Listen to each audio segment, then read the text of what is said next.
Chapter 1. Awaken naturally, rewarded with profound skin restoration.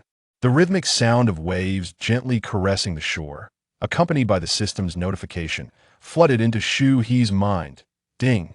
Awaken naturally, the system expresses delight, granting the host profound skin restoration. He paid little heed to this, for the alerts from the healing system often appeared without warning. Sometimes, engaging in the slightest of tasks would inexplicably activate the system, bestowing upon him peculiar rewards. For instance, on the very first day, he brought Godzilla, his pet dog, to this deserted island, and the system was suddenly triggered, announcing that the duo had entered island mode, painting a heartwarming scene, and awarded him a vial of animal gene serum. Indeed, Godzilla was the stray dog that had followed him near the school. It is said that amidst the daily life of an island guardian, the trivial hardships can be surmounted, yet it is the solitude that suffocates. Thus, upon discovering his transmigration, Shu He did not hesitate to distance himself from the clamor of urban life, and, in the process, adopted the stray dog that had been eagerly pursuing him. At this moment, Shu He rubbed his sleepy eyes, feeling that his sunburnt skin, roughened by the sea breeze, had undergone a remarkable transformation, even more delicate than during his school days. A grown man really has no need for this, he muttered to himself, peering through the curtains to catch a glimpse of the sun blazing on the island. Hearing his master stir, Godzilla instantly awoke from its slumber, eagerly wagging its tail and circling about, yearning for Shu He to take it out to play. Let's pick a coconut to quench our thirst, Shu He suggested, looking at Godzilla, who joyfully barked in agreement. After a brief tidying up, he opened the door, and immediately woof, woof, woof, Godzilla dashed out of the room, roaring defiantly at the empty island, claiming its territory. Shu He laughed as he followed, embarking on the 8th day of his new life. As for his transmigration, there were no extraordinary omens. No sudden death, no accidents, and certainly no melodramatic conspiracies. It simply occurred at the moment he grew weary of the grind of corporate life, inadvertently leading him to this realm. He remained solitary, yet time had rewound to the moment he graduated from university. Had it not been for the glaring absence of many cultural works in this world, he might have nearly believed he was reborn. That day marked the final chapter of his university life. Staring at the recruitment page on his laptop, he fell into deep contemplation. His past existence felt as though it were shackled. Relentlessly studying, desperately seeking employment, everything proceeded along the well-trodden paths dictated by society, while the voice of resistance from the depths of his soul was repeatedly suppressed. In this new life, he was determined not to return to that fractured state of mind. With a swift motion of the mouse, Shu He promptly submitted his resume for the position of Island Guardian. Within 10 minutes, he received the acceptance notification. He packed his belongings, departed from the campus, whisked away Godzilla, who was eagerly wagging its tail, and reported to the coastal city a seamless series of actions devoid of any hesitation. Upon the arrival of Shu He, Director Lee's eyes sparkled with excitement. After having driven away over 20 individuals from the position, which had gone unattended for an entire month, he was suddenly greeted by this young graduate from a prestigious university. Observing the resolute gaze and striking stature of the newcomer, Director Lee trembled as he firmly grasped Shu He's hand, saying, "Rest assured, young man, life as a guardian of this uninhabited island is not as arduous as one might think. There were even developers who once considered erecting a 5-star resort here." He continued, "In a while, a production team will arrive to film a celebrity dating show. Should you encounter any personal difficulties, feel free to approach the organization. We will surely devise ways to assist you." Shu He, facing no significant challenges, posed a singular inquiry to Director Lee, whether he could keep a dog. With unwavering conviction, Director Lee replied, "Once you set foot on this deserted island, you become the island sovereign. Not only can you keep a dog, but even a humpback whale would be beyond anyone's jurisdiction."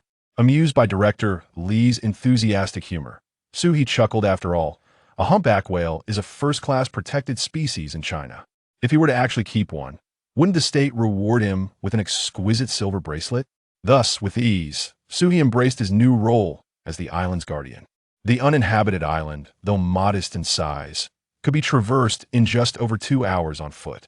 The coastal scenery was indeed breathtaking, yet life here was not as idyllic as Director Lee had portrayed.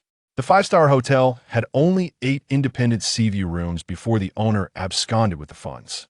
Director Lee assisted Shu He in preparing a room for his stay and informed him that there was also a designated accommodation for guardians at the nearby lighthouse, albeit in far less favorable conditions. On this island, you are the master. You may indulge in whatever pleasures you desire. After unloading essential supplies and detailing daily tasks, Director Lee departed with the vessel. The room was indeed constructed to 5-star standards, featuring a viewing balcony, floor-to-ceiling windows, a luxurious king-size bed, and an opulent bathroom. It was equipped with solar power generators, distillation purifiers, and all essential amenities. However, both the walls and furniture were marred by dampness and mold, with various insects having made their nests indoors. Fortunately, after airing out and drying for a while, the pungent odor that had assaulted his senses dissipated. With a dryer available, living alongside Godzilla on the island for a week had not proven uncomfortable for either him or his dog. Aside from routine tasks of raising and lowering the flag and reminding fishermen to be cautious of reefs, life primarily consisted of receiving the soothing notifications from the healing system. Ding! Removing barnacles from the little sea turtle, the system indicates extreme comfort, granting the host the ultimate fishing skill. Ding! Enjoying the seaside sunset, the system declares a full measure of romance, granting the host the ultimate culinary skill. With these skills bestowed by the system, Shu He's island existence became extraordinarily delightful. When hunger strikes, one might paddle a small fishing boat to catch a plump yellow croaker. When thirst beckons, one could collaborate with Godzilla to crack open a large coconut for its refreshing juice. At first glance, Godzilla does not appear remarkable, merely embodying the typical big yellow as described by every Chinese household, of medium to large stature, adorned in yellow with a white belly. However, its alert ears and lively round eyes unmistakably reveal the intelligence of this canine companion. Enhanced by genetic serums, Godzilla's physical prowess often leaves Shu He in awe. Hunting on the island, fishing in the sea, these endeavors have rendered Godzilla an invaluable ally. Lost in such thoughts, Shu He and Godzilla arrived beneath a coconut tree by the shore, where Shu He selected the shortest one. Yet even the shortest stood a formidable 15 meters tall. Godzilla, there's a section at the top of this tree that leans at a gentle angle. Can you climb over there? Godzilla looked up earnestly at Shu He, its ears twitching as if it comprehended the command. Woof, woof. Shu He chuckled, affectionately ruffling the fur on Godzilla's head. Good dog. Today, the task of harvesting coconuts falls to you. With that, he bent down, supporting himself on his knees. Godzilla took a few steps back to gather momentum, then dashed forward. With a leap on Shu He's back, it grasped a height of approximately 6 meters. Shu He swiftly retrieved a rope from his pocket and began to climb beneath Godzilla. As Godzilla prepared to ascend further, it suddenly halted, its gaze sharp and focused on the sea. Hurry up! I don't have the genetic serum to last much longer. Hearing Shu He's urgent plea, Godzilla blinked hesitantly, licked its nose, and after a laborious step upward, it could no longer suppress its instinct as a guardian dog, barking fiercely into the distance. Godzilla, I know you're formidable, but this is not the time to show off. Shu He scolded, if you don't hurry, we'll miss out on lunch. Oh woo, I was born a sentinel. You expect me to ignore potential threats in the distance? Not a chance. What was at that moment, Shu He noticed Godzilla's unusual behavior and shifted his gaze from the coconut tree to the sea, where a yacht sped towards the deserted island, quickly approaching the shore. Strange. Didn't Director Lee mention that supplies would only arrive every 2 weeks? Why is there a delivery after just 1 week? Moreover, how could he afford to upgrade his equipment? Chapter 2. A canine-human duo climbing coconut trees? Unprecedented. So he quickly recalled what Director Lee had mentioned about a celebrity dating show and hurriedly commanded Godzilla, get down, but do not bite anyone. Woof. Understood. With the yacht now docked, Godzilla adeptly adjusted its position on Shu He's shoulder, leaped down with precision, and began to bark furiously at the individuals disembarking from the yacht. Shu He hastily descended the coconut tree, racing after Godzilla. Although filming a dating show was of little concern to him, and he had no interest in celebrity culture in this lifetime, he felt it necessary to extend the courtesy that was due. As the yacht's passengers disembarked, they regarded the duo, one human and one dog, with incredulous expressions. Am I seeing things? It is quite remarkable for a human to climb a coconut tree, But how is it that a dog can also ascend one? This is truly a sight to behold. A staff member whispered to a colleague nearby. I assure you, I am not mistaken. I noticed someone scaling the coconut tree long ago, and I distinctly saw something leap down from a height of 6 or 7 meters. Another person responded, yet their gaze remained fixed on Godzilla, attempting to ascertain whether it was indeed a dog. After calling Godzilla back, Shu He grasped it firmly and squatted down to offer comfort. Well then, you rascal, I haven't visited for a week, and you've taken a dog up a tree? Director Lee rushed past all the staff and was the first to kneel before Shu He. He gently patted Godzilla twice before speaking in a conspiratorial whisper. Shu He, to be honest, when I saw you reporting for duty, I didn't have high hopes. I thought that with your youth and impressive education, the allure of the outside world would surely lead you to falter on that deserted island within 3 days, he continued. To my surprise, you've persevered for an entire week without making any demands. Shu He smiled and looked up at Director Lee, choosing not to elaborate further, but waiting for him to continue. Noticing that Shu He seemed uninterested in this line of conversation, Director Lee laughed heartily and pointed at him. Ha ha, high achievers are indeed different. I didn't come just to say this. What I have for you is a splendid opportunity. A splendid opportunity? Shu He felt a flicker of curiosity. Isn't my job merely that of an island guardian? Have you arranged a part-time position for me? Exactly. Director Lee patted Shu He on the back. The day before the production team arrived, one of the male guests had a scandal. However, all the other celebrities had already cleared their schedules. This left the director in quite a predicament. Then it struck me, our Shu He is both youthful and handsome with excellent character. Isn't he the perfect candidate? Surely more reliable than that scandal-plagued young star? So, I recommended you. Me? Shu He pointed to his own nose. Didn't you say I should focus on my duties and not concern myself with them? Observing Shu He's resistance, Director Lee quickly interjected. Listen to me. The director was overjoyed upon seeing your photo and promised a payment of 1 million upon the completion of the program. Director Lee paused to gauge Shu He's reaction, expecting him to be thrilled at the mention of 1 million, only to find Shu He frowning. He had come here to escape such chaotic affairs, and now he was being asked to participate in a dating show. What if these celebrities proved to be problematic, and the healing system failed to reward him? It is worth noting that the rewards from the system are not something that millions or tens of millions can buy. Director Lee, can I decline? No. Director Lee replied emphatically. Are you being a bit stubborn? Who wouldn't leap at such an opportunity? Besides, you're brimming with energy and you've resorted to climbing trees with a dog. Wouldn't it be much better to interact with a female celebrity? The notion of being cooped up and climbing trees was absurd. They were simply in search of coconut juice. Shu He was disinclined to explain, but upon reflection, he considered that since this was a healing system, if he had a good rapport with the female guest, perhaps the rewards would be even greater. If the situation becomes dire, one can always find an excuse to withdraw. As Shu He acquiesced, Director Lee hastily grasped his hand, leading him to the front of the crowd. At first glance, Shu He spotted 3 luminous starlets amidst the throng, Bailu, Reba, and Yang Chaoyue. Truly deserving of their celebrity status, they stood out remarkably among the ordinary crowd. Hello, I am Bailu. Were you really climbing a coconut tree with the dog just now? How impressive. Bailu, aware that she would soon partner with the young man before her, introduced herself, extending her hand towards Shu He. Shu He politely offered a gentle grip. Mainly, it was the dog climbing I merely assisted. Huh? Reba's beautiful eyes widened in surprise. You mean the dog was climbing? Am I hearing this correctly? What's its name? Godzilla. As Shu He spoke, a wave of derisive laughter spread through the crowd, drawing his attention to 2 male stars chuckling behind him, Hua Xiao and Hua Chenyu. The program's director stood nearby. The child's mindset has been adequately addressed. He has agreed to join the program. Director Lee informed the director. Upon seeing Shu He, the director's face broke into an unmistakable smile. It seemed Director Lee was indeed not misleading. This young man was remarkably handsome. Moreover, in stark contrast to the current influx of trendy young idols, he exuded a sense of heroism, his skin bearing a hint of healthy, sun-kissed tone. Clad in a simple white t-shirt, he appeared both fresh and radiant, with muscle definition subtly visible beneath the fabric. With the film Feng Shen Bang currently in theaters, the male artist from the Proton Group had garnered significant audience favor.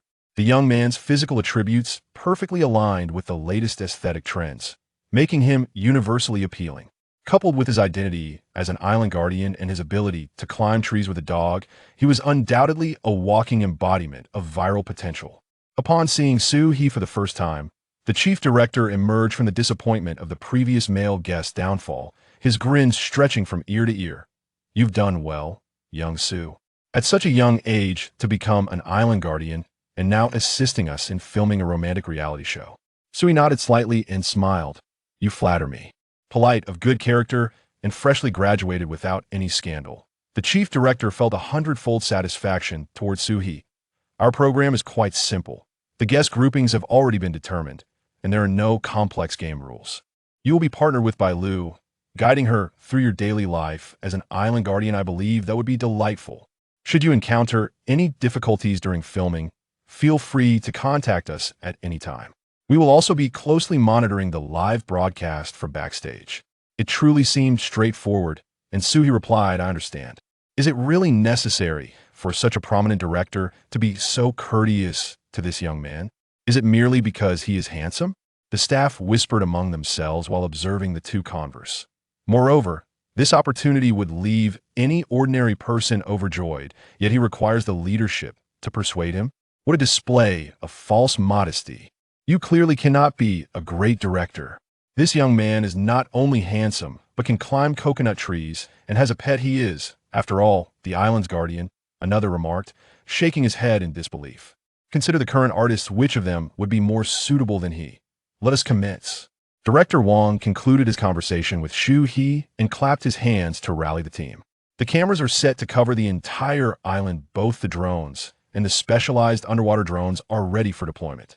Xiaozhang, please ensure that the guest supplies and the necessary equipment for the next 2 days are placed in their respective rooms, he instructed. Shaoli, gather your team and prepare a room to serve as a communal dining area. Also, tidy up the accommodations. Oh, and make sure to inform the marketing department to release the new promotional posters immediately, stating that the program will air in 3 hours. After issuing these directives, he glanced at Shu He, who was undeniably handsome, yet lamented the lack of time for a promotional photo shoot. Director Wong felt a twinge of regret. For now, we can only mention Shu He's name on the poster.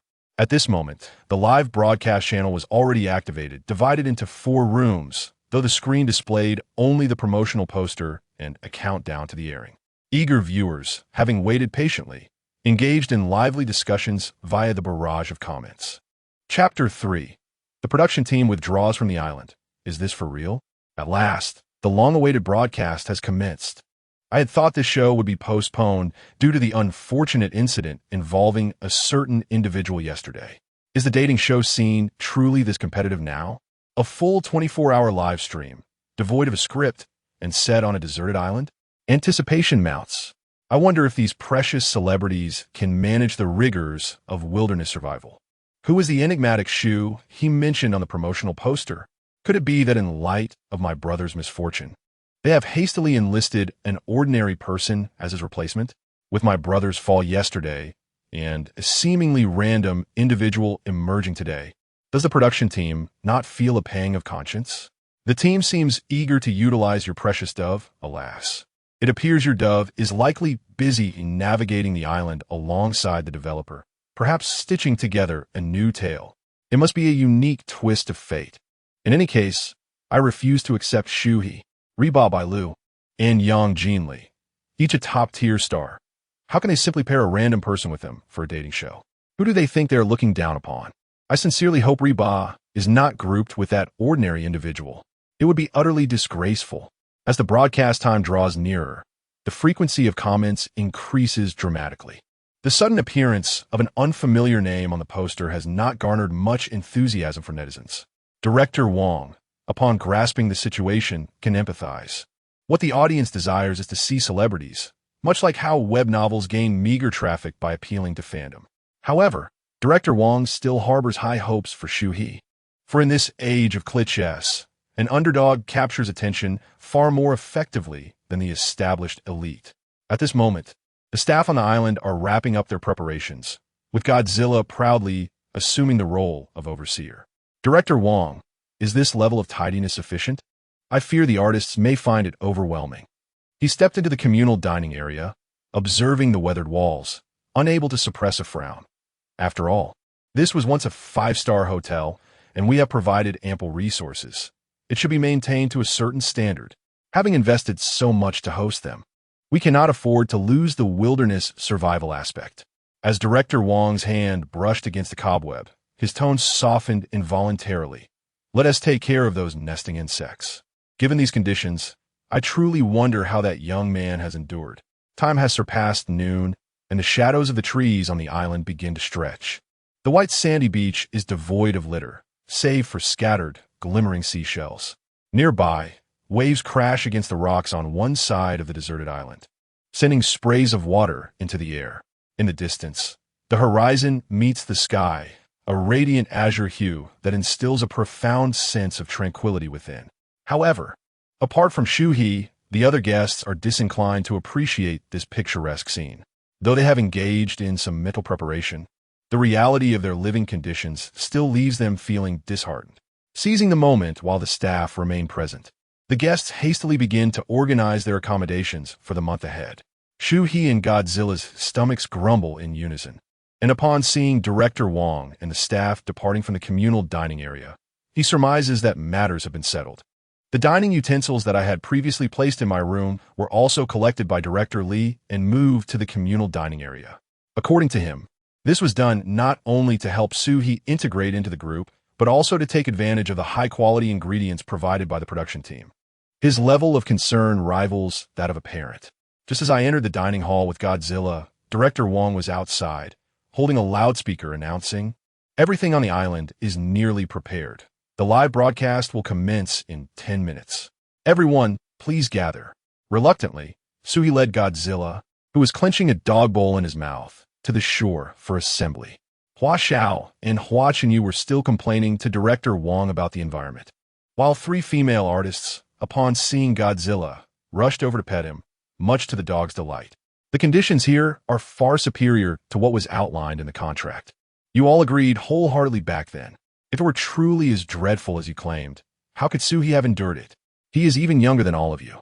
Seeing Director Wong reference the contract and compare ordinary participants to himself, Hua Xiao and Hua Chenyu exchanged glances with Shu He, feeling a sense of injustice, yet recognizing their own shortcomings, and chose to remain silent. All right, we must be on our way. I hope everyone can overcome the challenges ahead. Let us work together to make this program a success. A 5-minute countdown to the live broadcast began. Pay attention to the red light on the camera. It will flash 3 times before we start. After this, the production team departed by boat, leaving only a trail of white waves stirred up by the engines. Without a script, and without even a brief explanation of the broadcast process, this is for real. So he thought to himself. The beach fell silent, save for the laughter of the female guests playing with the dog. The 3 men exchanged glances, feeling somewhat awkward. The red light illuminated. The broadcast had begun.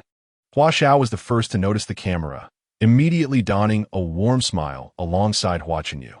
At the moment the countdown in the live room reached 0, a pre-produced animated opening appeared, featuring the cartoon likenesses of several guests, except for Shu He. It has begun. Haba wife. Bailu wife. Capturing Yang Jinli live. Hua Hua. Hua Hua. As the animated title Heart Love Space, the island of fate faded away. The first images that captured the audience's attention were the bright smiles of 2 male guests on the beach. The first glimpse of the adorable Hua Hua. Such a sweet smile. Hua Xiao exudes the charm of a mature man. Love it. Wait, there's a dog? And it's being surrounded by 3 beauties? Damn, dog life is worth it. And there's Xiao Yang, the hidden fox. I am filled with anticipation. The unfamiliar man on the beach must be Shu He, correct? The broadcast has already commenced, yet he exhibits no sense of presence whatsoever. Director Wong, one day you shall face the consequences of your recklessness. How does he compare to my brother? It seems Director Wong has truly given up. Does no one find him handsome? His facial contours are sharp and defined. His features are 3-dimensional, and he stands at an impressive height of at least 185 centimeters. Director Wong possesses an astute eye.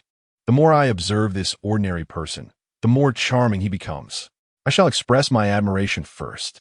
Handsomeness alone cannot fill one's stomach. Thanks to the vigorous promotion by the production team, the number of viewers in the live stream suddenly surged to 800,000. Hua Xiao recalled a particular clause in the contract, which stated that he needed to host the event appropriately. This is yet another celebrity reality dating show, set on a deserted island, and he speculated that the show's popularity would be substantial. It is time to showcase true talent. Hua Xiao quickly addressed the camera. Hello, everyone. As you can see, we appear somewhat disheveled because we have just tidied up this place. However, to love someone, one must embrace their most authentic self. Upon hearing such a cheesy opening line, the audience's laughter became less genuine, and Godzilla even let his food bowl drop, gagging slightly. Yang Chaiyue couldn't help but chuckle. Your words are so cheesy that even Godzilla can't handle it. The barrage of comments echoed Yang Chaiyue's critique, erupting in laughter. Oh my. Is this scene-stealing canine really named Godzilla? So fierce and amusing. Yang Jinli is truly a straightforward girl. Hua Xiao's expression shifted. To put it mildly, it was indeed a tad cheesy. Ha ha. I never expected the beginning to be this entertaining. Upon hearing Yang Chaiyue's remark, Hua Xiao quickly clarified. It's not because of what I said. It's merely that he has been holding on to his food bowl for too long. Afterward, he adjusted his glasses and continued. I believe everyone is quite curious about how we, the guests, are grouped, right? Chapter 4. Enchanting is unite. Rewards for mastery of skills. Hua Xiao had grown accustomed to engaging with an audience on stage. Yet now, faced with the stark lens of the camera, he found himself a tad out of sorts. After a brief pause, he began to articulate. Allow me to briefly introduce the group arrangements. I am paired with the stunningly beautiful Reba. A few individuals on the island applauded to enhance the atmosphere, and Reba stepped forward with a smile, taking her place beside Hua Xiao. The spirited young lady Yang Jinli, along with Yang Chaiyue and our musical prodigy Hua Hua, formed another group. Hua Hua placed one hand over his heart, bowing respectfully to Yang Chaiyue before extending his hand. Yang Chaiyue rose from beside Godzilla and joined Hua Hua. Lastly, we have ethereal Bailu, who is teamed up with our ordinary guest, Shu He. Bailu playfully lifted her skirt and bowed toward the camera before gracefully moving to link her arm with Shu He's. Ding! The beauties unite, and the system rejoices. The host is awarded the wild bird identification memory and a mastery of wild animal rehabilitation skills. Shu He was momentarily taken aback, not due to Bailu's presence, but rather because of the notification sound echoing in his mind from the healing system. Initially, he had worried that the recording of a romantic reality show might scare off the system, yet it turned out that this system also had a penchant for lively interactions, rewarding him for his first physical contact with Bailu with not one, but two rewards. Shu He had begun to grasp the hierarchy of the system's rewards, which ranged from beginner to proficient, then strongest, and finally, mastery. Achieving mastery indicated that the skill had been honed to a level of effortless expertise, unmatched even on Blue Planet. Whether it was rewards pertaining to memory or mastery, this was the first time Shu He had received such accolades. It appeared that participating in a romantic reality show brought significant benefits to him. The comment section and observation room began to discuss the group arrangements. Yen Lu laughed. Is Bailu perhaps a bit eager? She immediately embraced our ordinary guest's arm. Jing Jing narrowed her eyes mischievously. TSK. This young man is quite handsome. I think Bailu should be even bolder. She should leap right onto him. Yen Lu chuckled at Jing Jing's comment, then pressed a hand to her chest, retrieving a card that had just been delivered from the coffee table in the recording studio. Let me introduce this ordinary guest to everyone. His name is Shu He, a graduate of Qing University, and he is also the guardian of this uninhabited island. After Bailu linked arms with him, I noticed he appeared momentarily stunned, indicating a lack of romantic experience. Xiao Yang stroked his chin. So young, yet a distinguished graduate from Qing University, and he has chosen to be a guardian? I truly admire him. The barrage of comments read, Bailu, could you exercise a bit more restraint? Why must Bailu and the ordinary guest be in the same group? How disheartening. Wow, Bailu has hit the jackpot. This young man is a guardian of the island, safeguarding the nation. It takes a certain patriotic sentiment to endure the trials and solitude of such a life. I see now. Shu He is young, handsome, and highly educated. He must be quite popular in the big city. Yet he has chosen the uninhabited island. Truly admirable. Had it not been for this program, would Godzilla have been his sole companion? How touching. After witnessing Shu He's striking appearance and learning of his identity, the tide of negative comments diminished significantly. Hua Xiao initially intended to showcase his professional skills further on camera, but was abruptly overshadowed by the sudden emergence of Godzilla. It seemed that Godzilla was quite famished. After picking up its food bowl again, angrily tossed it at Shu's feet. The sight elicited laughter from several female guests. Hua, noticing the lady's fondness for Godzilla, had a sudden inspiration and decided to initiate an interaction with Godzilla to endear himself to the guests. This would not only win their favor, but also present him as a relatable figure to the audience. With that thought, Hua dashed towards Godzilla, his eyes gleaming. Is your name Godzilla? How amusing. I'm Ultraman. Bailu. If Ultraman fights Godzilla, we'll have dog meat for dinner. Initially perplexed by the person before it, Godzilla's demeanor shifted drastically when Hua made a gesture that dogs despise and mentioned eating dog meat. Godzilla bared its sharp fangs and let out a furious growl from deep within its throat, producing a series of indignant barks. Woof, woof, woof. The display suggested it was poised to retaliate. Hua Chenyu, witnessing Godzilla's sudden transformation from a calm creature to an agitated one, felt a flicker of fear and instinctively stepped behind Yang Chaoyue. Godzilla, Shu He cautioned in a low voice. Upon hearing this, Godzilla could only grumble and retreat. Yang Chaoyue glanced back at the person behind her with disdain. Can you handle this? Look at how agitated Godzilla is. Just as she finished speaking, Godzilla echoed her sentiments with a plaintive bark. The seamless interaction between Godzilla and the guest sent the live comments into a frenzy. Wow. How did the young man train Godzilla? Is it really that clever? It can even file complaints? I'm in tears, covers mouth and cries. Huh? Watching you felt utterly embarrassed. Thinking, why provoke it? Is Godzilla after all? Why pretend to be Ultraman and talk about eating dog meat? Who else would it bite if not you? This dog is so rude. Hua is being friendly and playful with it, yet reacts this way. I believe this dog has been well trained. Despite being agitated, Shu's stern voice immediately commanded its attention. Poor Godzilla indeed. Hua Xiao, observing Hua Chenyu's awkwardness, sighed. You've all been working hard. Let us take a moment to compose ourselves. All the guests readily agreed, as they now had to face the cameras. Although the design of this variety show made it challenging to maintain decorum at all times, as entertainers, they still had to be mindful of their image. As everyone dispersed, several other rooms appeared alongside the main screen in the live broadcast, though all but Shu's were blacked out due to privacy restrictions on filming. Shu He had little to tidy up and was eager to resolve the meal situation for himself and Godzilla. He walked to the communal dining area and prepared a bowl of dog food. The multi-grain bread was crushed, and the seasonings on the chicken breast were rinsed with boiling water. Finally, a package of compressed vegetables and freshly caught deep-sea fish were added. The production team had indeed stocked the refrigerator with an abundance of fresh vegetables, and considering their scarcity on a deserted island, it was decided to reserve them for human consumption. In no time, a hearty bowl of nutritious dog food was prepared. Godzilla, panting and pacing, spotted the dog bowl before him and eagerly lunged towards Shu He's leg, whimpering. Go ahead.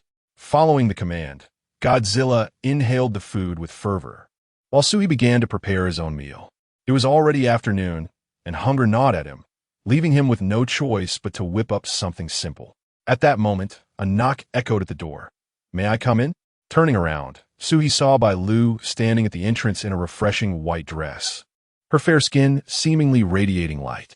Ba, feeling famished, took a quick shower and tidied herself before eagerly rushing out in search of food. As she approached, she spotted Hua Xiao eavesdropping at the entrance of the communal dining area. What are you listening to?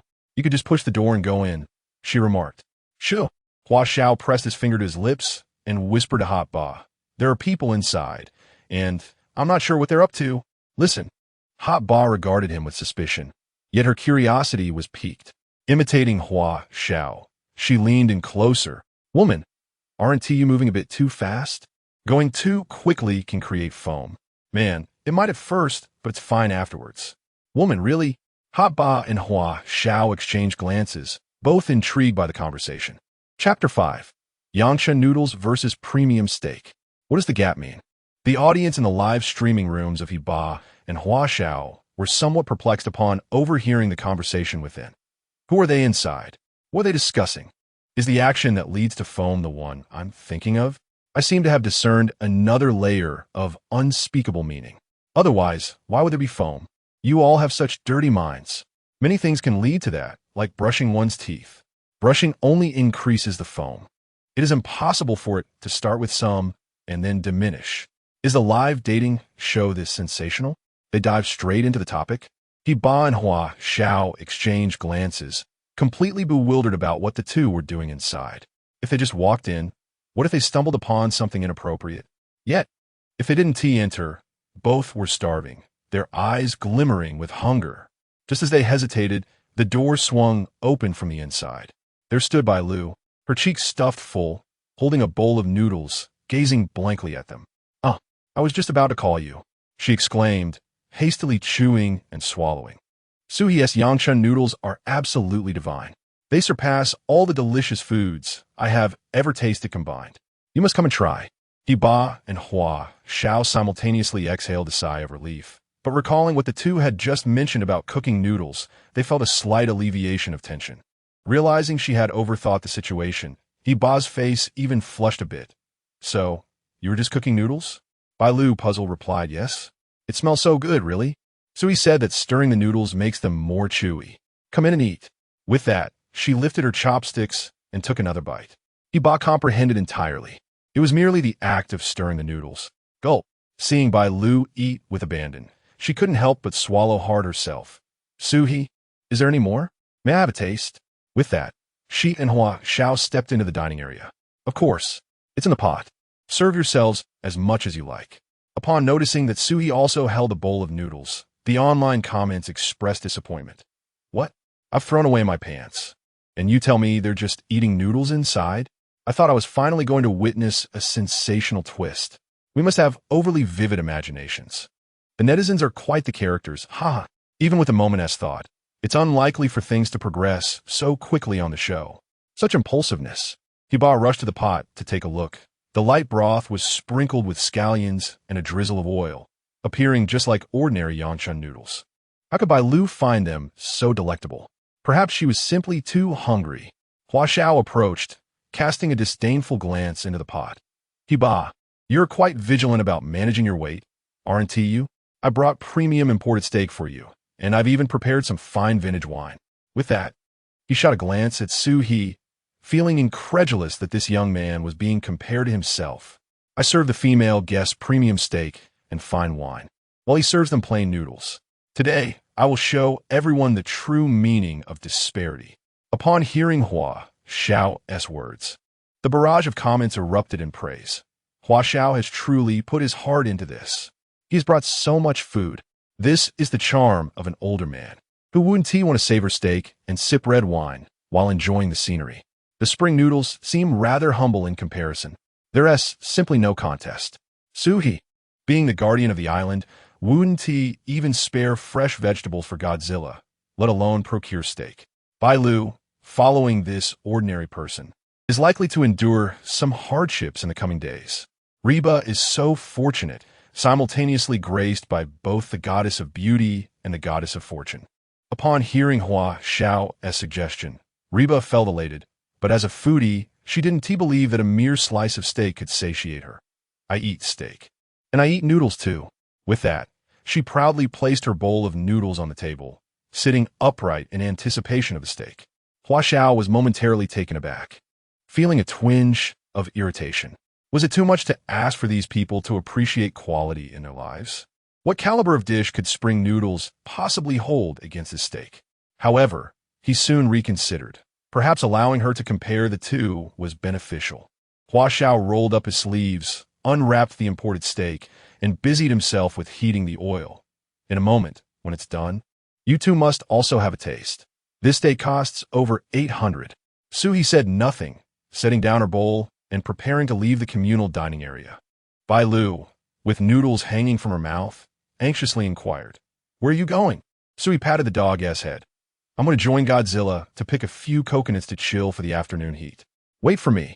I want to see you pick coconuts. Noticing Bailu was nearly choking, Shu He urged, eat slowly. No one is competing with you. I will wait for you. Me too. I want to go. Reba raised her hand to join.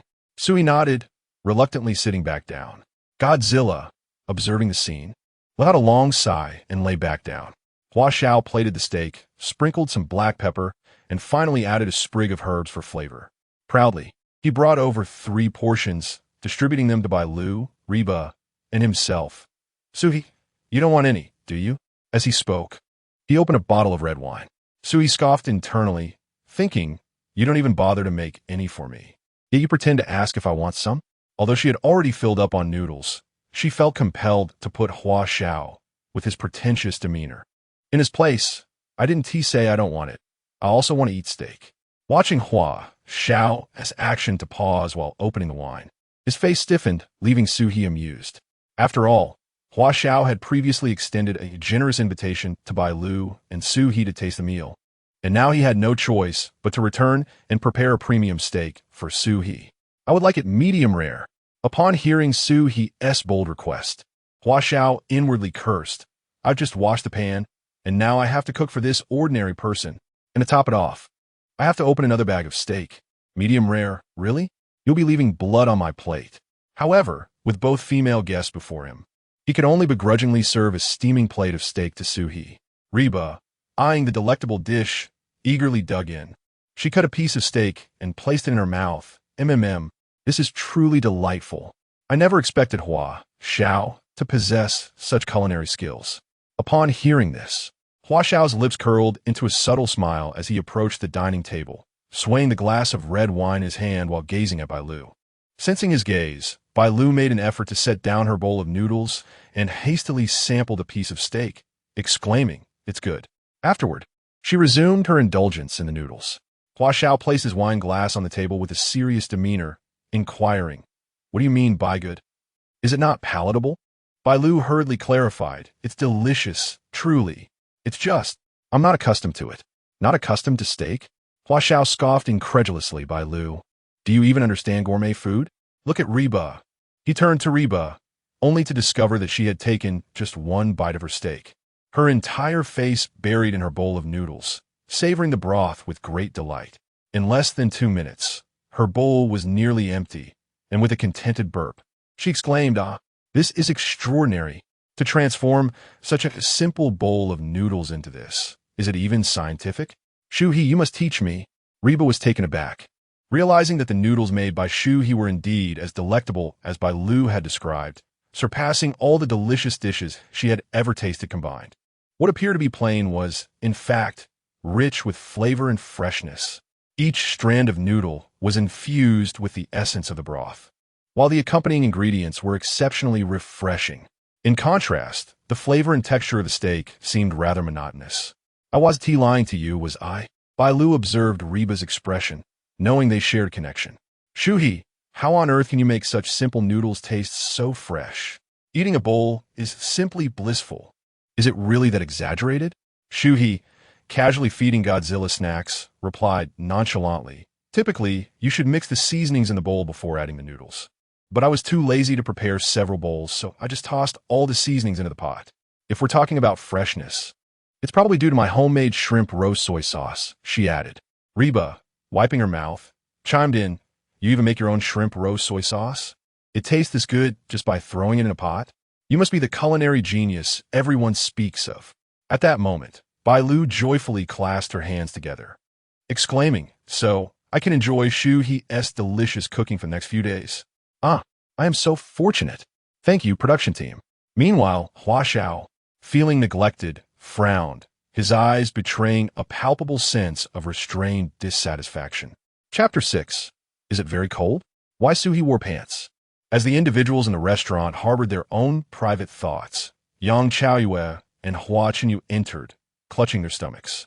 Yang Chaoyue made a beeline for the stove, exclaiming, wow, Yangshan noodles. This is a specialty from my hometown. My grandmother used to make it for me all the time when I was little. While speaking, she filled a bowl to the brim, ready to indulge, only to remember she should first seek the host's permission. Who made this noodle? May I have a taste? Bailu, having finished her soup, placed her bowl on the table and replied, Shu He made it. Go ahead and eat. Yang Chaoyue wrinkled her nose, too impatient to sit at the table, and grabbed a hefty portion right there by the stove. After taking a bite, she paused for a moment and then, like Godzilla, began to inhale the noodles voraciously. Her cartoonishly beautiful eyes transformed into a cross-eyed gaze as she devoured the entire bowl. Standing still, she stared blankly ahead. I grew up eating Yanshan noodles, and this is the first time I've tasted something even better than what my grandmother made. She continued, I haven't visited my grandmother in such a long time. With that, tears welled up in the corners of her eyes. Witnessing this scene, the three observers in the observation room were somewhat bewildered. Yin Lu remarked, Is Shu He's Yangshan noodles really that delicious? Bailu and Ba are completely disregarding their image, ignoring Hua Xiao's imported steak. To their surprise, the island life had barely begun. Yet Shu He had already won the hearts of the female guests with her culinary skills. Jin Jing noted, Yang Chaoyue is already showing signs of homesickness from just eating Yangshan noodles. Now I want to eat some too. Xiao Liang added, It seems a trending delicacy is about to be born. I just wonder if anyone else can replicate Shu He's flavor. The comment section also found it hard to believe the female guests' reactions to the noodles. This is the first time I've seen someone cry over Yangshan noodles. I've never seen someone choose noodles over imported steak. Hua Xiao's face darkened, his beloved steak neglected. Serve him right. Who told him to flaunt superiority and throw shade at others? Can the production team let Shu He share her recipe? My mouth is watering. While the female guests were too engrossed in their noodles to care about appearances, watching you felt a tinge of disappointment. Is there nothing else to eat? Eating carbs feels so sinful.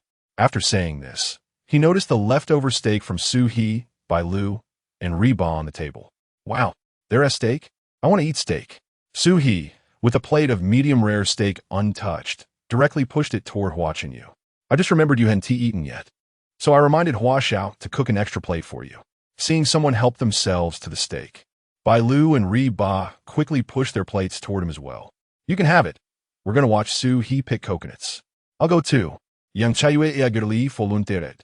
Hua. Neither of us can cook, so let us help everyone clean up the kitchen. You eat slowly. Today you clean, tomorrow I will. How does that sound? With his mouth stuffed with steak, Hua nodded in agreement. However, witnessing the crimson edges of the steak as it was bitten into made him feel a twinge of discomfort. Reminded that he was, after all, a celebrity. He thought it was not unusual to have encountered medium-rare steak. Thus, he mustered his courage and added, This steak is simply exquisite. For you, I will endure any hardship to learn to cook from Hua Xiao. Before he could finish, the three women had already dashed out of the restaurant, leaving only Shu He and Godzilla trailing behind. Godzilla made another noise, prompting Shu He to bashfully nudge it outside with his foot, chuckling as he explained, Godzilla has had too many snacks. Inside, one person was shrouded in clouds of gloom, striving to adjust their mood, while the other was desperately trying to be endearing, only to be met with Godzilla's critique. So he felt it prudent to make a hasty exit. The four of them and the dog arrived beneath the coconut tree, where Bailu shielded her eyes from the sun and looked up, asking, Is it too high for you too? So he produced a rope once more, confidently responding, Not a problem. He primarily referred to Godzilla, which, despite some limitations in its physical attributes, had experienced a remarkable enhancement in its physicality and intellect after consuming the gene-enhancing potion. Following the previous procedure, Godzilla leapt once again to a height of 6 or 7 meters, eliciting gasps of astonishment from the three ladies, who instinctively raised their hands, fearful that Godzilla might fall. Shu He followed suit, and with Shu He's shoulder providing support, Godzilla skillfully climbed to the crooked part of the tree, using all four limbs with impeccable balance, and began to gnaw vigorously at the stem of the coconuts. Bailu, Ba, and Yang Chaoyue were rendered speechless, their eyes wide in awe as they watched Shu He ascend to the center of the coconut tree. As he touched the ground, a whole cluster of coconuts tumbled down onto the soft thatch. Bailu, regaining her composure, was about to inquire how Shu He would bring Godzilla down. But before she could utter a word, her face flushed crimson swiftly transforming into an indescribable smile. Shu He, without hesitation, stripped off his t-shirt, using both arms to hold it wide open, calling, "Godzilla, over here!" Godzilla adjusted its position, and with a powerful leap, it utilized the elasticity of Shu He's t-shirt to shed most of its weight, gracefully landing beside the female guests to bask in glory. It frolicked and rubbed against them, and the three women finally reacted, half-heartedly petting Godzilla's head, yet their gazes remained fixated on Shu He. At that moment, in the observation room, Jin Jing broke the silence, exclaiming, "My goodness! No, no, no put on a hem." Yin Lu quickly regained composure, remarking, "Shu He's physique can only be described as exquisite." The eyes of the three female guests widened. Yet, to be honest, no woman could withstand such allure. The comments section erupted. "This is the kind of man we desire." Hard eyes and tongue out. X3. I, Zhao Yuxuan, genuinely love watching this. Image of a nosebleed. I have accumulated virtue in my life. Shu He's physique is my reward. I can't take it anymore. Sisters. Who understands? Handsome, fit, highly educated, an adept cook, and willingly guarding a deserted island. One might wonder, is it cold? Why is Shu He wearing pants? Suddenly, a multitude of women appeared, yet no one seems to care about the dog climbing the tree. The expression on Bailu's face is utterly hilarious. And even Godzilla's spotlight has been overshadowed by Shu He. Speaking of Godzilla, it reminds one of the scene where the dog and the human collaborate to scale the coconut tree. Godzilla is truly the most intelligent dog I have ever encountered. Its leaps are executed with such precision. I wonder if it could assist me in passing the level 4 exam in a couple of days. While dogs climbing trees is not an uncommon sight, scaling a coconut tree is indeed a first. I would love for that charming young man to come and train me as well. We would provide food and accommodation, kisses. Every moment featuring Shu He has garnered tens of thousands of likes. This dating show is absolutely locked in. Godzilla is so remarkable. And then I glance back at my silly dog, biting on slippers, sigh, as Shu He raised his hand and donned his t-shirt once more. The three female guests, though still yearning for more, blushed and quickly diverted their gazes, eager to shower praise upon Godzilla. Amidst the chorus of compliments, Godzilla became a bit lost in self-admiration, its previously drooping tail now wagging vigorously. Bailu composed herself and looked at Shu He. Is climbing the coconut tree difficult? I would like to give it a try. Shu He was unsure how to respond, knowing that Bailu could never ascend, but trying it wouldn't hurt. Thus, he simply placed the rope into her hands. Bailu clumsily embraced the coconut tree. Shu He, please lend me a hand. All right. Shu He stepped forward, his hands supporting her waist. So slender and soft. Just as he intended to lift Bailu, she unexpectedly burst into laughter, releasing her grip and writhing playfully. I'm ticklish. Ha ha. With that, she tumbled right into Shu He's embrace. Chapter 7. As Bailu was led into the small forest. This intimate gesture immediately sparked fervent discussions in the comments section. Oh, why do they skip the small talk and go straight to it? I truly envy her. Bailu is perfectly proportioned, slender where she should be and curvaceous where it counts. The tactile experience must be delightful. Oh, my beloved Bailu, I too wish to be the valiant one who aids her. I can't help but feel that Bailu's reaction to Shu He's physique was intentional. Now, it was I who envy Bailu. The atmosphere in the live broadcast room grew increasingly vibrant, with previous negative remarks about Shu He nearly vanishing, leaving only playful banter. This shift was primarily due to Shu He's consistent performance, which had garnered the audience's affection. Many netizens even transformed from skeptics to fans, fervently searching for his social media accounts, albeit to no avail. Their only recourse was to remain glued to this live stream, considering it had only just begun and Shu He had already delivered such refreshing moments. Everyone was filled with boundless anticipation for the unfolding month of this program. Witnessing the number of viewers in the live stream surge from 200,000 to over 1 million, Director Wong could hardly contain his joy. He even believed that the previous male guest's downfall was fate's way of leading him to Shu He. He instructed his staff to compile and promote the captivating footage involving Shu He, envisioning that with such material, the program's popularity would soar. In a live broadcast, Bailu suddenly found herself nestled in Shu He's embrace, feeling a wave of embarrassment as she quickly straightened her posture and adjusted her clothing. No, climbing the coconut tree is too challenging. I can hardly muster the strength. In this awkward moment, she feigned busyness, diverting everyone's attention with a coconut on the ground. Shu He, how should we divide this coconut? Upon closer inspection, Shu He noticed that there were only 4 coconuts, making it impossible for everyone to have one. Observing the eager expressions of Ba and Yang Xiaoyu, he promptly plucked one and handed it to them. You two can share one each. I'll give my portion to Bailu. There's an extra one for Godzilla. Thank you so much, Shu He. Ba and Yang Xiaoyu felt a bit bashful. Wanting to decline, but unable to resist the allure of the coconut juice, they accepted it with eager hands. I brought some snacks from my hometown. I'll send some over to you shortly, Ba said politely. Yang Xiaoyu quickly added, I brought a lot of sunscreen. She abruptly swallowed her words, realizing that Shu He's skin was remarkably flawless and wondering how he managed to avoid sunburn in such a setting. All right, considering the island's limited resources and the month-long duration, it would be wise for you to conserve what supplies you have prepared in advance.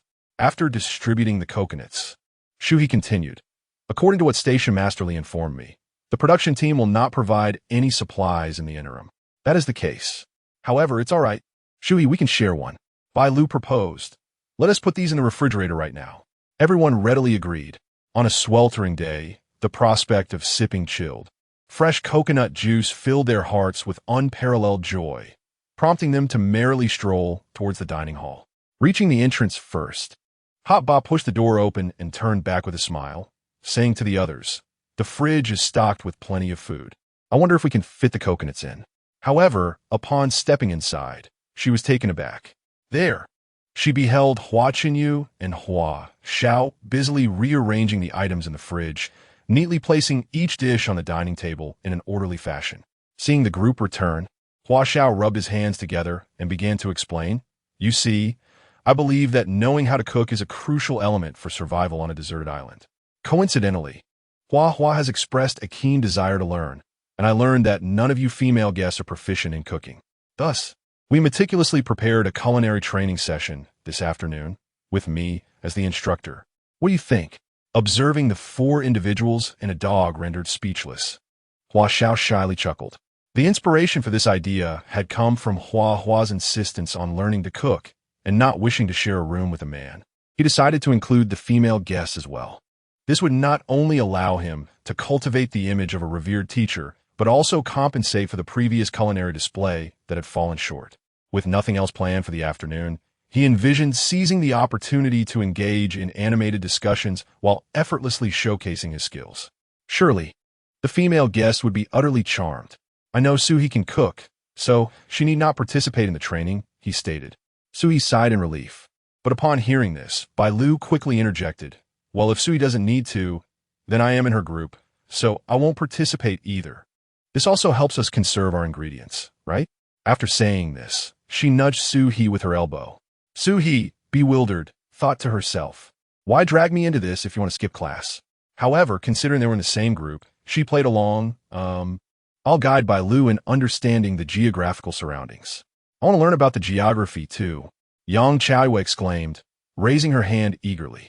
Ba, moving her lips, swallowed back what she had intended to say upon seeing the expressions of Hua Xiao and Hua Chenyu, pulling Yang Xiaoyu aside to whisper, We have been divided into 3 groups, and we have already been a third wheel for too long. Let's stick with our respective male partners from now on. Yang Xiaoyu wanted to object, but Ba's reasoning was indeed sound. It was inappropriate to follow a couple around while leaving her own partner behind. Yet, who in their right mind would want to be cooped up in the kitchen learning to cook on such a picturesque island? With tears welling in her eyes, Yang Xiaoyu reluctantly acquiesced to Hua Xiao's suggestion as Ba led her away. Hua Xiao, recognizing that Bailu was already in a group with Shu He, did not press the matter further, grateful to have the support of 2 female guests. Upon hearing that they would be learning to cook that afternoon, the comment section lit up with mixed reactions. Some found it quite amusing, while others deemed it rather dull. Hua-san is actually going to learn to cook. How exciting. I wonder how my goddess Ba's culinary skills measure up. Yang Jinli is sure to cause some hilarious blunders again. It is evident that there is not a single cell in Yang Jinli that is willing. Speaking of learning culinary skills while surviving on a deserted island seems rather ill-suited. Does it not? Are there even sufficient ingredients? How utterly mundane. It feels as though these female contestants have no genuine desire to learn cooking. I would rather attend Shu He's geography training session. Surely, there must be plenty of exciting adventures on this deserted island. Off I go to Shu He and Bailu's room. Observing the interaction between Shu He and the two of them, one can see how delighted Bailu is. If it weren't for her ears, her smile would stretch all the way to the back of her head. During this discussion, a majority of netizens flocked to Shu He's livestream, eager to explore this deserted island under her guidance. Upon entering the grove behind the room, Shu He and Bailu walked side by side, while Godzilla eagerly dashed ahead, disappearing into the thicket in a flash. Just as Bailu was about to give chase, Shu He intervened. It plays in the forest every day and knows this place better than I do. There's no need to worry. Towering tropical trees, lush and verdant, reached for the sky, their branches intertwining in an intricate embrace. The forest floor was damp and uneven, and as Bailu stumbled along, trying to keep up, Shu He, taking into account the romantic context, boldly took her delicate hand. Far from being perturbed, Bailu grasped Shu He's forearm with her other hand. The solid sensation provided her with a profound sense of security. While glancing around, Bailu suddenly pointed at a bird perched on a branch and inquired of Shu He, "Why is that bird sniffing its own armpit?" Chapter 8. The language of birds in the observation room. Xiao Liang noticed Shu He and Bailu entering the small forest, prompting him to call out to Xiao Liang. "Teacher Xiao Liang, our three couples have now split up, with both groups struggling in the kitchen, while Shu He leads Bailu into the woods. If they encounter any fascinating flora or fauna, could you enlighten us?" "Of course," Xiao Liang replied, straightening up and attentively observing the live broadcast. On screen, Shu He appeared puzzled as Bailu mentioned a bird sniffing at her armpit. Following her pointed finger, he spotted two brown birds perched on nearby branches, one flapping its wings alternately, tilting its head with each movement. Memories of avian encyclopedias began to surge in Shu He's mind, and upon recognizing the situation, he burst into laughter. That bird is called the lesser bird of paradise, commonly referred to as the paradise bird. It is predominantly found in the land down under, while in our country, it typically appears in the Bend and Sandbar Islands. Perhaps the healthy ecosystem of this uninhabited island allows us to witness such wonders. As the drone camera pulled back, the two paradise birds came into full view. The observation room was rendered in a picture-in-picture format, allowing viewers to see Xiao Liang squinting in concentration, leading to enthusiastic comments. "Shu He is absolutely right. Wow, Shu He truly is a scholar, knowing such intricate details about this bird." Bailu chimed in, "Indeed, but why is it sniffing its armpit? How amusing." Following Shu He's explanation, she added, "If it weren't for the thriving ecosystem of this uninhabited island, we wouldn't get to see the paradise bird dance." Bailu's gaze towards Shu He held a hint of admiration. "Do you have extensive knowledge about birds? You even know where they are distributed?" Shu He smiled modestly. "I stumbled upon it while idling." He continued, "Moreover, it's performing a courtship dance. The male bird practices for 5 years to showcase its graceful movements before the female, with each step meticulously choreographed. Yet, you referred to it as sniffing its armpit." "Ah." Bailu's face lit up with joy upon realizing the truth. "So, it's dancing fervently to woo the female bird across from it? It's putting in so much effort. We have an obligation to assist it." Bailu's remark left Shu He momentarily speechless. "How do you intend to help?" "I believe that no matter what we do, today is destined for failure for it." "That won't do. I must ensure these lovebirds find their union." Bailu pondered for a moment before declaring, "Let's translate its body language into human words." Shu He was at a loss for words. Can you not fathom why it doesn't simply learn human language to court its mate, instead of mastering a dance that only birds comprehend? Bailu paused, taken aback by Shu He's question, yet remained undeterred. At the very least, with so many viewers in the live stream who are unaware of the situation, we should introduce them to it. As she spoke, she synchronized her movements with the rhythmic dance of the male bird, translating melodiously. "Oh, lovely lady, how delightful you are! You attract wealth and fortune in your presence. I find no worries, only a desire to cherish you wholeheartedly. Neither plump nor thin, I could gaze upon your beauty for 3 days and nights without satiation. If you would only accompany me today, I would love you for eternity." The sudden outburst of rhymes from Bailu left Shu He somewhat bewildered. Where on earth did you learn such phrases? Indeed, Bailu was an unadulterated comedian. "Ah, your earnest translation has genuinely tugged at my heart," Sui remarked with a smile, feigning regret. "However, today's courtship is destined to fail." "Why is that?" It danced with such fervor. Seeing Bailu's slightly aggrieved expression, Sui urged her to observe the two birds closely. At that moment, the previously proud female bird began to flutter its wings and dance, mirroring the male's movements. Bailu stared in astonishment. Was it not the male that danced for the female? Why was the other one moving as well? Shu He, adopting Bailu's tone, began to translate. "Dear brother, listen to me. First, you ought to visit an ophthalmologist. I'm not a lovely lady, but a big brother. Alas, I cannot accompany you, for I have a wife and children to care for. Your earlier confession was commendable, but you must blame it on my sobriety. Otherwise, I might have joined you." As Shu He's words concluded, the big brother soared into the sky, leaving the little brother astonished and dejected on the branch. Upon realizing what had transpired, Bailu clung to a nearby tree, her mouth agape in uproarious laughter, struggling to form coherent sentences. "I can't.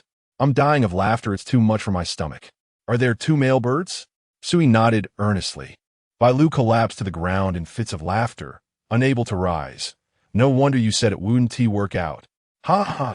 The guests in the observation room and the live stream erupted in laughter. "I'm losing my mind. Ha ha, Sui already said they wouldn't succeed today." And Bailu insisted on matchmaking two male birds. A comedic twist. Bailu's voiceover for the first bird was rated at 100 hilarity, while Shu He's rendition for the other male bird reached astronomical levels of comedic brilliance. When Shu He said, "Dear brother," I nearly lost my breath from laughter. The homeroom teacher chimed in, "They're not good birds at all." Unexpectedly, Shu He revealed a humorous side as well. The love story of the comedian and the comedic gentleman has captured my heart. Even the usually composed Xiao Yang was caught off guard by their voiceovers, laughing in a manner reminiscent of a Tibetan fox. "I have nothing left to enlighten you about. Just to clarify, everything you heard was the voiceover by Shu He and Bailu. Birds cannot speak." He then added, "However, distinguishing the male from the female of the small nose-winged bird isn't straightforward, which explains the earlier mix-up." Shu He's understanding of avian species had reached a remarkable level, allowing her to discern that the two birds were not destined to unite that day. Upon Xiao Liang's remark, Yin Lu also came to this realization. Indeed, if even teacher Xiao Liang and the proud bird failed to notice it, yet Shu He did. He is truly remarkable.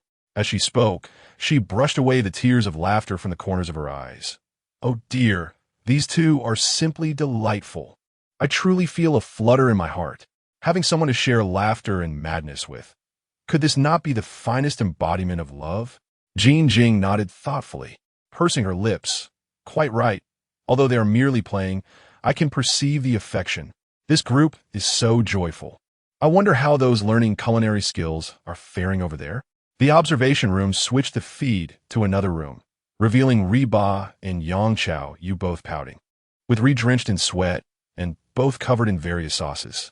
Meanwhile, Hua Xiao was enthusiastically gesturing and commenting, while Hua Chenyu wore an awkward smile in response. Jean Jing let out a sigh. "To be frank, it's rather unimpressive. Let us return to Shu He and Bailu." Shu He quietly observed Bailu's smile, as the system's notification echoed in his mind. Ding! The sight of a beautiful woman smiling is irresistibly enchanting. The system indicates that a humor point has been struck, granting the host mastery in photography skills. Another skill mastered, and all thanks to Bailu's enchanting smile. With this talent, even if I choose not to be a guardian of the island in the future, becoming a wandering photographer could surely yield a bountiful harvest, right?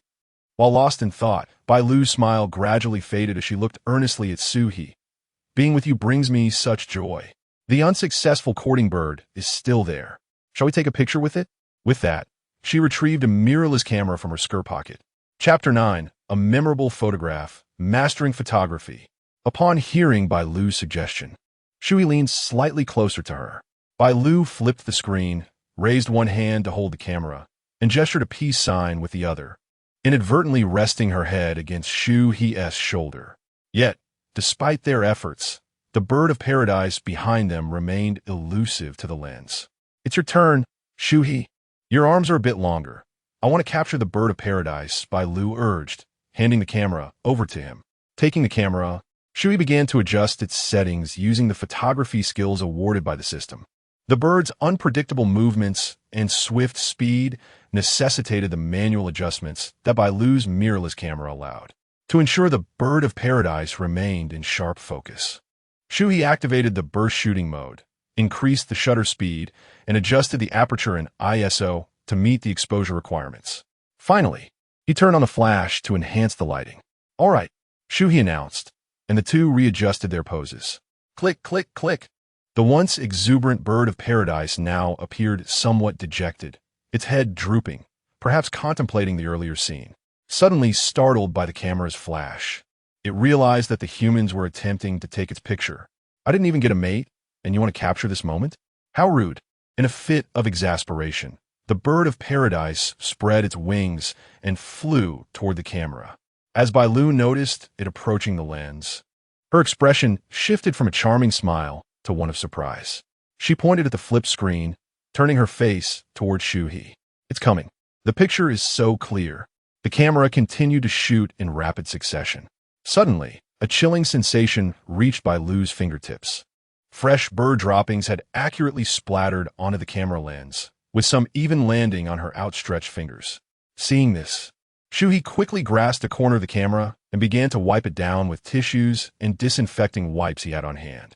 Oh no, my hands are dirty, Bailu exclaimed, frantically searching for water. The scene descended into a minor chaos, and their live streaming room erupted with laughter. These two are unbelievable. The bird is heartbroken, and they still want a photo? How presumptuous. The angry little bird strikes back.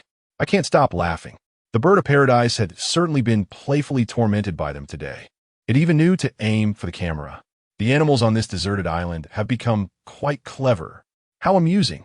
Just as they exited Yang Jinli's live stream, feeling exhausted from a day's work, they found the pressure of Hua Xiao's class overwhelming. Bailu and Shu He's room was a comforting retreat. Once Bailu had cleaned her hands, Shu He had also nearly finished cleaning the camera. Accidentally, he pressed the playback button, capturing the bird's transition from despondency to fury, as well as their journey from smiles to surprise, ultimately culminating in a frame of chaotic dark green. Shu He burst into laughter, while Bailu realized he was teasing her about the bird's retaliation, playfully punching the air in mock frustration. Shu He did not flinch. She realized her attack lacked any deterrent power. Thus, she leaned her small head against Shu He's chest, a gentle and refreshing scent of milk wafting around them. I must take another look, she exclaimed. I captured far too many shots earlier and wonder if I appeared unattractive. Bailu gazed intently at the camera screen. The drone magnified the images of the two. As Shu He slowly scrolled through each frame, Bailu noted that Shu He maintained a constant smile, exuding a handsome stability. She herself did not look unappealing. Rather, she appeared comically charming. This version of herself was far more pleasing than any affected demeanor. Shu He, how did you manage to capture such clarity of the bird that flew by so swiftly? She pondered aloud, zooming in on the details of the bird, noticing even the fluff atop its head with astonishing clarity. Incredible. I typically rely on automatic mode for my camera. Under such circumstances, the results would surely be blurry. Shu He, equally focused on the camera's display, replied earnestly, in such situations, automatic mode simply will not suffice. A slight adjustment of the camera's parameters is necessary. Those knowledgeable in photography within the live stream chat were taken aback. Seriously? That's merely a slight adjustment? They marveled at how Shu He managed to capture such crisp images without even measuring the light. Indeed, for someone like me, who takes several minutes to adjust the settings, This is quite disheartening. Wait, is it really that complicated? I thought it was just about pressing this and that. And then click, click. While that notion held some truth, the process of adjustment involves numerous intricacies. The bird's rapid flight demanded a shutter speed of at least 3,200s. Without such speed, the resulting image would be utterly indistinguishable. Yet, Shu He adjusted the sensitivity and aperture in one seamless motion, all without checking if the parameters were appropriate. Her foundational skills were remarkably solid. Could it be that his frequent shoots on deserted islands have endowed him with an understanding of the necessary settings for such environments? The likelihood seemed slim. Even in identical conditions, the light varies daily, even minute by minute, and the subjects differ as well. Familiarity necessitates at least one measurement. Subsequently, the dialogue between the two addressed the audience's curiosity. Bailu asked, Shu He, do you also own a camera and engage in photography daily? Not at all, Shu He replied. Then how do you know how to manually adjust the settings on a mirrorless camera? Bailu inquired. It's a matter of feeling, Shu He answered. The audience was momentarily at a loss for words, realizing it was merely intuition. How profoundly logical. Was this the realm of exceptional scholars from Tsinghua University? When asked how he gained admission, he simply stated it was due to feeling. Ordinary mortals seemed to occupy an entirely different plane of existence. At this moment, the hour approached 5 in the afternoon. Bailu took a couple of deep breaths, surveying her surroundings. The golden-red sunlight suddenly pierced through the gaps between the trees, illuminating shallow puddles, while various exotic flowers and fruits adorned the old stalks. The earlier sensation of warmth has diminished slightly, and Bailu is reluctant to leave this comfortable natural sanctuary. The light here is simply exquisite. Shu He, could you assist me in capturing a few photographs? Of course. Shu He raised the camera, directing it towards Bailu. True to her profession as an actress, she swiftly immersed herself into shooting mode, her gaze fluidly shifting in harmony with the lens.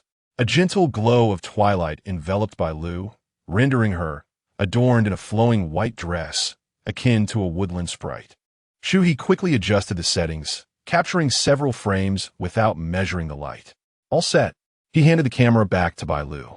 All done. Bailu, still in character, found it hard to believe Shu He's words. Was this a casual approach? Would it result in a perspective that made her appear as though she were a mere 1.30 meters tall, or perhaps resembling a prehistoric figure? As she anxiously examined the photos, Bailu's expression gradually transformed into one of astonishment. She slowly lifted her gaze towards Shu He, only to quickly return her attention to the camera screen. The three observers in the room exchanged incredulous looks after witnessing the captured images. Chapter 10. Godzilla Feasting on Black Excrement? The netizens are ecstatic. Jing. I may not possess an understanding of photography, yet I am acutely aware that every time the company invests tens of thousands in my photo shoots, the final results pale in comparison to those captured by Shu He. Yin Lu. I am genuinely astonished. I observed Shu He merely pressed the shutter 4 or 5 times, yet he managed to capture close-ups, medium shots, and distant views of Bailu with not a single wasted frame. Xiao Yang, a novice in the realm of photography, expressed his admiration candidly. These images are stunning. They're truly beautiful. I wish to adorn my wall with them. Within the live broadcast, several netizens, styling themselves as XXX photographers, enthusiastically chimed in. This close-up encapsulates Bailu's emotions exquisitely. It exudes a gentle yet alluring essence reminiscent of the renowned photographer Nobuyoshi Araki. The medium shot is absolutely magnificent. The vibrant interplay of greens and reds, with Bailu in her flowing white dress, playfully smiling at the center of the frame, eclipses the works of Miwa Yanagihara. In the distant shot, Bailu radiates youthful vigor. Her charm and girlfriend-like aura are perfectly captured. She is simply breathtaking. Remarkably, these photos were taken with a mirrorless camera, without any post-processing. Is this what they refer to as feeling?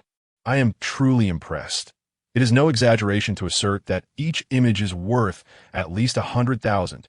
Hello, producers of the Heartfelt Space program. I am the manager of the Fusabai auction house. We wish to acquire Mr. Shu He's photographic works and have sent a private message. We eagerly await your response. Upon reading this message, the netizens erupted in excitement, promptly tagging the program's account to draw attention to the auction house's private message. The auction house representatives, with their keen instincts, have sensed the market and rushed over.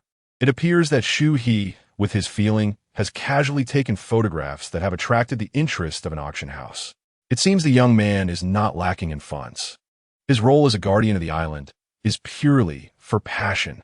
To be frank, I initially held a biased view of Shu He as a mere amateur, and even found his noodle cooking a bit lackluster. However, it is now evident that I underestimated him. I have come to realize that he is a hidden master. Bailu, cradling her camera, found herself lost in her own photographs, not out of vanity, but because Shu He, in a few casual clicks, flawlessly showcased the many facets of her being. Having collaborated with numerous photographers, all of whom sought her compliance to create their envisioned works, Shu He's approach felt markedly different. He appeared to understand her deeply, revealing that every distinct aspect of Bailu deserves to be cherished. Her emotions were exhilarating as she repeatedly gazed at these captivating images. The delightful interactions between the two amidst the enchanting rainforest captivated many viewers, igniting fervent discussions in the comments and observation room. In contrast, the live broadcast featuring Hua, Xiao, and Hua Chenyu felt rather subdued. Those who were not ardent fans of the quartet had largely migrated to the realm of Shu He and Bailu. Their dinner was prepared, and Hua Xiao was teaching the three how to make the simplest fried rice. With a grimace, Reba begrudgingly spooned the excessively salty fried rice she had prepared into her mouth, occasionally sighing in frustration. I simply cannot gauge the amount of salt. It seemed flavorless in the pan, yet it turned out so salty. Yang Xiaowei, on the other hand, was too apprehensive to even sample her char dish, knowing just from the aroma how bitter it must be. Should the shrimp be cooked through? How did the vegetables and rice suddenly turn black? What a waste of ingredients. Upon hearing this, Reba glanced towards the refrigerator, which had once been brimming with provisions, now reduced to a mere half. The production team will no longer supply us. I hope we won't go hungry later. Watching you popped a large forkful of bland, undercooked fried rice into his mouth, maintaining a grin. This is the essence of independent living. I find it quite amusing. Hua Xiao concurred, pouring red wine for the trio while adding, Hua is right. Life is far more interesting when experienced firsthand. And you too. Don't you think it's a delightful experience to share this island life with me and Hua? Here we are, sipping red wine in an air-conditioned restaurant, while Bailu and Shu He are out there running around in the sweltering heat. Sighing at the mention of Bailu and Shu He, Yang Qiwei recalled that bowl of Yangshan noodles. How did Shu He make such delicious noodles out of something so ordinary? I wonder what they are up to now. As dusk approached, Shu He decided it was time to take Bailu back. For the unlit forest at night was hardly a safe playground.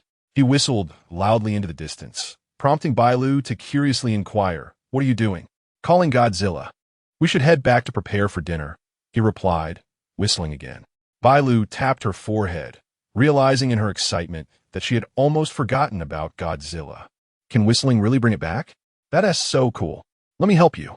She leaned forward slightly, pursing her lips, her chubby cheeks puffing up as she attempted to whistle. Shu He, noticing her earnest expression, could not help but chuckle. "You can't whistle, can you?" After a brief attempt, it was evident that she could not. Oblivious to the humor in her previous expression, Bailu responded to Shu He with a calm demeanor. Just then, Godzilla came running from afar, panting heavily. As soon as it noticed the two were about to leave, the normally composed creature became agitated, tugging at Shu He's pant leg and dashing a few steps away only to turn back again. Observing its frantic behavior, Bailu was puzzled. Doesn't Godzilla want to play anymore? But it's getting late, and I'm a bit hungry. Besides, the forest isn't safe at night, is it? Indeed, Shu He replied, looking down at Godzilla. It's not that it hasn't had enough playtime. It must have discovered something it wants to show us. Let us follow it. Godzilla knows what it's doing. With Shu He's words, Bailu felt compelled to follow suit. As Godzilla observed the two individuals turn towards the direction he was leading them, he sprinted and leaped ahead. Noticing that a distance had begun to open up, he turned back to wait by their side. As they ventured deeper into the forest, the light dimmed further with the setting sun. Bailu clung to Shu He's arm, reluctant to let go, which occasionally led to unintended touches in inappropriate places. While Shu He was lost in the occasional soft sensations, unsure of how to respond, Bailu suddenly released his grip, pointing ahead and exclaiming, "Ah, Godzilla is gnawing on something hard." Shu He glanced forward and saw Godzilla tilting his head, using his rear teeth to chew on a dark mass. Realizing it was not what he initially thought, a smile crept onto Shu He's face. It was a treasure discovered by Godzilla. With that, he urged Bailu to follow him closer. Godzilla had finished devouring one lump and, noticing the two approaching, used his nose to nudge the ground before vigorously digging with his forelegs. In no time, a multitude of dark, round masses were unearthed. Wow! Bailu stepped back in distaste upon seeing the pile of excrement. "You call this a treasure? Is it because it can be taken back for fertilization?" Upon hearing Bailu's remark, Godzilla looked at her in astonishment, as if to say, "This woman has no appreciation for true value. Then I shall keep my share." He then picked up another piece and began munching on it. "Godzilla, while you may not be able to change your dietary habits, you are the king of beasts on this deserted island." Hearing Bailu's flattery, Godzilla appeared somewhat bashful yet proud, though he continued his munching. Bailu sighed in exasperation, wanting to urge Shu He to intervene, only to see Shu He crouch down, picking up a piece and patting off the dirt. "How can you not find this disgusting? Animal droppings are rife with bacteria." Yet, upon realizing what Shu He held in his hand, those watching the live stream became instantly exhilarated. Chapter 11. Earning 100,000 a month from selling black truffles. "Goodness, Godzilla, please show some mercy. Leave a little for me." What? Am I really that uninformed? Could it be that the feces of wild animals possess some extraordinary benefits? I never anticipated that even a creature as formidable as Godzilla would be influenced by genetic attributes. I must admit, it is somewhat disconcerting to witness such behavior on camera. For heaven's sake, is it truly consuming excrement? Godzilla is feasting on wild black truffles. For goodness sake! Upon hearing black truffles, I immediately recognized it. Isn't that simply a variety of pig-turned fungi? We have plenty of those back home, and they aren't particularly costly. Black truffles do vary in quality, and the kind produced by pigs is somewhat inferior to the gastronomic elite. However, the specimen Godzilla has unearthed is substantial, firm, and aesthetically pleasing. Its distinct aroma must already be wafting through the air. There are so many interpretations surrounding this. The person upstairs seems quite knowledgeable. After all, I am in the business of buying and selling wild mushrooms, smiles. In the live stream, Shu He noticed Bailu's anxious and disdainful expression and began to clarify. "This is black truffle, not some hardened fecal matter." Godzilla is quite discerning. It would never indulge in such things. Black truffle? Bailu pondered for a moment before recalling something. "I know, at those Michelin-starred restaurants, just a thin slice of black truffle can elevate a dish's price to over 1,000. But why is it so expensive?" Shu He explained primarily, it is due to its rarity. However, black truffles are indeed nutritionally rich, containing abundant protein, amino acids, trace elements, and more. Tonight, we shall indulge in black truffles. With that, he removed his t-shirt and laid it flat on the ground, meticulously collecting the truffles one by one. Bailu stood behind, quietly observing Shu He's every move. When he took off his shirt, she momentarily averted her gaze, feeling shy, but soon her curiosity got the better of her, and her eyes involuntarily wandered over him. Earlier, she felt too bashful to look, but now, what harm could there be in stealing a few more glances? Bailu seemed to have forgotten the camera entirely, and as Shu He remained oblivious, her gaze lingered longer than before. Shu He's physique was remarkably well-proportioned, with muscular contours that exuded an aesthetic appeal. After staring for a while, she remembered she should lend a hand, so she squatted beside Shu He, her cheeks flushed, assisting him in extracting the truffles. This squat proved fortuitous, as she caught an unobstructed view. In an instant, Bailu found herself somewhat clumsy in her actions, her demeanor reminiscent of a bashful maiden as she handed over the black truffles, her eyes flickering restlessly. Yin Lu, observing from the room, burst into laughter at Bailu's expressions. Bailu is simply adorable. She can't help but sneak glances. Yet, Were I in the same tempting situation, I would likely be equally flustered. Jing, however, was anxious. Come on, Bailu, give a touch. Help us ladies enjoy some benefits. At such a moment, why bother passing black truffles? It's truly absurd. Xiao Yang coughed awkwardly a couple of times, and by observing the expressions of the two women, he could discern the current sentiments of the female audience in the live stream. He endeavored to redirect their focus. The quality of these black truffles is simply exquisite. After glancing at the two, he noticed their faces still adorned with knowing smiles. With a sigh, Xiao Yang continued, the 18 amino acids found in black truffles are exceptionally rare, as they include 8 essential amino acids that the human body cannot synthesize. Yet there was still no response. Xiao Yang felt at a loss. After years in this industry, where was their basic professionalism? He had to take matters into his own hands. Moreover, they contain unsaturated fatty acids, a variety of vitamins, and even trace elements are not uncommon. The abundant metabolic products, such as truffle peptides, are said to rejuvenate women with just a single bite, leaving men utterly captivated. At last, the two women turned their gazes toward him. Would a man like Shu He also be captivated? Enough said, I must buy some right now. Yin Lu exclaimed as she picked up her phone and began scrolling, while Jing also started rummaging through her device. Hearing Xiao Liang's explanation, the live chat lit up with discussions about black truffles. Are black truffles really that wonderful? But they must be wild, right? The previous mushroom trader reappeared. Black truffles cannot be cultivated artificially. The majority on the market are pig truffles, which cannot compare in quality. I have imported black truffles that are similar to what Shu He has. If it's a counterfeit, I'll pay tenfold. Many viewers, seeing the availability in the live stream, rushed to privately message the seller, neglecting to comment. Within a minute, they returned to the live stream, disheartened. This stuff is outrageously expensive. Ordinary black truffles can sell for over 1,000 per kilogram, and the ones similar to Shu He's are skyrocketing to over 7,000 yuan. Isn't this seller taking advantage of us? I spent over 3,000 for a pound, and the seller provided personal information, so they're not a scammer. Regardless, I want to be the woman who can captivate men. 7,000 seems too steep. The last time I saw black truffles of this quality, they were priced over 30,000. No wonder top graduates from Tsinghua University become island guardians. Even their dogs can enjoy the freedom of black truffles. It seems scholars are decades ahead of us. Is it too late to sign up to accompany him? He has the fair-skinned beauty Meng Yan by his side. Who would need us? Here's some exciting news. A wealthy individual once offered 200,000 for a dog that could find black truffles, but the owner refused. Wow, Godzilla is bringing honor to our Chinese pastoral dogs. What is so special about that? Just let Shu He train me, and I could find black truffles too. My requirements are modest. Just tie me to the bedpost. Viewers watched as Shu He returned, carrying a bag of black truffles, their envy palpable.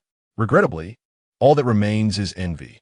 Who could have anticipated the role of a guardian of the island? However, astute entrepreneurs have set their sights on Shu He. Since they cannot locate black truffles, why not directly contact Shu He for procurement? Such lucrative opportunities must not be divulged in the realm of live streaming. Hence, they discreetly sought connections to engage with the production team. Unfortunately, the production team also reached out to Shu He through directly. They had considered internet searches, yet the curious netizens had already uncovered every detail, leaving them empty-handed. This only heightened the mystery surrounding Shu He's identity. In the year 2023, is it truly possible for someone to remain entirely disconnected from the internet? Meanwhile, the mushroom vendors have profited immensely from this show, establishing relationships with numerous wealthy patrons who expressed that as long as the vendors had black truffles, they would purchase without hesitation. Just as they intended to procure another substantial batch, the vendors discovered that even ordinary black truffles were sold out across the internet. Such remarkable sales potential. Returning to the camp, Godzilla dashed off to play in the water. Bailu glanced at Shu He, inquiring, should we not be concerned? Is it not having dinner? Shu He shook his head. No need. It has already feasted on black truffles. Just those 2 pieces? Godzilla has such a modest appetite. Shu He chuckled. What left for us was merely its leftovers. Before summoning us, who knows how much it consumed? Absurd. Bailu contemplated how, since becoming an artist, she had earned a considerable sum, yet could not bear to indulge in such delicacies as black truffles, while Godzilla so casually used them as sustenance. Truly, life could be more challenging than that of a dog.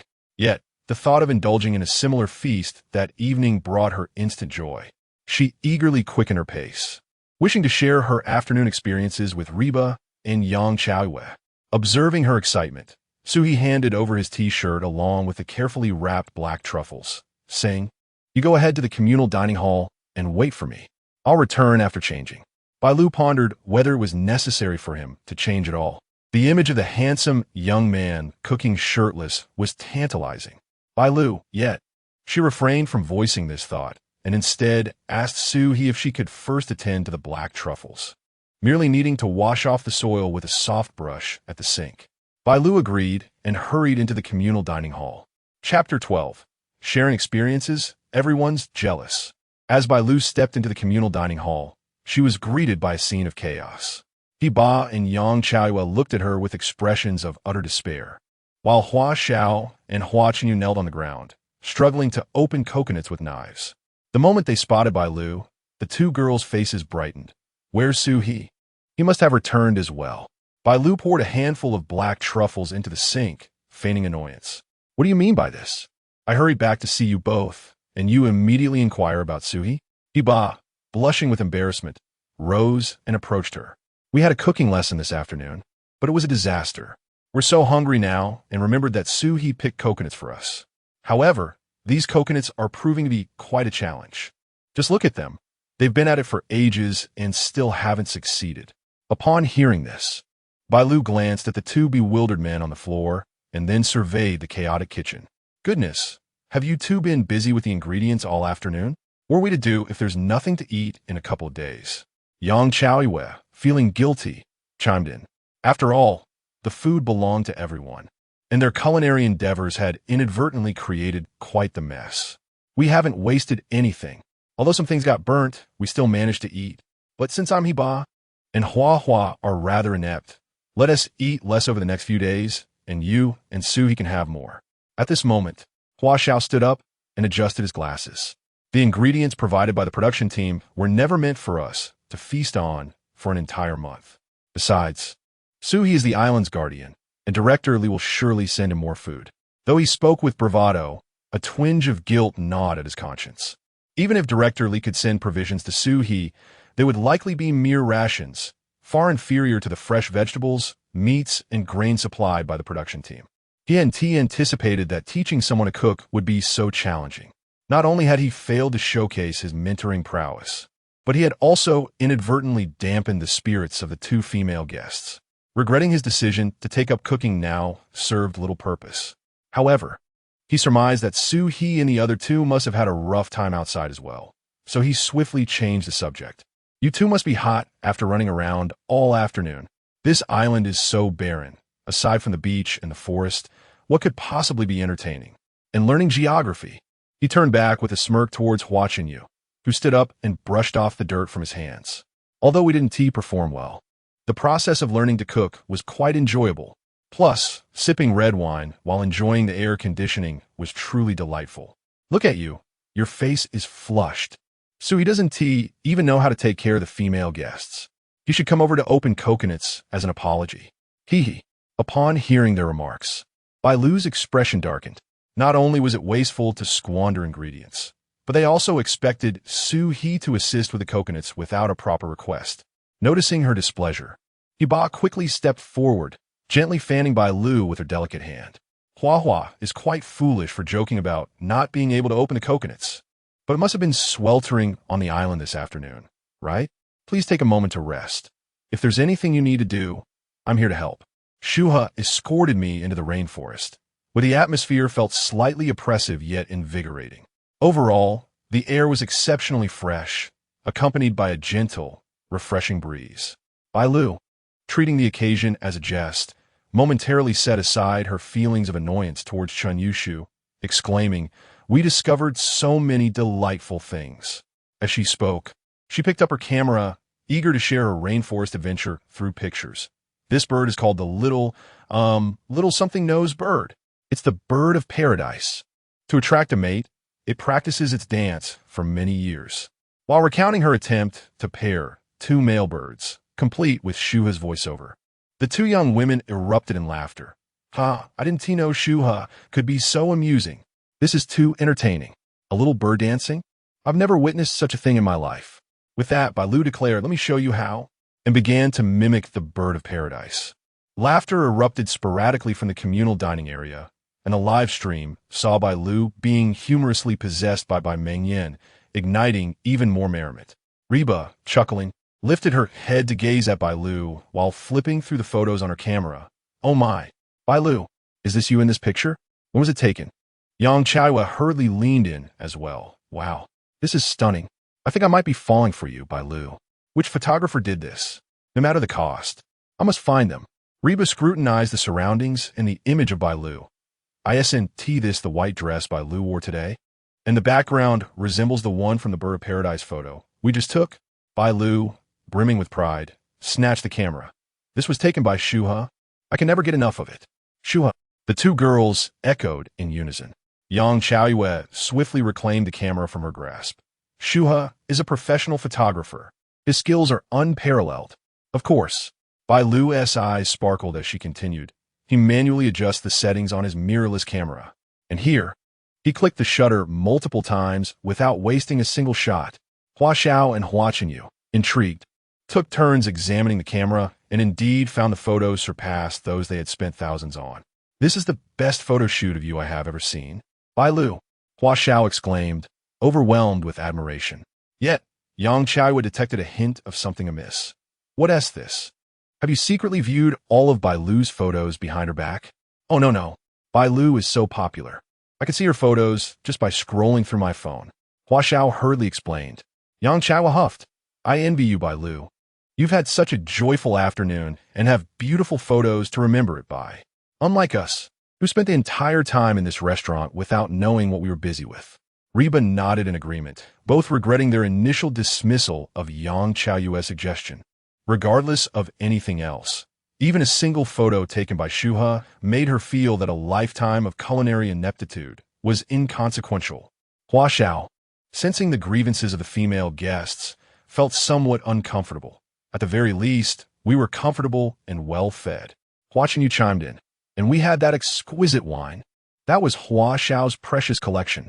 Speaking of which, you both must be starving, right? Our culinary skills are lacking, and we are left with only some leftover rice. Why not make do with what we have? At this moment, I recalled the task entrusted to me by Shu He, and with a quick slap to my forehead, I hurried back to the sink. Just then, Shu He walked into the dining area. I'm washing, I exclaimed, flustered as I turned on the tap. Glancing at Shu He at the door, Shu He, assuming she would first engage in conversation with everyone, casually approached me and said, let me handle this. You can just wait to eat. This remark evoked a wave of envy among the group. The two female guests were particularly filled with resentment. Why was Bailu allowed to have so much fun? Capturing beautiful photos and enjoying the company of a handsome young man cooking for her. While they were stuck laboring in the kitchen all afternoon, they drank red wine until their stomachs churned, but alas, it did little to satiate their hunger. They still could not indulge in the coconut. Upon hearing Shu He's words, netizens began to exclaim, wow, Shu He is so warm. Shu He always exudes an air of politeness, yet remains distant. But this statement truly struck a chord with me. Oh, is this a subtle form of sweet affection? It caught me completely off guard. I'll take care of it. You just wait to eat. My goodness, this is perhaps the most beautiful declaration of love I, a 38-year-old housewife, have ever encountered.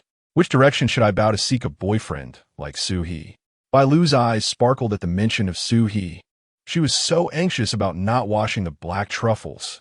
After hearing Bailu's earlier recounting, many who had not been in their live stream expressed their regret. Were they really that entertaining this afternoon? The live stream showed them in the woods, and I had thought it would be less interesting than learning to cook. Please, let us not even mention cooking. I suspect Ba and Yang Chaoyue have developed PTSD from those 3 words. To be honest, I find it somewhat concerning. Can these ingredients last for a month? Chapter 13, This dexterity is clearly a result of frequent practice. By the way, Shu He, could you assist them in opening the coconuts? I'll take care of washing the vegetables. Bailu felt a warm glow in her heart upon hearing Shu He's words. Yet she still did not step aside from the sink. Shu He retrieved a coconut from the refrigerator, asking, "What about those two? Right over there on the floor?" Yang Chaoyu replied, pointing with her chin. She bent down to pick up 2 haphazardly chopped coconuts and handed them to Shu He. The scene of us rolling around on the ground opening coconuts was truly a spectacle. Shu He chuckled and placed the coconut he held onto the cutting board. He sharpened his knife a couple of times on the whetstone, then made a swift downward stroke, causing a large chunk of the green husk to fall away. Once all the green husk was removed, a thick layer of white shell remained around the coconut. Switching to a long fruit knife, Shu He held the coconut in one hand while deftly peeling the edge with the other. Before long, the tender white coconut flesh was completely exposed. He fetched a bowl, turned the remaining white shell upside down, and with a flick, a whole, smooth coconut sphere fell into the bowl, glistening with freshness. Repeating the same process 2 more times, he inserted straws that had come with the yogurt and turned to distribute the coconuts among the others. As the 2 young women received their bowls, they stared at the pristine coconut flesh, reluctant to take a bite. "Thank you, Shu He. How come you managed to do it so effortlessly? The coconut flesh is still so intact, with no waste at all," said Reba. Yang Chaoyu added, "Your hand speed is incredible. It's evident that you've done this many times before. The process of peeling coconuts looks quite therapeutic." Shu He paused, pondering why Yang Jin Li's words sounded peculiar. If we're discussing hand speed, considering my past life of 50 years as a single man, what a joke. Hua Xiao and Hua Chenyu, witnessing Shu He's nimble movements, were utterly captivated. How could this fellow so easily accomplish what they had just struggled with? They felt admiration, yet could not afford to concede verbally. "I observe that you sharpened your knife before cutting the coconut. It appears it's not that we lack strength. Rather, the knife wasn't swift enough," Hua Xiao remarked. "Shu He, I'd like to try climbing a coconut tree tomorrow. Could you teach us?" At that moment, he realized that merely attracting the attention of the female guests with monetary prowess was only one aspect. If he could further demonstrate masculine strength, it would surely yield even greater results. Since Shu He was capable of climbing trees, he felt this task could not be too challenging. Shu He passed the 3rd coconut, still cool to the touch, to Bailu. She insisted that he drink first, claiming she was busy washing vegetables. As Shu He placed the straw into his mouth, he replied, "Climbing a coconut tree is quite simple. You must have seen those electrical maintenance workers scaling poles with safety ropes around their waists. Haven't you?" Watching U.S. eyes lit up with realization. "I've seen that. So it's that easy. With a safety rope around your waist, you can rest your body, allowing your limbs to exert more strength." "Shu He, could we borrow your safety rope?" Watching you inquired. "I don't have a safety rope. You can wrap vines with your clothing to create one yourself," Shu He replied. Hua Xiao, skeptical of Shu He's words, believed he must possess tools but was unwilling to share. If he can achieve it, then all men are capable of doing so. How else could he seek to establish his presence before the female guests? The musings of a distinguished Tsinghua University scholar are quite trivial. Hua Xiao scoffed, intending to corner Shu He with his relentless questioning during the interview. "Surely, you're not too selfish to share your treasure with us?" Shu He took a sip of the cool, sweet coconut water and replied, "Not quite. It's just that I don't need tools when climbing coconut trees." Upon hearing this response, Hua Xiao's lips twitched involuntarily. Why did it seem that his interrogation had backfired, rendering him and Hua Chenyu seemingly weaker instead? "Let Godzilla assist us. I recall that when we first arrived on the island, that dog could climb trees." Hua Xiao's tone was stiff. At that moment, Bailu had finished washing the ingredients and turned, holding a bowl of black truffles, declaring, "Stop dreaming. Godzilla is quite proud. Unless Shu He commands it, no one can make it obey." As she spoke, she placed the bowl on the counter and set up the cutting board. "Allow me," Shu He said, handing Bailu the coconut and a new straw standing before her. Bailu, however, returned the new straw to its place and took a sip directly from Shu He's used straw, exclaiming, "Wow, it's so refreshing." Having a sip of cool coconut water after returning from the rainforest is simply exhilarating. Iba and Yang Chaoyu were both bewildered. overwhelmed by the information and unsure where to direct their attention. Why did you use Shu He's straw directly? What is this dark round thing? Our coconut has yet to be opened and is already lukewarm. Surely, it cannot be as refreshing as one freshly taken from the refrigerator. Bailu glanced between Heba and Yang Chaoyue, ultimately addressing them one at a time. The straw was brought along with the yogurt. It's a scarce resource that must not be wasted. The cool coconut water is indeed far more delightful than the room temperature variety. You both should give it a try. As she spoke, she brought her coconut to their lips. Upon hearing Bailu mention the straw as scarcity, the two disregarded their hesitations and each took a sip. This is 1,000 times better than the room temperature. No wonder Shu He insisted on putting them in the refrigerator first. Next time we have coconuts, I want Shu He to cut them open at the fastest speed possible. Hua Chenyu was quite concerned about the fact that the three girls seemed unconcerned about using Shu He's straw. Regardless of how scarce it is, you should consider hygiene. After all, it was used by someone else. Yang Chaoyue dismissed his concerns. What's the big deal? Shu He is not a stranger. This statement only added to Hua Chenyu's frustration. Just moments ago, when he had fed Yang Chaoyue fried rice, she had covered her mouth, refusing to eat. Hua Xiao, meanwhile, was captivated by the bowl of black truffles, holding it up for scrutiny. What on earth is this? Shu He, are you planning to feed this to Bailu tonight? Surely, you wouldn't want to poison her?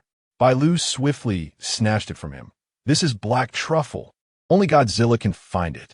It's incredibly precious. Black truffle? Hua Xiao's eyes gleamed with excitement. Are you joking? Is this something you can afford to eat? Godzilla has achieved freedom with black truffles. What right do we have to not afford them? Bailu watched as Shu He skillfully sliced the black truffle with a peeler, releasing a primal and fragrant aroma that wafted through the air. She leaned in closer, inhaling deeply a couple of times. Hua Xiao was taken aback by Bailu's words. Feeding black truffles to Godzilla? Such an extravagant waste. Do you have any idea how much black truffles sell for in Michelin-star restaurants? As the two conversed, the other three approached to observe Shu He's handling of the truffles. Reba picked up a slice and examined it closely under the light. Wow, this black truffle surpasses even the finest import from France. It is perfectly ripe, entirely black, and its golden veins are exquisite. How do you plan to prepare it tonight? Shu He paused, surveying the countertop, and noticed some leftover rice in the pot. Let us make black truffle fried rice. Hua Xiao laughed again. Such a precious ingredient. And you're going to use it in fried rice? Shu He continued her work, half for the fried rice, and the other half for a shrimp roast soy sauce. Chapter 14. Is this the legendary good fortune? Upon hearing Shu He's words, the three young ladies were utterly astonished. So, the shrimp roast soy sauce used in Yanshan noodles is actually made from black truffles. No wonder the flavor is so distinct. However, Hua Xiao was infuriated to the point that his nose seemed to twist in indignation. Black truffles should be enjoyed in moderation to truly appreciate their value. How could Shu He, this rustic fellow, resort to making fried rice and soy sauce? I cannot abide waste. You all can enjoy the fried rice yourselves. I still have some work to attend to. The others encircled Shu He, their eyes fixated on his nimble movements, chopping the black truffles, separating the egg yolks from the whites, and mixing the yolks with the leftover rice while heating oil to release the aroma of the shrimp roast soy sauce. Realizing he was being ignored, Hua Xiao intentionally slammed the door harder as he exited. At that moment, Bailu turned back without a glance and retorted to Hua Xiao. There's barely enough leftover rice for me and Shu He. If you stay, you won't have anything to eat, so just leave. Leave? What does that mean? Are they really sending him away? Hua Xiao wanted to argue, but seeing that everyone's attention was entirely elsewhere, he could only storm out in frustration. Back in his room, he pretended to handle some work for a while, glancing at the clock. It was only a little past 7. How could he endure the long, solitary night? What did that fellow usually do alone on the island? Bored, he lit a cigarette and stepped onto the balcony, where the intoxicating aroma wafted in from the communal dining area. He saw Godzilla running inside, tail held high and tongue out, while laughter echoed from within. At that moment, he found himself envying Godzilla. Their joy was palpable, while Hua Xiao felt utterly devoid of it. Yinlu observed Hua Xiao's desolate figure and shook his head. I can't help but feel that Hua Xiao is throwing a little tantrum. Jing Jing rolled her eyes, but, mindful of the cameras, spoke rather politely. I never expected Hua Xiao to be the same whether participating in a dating show or doing an interview. Quite the character. I ascend He. I think he desperately wants to join everyone, yet feels too prideful to do so. Viewers began to express their dissatisfaction with Hua Xiao's behavior since joining the program. Isn't Hua Xiao a tad arrogant? His words are rather unpleasant. Who exactly admires him? Such a petty man. Is it just jealousy? Teaching cooking is both dull and wasteful, and he still speaks to Shu He with sarcasm. It's quite off-putting. Shu He cleaned up all their leftovers, yet he claims he can't stand to see others waste food. What has he been doing all afternoon? Amidst it all, in the communal dining area, Reba, Yang Chaoyue, and Hua Chen felt too embarrassed to finish the fried rice meant for two. Yet the enticing aroma that occasionally wafted towards them was nearly driving them to the brink of madness. Each grain of rice stood out distinctly, evenly enveloped in a delicate yellow egg mixture, while the so-called black diamonds of the dining table, black truffles, adorned the dish. Generous chunks of egg white and a sprinkle of scallions rendered the fried rice visually enticing. Bailu, completely oblivious to the gazes of the three onlookers, was fully engrossed in the mysterious aroma of the fried rice, unable to extricate herself from its allure. In contrast, Shu He felt quite uneasy under the intense scrutiny of the trio, yet they neither accepted his offer nor could he shoo them away. Could it be that the comforts of the entertainment industry had led these individuals to develop a penchant for masochism? Godzilla, drawn by the tantalizing scent of the fried rice, dashed into the dining room, adding yet another pair of eager, yet feigned stoic eyes to the scene. Shu He sighed, finding the situation quite unbearable, and decided to relinquish his portion to Godzilla. Although Bailu felt reluctant, she couldn't let Shu He, who had spent the entire afternoon with her, go hungry. Thus, she hastily pushed her plate of fried rice towards the two of them, suggesting, "Let us share a plate." Shu He waved his hand dismissively. "It's fine. I'm not that hungry." After all, he still had some provisions stashed away in the room to tide him over. How could he possibly not be hungry? He must eat. Bailu, disbelieving Shu He's words, scooped a generous mouthful with her spoon and urged, "Open your mouth, with no way to evade. Shu He had no choice but to take a bite. The trio and the dog watched the interaction between the two, suddenly finding the fried rice less appetizing. It had only been one afternoon, yet Bailu was already using the same straw and feeding him. Even though they were enjoying their time together, the pace and intimacy felt a tad too rapid. Didn't he? Watching you was utterly perplexed. He had been covertly sending signals to Yang Jinli, but she remained resolutely oblivious to his advances.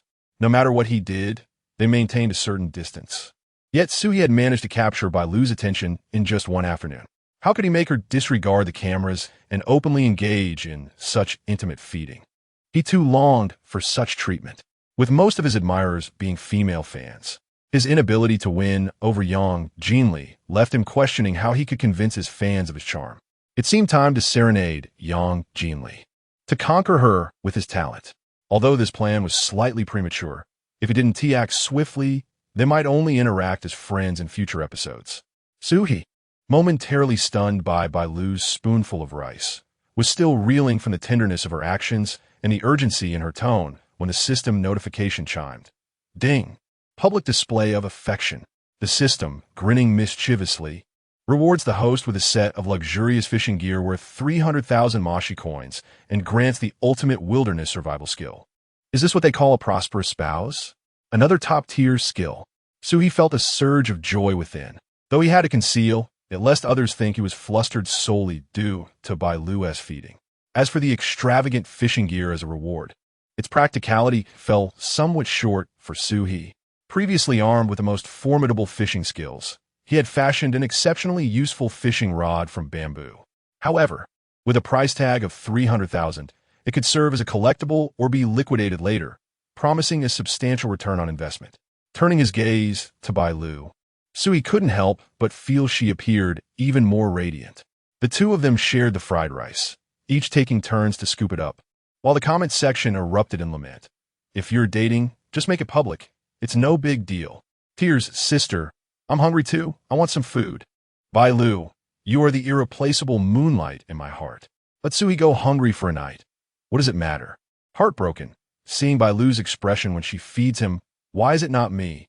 How infuriating. Perfect match. Shu He, the young man, seems to have become quite docile. As the two sweetly finished the plate of fried rice, the three sitting opposite felt a twinge of desolation. Fat D glanced down and noticed that even Godzilla's portion had been devoured, which only deepened her melancholy. However, she soon realized how absurd her thoughts were. Even if Godzilla had tea finished, would she really compete with Dogsy for it? That delectable fried rice. And she and T even had a single bite. Fat D truly grasped the meaning of suffering for the sake of appearances. Lost in thought, Hua Xiao pushed the door open. Upon seeing Shu He and Bailu tidy up their empty plates, a wave of disappointment surged within him. Yet he could only express his purpose. I've nearly wrapped up my work and wanted to discuss tomorrow's arrangements with everyone. If no one has any objections, how about we go fishing? I just bought a new fishing rod and haven't had the chance to try it out yet. Chapter 15. An invitation to fish. Controversy arises with Shu He. Upon hearing Hua Xiao's suggestion, Shu He pondered whether she should also try her new fishing rod tomorrow. Meanwhile, the others appeared somewhat hesitant. Watching you remarked, I cannot fish, but I'm willing to give it a try. Reba added, I can also attempt it. However, I do not possess a fishing rod. This statement was precisely what Hua Xiao had hoped for. He desired her lack of fishing equipment. Not only could this lead to applause for his triumphant catch, but it also promised an opportunity for closer interaction. Yang Chaoyue expressed, I have heard that catching a fish brings a great sense of accomplishment. But aside from Hua Xiao, we all lack fishing rods. Is it feasible? Hua Xiao chuckled lightly and cleared his throat, embodying the preparedness of a mature gentleman. I have brought 2 fishing rods. However, Reba and I will share one. As for the other rod, Hua Xiao contemplated, his gaze drifting towards Shu He. Shu He, as the island guardian, you must have a rod, correct? It need not be elaborate. Our primary aim is enjoyment. Shu nodded earnestly. I have 2. Hua Xiao clapped his hands together. Perfect.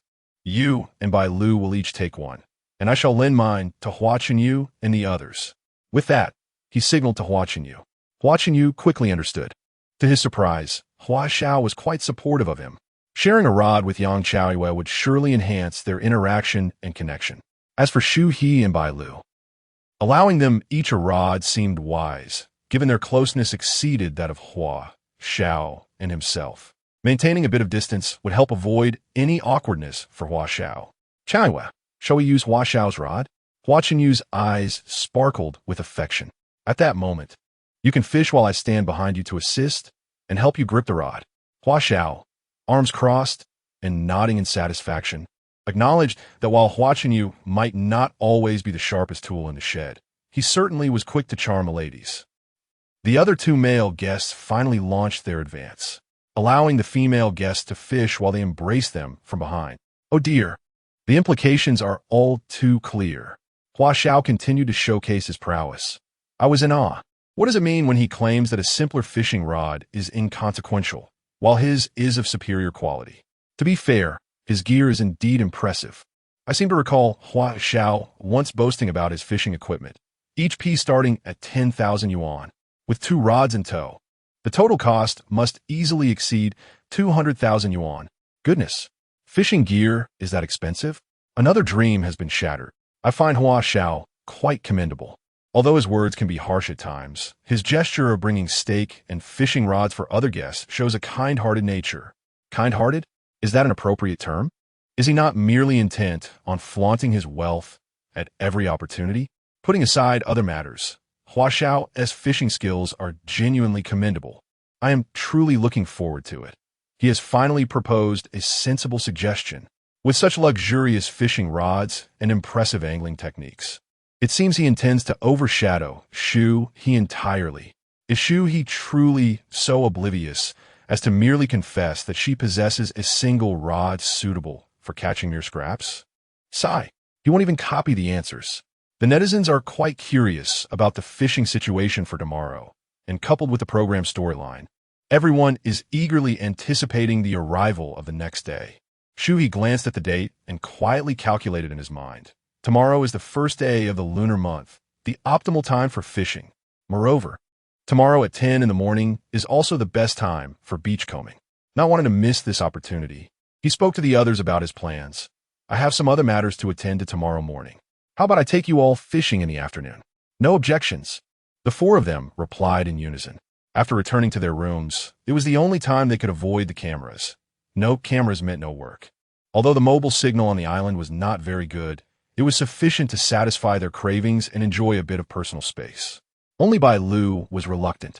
But since Shu He mentioned he had something to do, perhaps it was related to his duties as the island keeper, or perhaps personal matters. It wasn't appropriate for her to inquire in front of everyone. Would it be better to visit Shu He's room tonight and ask him directly? Great idea. After all, she had a perfectly suitable excuse. Having discussed the arrangements for tomorrow, Shu He left the communal dining area early, while the others stayed behind to tidy up the remnants of the day. Shu He displayed quite a bit of character, washing his and Bailu's plates before departing. Hua Xiao deliberately brought this up, feigning some confusion as he shook his head. Perhaps he thought that since he and T made the mess, he didn't need to clean it up? Yet Bailu had stayed to help everyone. Watching you hinted at something more. Bailu was indifferent. Shu had already done enough for her throughout the day, but leaving without regard for others inevitably left some feeling unsettled. Shu He had cooked and accompanied me today, and now he is tired. I could take care of his share. This explanation only served to further irritate the netizens. Initially, they held a favorable impression of his performance today, but now it felt disappointing. One shouldn't be so selfish, brother. Regardless, it is a shared environment, and everyone must contribute to its upkeep. Isn't it a bit misogynistic to assume that women should bear his responsibilities? Bailu is doomed, utterly lost in love. How can she endure this? I believe Shu He is in the right. He has done what he needed to, and he didn't create the mess in the kitchen. Hua Xiao and Hua Qinyu's deliberate provocation is quite revolting. Shu He's simple action has sparked heated discussions in the comment section. Some deem him selfish, while others argue he is blameless, with the fault lying with Hua Xiao and Hua Qinyu. The observation room promptly detected the sentiments of the netizens. Yen Lu remarked, "In truth, Shu He did nothing wrong. However, should we not consider mutual understanding and assistance during our daily interactions?" Teacher Xiao Yang, from a male perspective, do you think Shu He's actions are appropriate? Xiao Yang stroked his chin. I see nothing inappropriate in his actions. I cannot speak for all men, but if it were me, I would certainly show some consideration. Jingjing wished to defend Shu He, asserting that he must have been feeling unwell and did not want to cause any concern among others. Her voice grew increasingly faint, clearly indicating that even she could not convince herself of this fabricated excuse. The three guests in the observation room held differing opinions, and for a moment, they were at a loss as to how to soothe the sentiments of the online audience, ultimately deciding to switch the live stream to Shu's perspective. In the footage, Shu He emerged from the restaurant alongside Godzilla. Instead of returning directly to his residence, he and the dog climbed onto the rocks by the beach. Approaching the lighthouse where the flag fluttered, he solemnly lowered the banner with a serious expression. Godzilla sat beside him, wearing a grave demeanor, as if he fully comprehended the significance of this moment. Chapter 16. No matter how small, it is still our country. Shu He hoisted the flag, standing high and illuminating the deserted island with a spotlight, while the night vision drone followed his gaze, surveying the surroundings. Godzilla accompanied Shu He, inspecting the island's condition, which remained just as small and tranquil as before. As he observed, the dog yawned in boredom. Shu He looked down at him and smiled. What is wrong, Godzilla? Is the uninhabited island too small for you? Are you disdainful of its eyes? Godzilla lowered his head and nuzzled against Shu He's feet, as if to convey, that is not my intention. After all, you are here with me. Shu He bent down, affectionately stroking from Godzilla's head to tail. No matter how small, is still our country. The dog understood, its heart clear on the matter. Godzilla responded to his affection, ultimately licking Shu He's hand in a charming manner. Shu He stood and placed a flag in the designated room for the island's guardian. The interior was quite rudimentary. Although Shu He had tidied it up somewhat, it still fell short of living standards. The window was shattered, The walls were weathered, the floor was flooded, and mosquitoes swarmed about. The only piece of furniture was a bare, hard single bed, missing several slats. In this light, one could say the fleeing developer had done a small good deed. After securing the flag, Shu He picked up a yellow tennis ball from the ground, tossing it in his hand as he glanced at Godzilla. Shall we compete? If you win, I'll play ball with you. Woof, woof. Godzilla leaped and spun in place, brimming with excitement. Shu He smiled and stepped out of the room, aligning himself at the same level as the dog. On your mark, get set, go. Shu He sprinted toward the rocks, using hands and feet to scramble down as quickly as possible. Godzilla, however, moved with effortless grace, soon standing on the beach, looking up at Shu He and cheering woo. Woof, woof.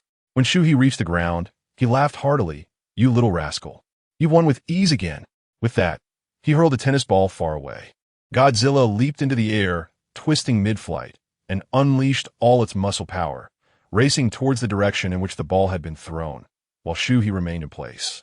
Waiting, the barrage of comments fell silent, no longer echoing the earlier excitement.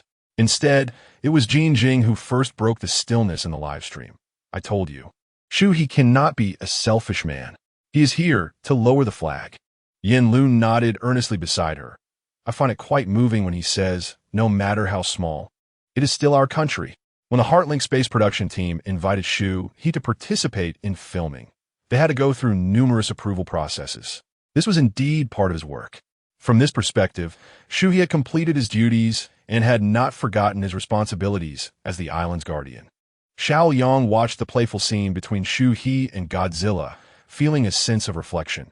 This child's spirit is truly worthy of emulation by modern individuals. To diligently complete his work in such an environment while also entertaining himself.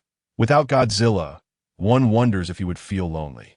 For the first time, Jin Jing's tone became somber. That's why they say dogs are humanity's best friends.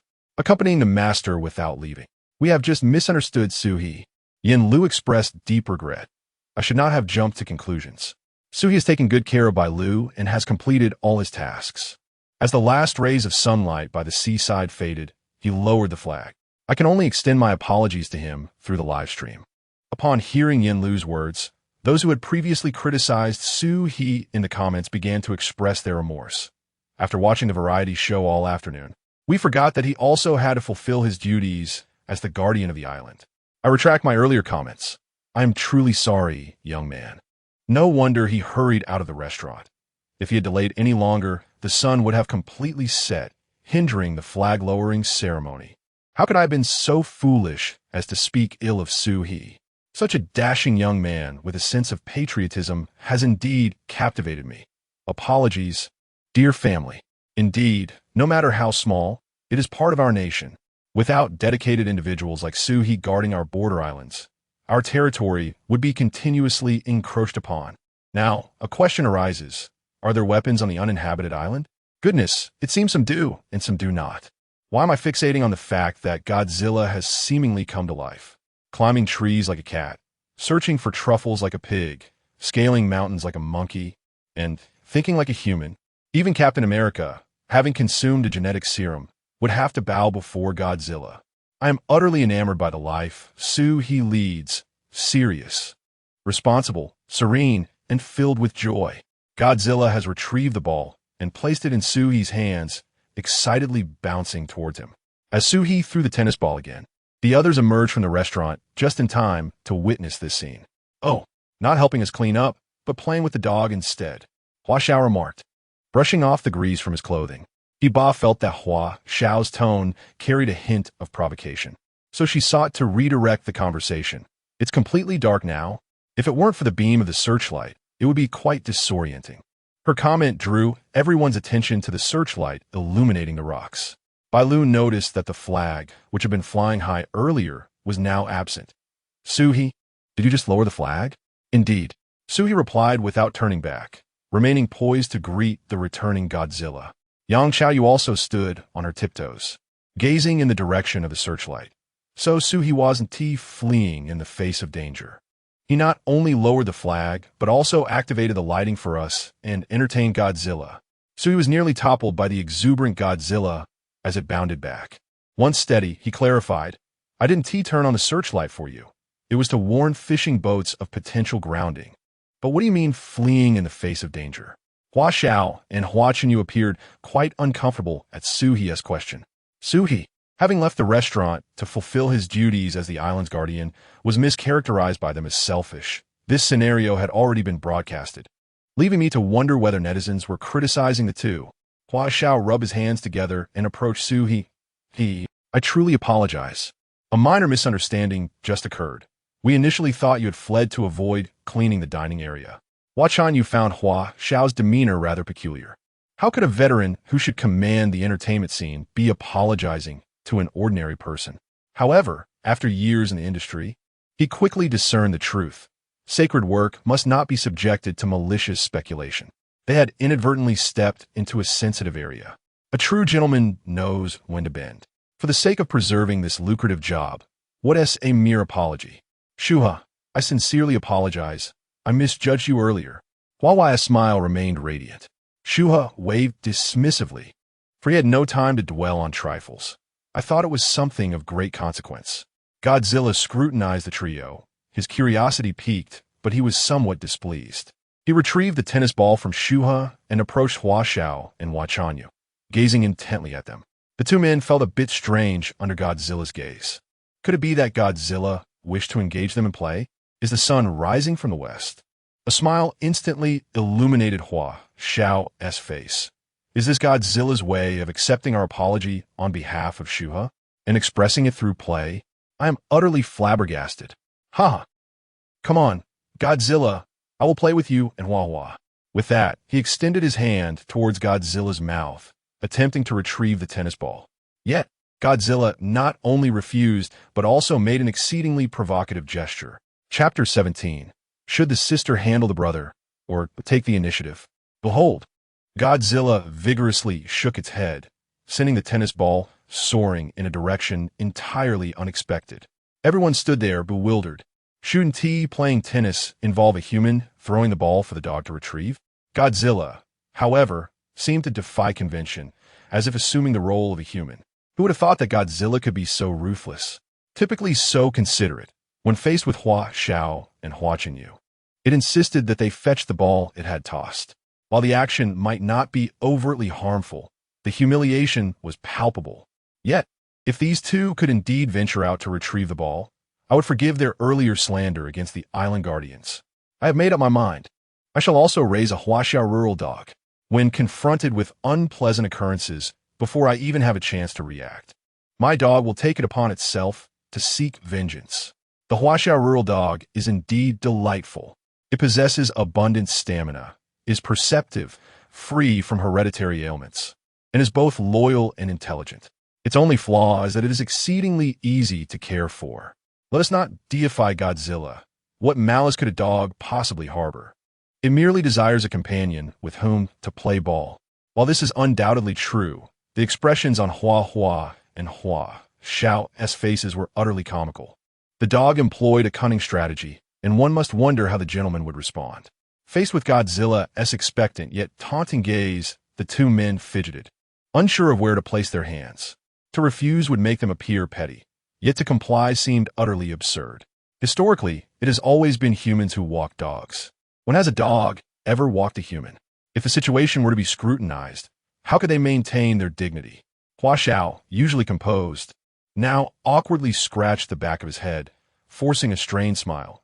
Godzilla, was that intentional? This inquiry, too, seemed a means of providing himself an escape. After all, how could a dog comprehend human speech? If Godzilla remained unresponsive, he could rationalize. It was not deliberate. It merely wished to play ball. This way, retrieving the ball would not be too humiliating. To his surprise, Godzilla, with a plethora of insights, promptly responded, Woof. Hachi hachi, it was indeed intentional. It even mimicked a human by nodding its head. Hua Xiao exhaled a long, exasperated sigh. Goodness, this cunning dog nearly spoke human language. Was it trying to drive him to despair? Regardless, he had to make a graceful exit. Wasn't it merely a matter of forcibly crafting an escape route? As a professional supporter, surely he could handle such trivialities. Godzilla was exceptionally clever, even capable of jest. To reward you, I shall retrieve the ball for you to play with. Hua Xiao trudged across the soft sand, step by step, approaching the ball, inwardly cursing. This dog truly deserves its black truffle upbringing. It can throw the ball this far with its mouth. Godzilla glanced at Hua Xiao's silhouette, then at Hua Chenyu. Once Hua Chenyu realized what was happening, he hurriedly followed suit. The two retrieved the ball and brought it back to Godzilla, who picked it up and immediately tossed it away. Hua Chenyu could no longer maintain his composure, but he understood that this was the only way to redirect the attention from the earlier mishap and alleviate the audience's dissatisfaction. Thus, he forced a smile and remarked, "Life on this island is truly delightful, satiated and quenched, while also getting some exercise. I adore dogs, just the right way to help with digestion." No sooner had he spoken than his stomach let out a loud growl. Having eaten an early dinner, and not wanting to impose on the coconuts that belonged to the female guests, he felt embarrassed to ask for any. Now, accompanying Godzilla in expending energy, watching you felt as though he might faint. He truly wondered how much longer he could endure this lifestyle. The two trembled as they retrieved the ball, but seeing that Godzilla was about to throw it again, Shu He sternly interjected, "That's enough, Godzilla. You're not running. Let us save the play for tomorrow." Observing Godzilla reluctantly drop the ball, Shu He revealed a satisfied smile. He didn't wish to deprive Godzilla of enjoyment, but on one hand, the dog's restless eyes suggested mischief, and on the other hand, everyone had heard Hua Chenyu's stomach rumbling. No one responded out of sheer awkwardness. If Godzilla were allowed to play for a few more rounds, Hua Chenyu, with a small stature, might genuinely faint, resulting in the depletion of their precious medical supplies. Since the others had brought their own food, it would be better for him to return, have a bite, and catch some sleep to recuperate. Hua Xiao and Hua Chenyu, seeing Shu He speak up, wore smiles on their faces but felt immense gratitude in their hearts. Hua Xiao hastily suggested, "Let us call a day then. Everyone is quite tired after just arriving on the island. Tomorrow, we shall go fishing together." As the group dispersed, the three female guests huddled together, whispering as they made their way back. "Reba, is Godzilla being intentional? Yang Chaiwa, indeed. The dog has admitted it. Godzilla's loyalty is remarkable. I wish I could take it home. Then let us see who dares to bully me." At that moment, Reba noticed Bailu, who was silent and looking downcast, and curiously asked, "Bailu, why did you fall silent the moment you parted from Shu He? Can't you stand being apart for even a minute? Why not pretend to be scared tonight and stay over at his place?" Hearing Reba's teasing, Bailu playfully swatted her with a white t-shirt in her hand. "What nonsense are you spouting? I'm just planning for tomorrow." Yang Chaoyue chimed in. "Isn't that t-shirt you're holding the one Shu He wore this morning? Oh dear, you aren't planning to sleep with his shirt, are you?" Ha ha ha. Bailu's face turned crimson from the laughter of her two mischievous friends. "You two are insufferable." So he got his clothes dirty while pretending to be a black truffle. "So I'm going to wash them for him." Oh my, that sounds like a couple already, living the idyllic island life of male farming and female weaving. The two continued their playful banter, leaving Bailu at a loss for words. As she lifted her gaze, the room came into view. "Oof, you two are absolutely ridiculous. I shall return and ignore you both. Off to wash my man's clothes now." Ha ha. The peculiar tone of Yang Chaoyue sent Reba into a fit of laughter, while Bailu, feeling slightly embarrassed by their teasing, swiftly slammed the door and leaped onto the bed, burying her head under the covers. Despite the slight embarrassment, a sweet feeling blossomed within her. Bailu grabbed her phone, searching for a signal throughout the room. After a while, an incoming message notification chimed. It was from her dear friend. "Dandan, by Meng Yin. The new dating show is absolutely captivating. Everyone thinks you performed impeccably. The number of Deer Antler fans has surged by over 100,000. Now, I hope you accomplish the tasks assigned by the sisterhood. Main task, secure the affections of that high-quality gentleman, Shu He. You two are simply delightful together. Side task, after the show ends, arrange for me to meet the real-life Shu He. I can hardly contain my excitement. Don't worry, I want to steal him away." Auntie is an old Psy fan. Bailu chuckled at Dandan's messages. She had been Bailu's steadfast companion during her darkest days. They had once promised each other that whoever became wealthy first would support the other, and Bailu's sudden rise to fame had allowed her to fulfill that promise immediately, inviting Dandan to be her assistant. With Bailu's support, Dandan had also achieved financial independence. In both her professional and personal life, Dandan was Bailu's most trusted confidant. Bailu replied, "This task is quite challenging. Though I can sense that Shu He doesn't dislike me, I'm still uncertain if he likes me. Do you have any clever strategies?" Dandan quickly responded, "Are you being serious? A clever strategy? What a joke. You are the national goddess, Bailu. How can you feel insecure around Shu He? However, when it comes to winning over his brother, you must be bold and proactive." Wicked grin. Bailu, feeling her arms ache from raising them, simply replied, "Understood." True to the spirit of friendship, they were indeed on the same wavelength. Encouraged, she tossed her phone aside and rushed to the bathroom to wash Shu He's clothes. Twisting and wringing, the t-shirt finally dried to a degree. She tidied her hair, applied a touch of makeup, and stepped out of her room. Chapter 18, Bailu. You must not depart alone. The live broadcast displayed an empty beach, with even Godzilla trailing behind Shu He as they retreated to the room. The audience, gazing at the flickering lights and listening to the gentle lapping of the waves, felt a sense of melancholy and loss. The three guests in the observation room began to bid farewell to the viewers. Yin Lu, the guests have all returned to rest, and it is time for us to say goodbye as well. Jin Jing, what are your thoughts on today as performances? Jin Jing, in a word, I absolutely adore Shu He. Had I known there would be such a charming male guest, I would have signed up myself. Comparatively, Hua Xiao was also commendable. Though at times his behavior was peculiar, he consistently provided the guests with various resources and advice. Yin Lu nodded and turned to Xiao Liang. Teacher Xiao Liang, this is your first time participating in a dating show, correct? What are your impressions? Xiao Liang smiled. To be honest, I was quite surprised when I was invited. Has the entertainment industry become this inclusive? Even someone with my image can serve as a dating show observer. However, after watching for a while, I find it quite fascinating, especially Shu He. I know he has only been on the deserted island for a week, yet he has already grasped the local conditions and taken excellent care of Bailu. His adaptability is off the charts. I would rate him 200 out of 100. What struck me most was his ability to distinguish the genders of the little nose-ringing birds at a glance. I was quite astonished. Yin Lu, an outsider admires the spectacle, while an insider discerns the nuances.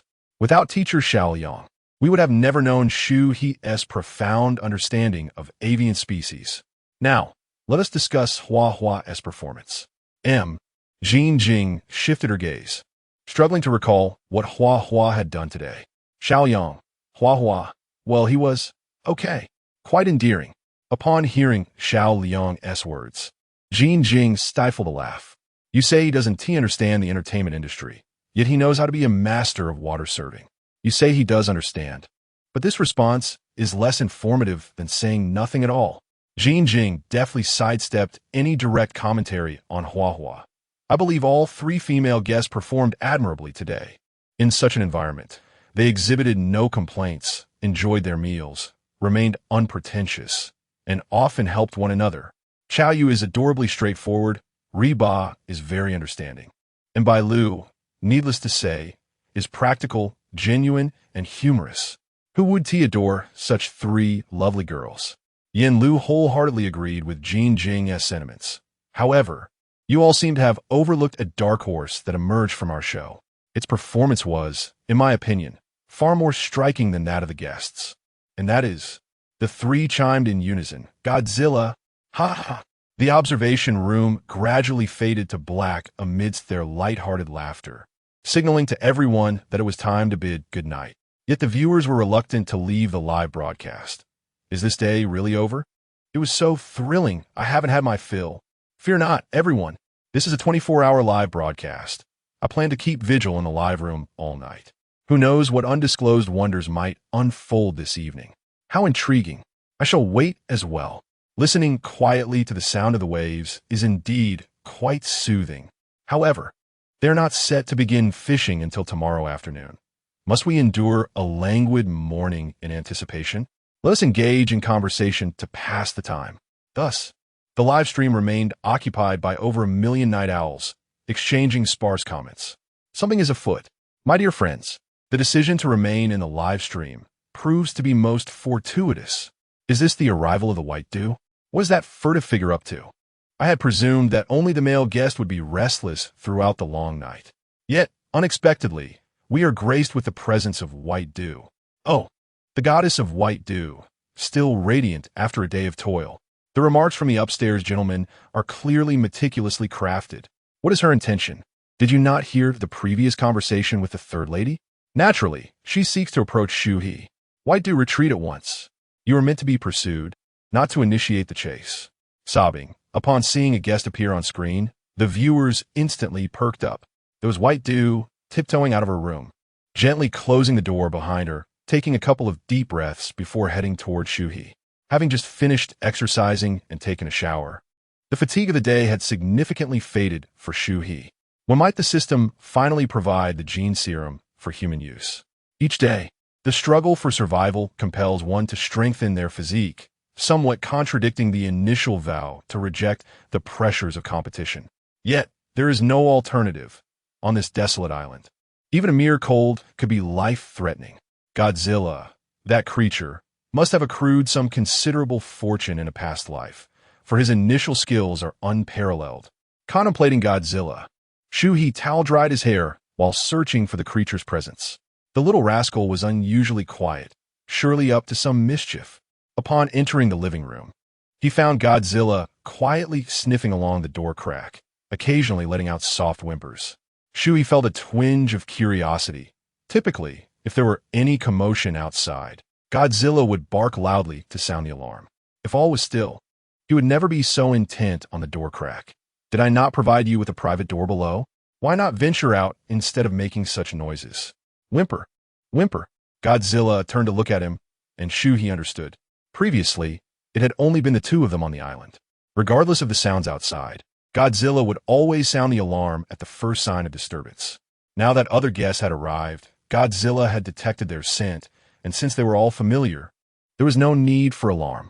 Surely, what could silence Godzilla would not be those two male artists. Could it be that a lady has come to visit at this late hour? Shu He paused, quickly dressing, as Godzilla's whimpers intensified. He glanced through the peephole. There stood white dew, lost in thought, reaching out, stepping away, and then returning, executing a flurry of movements in the span of a second. Shu He finally comprehended what his teacher had always remarked. I see all your little fidgeting. With a smile, he opened the door. What brings you here, white dew? Startled, white dew stammered, her voice hoarse. Cough, cough. Shu He, I came to bring you the t-shirt. I've washed it. Shu He took the t-shirt, slightly damp, yet it exuded the unique milky fragrance that belonged to Bailu. Thank you, she said. The two stood at the door, both at a loss for words. Bailu tucked a stray hair behind her ear and ventured, is your room similar to ours?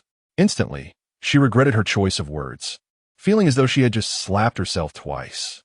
How inappropriate. Knocking on someone's door late at night was already quite forward, and her mind had betrayed her with such a clumsy remark. Surely, Shu He would misconstrue her intentions as an invitation to enter, deliberately broaching the subject. At that moment, Bailu wished she could transform into a crab and burrow into the sand. Shu He, flustered by her question, stammered, Well, it's quite similar. Initially, it was designed to be a luxurious standard room, I believe. With the girl having hinted so boldly, he wondered if his dry explanation fell short. Was it truly appropriate to address the matter in front of the camera? But what mattered more, the camera or his personal integrity? Any man worth his salt would undoubtedly know the answer. Thus, he stepped aside and gestured invitingly, Please come in and have a seat. Chapter 19. The third young lady visits one by one. So he could no longer contain himself as the barrage of comments exploded like popcorn in a hot pan. Goodness gracious. I am utterly astonished. This dating show is truly electrifying at night. Is your room the same as ours? He translated. I wish to enter your room and spend a delightful evening with you. Do not say such things about my beloved Bailu. She simply misspoke. Shu He, decisive as ever, declared himself a role model and humbly received the admiration of his friends. Oh, splendid. The show is about to get even more exciting. Life is indeed worth living. Wait, why is another female contestant appearing? Is that Reba? Does she wish to explore the layout of Hua Xiao's room? Ah, how the times have changed. The ladies have become bolder. How delightful. Bailu, blushing from Shu He's invitation, realized Shu He had misunderstood her intentions. She quickly waved her hands, saying, "It's quite late. I want to be going in. I merely wanted to ask if you have any plans for tomorrow morning. Do you need my assistance?" Shu He replied with an understanding though it would be disingenuous to claim he was not disappointed. Tomorrow marks the first day of the lunar month. I plan to go to the seaside in the morning. Fishing times are flexible. The afternoon works as well. Upon hearing about the seaside, Bailu quickly forgot her earlier embarrassment. She often watched various videos about seaside foraging on her phone and wondered if reality was truly as magical as depicted. Seaside foraging. Is it like the videos where one digs up giant clams from the sand? Sui nodded. It's somewhat like that. However, many videos are misleading. The actual situation may not be as optimistic. Tomorrow is the best time of the month, but the outcome remains uncertain. Bailu's eyes sparkled with anticipation. May I join you? Of course, Shu He readily agreed. Wonderful. Bailu beamed at Shu He, whose hair was still slightly damp, exuding the fresh scent of shower gel. If he were to invite her inside, would she accept? Bailu, what are you two up to? Suddenly, a voice from behind interrupted her thoughts. She turned to find Reba, burdened with numerous packages. I've come to return Shu He's clothes. What about you? Before Reba could answer, she gave Bailu a knowing glance and continued. Shu He generously offered his coconut to us this morning, so I brought him some snacks from my hometown as a token of gratitude. As she handed them to Shu He, she listed xiangbala beef jerky, milk curds, snow lotus chili strips, vacuum-sealed fried rice noodles. Shu He had already attempted to decline, yet Reba provided him no opportunity to refuse. Before long, he was nearly overwhelmed by the sheer quantity of snacks. Truly, Punny deserves her reputation as a foodie. After distributing half, Reba suddenly stuffed the remaining snacks into Bailu's arms, declaring, "Everyone gets a share. You must try the delicacies from my hometown. Don't be overwhelmed by their deliciousness." As the three of them busied themselves with the snacks, another female voice called out from behind, "Are you all here?" What a lively gathering. As Yang Chaoyue turned and approached Shu He, she held a bag in her hand. "Shu He, thank you for the coconut today. I tend not to carry much when I go out, but this is my newly purchased perfume, a gift for you." Upon finishing her words, she thrust the handbag into Shu He's hands. Yang Jinkai was quite straightforward, yet the perfume would serve him little purpose. "You all take these back. It's merely a coconut," he insisted. No. Yang Chaoyue shook her head vigorously, like a rattling drum. "If you refuse to accept it, how will I ever enjoy coconuts in the future?" Reba nodded emphatically. "It's getting late. Shouldn't the three of us hurry back to rest?" The three young ladies had completed their respective tasks, and before dashing off, could not resist teasing Godzilla one last time. Eventually, only Shu He remained at the door, burdened with packages, initially believing it to be an act of gratitude. Little did he know that Reba and Yang Jinkai had merely considered themselves long-term coconut. Bailu had also departed. Alas, life is unpredictable, like a sausage stuffed in another sausage. With a sigh, Shu He retreated indoors with Godzilla, closing the door with his foot and placing the items on the table. The snacks were still edible, but the perfume. Just as he contemplated voicing his grievances, a surge of survival skills flooded his mind. Suddenly, Shu He's eyes sparkled. The perfume contained a substantial amount of alcohol. By combining it with amino acids, sodium carbonate, and acetic acid, he could concoct a mosquito-repellent solution with enhanced efficacy. Furthermore, the synthetic fragrances in the perfume would ensure that it was safe to apply and pleasant in aroma. Drawing upon a bit of his chemistry knowledge, Shu He had unraveled the principles behind the creation of this mosquito repellent. The perfume was not entirely useless after all. It was only 9:30 in the evening, too early to retire for the night. Without hesitation, he called out to Godzilla, who was on the verge of slumber, "Bring out those stinky fish and rotten shrimp you've hidden. I'll trade you for a fresh batch tomorrow." Uncharacteristically, Godzilla was not as enthusiastic, for even though Shu He promised to swap for something new, it still felt a pang of reluctance, as those were treasures accumulated over time. Although they dined on fresh ingredients daily, who could dismiss the possibility of a rainy day? Observing Godzilla's demeanor, Shu He, in exasperation, gave it a gentle kick. I'll treat you to a chilled coconut later. Woof. Godzilla perked up, swiftly darting through the doggy door. Each time it gnawed at a coconut, it ended up with a mouthful of wood shavings, far inferior to a neatly sliced one, with new seafood and a smooth coconut in the mix. This deal was too good to pass up. There was no reason not to part with a few stinky fish and rotten shrimp. Shu He gathered several old iron basins and assorted tools, stepping out of the room to find some dry firewood to ignite. Once the pot was set up, he waited for Godzilla to deliver the goods while boiling water and preparing coconuts. Those who had not left were quite curious about his actions. Was Shu He preparing a late-night feast for himself? Did the three young ladies' recent visit keep him awake? What method could one employ to inform those two male guests that they're somewhat green around the gills? The imagination of netizens is truly boundless. Shu He, after sharing a plate of fried rice with Bailu in the evening, must have been quite famished. Yet, did not Pundi just provide him with a plethora of snacks? At such a late hour, was there really a need for such fuss? Could it be that his culinary skills are so exceptional that he looks down upon pre-packaged food? I believe Shu He is not that pretentious. Initially, upon noticing the island had fallen silent, many netizens planned to depart, only to find their curiosity piqued when Shu He emerged from his room and began to prepare a fire by the seaside. Godzilla incessantly retrieved various foul-smelling fish and shrimp, soon creating a veritable mountain at Shu He's feet. This inexplicable behavior attracted a plethora of new viewers. Is this a romantic reality show? Why is a dog attending to a master who cannot care for himself? What nonsense about not being self-sufficient? Allow me to elucidate for the newcomers. This is, well, I too am at a loss. How curious. I can almost smell the stench through the screen. Is Shu He truly intending to cook these items? Is he merely putting on a show of pity? There is no need to be so extravagant in conserving ingredients. Enough with the wild speculations. Just watch closely. Shu He methodically rinsed the foul fish and shrimp with seawater, then placed them into an iron basin. No need to dig further. Godzilla sighed with relief as it bit into the coconut Shu He held, slurping the cool, refreshing coconut water from the opening. Once it finished, Shu He began to stir and crush the ingredients in the pot with a hammer. The process of hydrolysis was rather lengthy, causing the netizens to yawn in unison, perplexed about Shu He's true intentions. Chapter 20. A night of spring sentiments. Having completed the hydrolysis, Shu He meticulously removed the impurities from the pot. While waiting for the mixture to cool, he ingeniously fashioned a filtration device from a large mineral water bottle. 2 hours later, he poured the lukewarm concoction of fetid fish and rotten shrimp into the apparatus before retreating to his room, extinguishing the lights to seek slumber. This left a multitude of online viewers in the live stream utterly bewildered. Brother, could you please clarify your actions?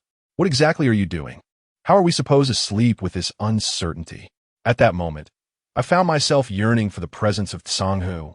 Wasn't Shu He's culinary prowess quite commendable? Could he possibly be concocting some unique seasoning? It was plausible. Once the putrid seafood broth was filtered, exposure to sunlight could lead to evaporation, resulting in crystallization within the filtration vessel. These crystals, could they perhaps be some form of seafood flavor enhancer? There was a semblance of reason in that notion. Yet as a chemistry student from Beiping, I posited that these crystals were likely amino acids.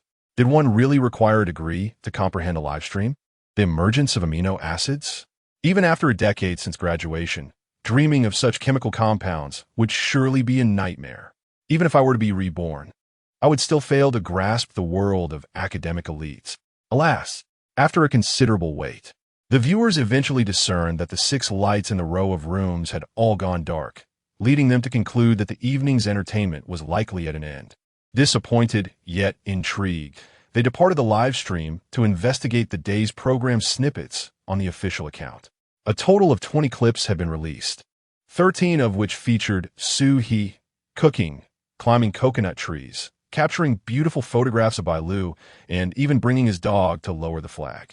Each video amassed millions of views, while the clip of Bailu and Shu He providing voiceovers for the exotic birds garnered an astonishing number of likes. Hilarious, Is this a newly launched dating show? The pairing of a comedic girl and a funny boy is exceedingly rare. A handsome, humorous boy is even rarer. Watching the young man's other videos was utterly delightful. I must return to the live stream tomorrow. The daily interactions between Bailu and Shu He. Bailu, Shu He. Having watched this 100 times, I wondered, was this charming young man a newcomer? I had never heard of him before. Why were there so many clips featuring Shu He? Surely, Hua performed admirably too. Why was the production team so keen on promoting this amateur? Did he possess some influential backing? After all, how could a country bumpkin without even a social media account have so many edited segments? I suggested that the naysayers should watch the live stream before casting judgment. The video's immense popularity even reached Shu He's former classmates. Being in the same class as Shu He, he now earns $1,800 a month, always smiling. Meanwhile, I make over $100,000 a month and lament the lack of places to spend it. Why is there such a disparity between people? Please, those upstairs, do not tarnish the reputation of Qing University. I'm also a classmate of Shu He. He is quite well liked. Upon learning that he had ventured to a deserted island, his classmates expressed admiration, but none could aspire to be like him.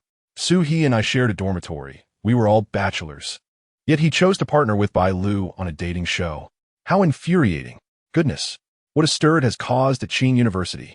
Even the university has its critics. Upon glancing in the comment section, I noticed a plethora of individuals familiar with Shu He, prompting curious onlookers to inquire about his contact information. Since venturing to the uninhabited island, Shu He has been in a state of disconnection, leaving this group of individuals empty-handed. Director Wang, preoccupied, perused the comments while listening to the live report. He remained quite pleased with the initial broadcast, which had only been live for half a day. The peak online viewership reached 5 million, and the promotional effect of the edited short videos related to Shu He was exceptionally favorable. Coupled with several individuals planning to go fishing, Shu He's excursion to the beach with Bailu, and the enigma surrounding what Shu He was creating by the seaside, Director Wang was confident that tomorrow's viewership would undoubtedly surpass today's. However, he was somewhat astonished by the number of advertisers reaching out to the production team after merely half a day of streaming. He vaguely speculated that the surge in interest was due to the increasing popularity of the Huaxiao rural dog and black truffle. The latter had completely sold out in the market, while the number of Huaxiao rural dogs being adopted at various stray dog shelters soared. The Godzilla-like large yellow dogs were being frantically snatched up by several groups of people, leaving the shelter staff utterly bewildered. The life of a stray dog could essentially be equated with tragedy. Even when kind-hearted individuals came to adopt, only the more recognizable breeds were prioritized, while the large yellows were often overlooked.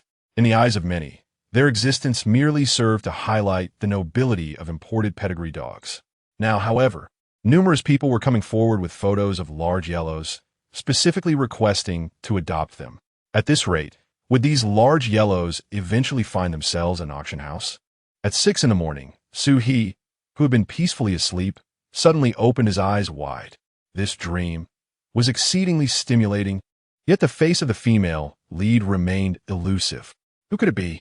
Bailu. Her skin was indeed fair, though he was uncertain of her stature. If the opportunity arose today, this thought barely took root before Shu He quashed it in its infancy. Could he possibly appear as a pervert before so many cameras? That was out of the question.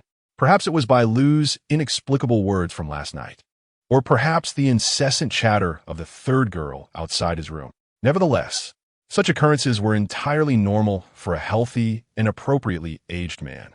Shu He promptly stepped into the bathroom for a refreshing cold shower, then climbed onto the rocks to raise the flag under the gentle sunlight.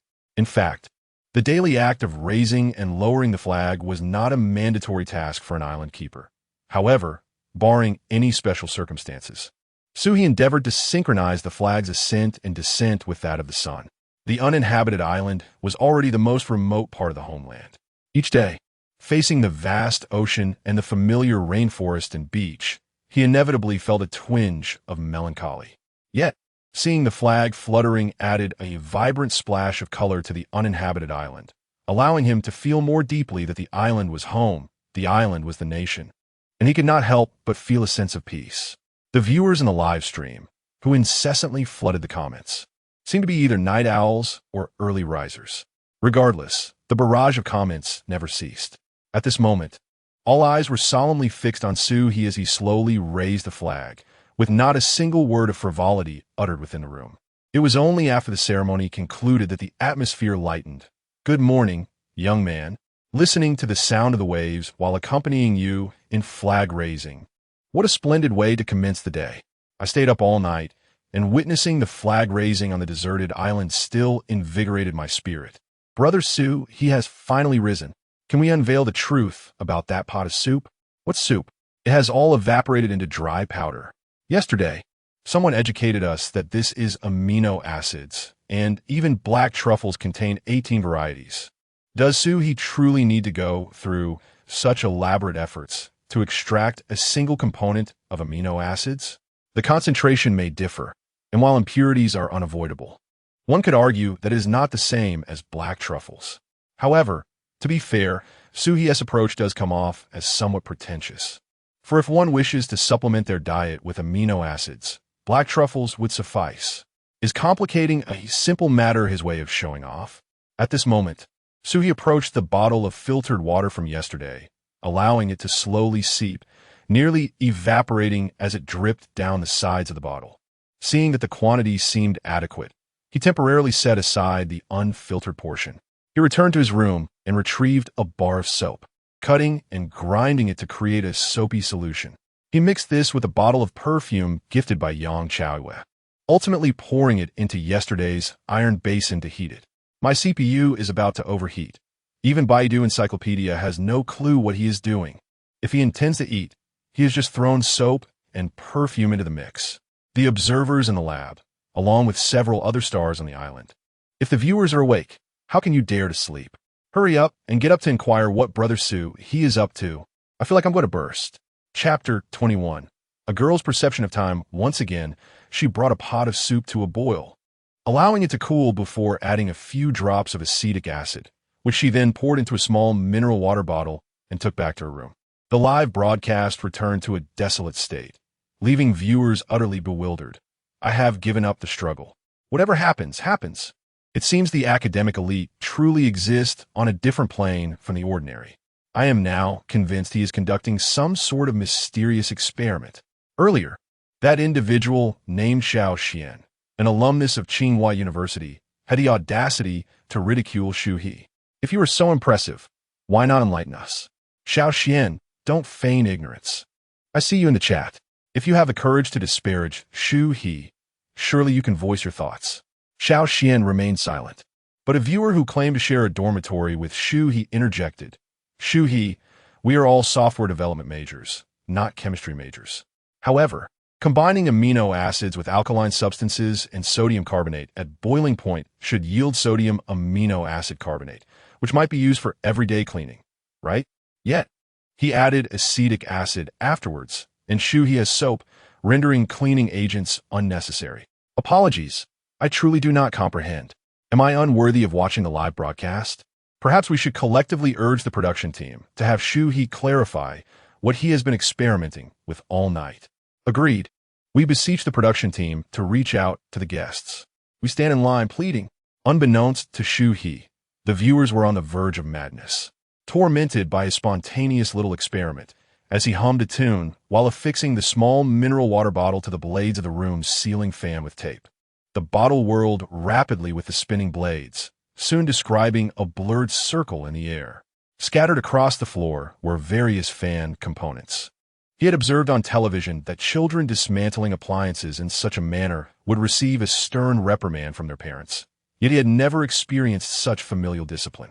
The reason for binding the bottle to the blades was primarily to utilize the rotational speed for the separation of the earlier concoction.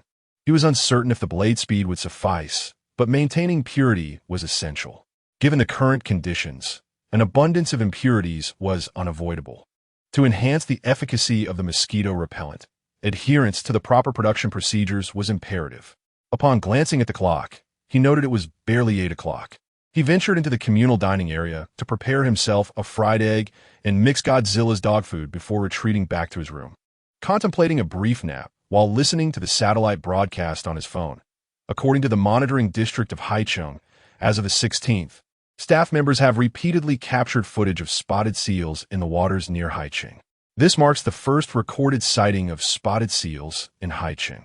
The spotted seal is a first-class protected wild animal in our country, with signs of its activity observed in Yueching 2 years prior. However, this is the first occurrence in Haicheng. The presence of the spotted seal contributes significantly to maintaining the local marine ecosystem's equilibrium and signifies the remarkable achievements of our nation in marine ecological restoration and the conservation of fishery resources. This year, Typhoon Simpaka, classified as a tropical storm, has formed in the central region of the Blue Sea. It is anticipated that Simpaka will gradually intensify as it approaches the southern coastal areas of Haicheng and the Yueshi coastline, potentially making landfall in the early hours of the coming days before continuing its path into the Gulf of Guangxi. Local residents are advised to minimize outdoor activities. The majority of the production crew commences work at 9:30 in the morning. Upon observing numerous inquiries from viewers regarding what Shu He is up to, they too felt a sense of curiosity. Reviewing the footage, they saw Shu He experimenting with various pots and containers alongside Godzilla, amid a pile of foul-smelling fish and rotten shrimp. Some speculated he was mixing a certain chemical substance, which certainly piqued their interest, as few guardians of remote islands engage in chemical experiments on uninhabited land. The crew was equally eager to discover what he might be researching. However, they wished to preserve the authenticity and intrigue of the program, preferring not to contact the guests unless absolutely necessary. Reaching out to the guests was no simple task. It required locating Station Master Lee, who would then need to make a satellite call. Just as they pondered how to satisfy the audience's curiosity, Shu He emerged from his room carrying a bucket, with Godzilla closely trailing behind.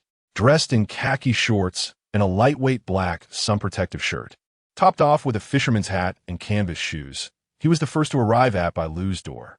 Given Bailu's nature, if she had completed her preparations in advance, she would undoubtedly be excitedly seeking out Shu He.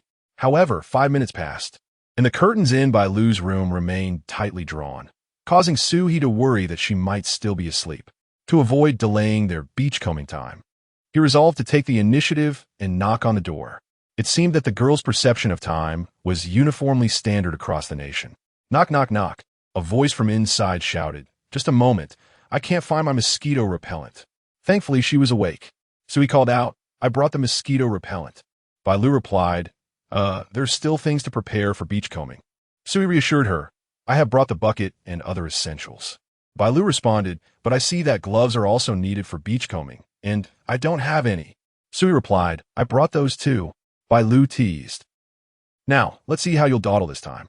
Shu He had anticipated this, thus he had brought all the necessary items in advance. Yet, he still underestimated the girl's preparedness. After a brief silence, Shu He, feeling somewhat helpless, continued, "Just tell me where you are in your preparations." Bailu exclaimed, "I'm at the lipstick stage." Well then, he was uncertain about what the lipstick stage entailed and could only idly gaze at the sky. Fortunately, within 3 minutes, Bailu opened the door and stepped out. She donned a delightful light blue dress adorned with floral patterns and charming puff sleeves, her makeup refreshingly exquisite. However, the sight of her legs, while the half-length white stockings could be overlooked, the strappy sandals she wore were rather perplexing. Adorable and undeniably sensual. Yet one must wonder if this ensemble was truly suitable for a day by the sea. With an expression of "excuse me," Shu He observed Bailu, who mistakenly believed he was admonishing her for her tardiness. Flustered, her cheeks flushed with embarrassment, she clasped her hands together, exclaiming, "I promise. I will not be late next time."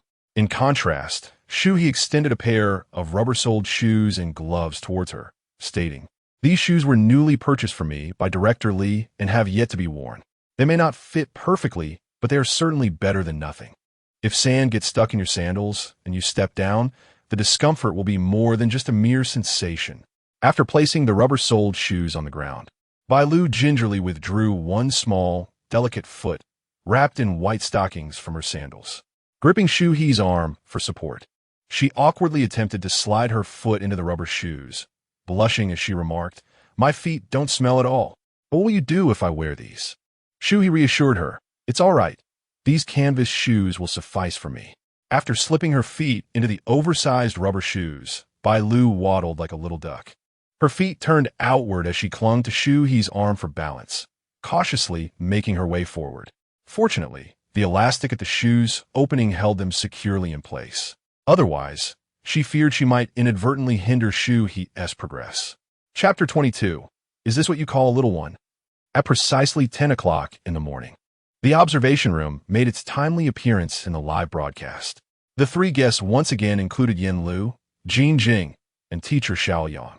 Yin Lu, greetings to all the viewers in the live stream. The observation room is delighted to meet you once more. I must first express our heartfelt gratitude for the support of the Xianlian space.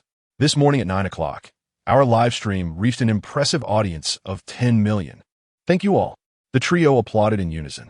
Yin Lu, however, upon my arrival this morning, I discovered something quite intriguing. Shu He's room was bustling with activity last night. Both Jin Jing and Xiao Yang turned to her with expressions of astonishment. Jin Jing, are you certain that what you are about to share is suitable for broadcast? Yin Lu placed her hand over her heart. Ha ha ha, of course it is. Last night, both Riba and Xiao Yu gifted Shu He with treats and perfume for helping them pick coconuts. Meanwhile, Bailu, who was paired with Shu He, exhibited somewhat peculiar behavior. She washed and delivered Shu He's clothes late at night, and even inquired about the layout of Shu He's room and her plans for the following day. Jin Jing pressed her fingers to her temples, laughing broadly. It seems that despite Bailu's beauty, her romantic experience is rather lacking. I assented. Is her infatuation so apparent? Ha ha ha ha. Xiao Yang, however, remained unconvinced. I don't find it strange at all. Shu He had gotten her clothes dirty while pretending to be a black truffle, so Bailu washed them and returned them. Yin Lu and Jin Jing exchanged looks of exasperation. You are so oblivious. The thoughts of girls couldn't be clearer. Jin Jing, I'm almost certain about Bailu. But as for Riba and Xiao, can we switch the male guests in our program? Yin Lu's expression faltered. In principle, that is not permissible. However, if anyone is unwilling or finds the experience unpleasant, they may choose to withdraw from the show. Addressing this somewhat disheartening question did slightly dampen the atmosphere. Yin Lu quickly added, the director of the program just instructed me to ask if Xiao Yang knows what Shu He's been up to all night. Teacher Xiao Yang, could you enlighten us? Xiao Yang, I did indeed review some edited clips earlier, but this matter does not pertain to the realm of biology, so I must admit I am not quite knowledgeable about it. Yin Lu, well, since there's a strong demand for an answer, the production team is currently seeking chemistry and survival experts to provide insights. Today, Shu He will take Bailu along to hunt for clams by the sea. Let us observe what they might discover. As everyone witnessed the interaction between the two as they set off, discussions erupted. Is it truly necessary to consult an expert for what Shu He is doing? I am absolutely astonished. But no matter how exceptional one may be, they still have to wait at the door for their girlfriend. You boys simply do not understand girls. When a girl is getting ready, the more she likes someone, the longer the process takes, and the scene becomes increasingly chaotic. So, should I be grateful to my girlfriend for taking so long to get ready because she likes me so much? Regrettably, Bailu's exquisite makeup and meticulously coordinated dress were ill-suited for a day by the sea. The pairing of white stockings with rubber-soled shoes was indeed perplexing. The goddess, though delayed by a mere 3 minutes and adorned in white stockings, was not one to be faulted. Shu He, despite his cunning, ultimately stumbled in the presence of a woman. How amusing! Shu He bore a striking resemblance to the mythical teacher of enhancement from the Phoenix legend, repeatedly proclaiming, I have brought everything, as if it were of great significance, when in truth, it was of little consequence. How could Hua still be unable to rise? The spotlight was snatched away by others. Shu He led Bailu to the rocky area, where the black, honeycomb-like rocks were incessantly battered by the waves. The two occasionally found themselves with a foot submerged in water, at times standing upon the sturdy stone surfaces. At that moment, Bailu was thankful for the rubber-soled shoes Shu He had provided. Otherwise, she could only imagine the perilous slips she might have encountered. Godzilla would dash into the sea to swim, then return with various shells, flaunting them before the two. Initially, Bailu was puzzled. believing Godzilla was gathering treasures for them. Yet, each time she reached out, Godzilla would promptly turn and scurry away, seeking a suitable place to bury its finds. Bailu, in exasperation, pouted. This Godzilla is playing with me like a child with sand and ice cream. How can it find so many treasures while we have yet to discover anything? Shu He replied, it ventures into the sea to catch them, which is against the rules, and it will never manage to catch a dog claw shell. A triumphant smile spread across Bailu's face upon hearing this. Indeed, Godzilla will never catch a dog claw shell. Then, somewhat astonished, she inquired, are there really dog claw shells here? Did I hear you correctly? The legendary seafood from hell? Shu He took Bailu's hand, guiding her to a higher rock. Indeed, dog claw shells thrive on rocks where the currents are vigorous, demanding high water quality. This place meets those conditions. Upon hearing Shu He's explanation, Bailu pondered whether they had stumbled upon a deserted isle or a land of immortals. With black truffles, dog claw shells, breathtaking vistas, and a boy like Shu He, accompanied by his seemingly omnipotent dog. Could it be that Shu He was indeed a celestial being? It certainly felt that way. Lost in her thoughts, Bailu couldn't help but smile to herself. Shu He observed her expression. What are you thinking about? Nothing. Bailu tilted her head. Shall we now search for dog claw shells? Shu He guided her to the edge of a stone crevice, slowly lowering himself. There's no rush. They remain in one spot and one wander off. Let us first search for the little creatures that have been swept ashore by the rising tide, those unable to return home. No sooner had he spoken than he made a discovery. At the very bottom of the dim crevice lay a nearly transparent white object. Based on past experiences, this was likely a crab as large as a face. Observing its swaying movement, could it be attempting to escape? Shu He, enduring the constriction of the crevice, gradually extended his arm downwards. Upon realizing the rubber glove had grasped a leg, he disregarded the friction and pulled upward with fervor. A single, enormous garbage bag emerged, hoisted triumphantly by Shu He. Bailu, caught off guard by the unexpected surprise, momentarily found herself bewildered. Is this what you call it, little one? Soon, she understood the situation. Shu He, I just saw how hard you were working and thought you had discovered something remarkable. But now I realize you are striving to protect the marine environment. As Shu He was about to toss the tattered garbage bag away, Bailu's words left him uncertain. His intention to discard the item was not born out of disregard for the environment, but rather due to its sheer annoyance. Chuckling awkwardly, he reluctantly stuffed the garbage bag into the bin. Bailu patted Shu He on the shoulder. Having watched so many beachcombing videos, you are undoubtedly the most genuine. All you can find is trash. Well, Shu He chose to interpret Bailu's comment as a compliment. He continued to lean down to observe beneath the stones. The comments in the live stream erupted in laughter. Bailu's serious jabs are killing me. Such unintentional barbs hold the greatest impact. Shu He is experiencing his own share of humiliation today. His initial intention was not to protect the environment, was it? Clearly, he was just being a bit short-sighted. Most genuine, only able to collect trash. Today's best remarks have been unveiled. Shu He focused his gaze and soon spotted an orchid crab's struggling beneath the surface. With its blue-gray markings and massive claws, it appeared to be a robust male crab, and this time he was determined not to miss the opportunity. Chapter 23. The King of the Sea. As Shu He carefully pinpointed the location of the orchid crab, he leaned forward on the rocky outcrop, stretching his arm as far as he could. Bailu, uncertain whether this endeavor would yield treasure or mere refuse, earnestly placed her hands on her knees and peered into the crevice. Before long, Shu He triumphantly withdrew his hand, clutching a crab larger than his palm. Bailu's eyes widened in astonishment at the sight of such a sizable catch.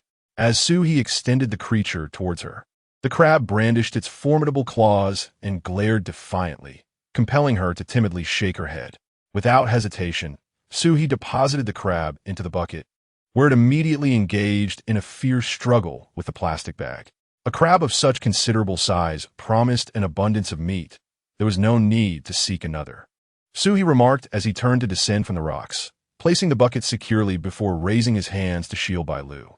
She rested her hands on his sturdy shoulders, uncertain of where to step next. In response, Shu He wrapped his arms around her slender waist. And feeling a sense of safety, Bailu leaped into his embrace. Ah, the delightful scent and softness. Surely, this was the person from her dreams.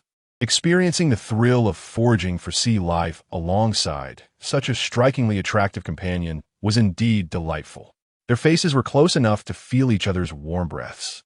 Bailu's heart raced, and considering their recent acquaintance, she shyly distanced herself a little, feigning nonchalance as she asked, "Where do we go next?" "Just follow me," Shu He replied. Following their intimate moment, holding hands felt increasingly natural as they strolled against the sea breeze, navigating around the rocky terrain until they reached the sandy beach exposed by the retreating tide. Shu He halted before a small mound of sand, pointing and declaring, "There should be cat's eye snails here. They prefer burrowing in sand and are not particularly clever, making them quite easy to find." Skeptical yet intrigued, Bailu crouched down and plunged her fingers into the damp sand. With a simple dig, a sizable cat's eye snail emerged. Her face lit up with joy as she cradled the plump snail in her palm and presented it to Shu He. "Is it edible?"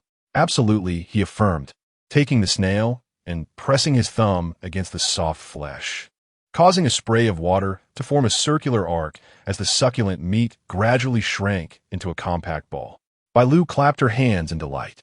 "I want to try it too. Once this one is cleaned, we can find another." As they meandered along the beach, they both simultaneously spotted another small mound in the sand. Bailu dashed over and unearthed another snail, mimicking Shu He's technique and pressing down hard with her thumb, resulting in a delightful splash. Bailu was momentarily speechless, overwhelmed by a surge of emotion. It felt as though all the pressures and grievances she had harbored since her debut were being released alongside the cascading water. The once heavy weight in her heart transformed into an extraordinary lightness. This exhilarating sensation left her eager for more. As Shu He observed her squeeze out another dozen, she felt as if certain shackles had been liberated, bringing her immense relief. Bailu, still yearning for more, remarked that should suffice. "However, this is truly fascinating. Will we have the opportunity to go tide hunting?" "Indeed, the timing of the ebb varies each day. While it may not yield as many sea delicacies as the first day of the lunar month, there will still be treasures to uncover." Shu He, carrying a bucket that had begun to weigh down, suggested, "Once we've had our fill of fun, shall we explore the dog-claw snail?" "Absolutely," Bailu readily agreed. "Ding. You have successfully squeezed the cat's eye snail to relieve stress, awarding the host with memories of wild plant identification, wildlife identification, and mastery of crop cultivation skills." As Shu He proceeded, she reveled in the rewards from the system. Every wild vegetable and unfamiliar creature she had encountered on the deserted island now had its answers revealed in her mind. This reward was remarkably timely. The fresh vegetables in the refrigerator and the compressed veggie packs were depleting rapidly. With these newfound memories and skills, she would no longer fret about lacking fresh produce. Indeed, the rainforest was rich with vegetation, and Shu He knew there must be edible varieties, but her previous ignorance had made her cautious, only daring to gather what she was certain was safe. In summary, now there was no species, whether soaring above or thriving below, that Shu He was unaware of. Her mastery in crop cultivation was nothing short of extraordinary. After all, it was a level of proficiency that would likely earn her the respect of agricultural experts back on Blue Star. Yet, she pondered why she had not received rewards for squeezing cat's eye snails previously. Reflecting on the system's notification sound, she realized she had only taken as much as she had consumed, unlike Bailu, who had indulged in a bountiful squeeze all at once. Simply put, her quantity had not met the standard for reward. Bailu obediently followed Shu He to another rocky area. Before they could spot the dog-claw snails, she chanced upon oysters that resembled those in the videos she had seen. Pointing at the rocky surface as if she had discovered a new world, Bailu exclaimed, "Shu He, I'm becoming quite adept at tide hunting. That must be an oyster, right?" "Indeed," Shu He replied, reaching for a protruding rock. Striking it forcefully with a small knife, she pried open the shell to reveal a plump oyster resting in her hand. "So large, so unappealing," Bailu remarked, poking it with her finger. "Oh, it's still slimy." The tender flesh wriggled gently, and Shu He tossed it in her bucket, saying, "Still quite sensitive but delicious."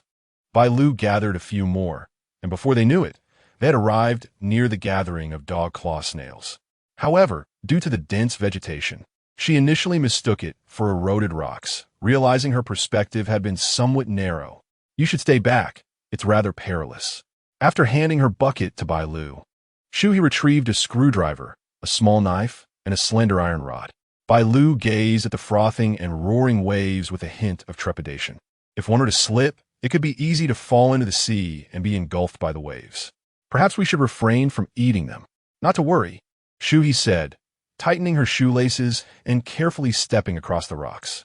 Upon reaching the rocky shore, he exerted every effort to resist the relentless pull of the waves, striking and prying off shell after shell of the dog paw clam. The viewers, captivated by the live broadcast, oscillated between moments of tranquility, smiles, and palpable anxiety. The barrage of comments flickered across the screen. "Their slime, still quite sensitive, smile. This establishment is so genuine, unable to spray. On to the next one. Such magnificent orchid crabs, such plump oysters and dog paw clams. I'm enviously moved to tears. Brother Shu He, are you the legendary Sea King? Ah, a warm embrace. Sweetness abounds. How delightful. I too wish to visit this uninhabited island. It must be open to the public, right?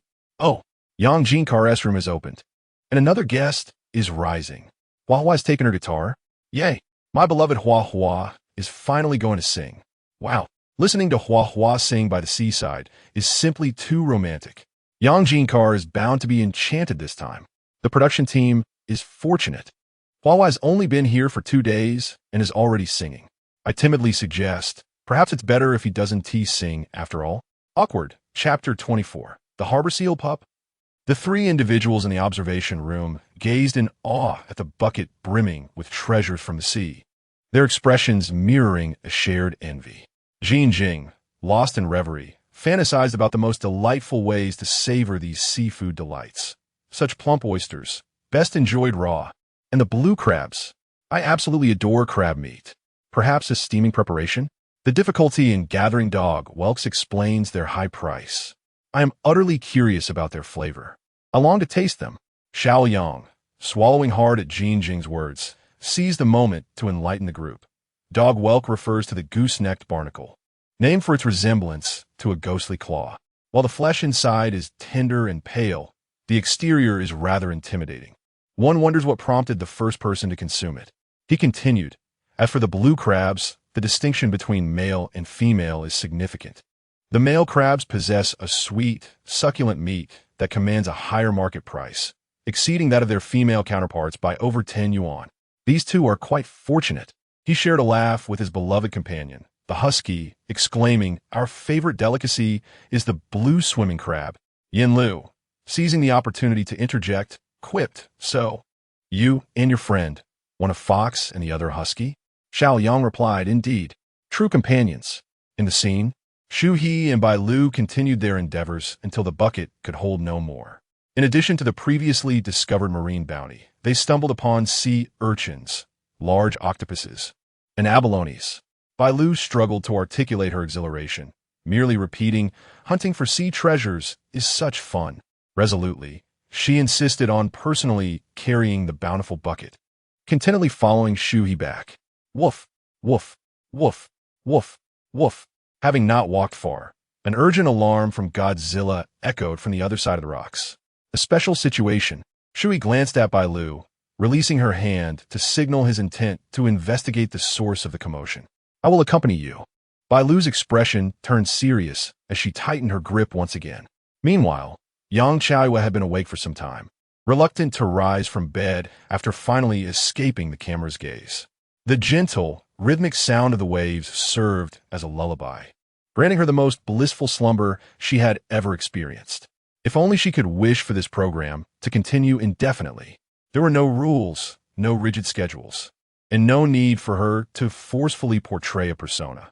She simply had to adapt to the local environment and occasionally conjure engaging moments for the show. This was not difficult. Often, her candid reflections brought joy to others. It seemed that authenticity was indeed her secret weapon. Connecting her phone to a portable speaker via Bluetooth, She played songs she had previously downloaded, brewed a cup of black coffee, and leisurely began her makeup routine. Outside, the gentle strumming of Hua Chenyu's guitar began to resonate, though it was entirely drowned out by the activity within the room. As the lights dimmed and the night lingered, the bustling crowd moved hurriedly. I did not wish to feel anxious or conform to the crowd's uniformity. Yet, your gaze upon me, with those bright, luminous eyes, causes me to lose my resolve, as a fire ignites within my heart. My affection for you is boundless, enduring through days, months, and years into eternity. He closed his eyes, wholly absorbed in the music, strumming swiftly while occasionally tapping the wooden surface of his guitar. This rendition of Endless Love had been thoughtfully reworked by him the previous night. He refrained from choosing one of his own songs, as they failed to convey his true feelings.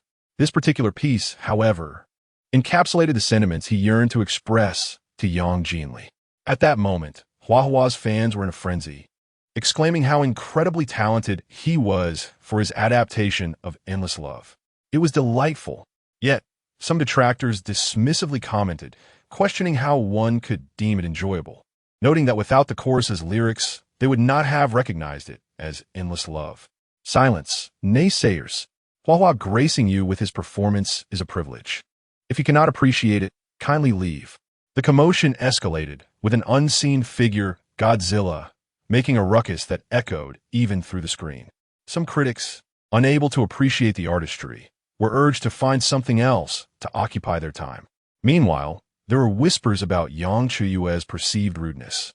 The uneducated village girl seemingly did not deserve Huahua's attention. After all, she had lingered at the door, singing for quite some time. The least she could do was greet them. It was speculated that Yang Chaoyue was too embarrassed to emerge from the room. Huahua's voice was nearly spent, yet still, Yang Chaoyue remained inside. This was indeed excessive. Having once occupied that very room, he knew how poorly soundproofed it was. It was impossible to hear anything from outside. Irritated, he stepped forward just as the doors swung open from within. Yang Jinli appeared, clad in short denim shorts and a loose, sleeveless top, holding a speaker that blared. Burning my calories. No wonder he could not hear his guitar's melodic whispers amid such noise.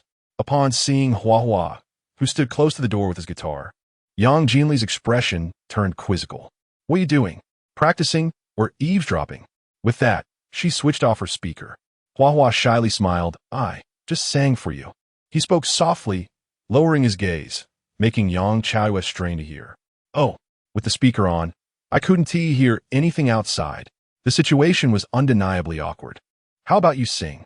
I can go back inside. At that moment, aside from Huahua's fans, the online audience could hardly contain themselves. Is Yang Jinli single by choice? This is too funny. Laughter erupted, with some jokingly spitting water onto their screens. The embarrassment was palpable, and they pleaded for her not to return inside. I'm too young to witness you leave after listening to Huahua's song with that blank expression. Did you see that? She's so rude. She would rather listen to her own music than Huahua's. Yang Jinli retorted, Is it only you who can sing? Everyone has had their moment in the spotlight. It appears that the fans of Yang Jinli are deeply concerned about her lifelong affairs. This girl seems to have lost her romantic bearings. As Hua Chenyu gazed at Yang Chaoyue before him, he felt as though his heart had been struck 100,000 times. Not only did he fail to hear her, but now, having seen her, what was the meaning of wanting to go further? Why did the production team present him with such a dauntingly challenging female guest right from the start? He even began to wonder if Yang Chaoyue was truly a woman. Surely, there was no need to proceed any further, right? Ha ha ha. As Hua Chenyu struggled to maintain his composure, he still felt a tinge of reluctance. Right here, let me sing another song for you. Eh? Yang Chaoyue pondered, turning to survey the restaurant. I'm a bit hungry. How about we sing while we walk? Hua Chenyu's mind was in turmoil. How could he possibly handle Yang Chaoyue? Or should he hide his face? With a sweet smile plastered on, he said, I sincerely apologize. I didn't consider this well. In fact, I'm somewhat hungry as well. Let us go. We shall sing in the restaurant. All right, Yang Chaoyue replied, walking alongside him, her anticipation for the song not particularly high. Instead, her mind was filled with fantasies of birds dancing in ecstasy. Upon entering the restaurant, it wasn't long before Reba and Hua Xiao arrived. Hua Xiao intended to prepare a heart-shaped breakfast for Reba, but she waved her hand dismissively. Never mind, Hua and Xiaoyue don't know how to cook. Let us just whip up something simple for everyone. Hua Xiao took out shrimp and greens, while Reba, having learned to make rice yesterday, now prepared to cook some plain porridge, uncertain if Bailu and Shu He would require any. Even if they had other delicacies, they still needed a staple, right? Reba thought to herself and added a bit more rice. Yang Xiaoyue was busy arranging bread and washing vegetables, while Hua Chenyu tuned his guitar, ready to infuse a touch of ambience into the bustling kitchen atmosphere. The light strumming of the guitar filled the air as Hua cultivated the right mood. The fans in the live stream eagerly awaited his melodious voice, watching as he slowly opened his mouth. En urgence situation arrose. Shu He had found a baby spotted seal. Chapter 25. Raising a seal? A bit challenging, although several individuals inside were preoccupied with cooking. The melodious strumming of a guitar filled the air. Listening to Hua Chenyu sing was quite delightful. Yet as he opened his mouth, a surprisingly high-pitched and resonant female voice emerged. Reba and Yang Xiaoyue were momentarily stunned. After a brief pause, they realized it was the voice of Bailing from outside. Shua? A spotted seal pup? A few keywords failed to form a coherent message.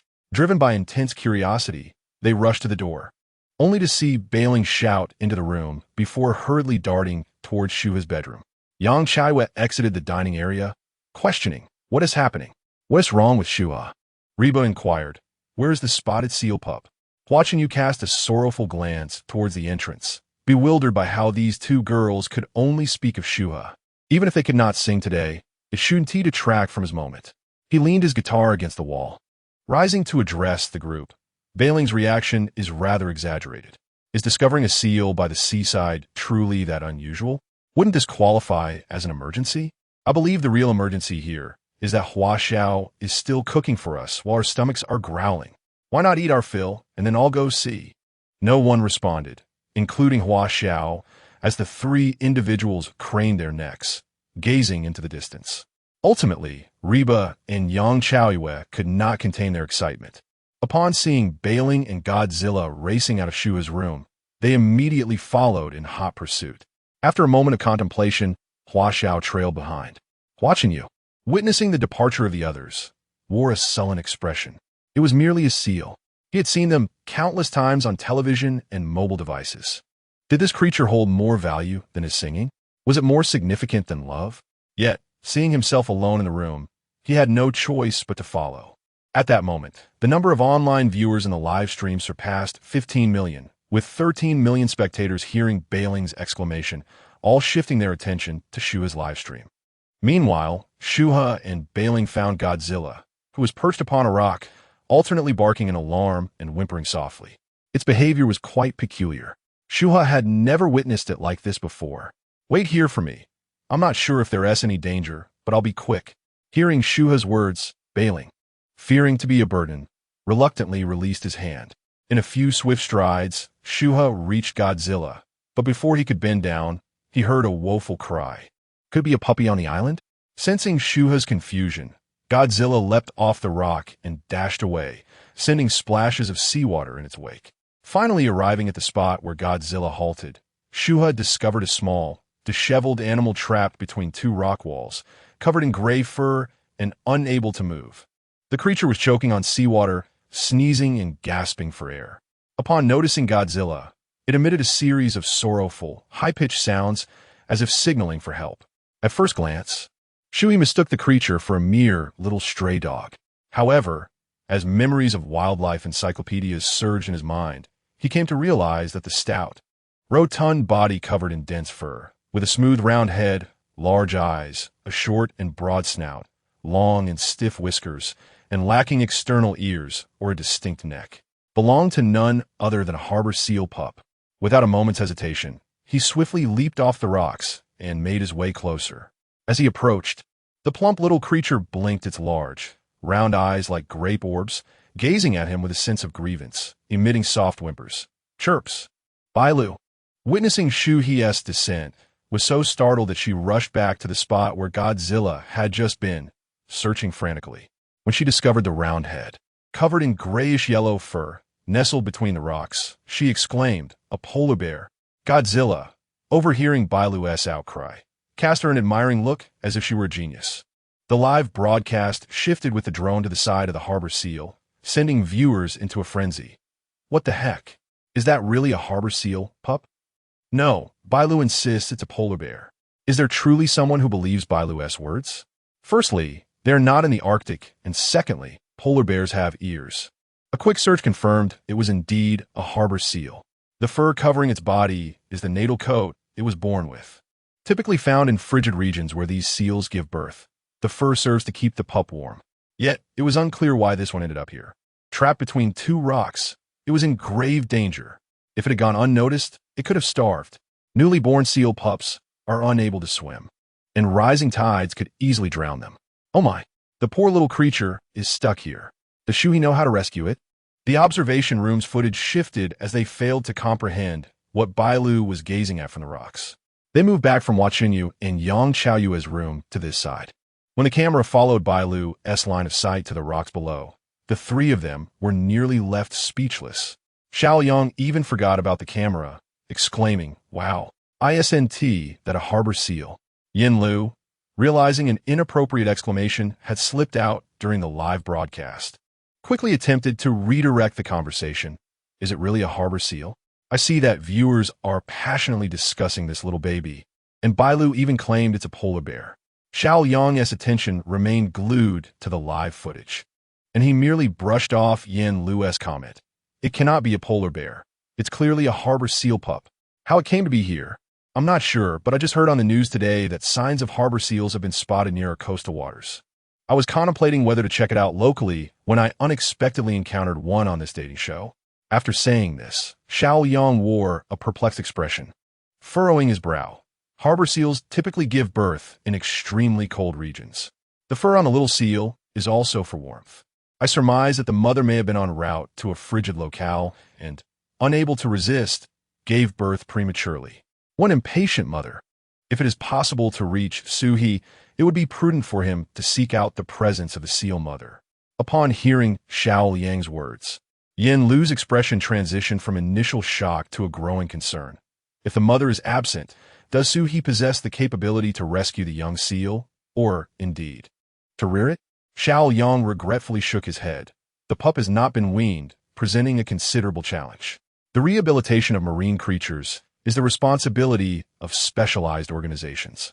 It cannot be said that this situation is entirely impossible. However, on a deserted island, with scant medical supplies and inadequate equipment, Shu He is unlikely to possess the requisite knowledge for the rehabilitation of wildlife. Nevertheless, it is of no consequence, as they cannot signal for help on the uninhabited island, and we are not present. We can report this matter to the relevant authorities, urging them to implement rescue measures. For the spotted seal is a first-class protected species in our nation. If Shu He can retrieve it from the sea, even if the rescue team cannot arrive promptly, its life may still be spared. After a lengthy discourse, Xiao Yang sighed deeply. Time is indeed of the essence. Chapter 26. Are the students of Tsinghua University so self-assured? Upon hearing Xiao Yang's words, Yin Lu turned to glance at the assistant director of the program, who fervently nodded in affirmation and gave a thumbs up, indicating that the production team had already contacted the relevant departments. Yin Lu felt a wave of relief wash over him as he addressed the audience in the live broadcast. Do not worry. The conditions on the uninhabited island are indeed limited, but our nation's wildlife rescue team has commenced preparations. Although the journey may be somewhat lengthy, fortunately, the little cub is currently not in imminent danger. At this moment, the viewers could finally breathe a sigh of relief. However, this moment of ease was short-lived as their hearts tightened once more. Shu He, equipped with tools for beachcombing, tirelessly excavated the sand, trapping the small creature against the rocky shore, with Godzilla lending a helping hand. The little cub weakly pawed at Shu He's arm, its eyes reflecting a sense of pain and despair. Trapped between these two stones, it must be suffering greatly. Uncertain of how long it would take to pry the rocks apart, Shu He felt beads of sweat forming on his forehead. He called out to Bailu, "This is a harbor seal pup, and the situation is rather dire. Have Godzilla open the door and fetch the first aid kit from my room. Godzilla dashed off, while Bailu, momentarily flustered, hurriedly followed in his wake. Alone, Shu He continued to pry at the rocks, noticing some signs of loosening. He tossed aside his tool, gritting his teeth as he attempted to move the stone by hand, but to no avail. Picking up the tool once more, he struck and excavated. The two actions repeated in a relentless cycle until finally the root of the rock began to reveal itself. With muscles taut, Shu He exerted one last effort and ultimately freed the little creature. Oh, chirp, chirp, chirp. The little seal's tail had been scraped raw and was bleeding slightly. The delicate crimson threads rapidly whisked away by the lapping waves. His training in wildlife rescue had taught him that the pup would likely flee and fear the moment it was saved, so he raised both hands, bracing himself to catch the little seal. To his surprise, after a prolonged moment, both he and the seal simply stared at each other, neither making a move. This little one is not afraid of humans? I seem somewhat superfluous here. Shu He spoke softly to it before reaching out to scoop the seal into his arms. Wah-woo, wah-woo. The adorable sounds it made were uncertain, perhaps a cry of pain or a gesture of gratitude toward Shu He. It was his first intimate encounter with a seal, and he did not expect its fur to have a certain stiffness, nor that it would be quite heavy. Cradling it on his forearm, the little creature clung tightly with its front flippers, aware of its injured tail and keeping at a distance, twisting its body to avoid contact. The little one values its life. Shu He gently tapped its head with his other hand, and the pup stared ahead, blinking its big eyes. Its gaze still bore a hint of sorrow, evoking a sense of compassion. Do not worry. The medical kit is on its way, and I will attend to your wounds shortly. Before we proceed, let's first search for your mother. Chirp, chirp. Well, he does not comprehend. So let us assume it was an agreement. As Shu He awaited the return of Bailu and Godzilla, he diligently scrutinized the surrounding environment for any signs of the seal's mother. So he climbed to a higher vantage point on the rocks, gazing out towards the vast ocean. But he could not spot a single adult spotted seal in sight. Consulting the wildlife guide, there were merely 2 words regarding how the young seal came to be separated. It seems that the appearance of this little creature was indeed a fortuitous accident. In the absence of its mother, swift medical attention was imperative. He cradled the young seal and walked in the direction of the campsite, soon encountering Bailu and Godzilla along the way. Upon seeing the little one up close and observing the injury on its tail, both Bailu and Godzilla's expressions transformed into ones of concern, their brows furrowing in dismay. Bailu's delicate lips pouted as she exclaimed, "How pitiful! Just look at those little eyes. A single reprimand would surely make it cry for a long time. And it's injured." So he took the first aid kit from Bailu, placing the young seal in her arms while stressing the importance of avoiding contact with its tail. The little creature evidently favored Bailu's gentle touch, emitting soft chirps of contentment. At that moment, Bailu felt as if she was melting. Meanwhile, the others caught up, with Yang Chaoyue breathlessly remarking, "Bailu, you are astonishing. How can you run as swiftly as Godzilla? We are utterly exhausted."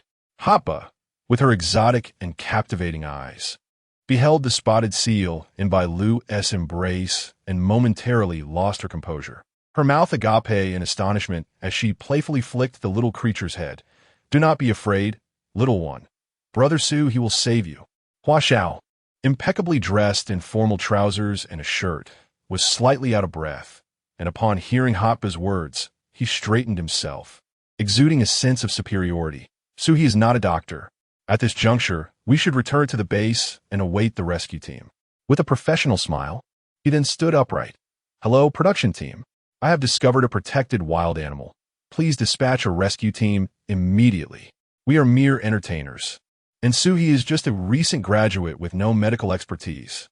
After stating this, he composed himself and prepared to direct the scene. "Shu He, carry the seal back. We shall accompany you to assess the situation." Bailu, who permitted herself to hold it, was admonished, "You are too weak. What if you inadvertently injure it?" The group observed Hua Xiao, who remained unmoved, while Shu He knelt on the ground, opening the unused first aid kit and laying down his sun protection clothing. Bailu, place it on top. Hua Xiao, witnessing Shu He's determination, was almost amused. Isn't it typical of students from Tsinghua to be so presumptuous? Do you truly believe that employing first aid techniques will suffice to save a seal? Are you even aware of which medicines the seal can tolerate and which ingredients it may be allergic to? Watching you finally arrived, breathless. Although he was late, he clearly heard what Hua Xiao had said. Shu He, you are being overly confident. You must seek professional assistance. If any mistakes occur, can you bear the responsibility? We certainly cannot. Shu He meticulously examined the medications and equipment within the first aid kit. Though they were merely basic items, their combination sufficed for the task at hand. Reba and Yang Chaoyue, witnessing his unwavering focus, felt a sense of helplessness. Reba stepped forward, placing her hand gently on Shu He's shoulder. How about I wait for the rescue team?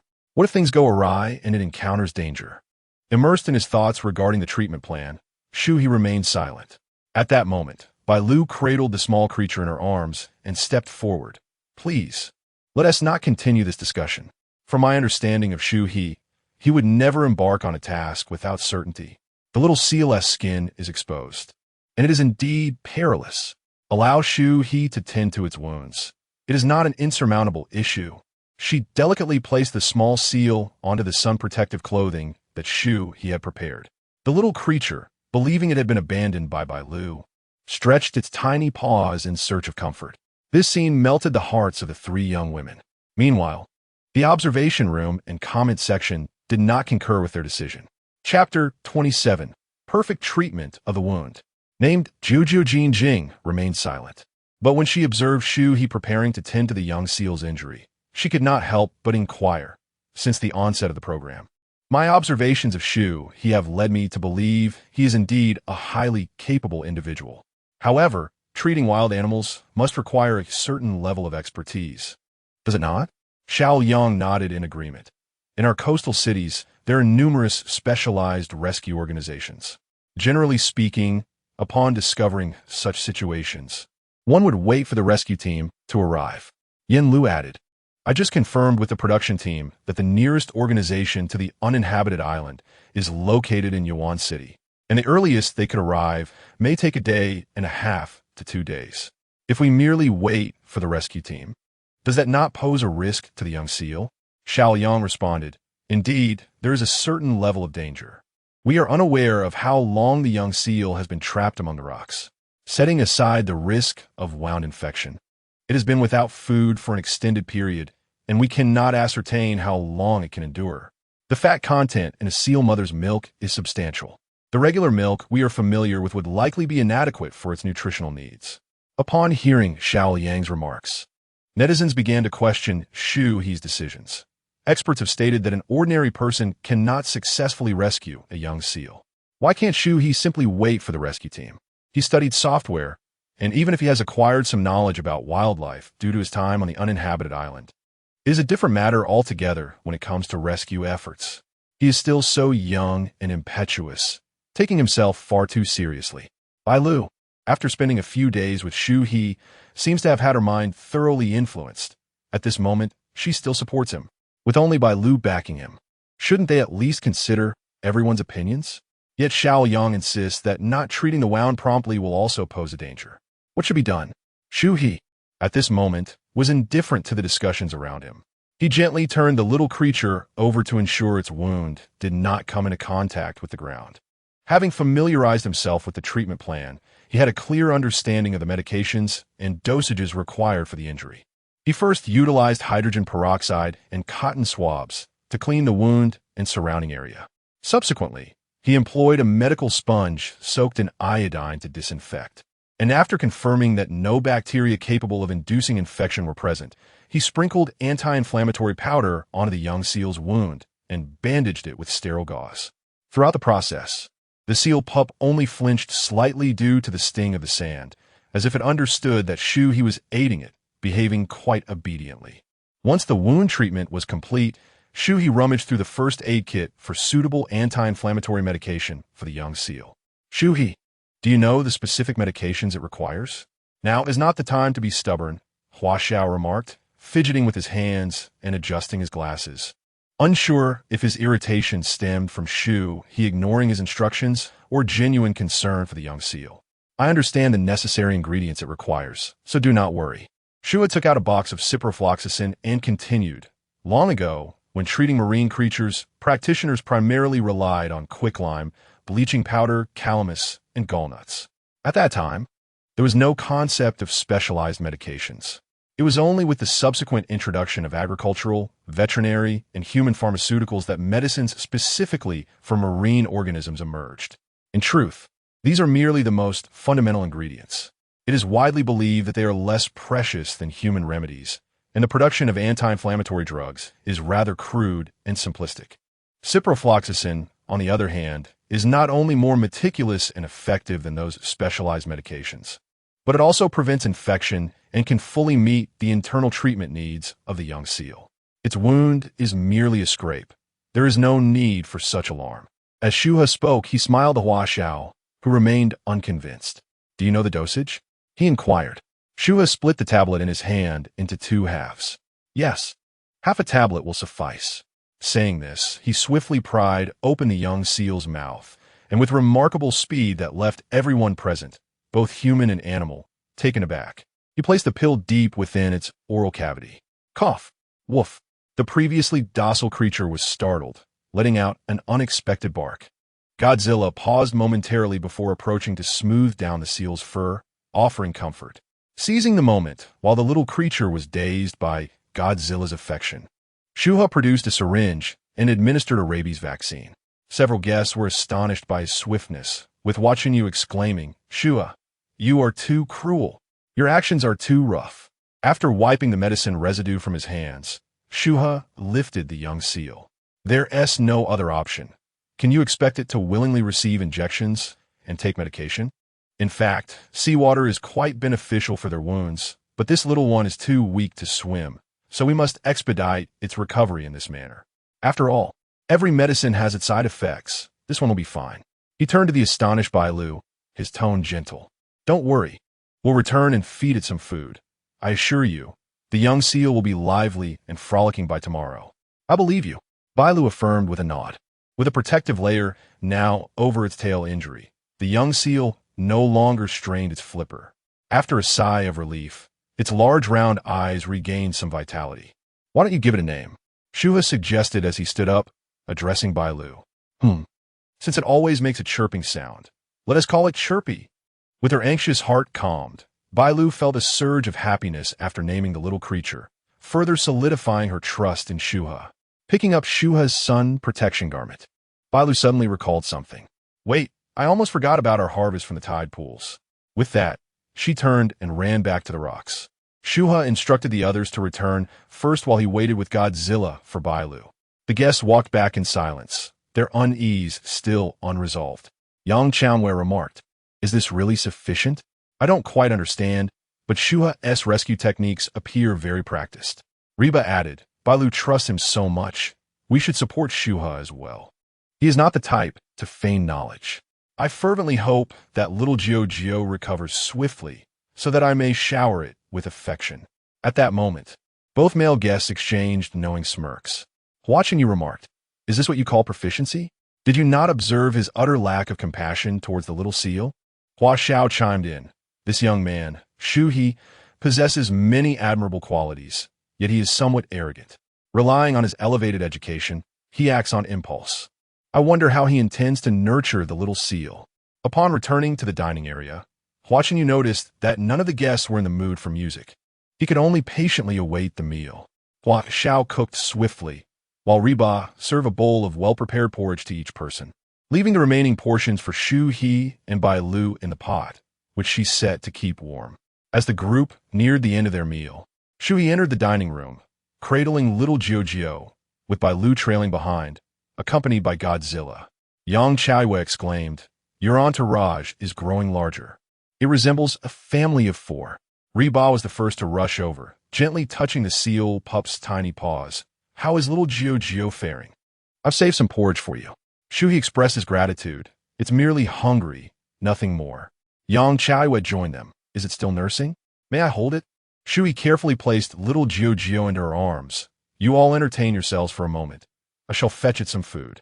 Observing that everyone's attention was fixated on little Jiao, Bailu could only pour a bucket of seafood into the sink, watching in bewilderment as the shrimp and crabs engaged in a fierce struggle. Chapter 28. Training a professional rescue team, Shu He retrieved a medical tube from the first aid kit. After disinfecting a small knife, she carefully tapered the end of the tube, making its tip rounded. Setting the tube aside, she took out deep-sea fish and fish oil prepared for Godzilla from the refrigerator and poured milk into a mixing bowl before activating the blender. Soon, the suitable food for Jiao was ready.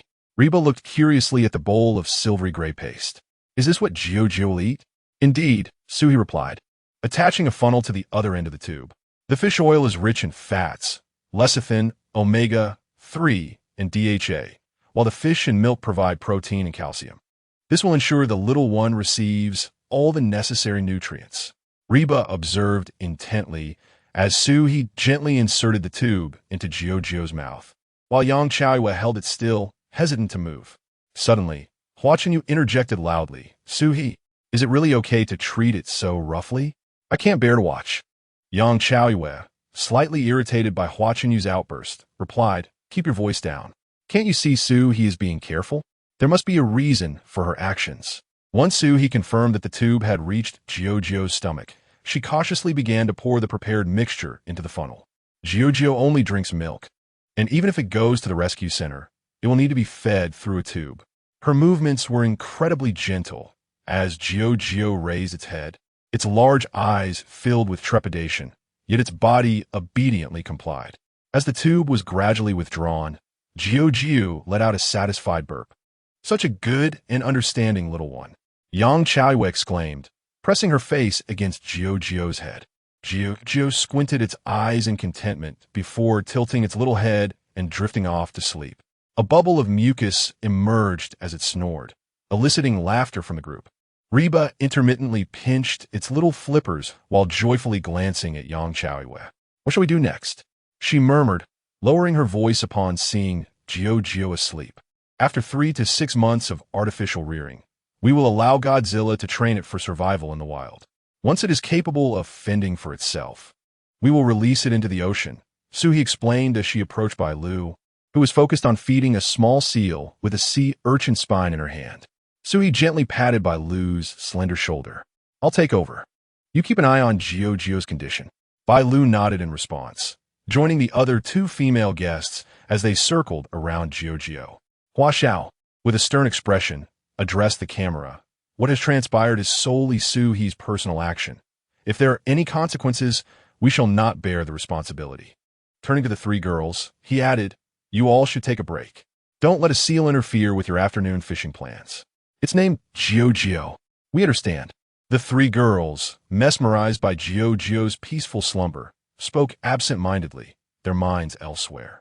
The captain of the Blue Velvet Rescue Team, Gao Peng, was currently seated in a vehicle en route to Haicheng, accompanied by a team member as they watched a live broadcast. Initially, he had expressed reproach towards Shu He and concern for the seal pup, but as the pup fell asleep, a look of relief finally graced his features. To his astonishment, Shu He not only administered proper wound care, but also devised a comprehensive post-treatment plan that adhered impeccably to the protocols of a professional rescue team. More impressively, through keen observation, Shu He discerned the appropriate treatment strategy for the seal pup, rendering the rescue team's subsequent actions somewhat ostentatious in comparison. When Gao Peng observed Shu He preparing to feed the seal pup himself, a flicker of disdain crossed his mind. He had anticipated a clumsy, amateurish approach, perhaps using a spoon to administer milk. Instead, Shu He employed a professional method to address the pup's nutritional needs. The team member beside him remained vigilant, closely monitoring the program's developments. Unable to contain his curiosity, he inquired, Boss, has this young man ever worked with a rescue team before? He seems more adept than us. Is it necessary for us to go? This question mirrored Gao Peng's own thoughts. The journey to the uninhabited island, requiring both vehicle and boat, seemed excessive, especially since the seal pup's injuries were not severe. By the time they arrived, the pup might have already returned to the sea. His reluctance stemmed not from the arduous journey, but rather from the realization that aside from some DIY tools, Shu He's approach was nearly indistinguishable from professional care. We shall not proceed. Inform them to prepare some medical supplies, That individual, Shu He, surpasses us by far. The team member chuckled sheepishly. Boss, I will strive to improve. I will contact the production team now. Just as he raised the phone, the production team called. Upon learning that the rescue team did not intend to go, Director Wong suggested they connect with the live broadcast to clarify the situation for the fervently debating viewers. Reluctantly, Gao Peng acquiesced. Soon, an invitation for a connection from the observation room arrived. Hello, this is Yin Lu, the host of Heartfelt Space. Am I speaking with Captain Gao Peng of the Wildlife Rescue Center? Gao Peng replied affirmatively. Indeed, that is I.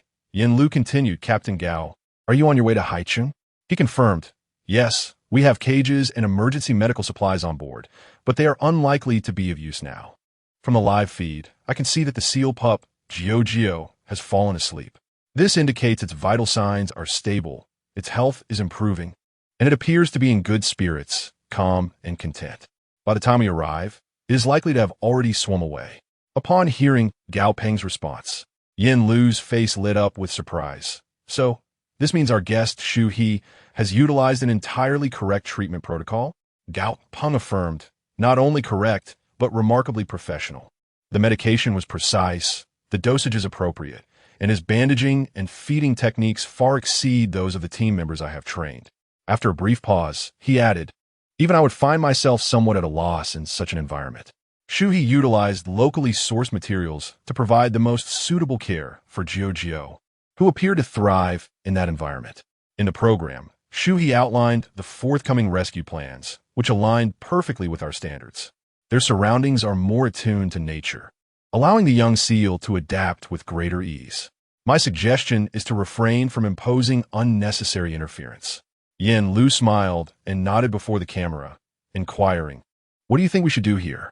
Gao Peng replied, if possible, let's replenish the medical resources that Shu He has expended. We can provide professional feeding equipment. However, Shu He's homemade version is sufficiently functional. It would also be prudent to prepare additional measles and rabies vaccines, but beyond that, there is little else needed.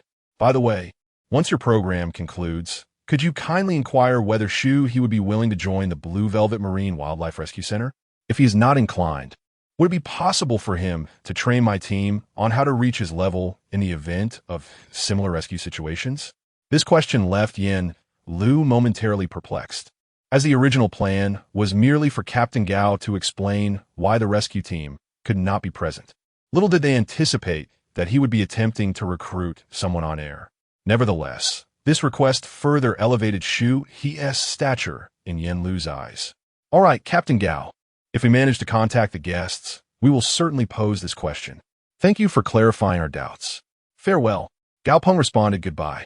As the connection was severed, the three individuals in the observation room exchanged glances, each harboring a multitude of thoughts, yet struggling to articulate them coherently. Chapter 29. Have we raided the East Sea Dragon King's residence? Whenever the atmosphere becomes awkward, Yin Lu and Xiao Liang find themselves in awe of Jin Jing's quick wit. Jin Jing, I truly wish to inquire of our production team. Where on earth did you discover such a treasure of a young man? You are aware of my single status. Why was I not introduced to such a fine gentleman beforehand? It is indeed a great pity. Just moments ago, Yin Lu was at a loss for words, but upon hearing Jin Jing, a spark of inspiration struck. Haha, Jin Jing, I believe you should consider participating in our dating show next time. Jin Jing feigned an exaggerated expression of regret. Too late, too late. There is simply no Shu He in the next episode. I am filled with remorse. Yin Lu chuckled and turned to the camera. I trust that everyone in the live broadcast heard Captain Gao Peng's response. Little Gio has received professional care on the deserted island. From the outset, Shu He has been dedicated to helping the little seal find its mother, and later, feeding it, all in accordance with professional rescue standards. Furthermore, to respect the inherent nature of the seal, both the rescue team and the production crew have decided to refrain from interfering with its recovery. Our production team is already preparing fresh cow's milk, deep-sea fish oil, various vaccines, and specialized care equipment, and will soon dispatch personnel to the deserted island to assist Shu He. Please rest assured, Yin Lu, not forgetting the essence of the dating show, initiated a small interaction with the two guests. We have now been on air for a full 24 hours. Why don't we speculate on which of the three couples is most likely to successfully connect? Jin Jing eagerly answered. It must be Bailu and Shu He. Bailu has eyes only for Shu He. Shu He is also incredibly considerate towards Bailu. She paused momentarily. However, Shu He's demeanor thus far has been rather polite and normal. There are no apparent signs of infatuation. Xiao Yang shook his head in disagreement. Bailu just boldly stood up for Shu He, and that is crucial for a man. Even if the entire world stands against me, you still firmly believe in me. So he could not possibly remain unmoved. Upon hearing Xiao Yang's words, both Yen Lu and Jin Jing appeared somewhat astonished. Yen Lu, teacher Xiao Yang, this is the first time I have heard you offer such a serious analysis of the emotional segment of the show. So, from a male perspective, Bailu's steadfastness should indeed resonate deeply with Shu He, correct? Xiao Yang bashfully scratched his head. Whether Shu He is touched, I cannot say, but if my wife were to support me in such a manner, I would certainly be moved. Yen Lu was amused by Xiao Yang's shy yet sincere words. And what are the other two couples? Do you believe they have a chance of successfully connecting? Xiao Yang hesitated. Perhaps, yes? Yen Lu turned his gaze towards Jin Jing, who knew she could not evade the question. Initially, she did not entirely agree with Shu He's approach, yet Hua Xiao's condescending tone and Hua Chenyu's melodramatic demeanor had truly irked her. She felt that Yang Chaoyue had nearly obliterated the presence of Hua Chenyu, while Reba was merely striving for the sake of the program. If one were to articulate their genuine sentiments, they might not differ much from her own. However, how could this be conveyed appropriately? I now harbor doubts that Sister Chaoyue has yet to awaken to the nuances of emotional connection, and Reba continues to maintain a certain distance from Hua Xiao. If their attitudes or actions do not undergo any transformation, it appears quite challenging for success from my perspective. Jin Jing's remarks resonated with the sentiments of netizens. However, the discussion regarding the rescue team's invitation to Shu He is still fervently ongoing in the comment section. Tsinghua does not nurture idlers. Must one studying software also comprehend the rescue of wildlife? From Captain Gao Peng's words, it seems Shu He not only possesses knowledge, but also ample practical experience. Otherwise, how could he possibly exhibit greater professionalism than the members under his command? Those who chastise the young gentleman for taking himself too seriously, have they changed their tune, or have they vanished? They have indeed changed their tune. I am one of them. I apologize. Please forgive my ignorance. I once watched a video from a rescue center feeding seals, and they indeed utilized a soft tube. Shu He even thoughtfully rounded the tube's opening, something the rescue team may not have considered. Otherwise, how could Captain Gao so audaciously attempt to recruit him online, disregarding the circumstances? We simply failed to recognize Shu He's remarkable capabilities. The little bird nestled sweetly in Yang Chaoyue's embrace, its weight considerable. The third young lady laid down a cushion for it, gently placing it on the ground. Once settled, they all gazed at it with adoration, their chins resting on their hands. Hua Chenyu and Hua Xiao sat at the dining table conversing, initially lamenting Shu He's ineffective rescue methods, as the little bird had already fainted, leaving them uncertain about the arrival of the rescue team. The subsequent conversation shifted focus to their afternoon fishing plans. Hua Xiao inquired, "Do you know what one fears most while fishing?" Hua Chenyu, baring his teeth in a grin, scratched his head. Afraid of being dragged into the sea by a big fish. Hua Xiao scoffed. Do you really think you amateurs can catch anything of significant size? The greater fear should be the bites of mosquitoes. Sitting there quietly, you become their paradise. They buzz incessantly, driving one to distraction. In such damp areas as deserted islands, there exists a type of hidden winged insect that wreaks havoc on one's skin wherever it crawls. Hua Chenyu's eyes sparkled with newfound understanding as he regarded Hua Xiao with admiration. I hadn't considered that. What should we do? Hua Xiao nonchalantly responded. That's easily remedied. I brought some floral water. However, it can sometimes be ineffective. Before arriving, I researched some wilderness survival skills. Bear Grylls suggests burning hay in a tin can to effectively repel mosquitoes. I plan to make one for Reba this afternoon. Watching you raise his hand high. I want to make one for Sister Chaoyue too. In the meantime, Shu He had prepared lunch. He presented dish after dish onto the table, while the conversation between Hua Xiao and Hua Chenyu gradually faded into the background. The steamed egg with sea urchin was adorned with delicate sea grapes, a stunning blend of golden and emerald hues that was utterly enticing. The platter, brimming with garlic and chili steamed oysters, once served, released an exquisite aroma that permeated the restaurant. The attention of the third young lady shifted from the adorably slumbering figure of Jiao. Bailu remarked, "I can smell the food. I am absolutely famished." Reba chimed in, "With such a lavish spread of seafood, I too feel my hunger awakening." Shu He then brought forth a dish of braised abalone and pork belly. Yang Chao exclaimed, "Is there more? Have you raided the Dragon Palace of the East China Sea? I just saw a chaotic mix of kelp and seaweed in your bucket. How come there are so many treasures hidden beneath?" She continued, "By the way, can you two manage to consume all this? Should we brothers lend a hand?" Bai Lu, setting down her chopsticks, retorted, "Is this even considered excessive? The most substantial dishes have yet to make their entrance." Chapter 30, The Tearful Moon. "Is there more?" Hua Xiao, unable to contain his curiosity, asked as he watched Shu He serve dish after dish. "Dola, there is also Qinghua crab, giant octopus, cat's eye shell, and dog's paw shell." Bailu exclaimed excitedly. Yang Chaoyue, in awe, couldn't help but pout. "You two are so inconsiderate. Why didn't you invite us to go clamming?" Reba nudged her with her elbow. "Have you forgotten what I told you? Are you going to be the ultimate third wheel?" "Fine, I'll be it." Yang Chaoyue, tempted beyond reason, lamented, "Yesterday, I missed the dance of the ecstasy bird because I was afraid of being a third wheel. Today, I've missed out on clamming too. Other than seeing Xiao Jujiao, I haven't experienced anything fun on this island." As she spoke, her lips began to quiver, and it seemed she was on the verge of tears. Bailu quickly came to comfort her. "Shu He and I thought everyone would be tired on the first day on the island. We agreed to go fishing in the afternoon, and you all seemed to agree, so we didn't want to disturb you in the morning." Upon hearing Bailu's words, Yang Chaoyue recalled how she had indeed slept the sweetest and most refreshing sleep since her debut last night, and her mood began to shift. Seeing Yang Chaoyue's distress, Hua Chenyu wrapped his arm around her shoulder. "How can you say you haven't experienced anything fun?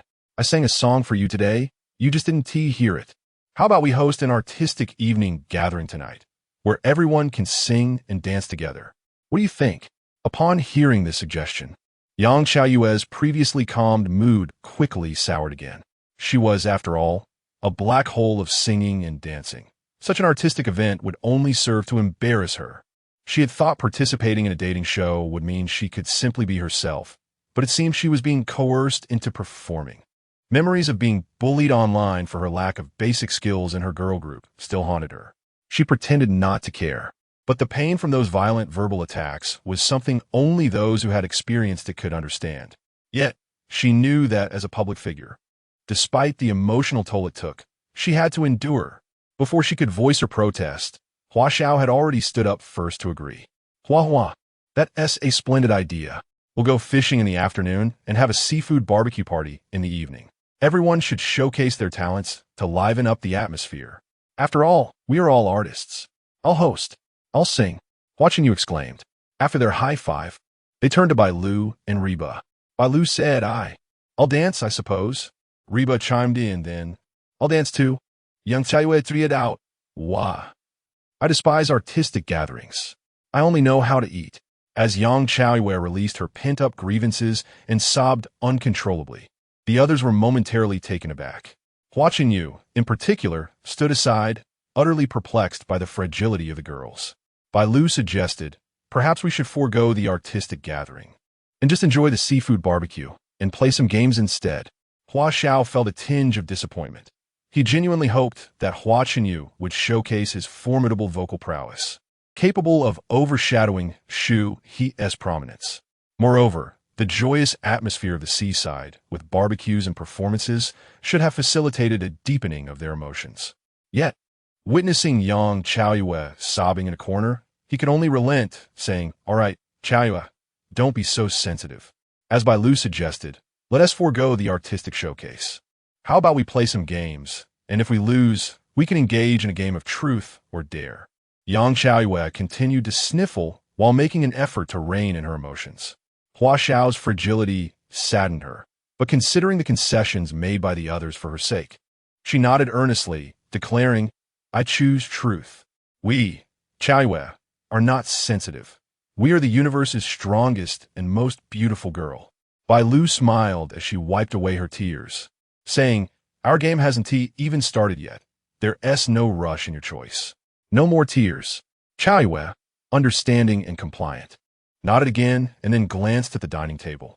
Shu He had already laid out a splendid array of dishes, including Thai curry crab, steamed cat's eye snails with a soul-dipping sauce, spicy stir-fried octopus, and cold shredded kelp. The dog-claw snail had been tossed into a bowl of rice porridge, mixed with a hint of scallions, transforming it into a seafood congee. Having prepared these delights, Shu He sat down at the table and said, "Chaiyue, stop crying. When you're feeling down, indulging in delicious food will surely lift your spirits." Bailu took Chaiyue's little hand and urged, "Come on. You know how skilled Shu He is." Young Chaiyue shyly stepped back, saying, "We already ate so much without waiting for you to. We can't eat yours as well." Bailu exclaimed, playfully grabbing a piece of snail meat, dipping it in sauce, and directly feeding it to her. Chaiyue was compelled to chew. The texture was springy and tender, the meat succulent. The flavors of sourness, spiciness, saltiness, and sweetness exploded in her mouth. Chaiyue broke into laughter, a tear still glistening on her fair cheek. He, this is so delicious." Her legs seemed enchanted as she approached the table and devoured 3 cat's-eye snails in one go. Watching her, he also hesitated, but Bailu fed her another snail, and before the 3 girls even touched the other dishes, the cat's-eye snails were all but gone, leaving only empty shells behind. Hua Xiao gazed at the feast before him. Though he was undeniably tempted, he still muttered in dissatisfaction, "Indeed, it is lavish, but many of the preparations could be enhanced. For instance, sea urchins and oysters should be consumed raw to preserve their freshest essence." "Right, Shu He?" Shu He nodded in agreement. "Exactly. If we had purple sea urchins, eating them raw would be best. They're sweet, fragrant, and delightfully smooth. However, today we only have yellow sea urchins, which, when eaten raw, not only taste fishy but also bitter. Many people dislike sea urchins because they are yellow." Upon hearing this, Bailu scooped a spoonful of steamed sea urchin egg into her mouth and exclaimed, "Not bitter at all. It's absolutely delicious." Shu He handed her a freshly shucked oyster, explaining that he had meticulously cleaned out the undigested algae and the dark liver, adding his homemade cooking wine and ginger. "Thank you, Shu He," replied Bailu with a sweet smile. "Another homemade seasoning? You must tell me what you included this time." The system rewarded Shu He for his unparalleled culinary skills. At that moment, his actions were instinctual, and he couldn't be bothered to recall the details. He simply tossed a haphazard mix into ordinary cooking wine. Observing the admiration and reverence in the eyes of the 3 girls, Hua Yu interjected, "I just realized you are eating cat's-eye snails. When I was a child, I felt quite lonely, and my mother told me that if you place your ear against a snail, you can hear the sound of the ocean. I tried it, and indeed I could hear it. I forgot all about my loneliness. I have always believed that snails are among the most beautiful things in this world. Yet you have all chosen to steam and consume them." Yang Chaiyue listened intently, wondering if Hua Chunyu's feelings mirrored her own moments ago. Quickly, she handed him a bag filled with collected debris, containing cat's-eye snail shells, oyster shells, and crab legs. "Here are plenty of cat's-eye snail shells. Take them back and listen to the sound of the ocean one by one." Chapter 31. The solitude of invincibility. A single statement from Yang Chaiyue caused a slight twitch on the forehead of Hua Chunyu. He gazed at a bag of trash in the sincere eyes of his younger sister, uncertain whether to accept it or not. This scene felt oddly familiar, reminiscent of the time Godzilla had him retrieving a ball. The sole distinction lay in the fact that Godzilla acted with intent, while Chaiyue's actions were evidently unintentional. Trembling, Hua Chunyu reluctantly took the bag. Noticing his discomfort, Chaiyue inquired with genuine concern, "Is one bag sufficient?" "Yes, it's enough," he stammered. Bailu and Shu He exchanged a glance and simultaneously lowered their heads, suppressing laughter, while Heba pondered the most sorrowful moments of her life, ultimately resorting to covering her forehead with one hand. Unfortunately, The upward curve of her lips remained visible. Hua Xiao rubbed his face with both hands, contorting his mouth into a shape reminiscent of a little yellow duck. Ha ha ha ha ha. Could it be that Xiao Yue is Hua Qinyu's nemesis? Did the production team deliberately pair them together to encourage romance? How could it not be seen as such? This exquisitely crafted young man would undoubtedly fall head over heels for a girl as strong as Xiao Yue. Hua Qinyu, woman, you have successfully captured my attention. Xiao Yue has revealed to me the epitome of masculine oblivion, yet she is a stunning beauty. Frustrated, I am in dire need of Xiao Yue's forthrightness. I care not. I only see the sumptuous seafood feast that Shu He has prepared. Truly, Shu He is a culinary genius. The Thai curry crab made use of orchid crabs, and I still reminisce about that flavor. Those who have savored the purple and yellow sea urchins, raise your claws. Chef Shu He was absolutely correct. To properly handle the yellow sea urchin requires considerable skill. Hua Xiao, unable to enjoy the grapes, merely complains about them. I suggest he withdraw from the dating show.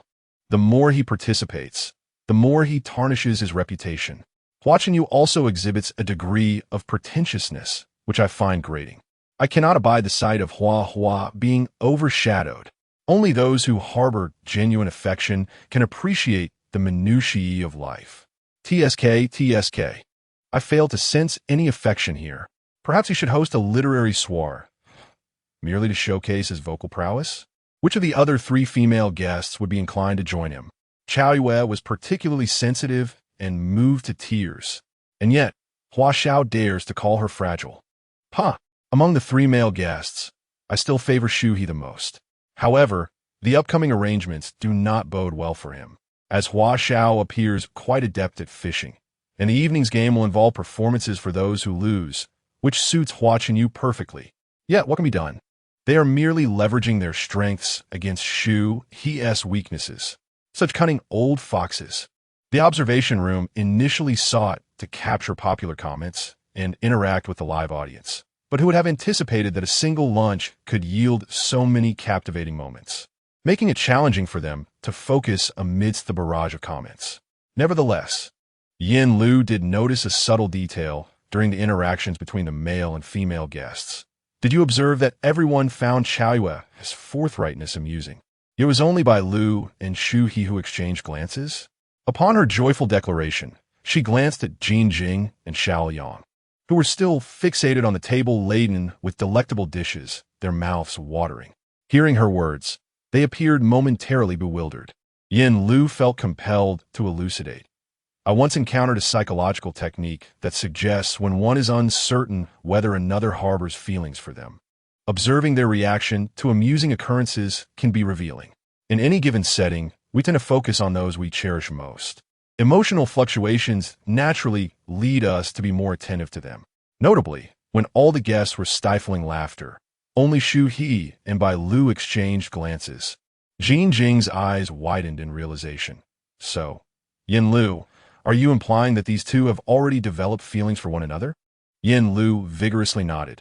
I believe it's highly probable. Perhaps Shu He has only recently graduated, or maybe he lacks romantic experience, thus expressing himself rather subtly. Initially, Xiao Yang concurred with Yin Lu's assessment, only to burst into laughter upon hearing the latter part. I think you might be overinterpreting the situation. They're already in the same group. Is there really a need for excessive subtlety? Could it not be that their eye contact is simply due to Bailu sitting opposite Shu He? Jin Jing swayed like seaweed in the wind, acknowledging that Xiao Liang's perspective held merit. Oh, let's not be so hasty. Honestly, they have only spent a day together. Emotional connections take time to develop. At this moment, Yin Lu, who initially felt she had stumbled upon a new revelation, found herself in a state of uncertainty regarding Shu He's current disposition and was unsure how to continue the conversation. Just as she hesitated, the teleprompter below provided a new cue. Yin Lu quickly redirected her attention, introducing to the audience in the live stream. I wonder if everyone remembers the liquid Shu He was concocting last night? Our production team has consulted experts and now possesses an accurate answer. What he created last night was actually an essence of DEET. This component is likely familiar to outdoor enthusiasts, Compared to the various mosquito repellents available on the market, those containing DEET are the most effective. It forms a barrier around the human body, rendering one virtually invisible to mosquitoes. However, even manufacturers of mosquito repellent products merely purchase DEET concentrate for blending. While the concentrate itself is not exorbitantly priced, its production is intricate, involving a wealth of chemical knowledge and experimental processes. Having finished relaying the teleprompter's content, Xiao Yang grasped the situation. DEET concentrate is also referred to as N-diethyl metatoluamide. For those of us who often spend time outdoors, this is indeed well known. Because the sprays prepared by manufacturers tend to be costly, my friends and I usually buy the concentrate ourselves and mix it with a bit of alcohol or other ingredients. It is truly astonishing that Shu He even made the concentrate himself. The ability to amalgamate outdoor survival skills with chemical knowledge is remarkable. What level of interdisciplinary knowledge must one possess to conceive such creativity? This is truly a remarkable talent. Xiao Yang's excitement grew with each word, singing praises of Shu He. To onlookers, it seemed as though Xiao Yang wished he were a woman, ready to marry on the spot. Upon seeing Shu He, I felt like a mere bystander in this world, smiling. At that moment, I found myself almost willing to forgive Hua Xiao and Hua Chenyu for their peculiar behaviors. Any man placed alongside Shu He would undoubtedly seek to prove himself through him. Can we refrain from condemning all men based on a few? If I were to meet Shu He, I would directly acknowledge him as my older brother. Previously, I found it absurd watching Shu He handle those objects. But now I can only say that invincibility is indeed a lonely state. We mere mortals cannot comprehend the depths of his endeavors. It seems we require experts to unveil the answers. Has the employment landscape become so dire upon waking? The guardian of the island needs to be a graduate of Tsinghua, possess skills in wildlife rescue, know how to concoct chemical solutions on a deserted island, be a master chef, and be well-versed in various wildlife knowledge. What other surprises does Shu He hold that we remain unaware of? It is perhaps normal for a scholar to possess such skills, but comparatively, his other talents and artistic flair may be slightly lacking. It is likely that Hua Xiao and Hua Chenyu share similar thoughts as those above, which explains the arrangements for fishing and parties. Chapter 32. My stomach has grown thanks to Shu He the table, once laden with a sumptuous seafood feast. Now lay impeccably cleared. Bailu, gently caressing her slightly protruding belly, sighed contentedly. Oh, Shu He is undoubtedly a culinary genius. I have never savored seafood this exquisite in my entire life. The curry crab is authentically delightful. The spicy squid is so appetizing. And the dog-claw snail lives up to its reputation, tender and sweet. Look, my stomach has grown thanks to Shu He. Reba quickly covered Bailu's mouth, exclaiming, "Do you realize how inappropriate that sounds? What if someone misinterprets your words and tarnishes your reputation?" Bailu chuckled and brushed Reba's hand aside, saying, "Then let Shu He take responsibility for me." Clearly, Bailu had indulged to the point of euphoria. Realizing her attempts to intervene were futile, Reba resigned herself to tidying up the dishes. Bailu's candid remark sparked a flurry of comments. This lady truly has no reservations. The fiercest in the entertainment circle. I hear Bailu isn't afraid of misinterpretation. Perhaps we should help her with some editing. Sinister smile. Just 2 snippets, look. My stomach has grown thanks to Shu He, and then let Shu He take responsibility for me. What is there to edit? It's a dating show. If the two end up together, it's only a matter of time. Upstairs, you're quite mischievous. I quite like it. Both of you, please hasten your pace. Hard eyes and tongue out. As the assistant to Bailu, I should be outraged by such jests. But the counterpart is Shu He. I am Bailu's assistant, and no one is answering the program team's calls, nor replying to private messages, and the guests on the island have no signal. I kindly ask the family to convey the company's warning to Bailu: eat less, and be mindful of your figure. Additionally, watch your words. Ha ha ha. Bailu has frightened the entertainment company. If anyone is to blame, it's Shu He. We shall not speak of it. We intend for Lu Bao to enjoy herself fully while embarking on a sweet romance. Indeed, the entertainment company has no authority here. If you expel Bailu, she might just become the queen of this deserted island. We want to see Bailu as the queen of the island. Shu He guards the deserted isle.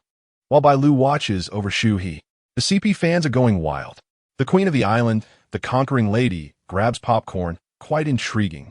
Shu He, aware that Godzilla had feasted sufficiently, prepared only a light meal rich in dietary fiber. The other guests joined in clearing the table. Hua Xiao remarked, "You cleaned your plates quite thoroughly. It seems Shu He's culinary skills are indeed impressive. How about becoming my personal chef in the future?" Such a question belittles others, and even Reba, who was grouped with Hua Xiao, found his repeated jabs at the other guests intolerable. Does Shu He not find joy in our company on this deserted island? Why should she serve as your chef? Upon witnessing Reba's rare display of anger, evidently fueled by her concern for Shu He, Hua Xiao felt a twinge of displeasure, but still spoke softly to Reba. "You're overthinking it. I was merely joking. Shu He's my dear brother." He chuckled softly, then began to reassure Reba. In truth, being a private chef for Hua Xiao is not without its merits. All standards must be of the highest caliber to match his esteemed status. However, given this, Hua Xiao may not be able to afford my services. Hua Xiao, invigorated, retorted, "Oh, you think I can't afford you? Pray tell, what constitutes such high standards?" Shu He pondered for a moment. Every meal must meet the standards of a banquet. I could even play the suona to enhance the ambience. Given your age, we must also consider medicinal cuisine to bolster your vitality, particularly for your kidneys. Plain water is too insipid. I must serve you something with a bit of froth. Under these conditions, I believe a monthly fee of 1 million would not be unreasonable, would it? Hua Xiao slammed his palm on the table. Shu He, are you aware of where you are? Can you casually utter such phrases about froth? I was referring to beer. Where did your mind wander? Shu He smirked slightly. Let us clarify in advance. If you have any peculiar preferences, even a monthly fee of 1 billion would not entice me. How dare you play such tricks with me? You may retort, but every word is a trap. The wind cannot cease when the trees yearn for stillness. I hadn't intended to engage with Hua Xiao, but this incessant chatter was relentless. The third lady felt a sense of satisfaction witnessing Hua Xiao being put in his place, exchanging knowing glances with her companions. The comments section was ablaze with applause for Shu He. Hua Xiao managed only a single rebuttal before Shu He promptly pushed him into another abyss. He realized that if this banter continued, Shu He remained unfazed, while he would only appear more foolish. He could only stifle his growing frustration and redirect the conflict elsewhere. Thus, Hua Xiao, with a notably grim expression, altered his approach. "This is merely a jest. I certainly cannot afford Brother Shu He. My true intention was to propose a fishing competition this afternoon. As per Director Wang's instructions, we ought to organize some activities." "Ha ha ha. What do you say, Shu He? The loser shall be responsible for grilling tonight, serving as the chef for everyone. Do you agree?" Shu He was not particularly fond of being enveloped in smoke from the charcoal fire, yet he questioned Hua Xiao's culinary skills. What a pity it would be if he ruined the fish he caught. Observing Shu He's expression, everyone sensed a lack of confidence. Bailu promptly interjected. "Those who catch their own fish should eat their own catch. What's there to compare?" Yang Chao Yu chimed in. "Shu has been busy rescuing baby seals and cooking all morning. He will surely be fatigued this afternoon. Fishing also requires endurance and strength. I believe the competition is unfair." Seeing that Shu He remained silent, Hua Xiao felt more assured. "What are you all afraid of? Who knows? Perhaps I will be the one to lose. While you may not be accustomed to my other dishes, seafood barbecue is a universal favorite." "Very well, I agree. Since he has said so, I shall reluctantly give it a try. After all, when I am pressed for time, even compressed biscuits will suffice." Hua Xiao, seeing Shu He's acquiescence, smiled slyly, revealing several creases on his cunning face. "Good brother. Splendid. My seafood barbecue is indeed delicious. But I absolutely detest the smell of smoke.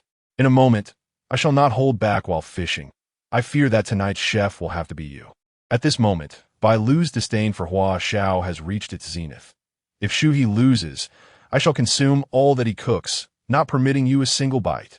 Hua Xiao snorted twice. "Bailu, I understand your impatience, but do not rush. You and Shu He are best off adhering to the rules of the wager. I invested a staggering 80,000 yuan in my limited edition fishing rod. In terms of both skill and equipment, Shu He scarcely stands a chance. Shu He had previously agreed to the rules, so calm yourself. Shu He positioned himself before Bailu. Shall we determine victory by quantity or by weight?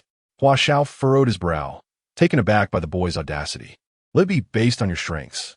If your quantity is greater, we shall consider quantity. If your weight is substantial, we shall regard weight. This way, no one can claim I am bullying you. Shu He readily acquiesced. Hua Xiao smirked to himself. As Yang Chaoyue had noted, he too had observed that Shu He appeared somewhat fatigued. The flag had been raised early that morning, and he surely had risen at dawn. The morning's beachcombing, coupled with the labor of gathering dog-s paw shells, was no small feat. Following that, there was the rescue of seals and the task of cooking. Although the stamina of youth should not be underestimated, the exertion had indeed been considerable. When Shu He had been mixing dog food for Godzilla earlier, he had even yawned twice. Fishing requires one to sit for long periods, and once a catch is made, strength and technique are paramount. What could he possibly compare himself to? Suddenly, a peculiar sound startled Hua Xiao from his reverie. He felt a tug at his pant leg, followed by a ripping noise. Lowering his gaze, he discovered that Chiu had awakened. This little creature, who had appeared so listless and feeble in the morning, had regained such vigor after a nap, even managing to ruin his fine trousers. Could it be that Shu He's method of rescue had truly been effective? Yet now, he was more concerned about his pants. Are you kidding me? Hua Xiao fumed. We save you, and you tear my trousers. Do you have any idea how much these cost? These wild animals truly are. Overcome by anger, he momentarily forgot the situation he was in and only later remembered he was live streaming, prompting him to hastily rephrase his words. It truly requires proper discipline. Upon seeing Hua Xiao's fierce demeanor, Chiu, frightened, frantically scuttled away on her short front flippers, finding refuge behind the nearest Reba, her large, tear-filled eyes gazing up at her. Chiu, woo-woo. Chapter 33. Has Reba departed from the uninhabited island? Two pairs of eyes locked in a gaze. One pair, almond-shaped and wide, filled with astonishment, while the other, round and glistening, expressed a pitiful dismay. Reba could hardly believe that the little creature, Jujio, who moments ago was on the brink of peril, had awakened from slumber only to dash about energetically, even tearing the hem of Hua Xiao's trousers. Its recovery was astonishingly swift, as if it had never required assistance at all. Yang Chaoyue was equally taken aback by this sudden transformation. Isn't it a remarkable change? Shu He, you must be a miracle worker. The guests on the show were unaware of Captain Gao Peng's earlier remarks regarding Shu He's intervention, yet the vibrant little Jujio was ample proof of his efficacy. Ding! The seal pup has successfully embarked on the path to recovery. The system expresses its heartfelt appreciation by bestowing upon the host the enduring physique of a Special Forces soldier and unparalleled vocal prowess. As the system notification concluded, Shu He felt his previously fatigued body gradually rejuvenate. In mere moments, his stamina returned to its peak condition. Moreover, this Special Forces physique endowed him with newfound understanding of physical capabilities, how to climb, how to fight. Most enticingly, the term enduring indicated that he would no longer suffer from fatigue due to physical exertion. It was akin to possessing a simplified version of a genetic enhancement. He paid little heed to the vocal skill, as it bore little significance for a guardian of the island.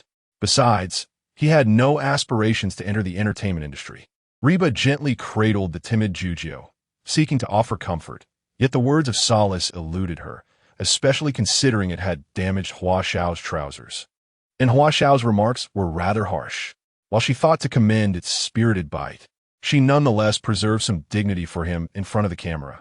That uncle was merely startled by you, not scolding you. Who would have thought our little Jujio, once so lackluster, would now display such prowess? With a gentle pat on its head, Jujio's soft mouth seemed to curl into a smile.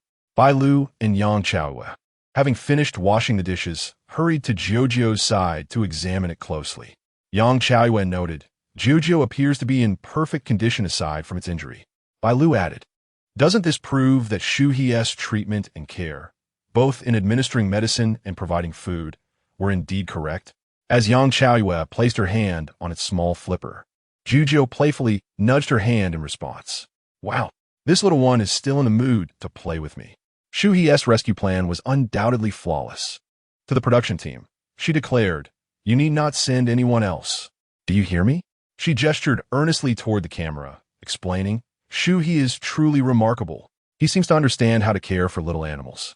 Jiu is completely safe now. Not only safe, but also full of spirit." It woke up and immediately tore Hua Xiao's trousers. In short, having Shu He here is more than sufficient. There is no need for any experts. The netizens had long been aware of the efficacy of Shu He's rescue plan before others. Upon witnessing Chao Yue's earnest explanation, everyone feigned politeness in their replies. Though it was evident that she would not see them, "Thank you," noted. "Wow, if it weren't for Chao Yue's elucidation, we would have remained oblivious." Smile, the experts concurred with your statement. No one cared about Hua Xiao's pant cuffs. Chao Yue even used it as a testament to Jiu's spirited demeanor, laughing and crying. Jiu is still small, but as she grows, will she not end up tearing Hua Xiao's trousers to shreds? I can't help but think that little Jiu has a hint of cunning about her. Ha! She bites into someone else's pants and then pretends to be wronged. A self-important fool like Hua Xiao is just the sort who deserves to be dealt with by a scheming creature like Jiu. Hua Xiao's face behind the scenes had turned ashen. I found it utterly hilarious. He used to be the host, putting others in awkward positions. And now he is experiencing the feeling of having to endure silently in front of the camera. I recall Shu He mentioning that Jiu's wild training was overseen by Godzilla, right? Goodness, if Jiu grows up, will she not transform into Nyo Hulu Jiu? She is simply adorable. If it were up to me, I could never bring myself to release her back into the ocean. Hua Xiao was acutely aware that his previous remarks had been rather excessive. Fortunately, he managed to regain his composure before revealing his true feelings. Nonetheless, he sensed the subtle shift in the crowd's attitude towards him. But can he be blamed for that? It was that wretched seal that gnawed through the custom-made trousers he had spent over 20,000 on. He felt a surge of frustration that he could only suppress. The seal had been rescued by Shu He. Should this grievance be laid at his feet? Hua Xiao soon contemplated the impending fishing competition. Since the seal is fine, Shu He, let us gather our fishing gear and head out to catch some fish. Hua, my equipment is rather specialized. Could you lend me a hand? The three of them approached the restaurant door, ready to retrieve their fishing gear, when Godzilla lunged forward, barking furiously at Hua Xiao and Hua Chenyu, who had crowded in front of Shu He, attempting to exit first. Jiu imitated Godzilla, barking at them in a similar fashion until the two retreated a couple of steps. Only then did Shu He step out first, and they ceased their barking, trailing behind her as they departed. As Hua Xiao was the last to exit the room, he felt 1,000 frustrations bubbling within him. It is said that social animals possess a sense of hierarchy. At this moment, does it mean he ranks lower than these two creatures in their eyes? The 3 male guests and the 2 small animals left, leaving only the female guest behind. Bailu slowly approached Reba and spoke. "I sense your mood is not quite as cheerful. It's a stark contrast to when you first arrived. What is the matter?" When Yang Chaiyue heard Bailu's inquiry, she was rather perplexed. Is Reba truly feeling down? To her surprise, Reba indeed nodded. "I no longer wish to be in the same group as Hua Xiao. Although he has made ample preparations and has been quite proactive, I can't shake the feeling that we are not suited for each other.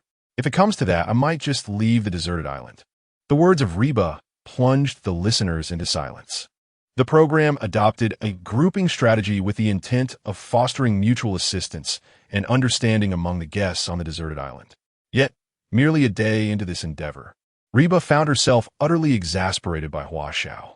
Both Bailu and Yang Chaoyue comprehended her sentiments, having observed Hua Xiao's behavior over the past couple of days. He had a penchant for belittling others and flaunting wealth, with a penchant for petty schemes that were easily discerned by those around him. Although only a day had passed, his bizarre antics had been relentless, compounded by the lack of signal on the island, leaving everyone oblivious to the audience's reactions. This isolation prevented Hua Xiao from recognizing his shortcomings, leading him further down a misguided path. Yang Chaiyue sighed heavily, expressing, "To be honest, I don't hold any particular feelings for Hua Xiao. but I simply do not wish to leave the island. Reba nodded in agreement, affirming, if it weren't for the desire to stay on the island, I would have withdrawn long ago. With the conversation reaching such a critical juncture, Chow decided to voice her thoughts candidly to the camera, saying, "Dear production team, could we possibly reconsider this mechanism? I can't quite fathom how to alter it, but at the very least, allow us to remain a little longer. Please, please." In unison, Reba and Chow clasped their hands together, directing their earnest appeal towards the camera. Upon hearing that the duo might leave the island solely due to their discomfort with a male guest, their fans flooded the production team's private messages with fervent pleas. Director Wong, having grasped the situation concerning Reba and young Chow, found himself in a quandary. Chapter 34, A1. 9 million yuan fishing rod. Can money not buy it? Since their arrival on the island, Reba and Chow have consistently performed exceptionally well, not only garnering their own fan base, but also generating considerable excitement for the show. In stark contrast, the male guests partnered with them have been rather peculiar. Initially, it was presumed that Hua Chenyu, as a musical prodigy adored by female fans, would showcase his allure towards women on this program. However, it soon became apparent that his charisma was merely an illusion created from behind the screen. In the realm of authentic live broadcasting, many of Hua Chenyu's actions left viewers utterly perplexed. The situation with Hua Xiao was even more outrageous. As a season host, the expectation was that he would adeptly navigate any awkward moments during the show. Yet, he seemed preoccupied with self-aggrandizement, nearly making a fool of himself on camera. His remarks were not merely light-hearted banter.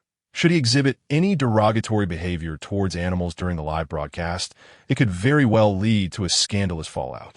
The notion of departure should not rest solely on the female guests. Yet, the male guests continued to revel in their time on the island, showing no intention of leaving. Considering the production team had a shipment of medical supplies to deliver, it seemed there was no option but to resort to this method of resolution. Director Wong summoned the planning team. Hua Xiao and Hua Chenyu entered the communal dining area, laden with various bags, interrupting the heartfelt conversation among the three young ladies. Noticing that Shu He had yet to arrive, Hua Xiao slowed his movements as he opened his fishing gear bag. "Why is Shu He taking so long? I even changed into a new pair of pants. Could it be that she is embarrassed about her fishing rod being too shabby?" As he spoke, he began distributing the fishing rods in his possession. "Hua, you can use this one with Chow. Although it's an older model, it's quite user-friendly." Unfamiliar with fishing rods, Hua Chenyu curiously opened the bag. Upon seeing the fishing rod he held, the viewers in the live chat could not contain their astonishment. "No way. A Daiwa wave pattern rod. I was just wondering who would buy a 5-figure rod. Did Hua Xiao really give such an expensive rod to a novice? Was he not concerned about him sinking it in the river?" Seeking clarification, they pondered the significance of a 5-figure fishing rod. It represented the epitome of luxury within the realm of fishing equipment. To possess a rod worth that much, one might as well be angling for mermaids. At that moment, the allure of the older gentleman became evident. I found myself curious about the rod he had recently purchased. From the bag, it appeared to be a lure rod. One priced over 10,000, the other exceeding 80,000, which according to Hua Xiao standards, amounted to nearly 200,000 yuan in total. If Reba understood these values, she might regret her earlier comments. Isn't it amusing?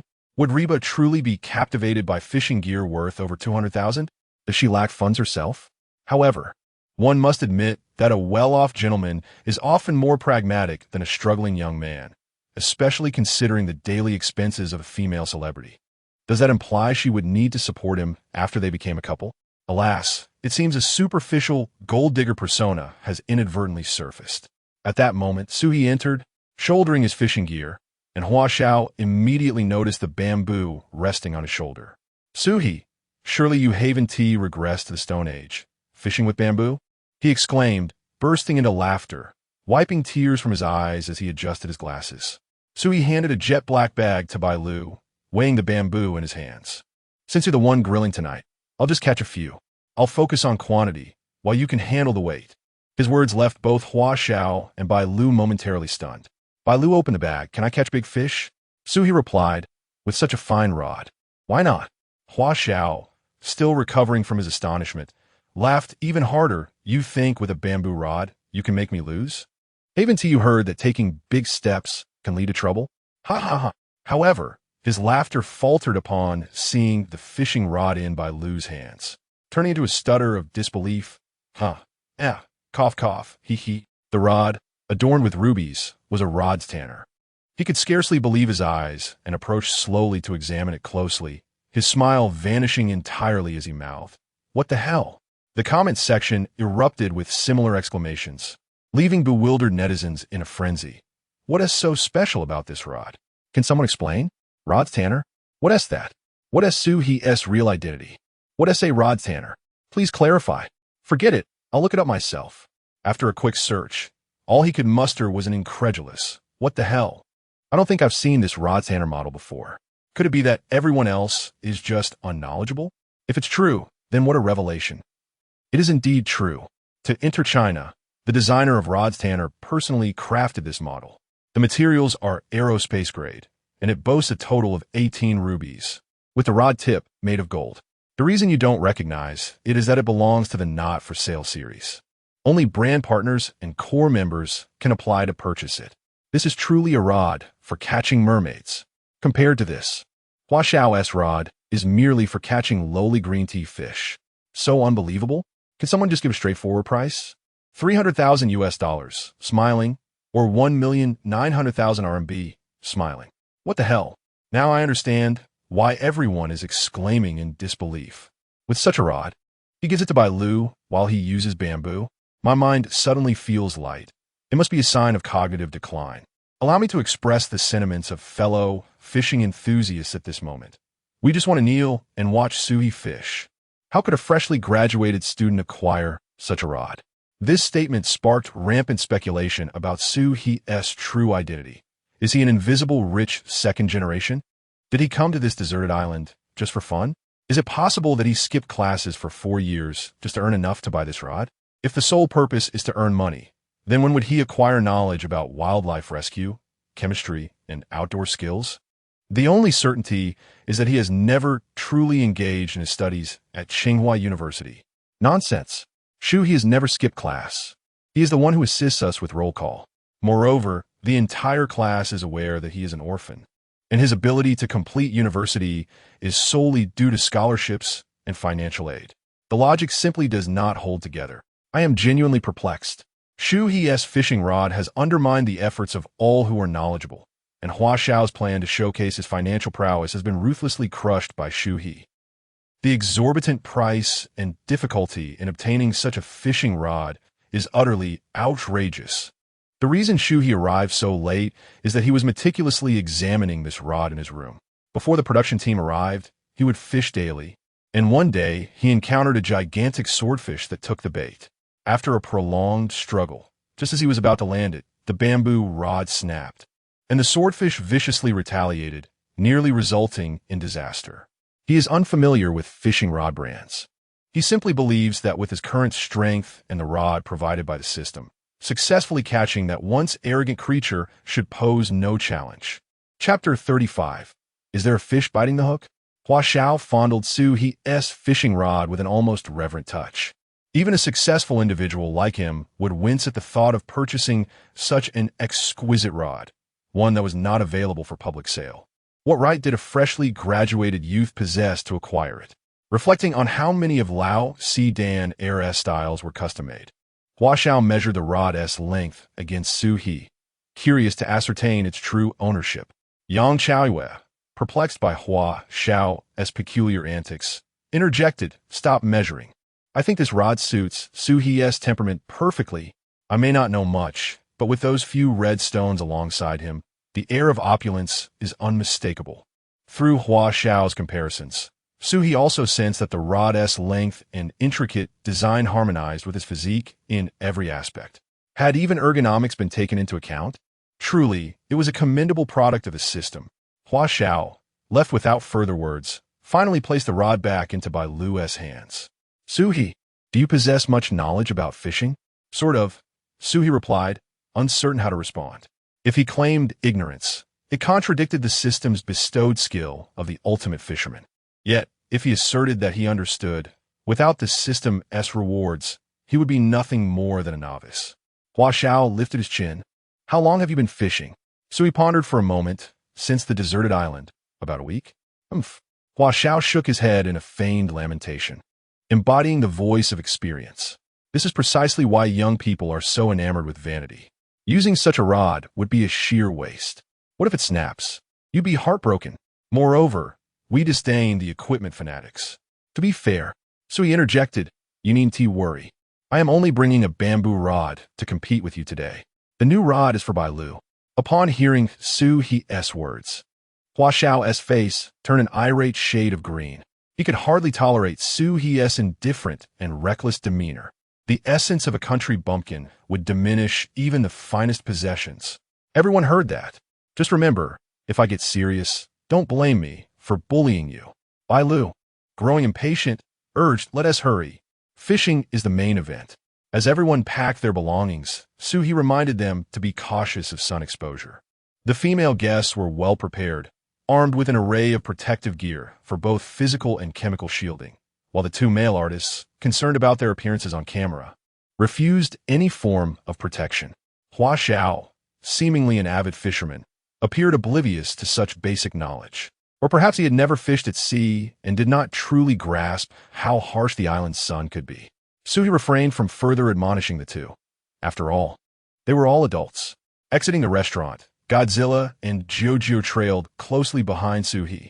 He had chosen a fishing spot on the opposite side of the rocks, prompting Bailu to quicken her pace and join him. Will there be plenty of fish in our chosen spot? She inquired as they walked. Of course, Shu He replied, sharing his insights. During my week on the island, I've fished everywhere and even devised a catchy little rhyme. Bailu eagerly implored, please teach me. I too wish to catch a great fish. Shu He, with a leisurely demeanor, replied, cast your line where the current flows.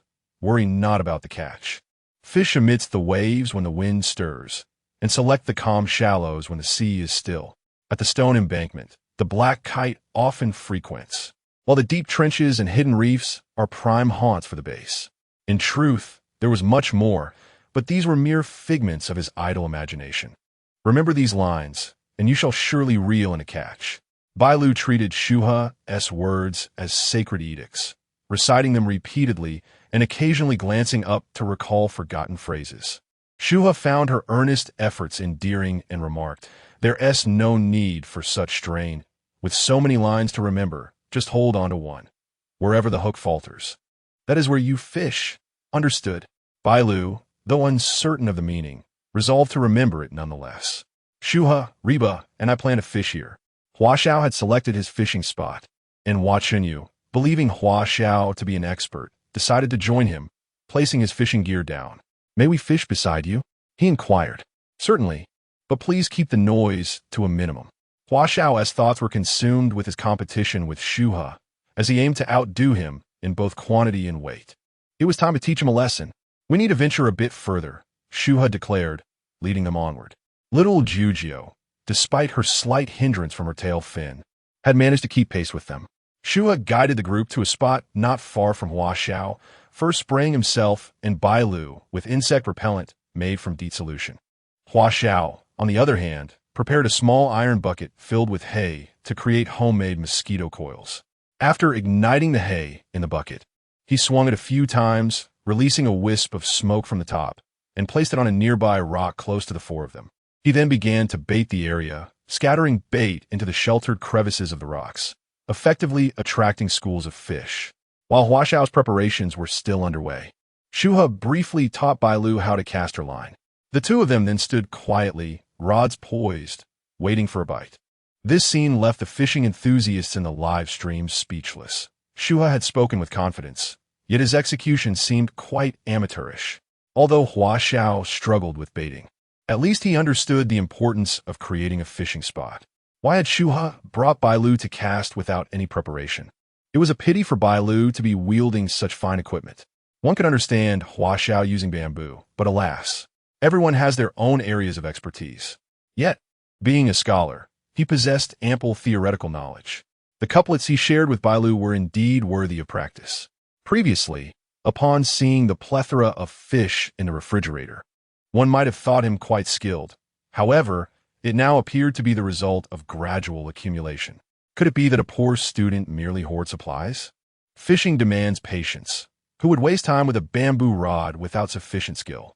Perhaps the monotony of the deserted island allowed the young man to fish endlessly. In a live broadcast room, a significant divergence in opinions emerged among the viewers. Some still regarded Shu He as a skilled angler, likening his demeanor with a bamboo pole to that of Jiang Taigong fishing. Conversely, others deemed him a complete novice, asserting that his boldness in challenging Hua Xiao was merely a reaction to being pushed to his limits. However, this disagreement did not escalate into a heated debate. Rather, it remained an engaging topic of discussion among the audience. In the scene, Hua Chenyu, under Hua Xiao's guidance, had begun casting his line. He stood quietly on the rocks. As instructed by Hua Xiao, his focus entirely on the bobber floating upon the sea. In stark contrast to Shu He's group, he and Bailu presented a striking visual, their silhouettes standing tall, Bailu, petite and graceful, and Godzilla squatting beside her, slightly taller, while Chiu, with all its might, raised its plush head, yet remained constrained by its stature. This arrangement, based on size, was both endearing and somewhat comical. Nevertheless, the general consensus among netizens was that, as a newcomer, Hua had prepared with far greater professionalism than Shu He's team.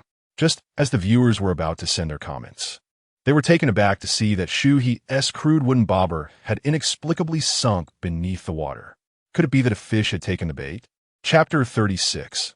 This color is not very friendly to men in the observation room. Xiao Yang explained to Jin Jing and Yin Lu. The bobber's rise and fall does not necessarily indicate a fish biting the hook. It could be snagged on something miscellaneous, or the bait could have been stolen. If Shu He's bobber sinks that swiftly, the likelihood of catching a fish diminishes. Yin Lu found this reasoning plausible.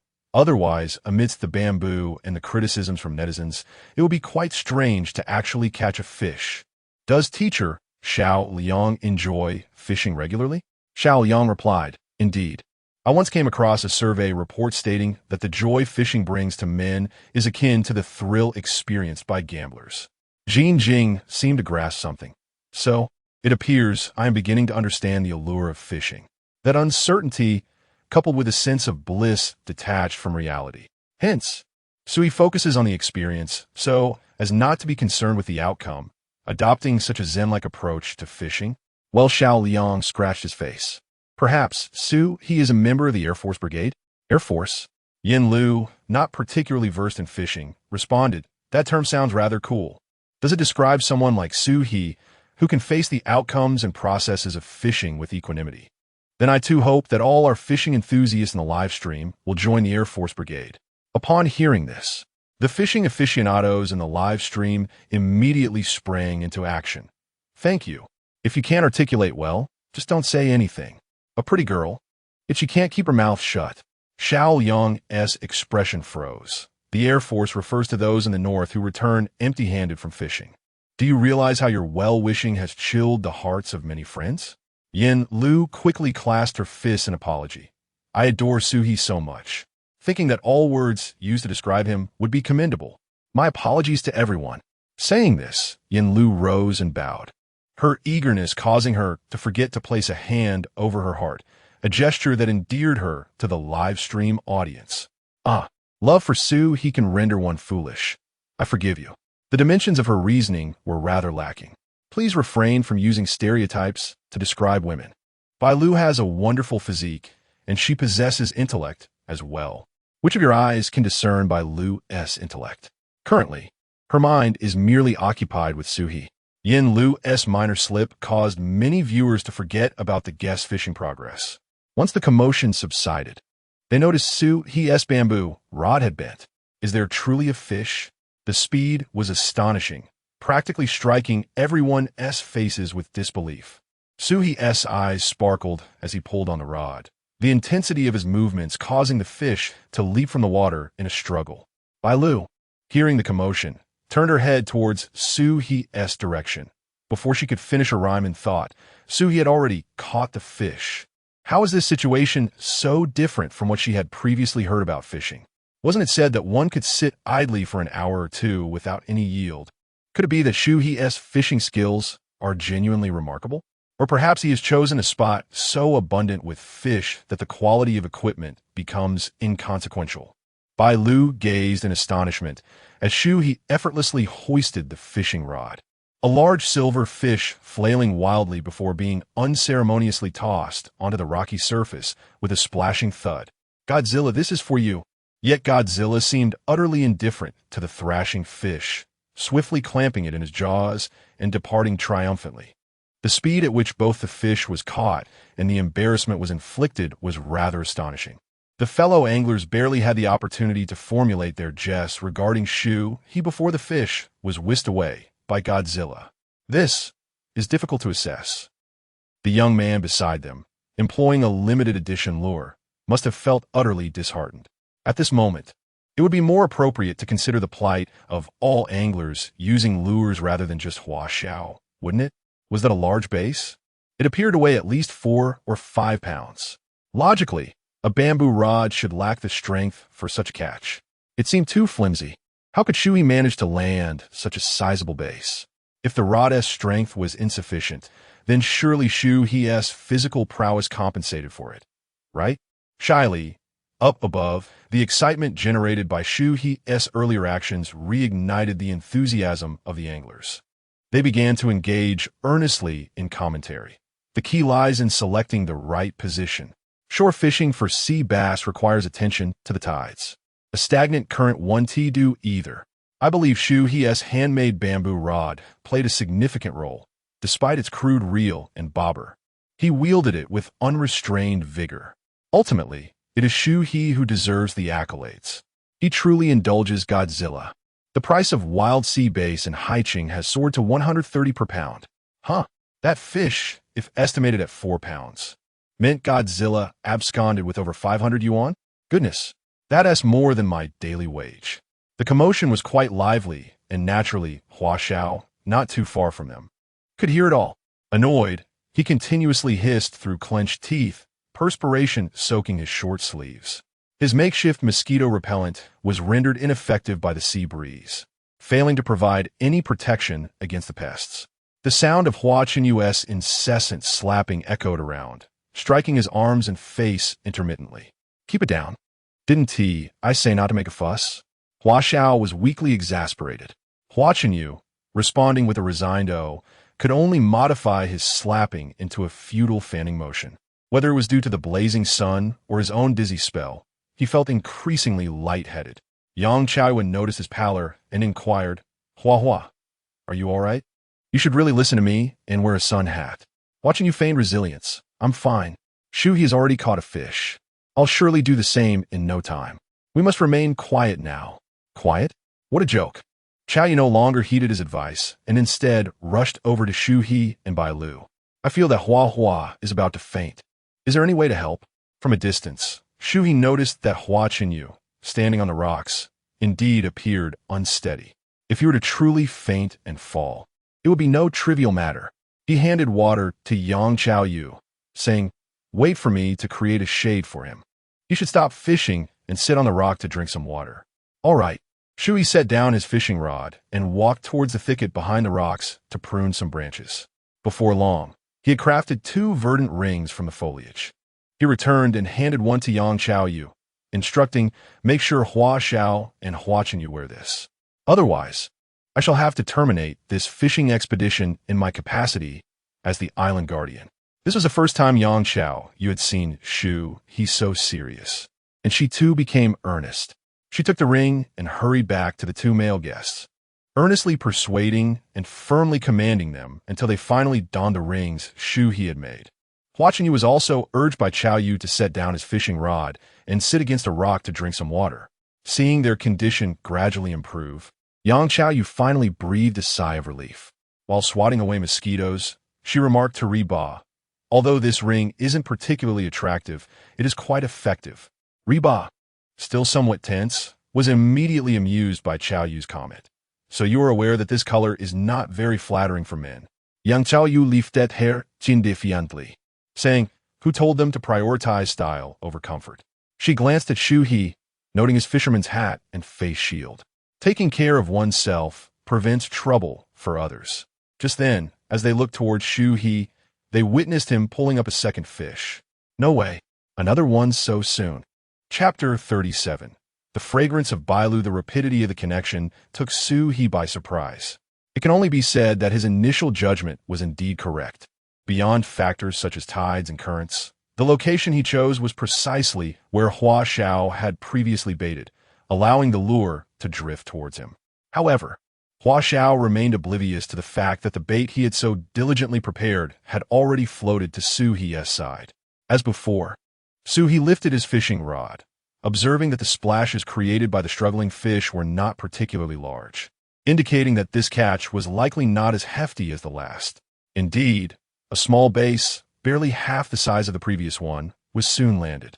Another one, Bailu, observing her motionless bobber, began to feel somewhat disheartened. Jiu, believing it was her turn, opened her little mouth and attempted to mimic Godzilla, smacking her lips as if to catch the fish. Shu He retrieved the fierce little base from her mouth and promptly tossed it back into the sea. He first comforted Bailu, saying, "Do not worry, the bait you selected earlier may not be suitable for base." He then turned to Jiu, who was still smacking her lips, and reassured her, "This one is too small, just like you, a little baby, not suitable for eating. I will catch you a bigger one." Both women felt a warmth in their hearts. Bailu responded, "All right," while Jiu barked, "Woof woof." Shu He, utilizing his core strength, cast the rod, and with a swift motion, the bobber landed in a spot nearly indistinguishable to the naked eye. He passed the rod to Bailu, and after rebaiting, cast a bamboo pole back into the sea. While they waited, there was commotion from Hua Xiao's side as well. It must be said that since donning the tree ring, his instincts had gradually returned. He reeled in meticulously, and soon a black sea bream was ensnared in his net. Hua Xiao struck the fish to stun it, holding up its tail to display to the three behind him. He attracted gasps of wonder from He Ba and Yang Chaoe, while Hua Chenyu applauded in approval. In truth, Hua Xiao's speed was commendable, yet even with such a professional fishing rod, he could not surpass Shu He. There was no surprise in that. It seemed to Shu He that Hua Xiao's bait had drifted over to him. Shu He was simply extraordinary. Ever since Hua Xiao had donned the tree ring for shade, his condition had improved. One could say that to live a good life, one must always wear a bit of green overhead. The banter above was quite sharp. This reminded me of the scene last night when the three female contestants visited Shu He at night. The young ladies were merely expressing their gratitude. There is no need for overinterpretation. The competition had only just begun. During the waiting period, Bailu quietly engaged Shu He in conversation. "Can the base you caught earlier be eaten?" "Of course. The fish head can be used for soup, the flesh can be pan-seared. The bones can be prepared with pepper and salt, and the skin can be served in a salad bowl." Bailu swallowed hard. "So many ways to prepare it?" "Shu He, how did you become such a good cook? Have you studied for a long time?" "I haven't actually studied much. However, as an orphan, these basic survival skills are inherently deemed important. Perhaps it's due to years of practice. During my time in the orphanage, I sometimes helped in the cafeteria, and through constant exposure, I learned."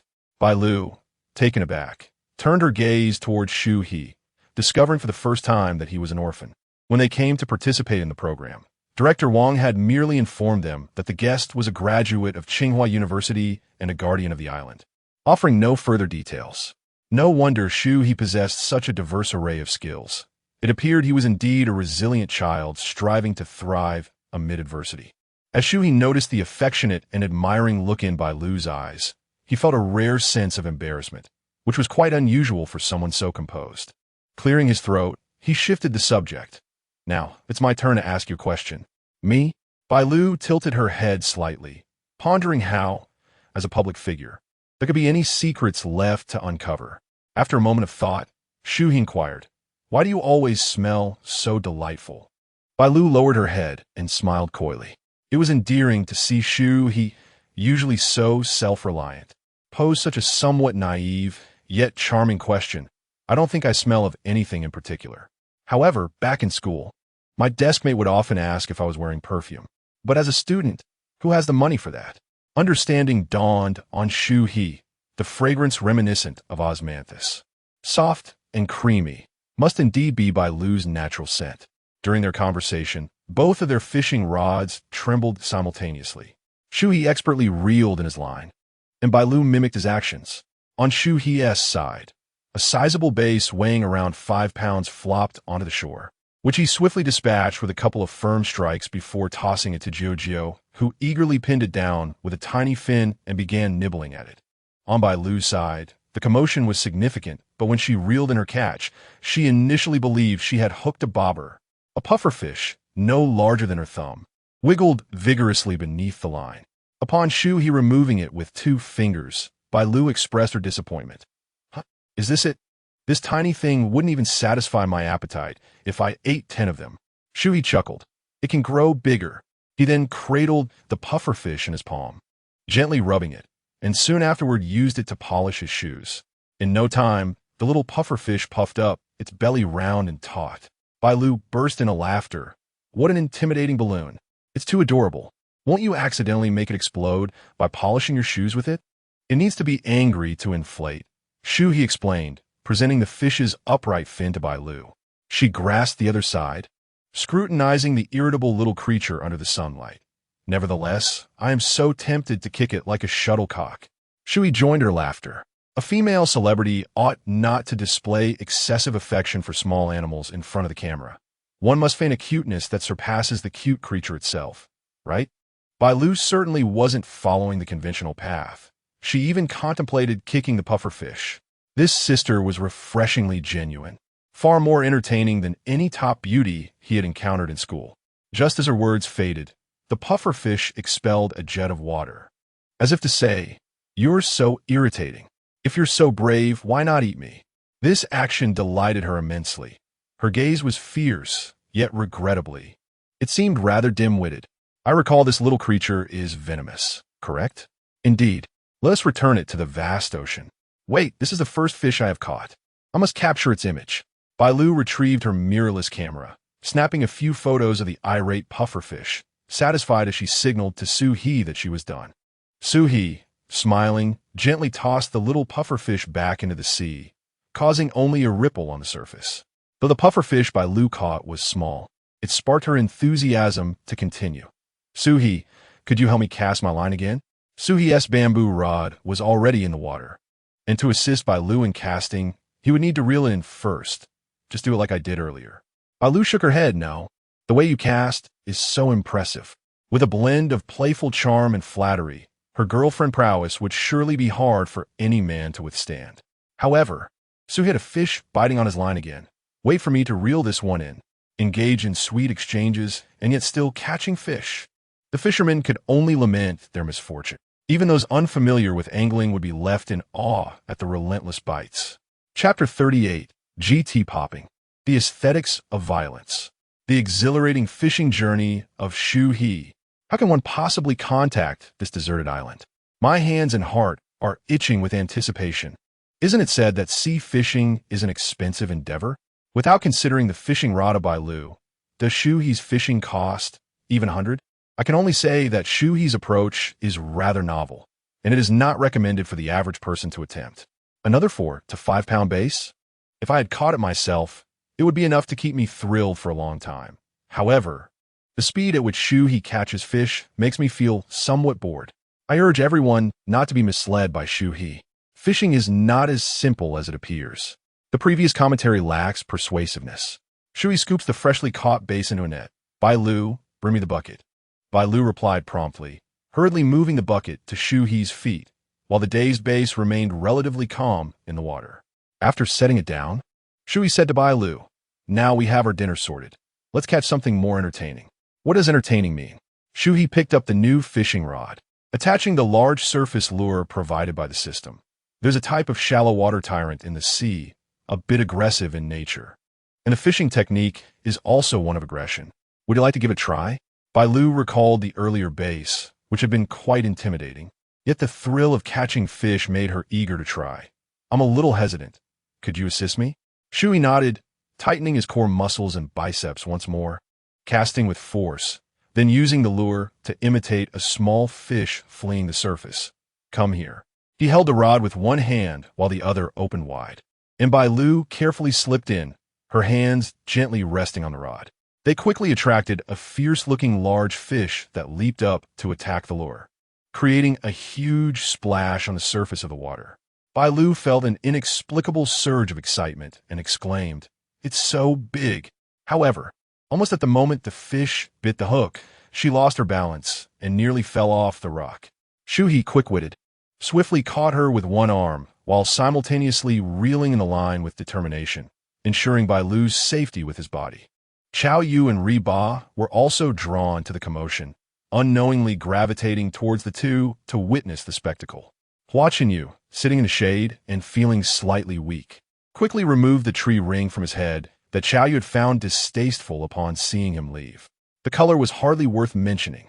The wild branches on the island, intertwined with sand and animal droppings, must be dreadfully filthy. Had it not been for Chao Yu's earlier threat to make him return to the house, he would never have allowed such unsanitary things to be placed in his pristine hair. As Watching You applauded as another black eagle was caught, he stole a glance at Chao Yu's silhouette, only to find Shu He engaged in a tug-of-war with a large fish while embracing Bailu. That posture, it was clearly something he wished to apply to Chao Yu. Alas, due to his own lack of stamina, he could only envy others in the realization of his dreams. Sigh. Watching You lamented to himself. During the evening beach party, he must seize the opportunity to shine. Hua Xiao gazed at his audience, now resembling wilted flowers, and felt a profound sense of disappointment. However, with the competition looming, he could hardly succumb to the temptation of roasting fish for a few individuals, knowing full well that the scent of barbecue delicacies would linger in his pores, impervious to even days of thorough washing. Thus, he steeled himself, adjusting his mood, and resumed his fishing. Chao Yu and Ri Ba stood a short distance away, quietly observing the two as they engaged in their angling pursuits. They noticed Shu He's expression was one of intense concentration. Had Bailu not touched up her lipstick after dinner, her lips might have turned a ghostly white at this moment. The fish they were contending with was sizable, pulling against them with vigorous resistance. Typically composed, Shu He now seemed transformed, exuding a fierce vitality, his movements fluid and decisive, showcasing the primal instincts of man in his element. Bailu gradually found a rhythm. When Shu He leaned back, she too exerted upward force, and when he propelled his body forward, she relaxed in tandem. Yet, despite her efforts, she could feel the fatigue in her muscles, and the rigid texture of Shu He's physique indicated that he was far from yielding. Had a pampered starlet from the entertainment industry been in his place, she would likely have tumbled into the sea by now. Bailu marveled at Shu He's stamina. The violent beauty he exhibited captivated Ri Ba and Chao Yu, rendering them speechless as they watched him. It was their first encounter with such a unique visual spectacle, a flawless amalgamation of skill and strength. After enduring several vigorous surges from the fish, Shu He sensed its energy waning. He surmised that if he could summon greater strength in the creature, it would soon be at his mercy. As his movements began to slow, he felt Bailu relax in his embrace. "What's this GT popping all about?" he inquired amid the struggle with the fish, now able to engage in conversation. "What?" Bailu, straining to hear, leaned her head back against his shoulder to draw closer to his lips. Leaning near her ear, Shu He explained, "It's the most exhilarating technique, known as GT popping." Bailu felt a tickling sensation by her ear and instinctively nestled closer to him. "I see. How thrilling." "I nearly cried out," she exclaimed. "How much longer until we bring this fish ashore?" "Not long now," Shu He replied, returning his focus to the task at hand. After a short while, he finally pulled a flat, scissor-tailed fish, both ugly and fierce, close to the shore. Upon noticing the incredulous expressions on Ri Ba and Chao Yu's faces, he called out, "Perfect timing. Help me with the net to haul it up."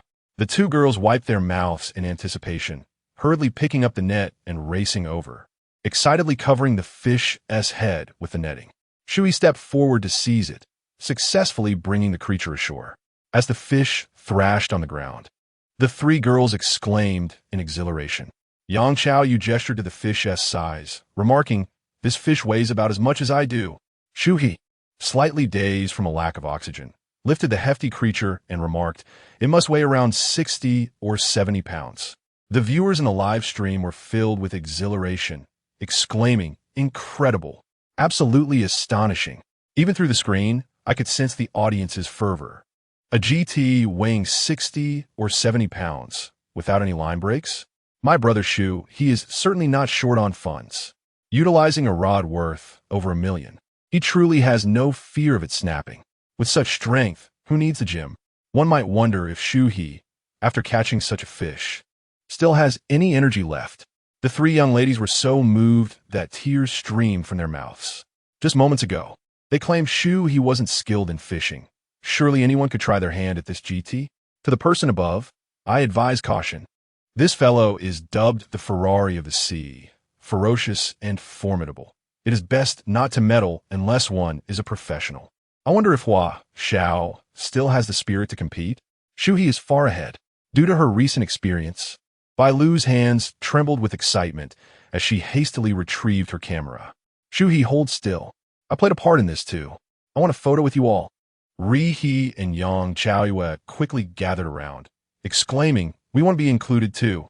Let's all take a picture together." Bailu adjusted the selfie settings and placed the camera on a rock. The three young ladies squeezed beside Shu He and extended their thumbs, capturing 3 shots in quick succession. Shu He chuckled. "Is it done? I need to release it back." "What?" Bailu inquired, puzzled.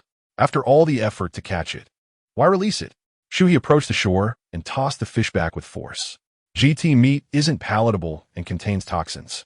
I merely wanted to ensure you didn't find fishing tedious, so I brought you along for the experience." Upon hearing this, He and Yang Chaoyue exchanged glances and chimed in unison. "Take us along for another experience." Shu He feigned a dramatic gesture of choking. Bailu laughed heartily. "I didn't exert much effort while reeling it in, yet my arms can hardly lift now." One can only imagine how exhausted Shu He must be. Chaoyue, unwilling to concede, stepped forward and pinched Shu He's bicep. "I don't see Shu He as fatigued. He can still hold the fish for a photo. Why can't he do the same with us while fishing?" Bailu stepped in and playfully flicked her forehead. "Even if Shu He agrees, I certainly do not." Chapter 39.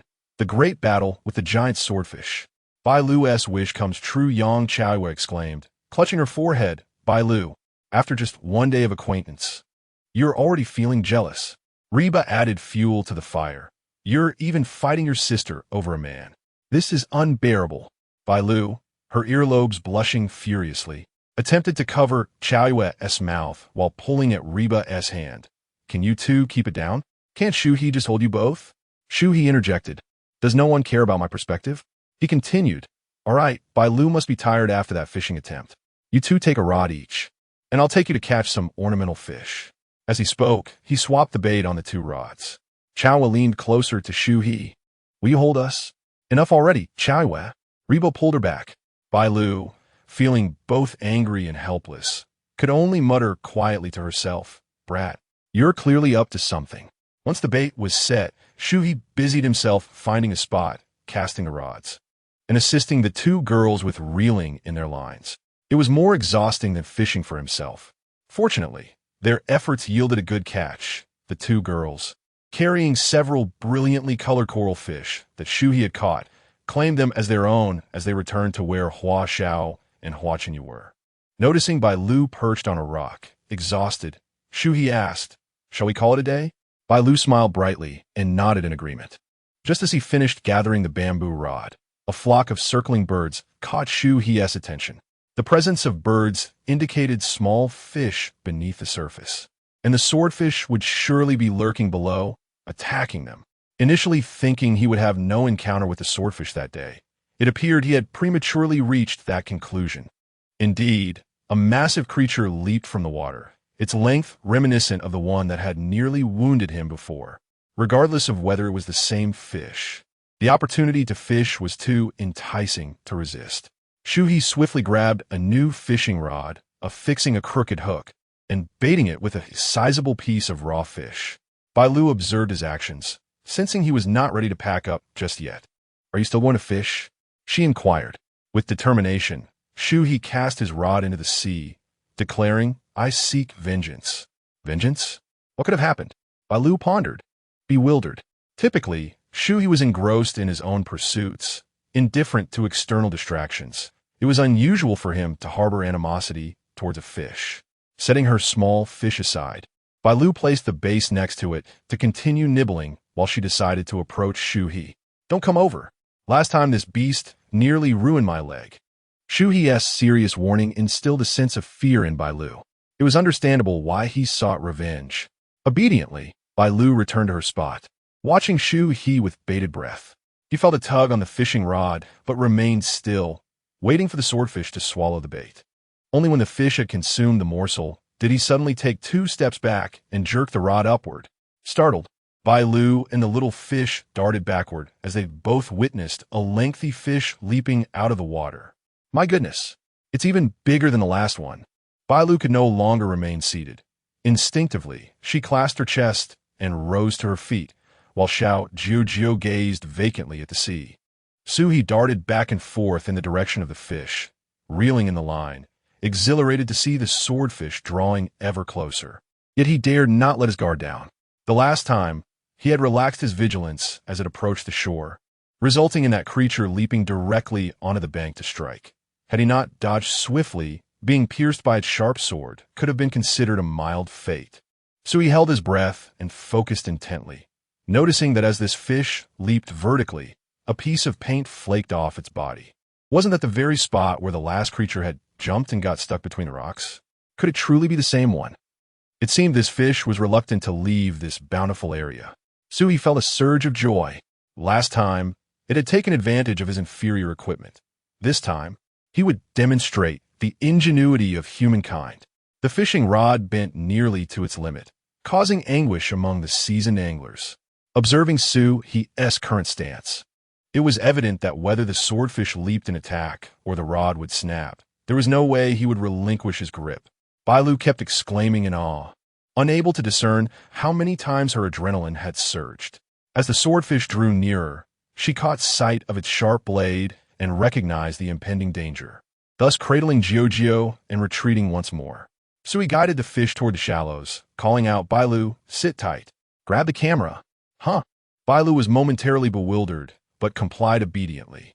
Shu He secured the rod and leaped toward the swordfish, armed with experience and wearing rubber gloves. He seized the fish's sword and pulled with all his might. The fish's sharp snout continued to snap open and shut, and even through the screen, one could feel the resounding clatter of its teeth. Once ashore, Shu He held the fish's body with one hand while gripping its sword with the other. Embracing the hefty creature, ensuring safety, he turned and raced back to Bailu, placing the heavy swordfish securely in her arms. His palm glided over the shimmering dark fins of the fish. Bailu felt an overwhelming pressure on her legs. Terror washed over her face as her hands instinctively grasped the fish's belly and fins. Shu He took a photograph of her, then stepped back for a selfie together. He then tugged at the sword once more and returned it to the sea to replenish its oxygen before finally loosening his grip.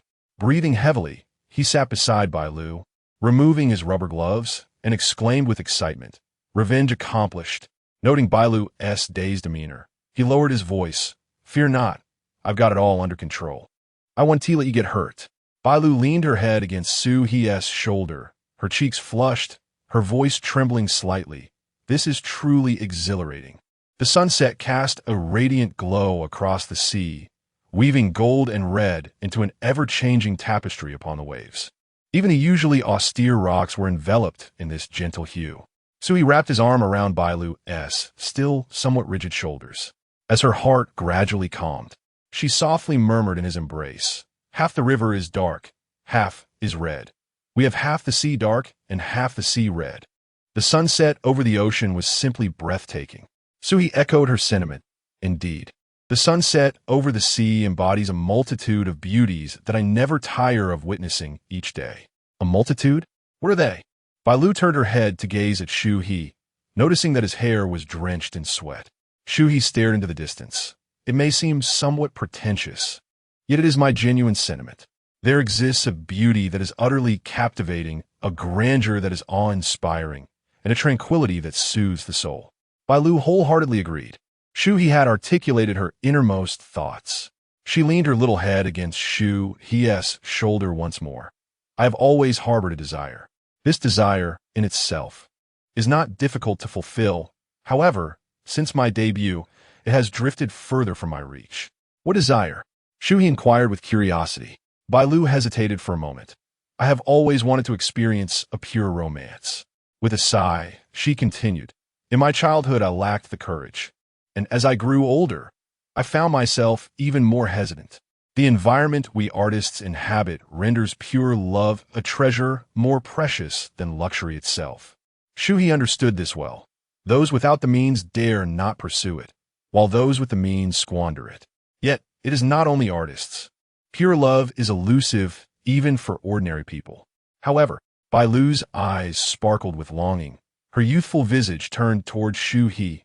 Today, I feel that my wish is on the verge of being realized. Chapter 40.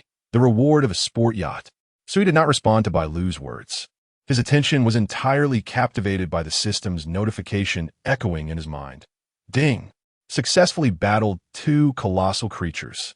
The system is ablaze with excitement, awarding the host a Riva 38-foot sport yacht valued at 10 million soft sister coins. It will be delivered promptly the day after tomorrow. Goodness, this reward is rather overwhelming. Initially, I thought that the nearly 1 million fish rod was the pinnacle of material rewards from the system. Yet it seems that the only limits are those of my imagination, for the system can conjure the unimaginable.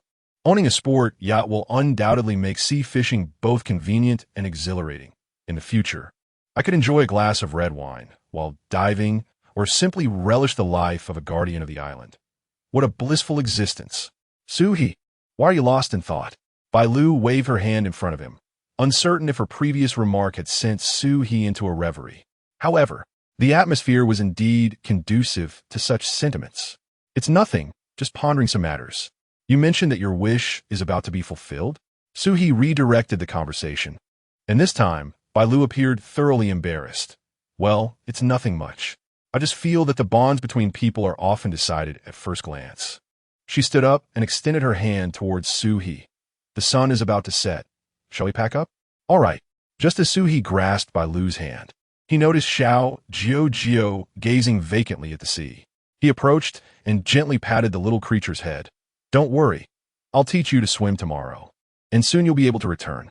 Jiao. Jiao whimpered as it crawled to Shu He's feet. The audience in their live-streaming room experienced fluctuating emotions, with the barrage of comments becoming a chaotic mix. Yen Lu and the others remained silent for a while. This time, it was Xiao Liang who broke the silence. Looking at Shu He, I think being young is truly wonderful. One bullhead mackerel is already enough to exhaust a person. Yet he managed to catch a giant swordfish as well. He previously caught so many sea bass. Jing gazed at Xiao Liang incredulously. Teacher Xiao Liang, is your focus solely on fishing? Did you not notice the enchanting sunset over the sea and the intimate conversation between the two? Xiao Liang pouted. Of course I saw. It was very touching. Jing, that's it? What else is there to say? This time, it was Xiao Liang who failed to comprehend. Jing began to understand why Shu He had little reaction to Bailu's words. This must be the male thought process at play. She disregarded Xiao Liang and began to express her own views. I believe Shu He spoke very well. Pure love is a rare treasure for anyone. Just as the lyrics say, what is unattainable will always stir, while the favored possess an unyielding confidence. Yen Lu was also profoundly moved by their discussion. Yet Bailu made a valid point as well. The bonds between people are often decided at first glance. Love undeniably exists. After today, I feel that their connection has deepened. Bailu's unspoken words carried hints of confession. She then added, it seems that Shu He is quite cautious when it comes to emotions. Jing nonchalantly remarked, the more cautious one is, the deeper the affection. The reason for Shu He's slow warmth may be connected to his status as an orphan, or perhaps due to the fact that Bailu is, after all, a beloved superstar. At this moment, Xiao Liang interjects. Shu He possesses remarkable skills and even owns a fishing rod valued at over 1 million. ISNT, that far more impressive than the bags you women carry? Yen Lu retorts, I am not materialistic. It's just that Shu He is a recent graduate, and for 2 individuals to find happiness together, A certain material foundation is indeed necessary. I assent it. A fishing rod worth more than 1,000,000 doesn't necessarily prove anything. Almost immediately, comments began to criticize Yan Lu for her materialistic views, while others felt her words were already quite subtle and reflected a realistic concern. However, this topic was soon overshadowed by admiration for Shu He's achievements in shore fishing that day, along with comments about the excessive sweetness between the two. Fans of Hua Chenyu, seeing that he had caught nothing and nearly fainted from disappointment, could only pin their hopes on the evening's party segment. As the two of them finished tidying up their fishing gear, the other two groups joined them. Hua Xiao, carrying a bucket filled with 4 black marlin, glanced at Shu He's solitary sea base and burst into laughter. I heard you just caught one and let it go. With this, you only have 2. Xiao Jiu quickly used her pectoral fins to roll her own catch over. Hua Xiao remarked, so that makes 3. Bailu took out her camera. Didn't you say that regardless of quantity or weight, as long as Shu He leads, we would count it that way? Look, he first caught a cowtail scad weighing around 60 to 70 pounds, followed by a swordfish weighing over 100 pounds. Hua Xiao scrutinized Bailu's expression. Oh, Bailu, you're just flattering him. Catching a cowtail scad and then a swordfish? You might as well elevate Shu He to superhuman status. Pictures bear witness. Bailu insisted, see for yourself. Hua Xiao, skeptical of Bailu's claims, casually set down his bucket and took the camera to review the photos. The smile on his face shifted entirely to the viewers watching the live stream. What is this kid made of? After a whole day of fishing, he managed to land 2 such enormous catches. The cowtail scad, GT. It's worth noting that there's a legion of enthusiasts on Blue Star who chase after GTs just to experience the thrill of catching one. And the swordfish, needless to say, is one of the most dangerous fish in the waters. The sense of achievement from catching these would surpass any hosting award he could ever win by several magnitudes. If these 2 giants were caught by Hua Xiao, he could boast about them for a decade. After a prolonged silence, Hua Xiao tossed the camera back to Bailu and stammered, well, didn't he say he would surpass me in both quantity and weight? Bailu huffed as she adjusted the camera. Can't you count? 1 sea base in the bucket, 1 from Jiu, plus the 2 in the photos. That makes 4. He also gave Godzilla 1 and released a small fish, bringing the total to 6. Reba and Yang Chaoyue also stepped forward. In truth, most of the ornamental fish we catch are the result of Shu's efforts. Aside from holding the fishing rods, we are utterly inept. Hua Xiao's eyelids twitched. Good. Is it merely a barbecue for everyone? What's the big deal? If it weren't for Hua feeling unwell, I would have undoubtedly caught more than Shu He. Chaoyue, growing impatient, retorted, Hua Xiao, is it so difficult to acknowledge that Shu He surpasses everyone else? Hua, you two ignored the warnings and nearly succumbed to heat exhaustion. The tree ring was also crafted by Shu He for you. How is Hua's discomfort a hindrance to you? Apologize. Bailu, apologize. Reba, apologize.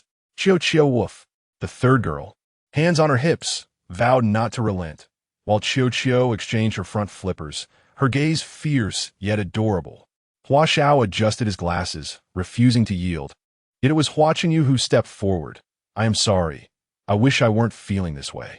What does it matter to you? At this moment, Yang Chaoyue transformed into a champion of justice, insisting that Hua Xiao acknowledge Shu He's superiority. However, Shu He offered Hua Xiao a way out. We need to hurry. I still have to lower the flag. Whether or not you apologize is inconsequential. The fourth girl is not to be trifled with, so just give in to them. Hua Xiao shot him a glance, questioning whether he was taking advantage of the situation. Remembering his earlier harsh words to Chiu, Reba had already developed a grudge against him. If he were to offend all the girls, he feared he would not be able to remain on this deserted island. With a deep breath, Hua Xiao murmured, I am sorry.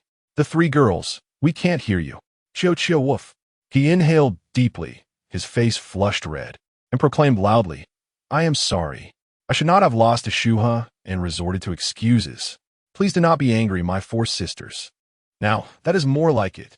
So you do recognize your shortcomings. Chaoyue, beaming with joy, picked up the fish bucket, feeling a sense of vindication for the grievances she had suffered, her heart soaring with delight, let us return and enjoy a seafood barbecue. A group of people and seals returned to the camp, having collected a bountiful harvest, and began merrily preparing for the evening's beach party under the setting sun. Chapter 41 Prelude to the Party. The child is about to be stolen. Upon returning to the camp, Bailu accompanied Shu He as they ascended the rocky mountain to lower the flag. Shu He instinctively surveyed the island's surroundings. The view here is truly splendid. Is this the highest point of the uninhabited island? Bailu followed the beam of the searchlight, gradually familiarizing herself with the small island. It shouldn't be. There's a mountain in the rainforest, did you see it? Shu He pointed ahead. That mountain peak is likely the highest point. However, I have only ventured to its base and have yet to climb to the summit. Once the typhoon passes, we can embark on an adventure. Bailu gazed at Shu He, inquiring, typhoon? Shu He nodded. Indeed, I heard on the news this morning that typhoon number 9 has formed in the central Blue Sea, and reaching the small island is probably a matter of days. Bailu felt that Shu He spoke of this matter with nonchalance and tentatively asked, it shouldn't be too destructive, right? One could say it is not insignificant. Bailu furrowed her brows. This was the first time she felt concerned about the future since arriving on the island. I thought uninhabited islands were always tranquil. Since the destructive potential is considerable, why are you so calm? Is it because you have faced more dire situations before? Shu He stowed the flag and led her into the caretaker's quarters. No, this is the most formidable typhoon to date. No amount of calmness can contend against nature. The area we have been active in these past few days could be considered peaceful, yet an uninhabited island is not always serene. There are unknown dangers lurking deep within the rainforest, so you must also exercise caution in the coming days. Bailu nodded in agreement. He was taken aback by the dilapidation of the caretaker's quarters. This place is quite shabby. If it weren't for those abandoned rooms, would you have to reside here? That is of little consequence. Shu He extended his hand. We need not dwell here now, do we? Bailu nodded, grasping Shu He's hand as they cautiously descended the rocky slope. She felt that Shu He, prior to taking on this role, might not have had a comprehensive understanding of the island's circumstances, yet he still chose to become a caretaker, deepening her admiration for him. Knowing that Shu He was to lower the flag, the others busily transported the barbecue equipment prepared by the production team.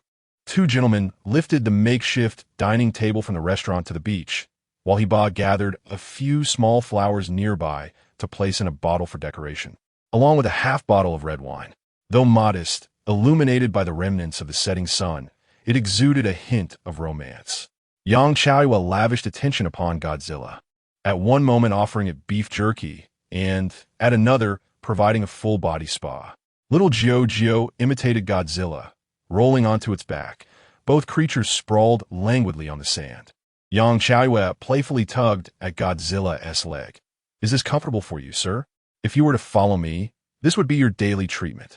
Lavish meals would become the norm, and we would even find you a gentle and charming bride. What's so great about following Shu He? There are so many insects on this uninhabited island, and no professional pet care facilities. Very well, continue. Godzilla rubbed against the sandy shore, turning its head toward the dog and closing its eyes. Yang Chaoyue immediately grasped its intent, massaging the dog's head rhythmically. So, you've agreed? We had a deal, remember? When Shu He asks you whom you want to be with, you must stand by my side. Do you understand? Godzilla responded with a bark, while the little bird chirped in agreement. All right then, both of you follow me. She laughed, as she continued to massage with fervor. She also indulged in petting the bird's belly, leaving the netizens speechless. It seemed that for Chaoyue, watching birds dance and charming animals held more importance than romance. One couldn't blame her. With a majestic creature and an adorably lively companion, one would surely do anything to win their affection. Surely, Godzilla couldn't have genuinely succumbed to the allure of tenderness and decided to follow Chaoyue. Could it? It was quite possible, as Godzilla had not even attended the flag-raising ceremony today. Shu He, if you keep busy with romance, your little one might just get whisked away. Upon reaching the group, Bailu and Ria assisted Hua Xiao in preparing ingredients by the seaside. Besides the fish they had caught, they also intended to grill the leftover seafood from their morning foray. So he entered the kitchen to prepare a meal for the bird, opening the refrigerator to assess the ingredients. The shelves were nearly bare of fresh fruits and vegetables. Yet fortunately, no one planned to consume them that evening, and the variety was still adequate. With adept planning skills, Shu He swiftly selected several vegetables suitable for replanting: scallions, garlic, lettuce, celery, spinach, sweet potatoes, and carrots, all encompassing flavors, dietary fibers, and carbohydrates.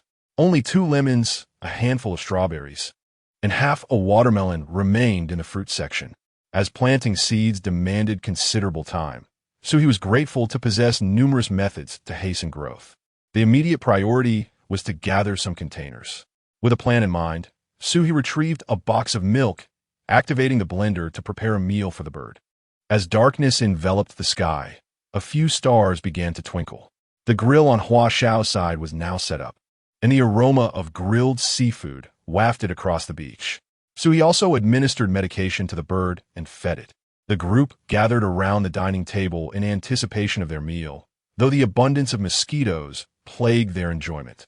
Rhea swatted at the insects while complaining. Chaoyue kept scratching her eyelids, exclaiming, "I think I've been bitten." Spraying some insect repellent had proven ineffective. Hua Chenyu, while fishing, sat still and already bore several welts. Bailu, "Shu He, don't you too attract mosquitoes? Is it because your blood isn't sweet enough?" Bailu shot a piercing glare at him. "Is there a correlation between attracting mosquitoes and sweet blood? We merely sprayed the perfume that Chaoyue gifted Shu He." Chaoyue gave Shu He perfume? He pondered, feeling slightly wounded as he thought he matched the color of the tree rings better now. "Chaoyue, why did you give Shu He perfume?" Chaoyue, somewhat perplexed, replied, "It was to thank her for picking coconuts for us. However, I have not heard that the perfume possesses mosquito-repelling properties." Shu He produced a small bottle, stating, "I have added some mosquito-repellent agent into it. Allow me to spray it on all of you." Watching you picked up the bottle, surprised to find it was the exclusive men's version of Hermes. "You would mix such exquisite perfume with your homemade concoction? That seems a disservice to the heartfelt gift from Chaoyu." Chaoyu snatched the perfume and began to spray it on her face, exclaiming, "It was originally a gift for Shu He. My perfume can also serve as a mosquito repellent. This is far more precious than any Hermes on a deserted island." "Shu He, a single bottle is insufficient for so many of us. I still have plenty of perfume. Could you possibly make some more?" Shu He shrugged. "I do not wish to create more. It is too troublesome. I still have a bit in reserve, and one spray can last for 6 hours. So let us conserve it." "Oomph." Watching you seem to regain his spirited demeanor. "Just tell me the method. I shall make it, and once completed, I will gift it all to Sister Chaoyu." Chapter 42. The Culture of Drinking Games, Truth or Dare. After some contemplation, Shu He decided it was for the best to simplify matters. Thus she recounted the intricate process of concocting mosquito-repellent amine solution in meticulous detail.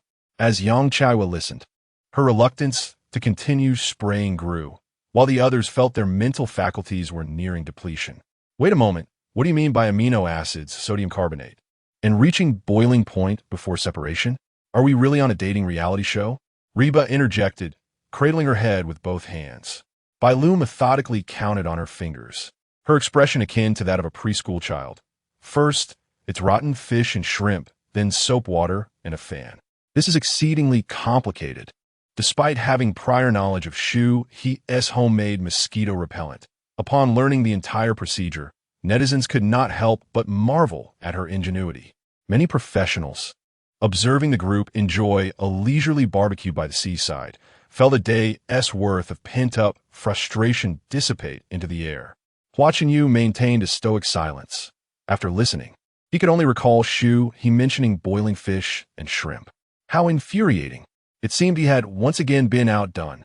Nevertheless, Hua Chenyu refused to be disheartened.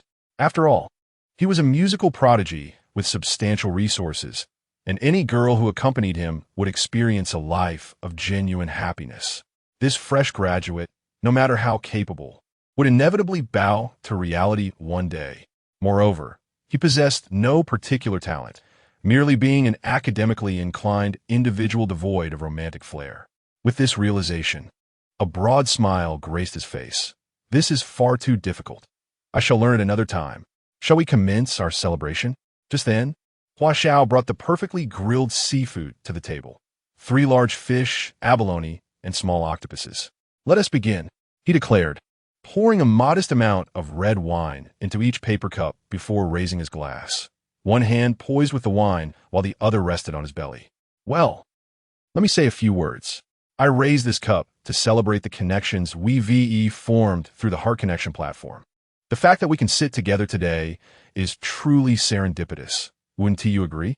As for me, you may not know me well yet, but we will have many opportunities to get acquainted in the future, right? Especially you three ladies. If there's anything you need, just mention it to your big brother, and I shall do my utmost to assist. The smile on Bailu's face abruptly froze. Hua Xiao, have you undergone training in Northeast China? This wine is steeped in social customs. Chai chuckled at Bailu's remark.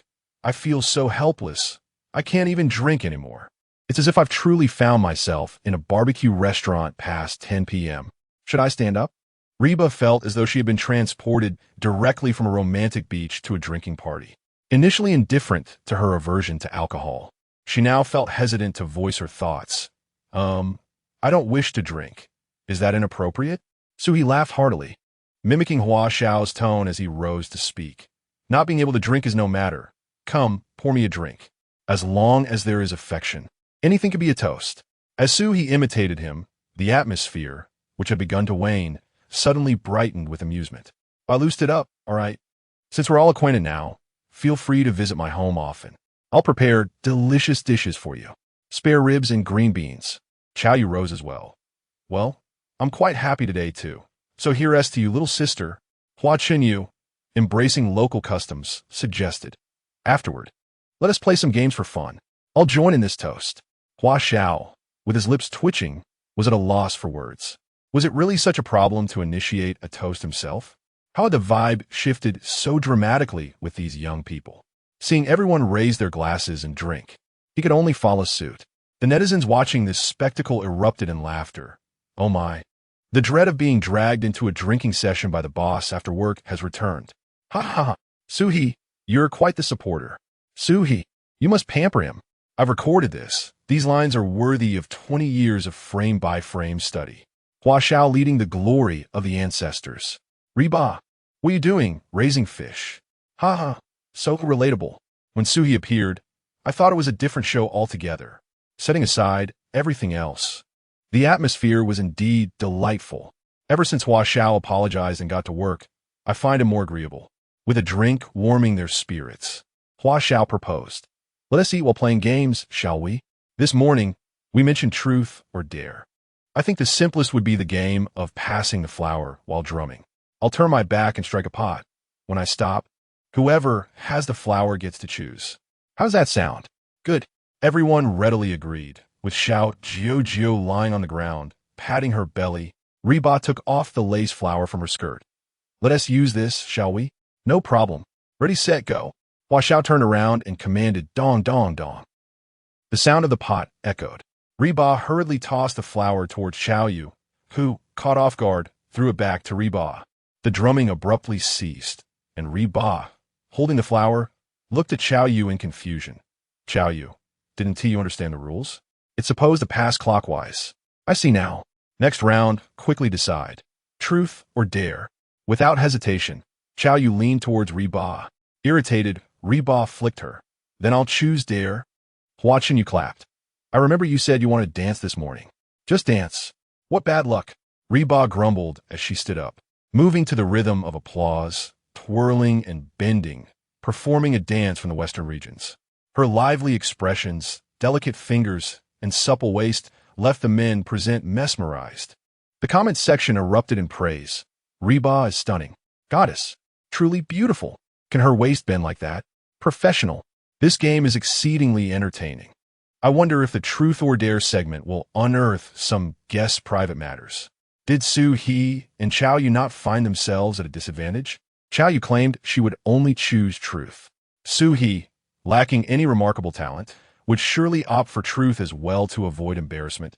Wouldn't he? I am quite eager to witness Shu He's skills. With such a physique, it would be delightful if he could perform a dance to entertain the sisters. Hard-eyed tongue. Alas, I fear Shu He might end up performing a live demonstration of exceedingly challenging arithmetic. The others are all artists. We've seen plenty of talents on screen. My sole desire is to see Shu He.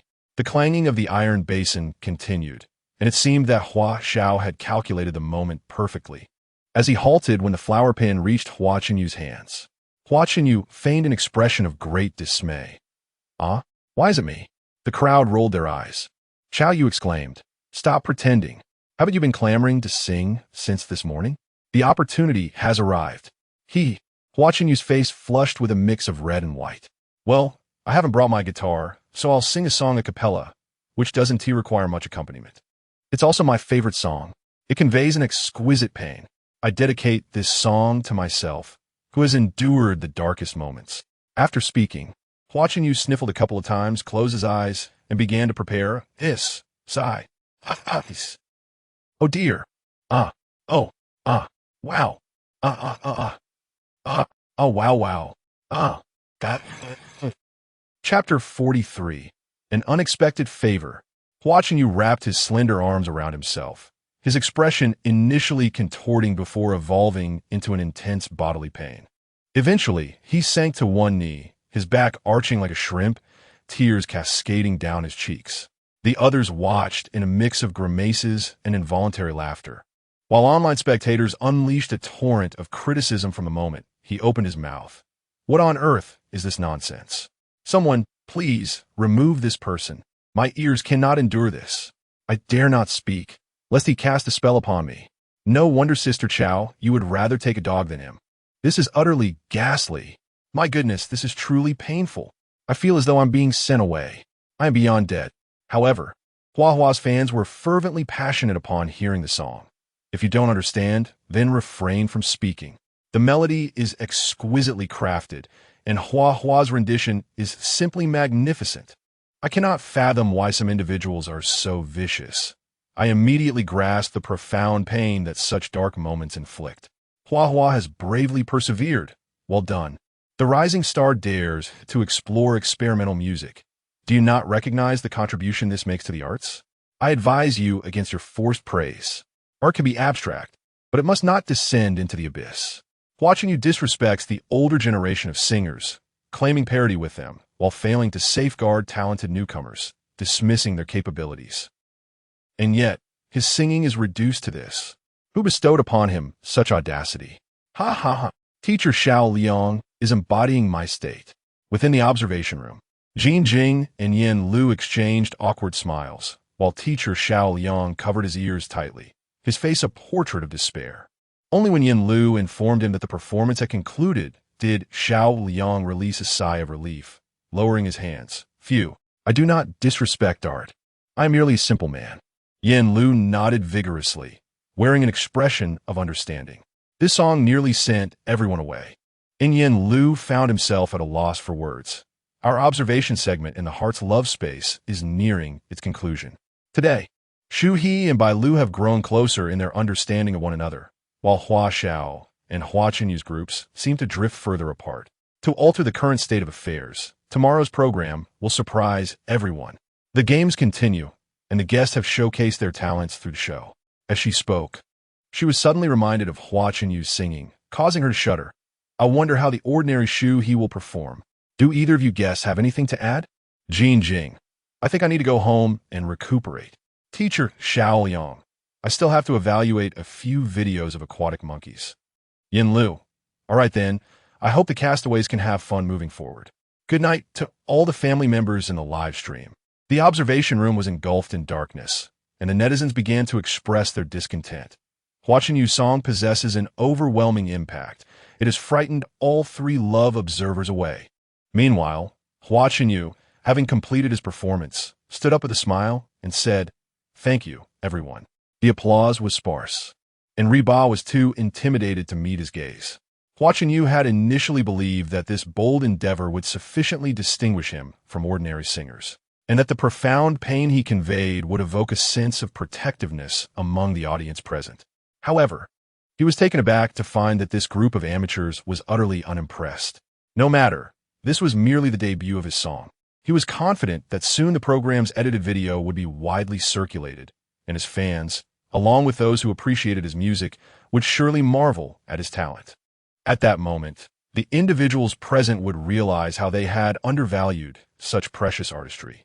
All right, let us proceed. Hua Xiao turned around to continue striking the iron basin, inwardly cursing Hua Chenyu for his absurd performance. He had hoped that the latter would overshadow Shu He, but it appeared he would have to wait for his own embarrassment to unfold.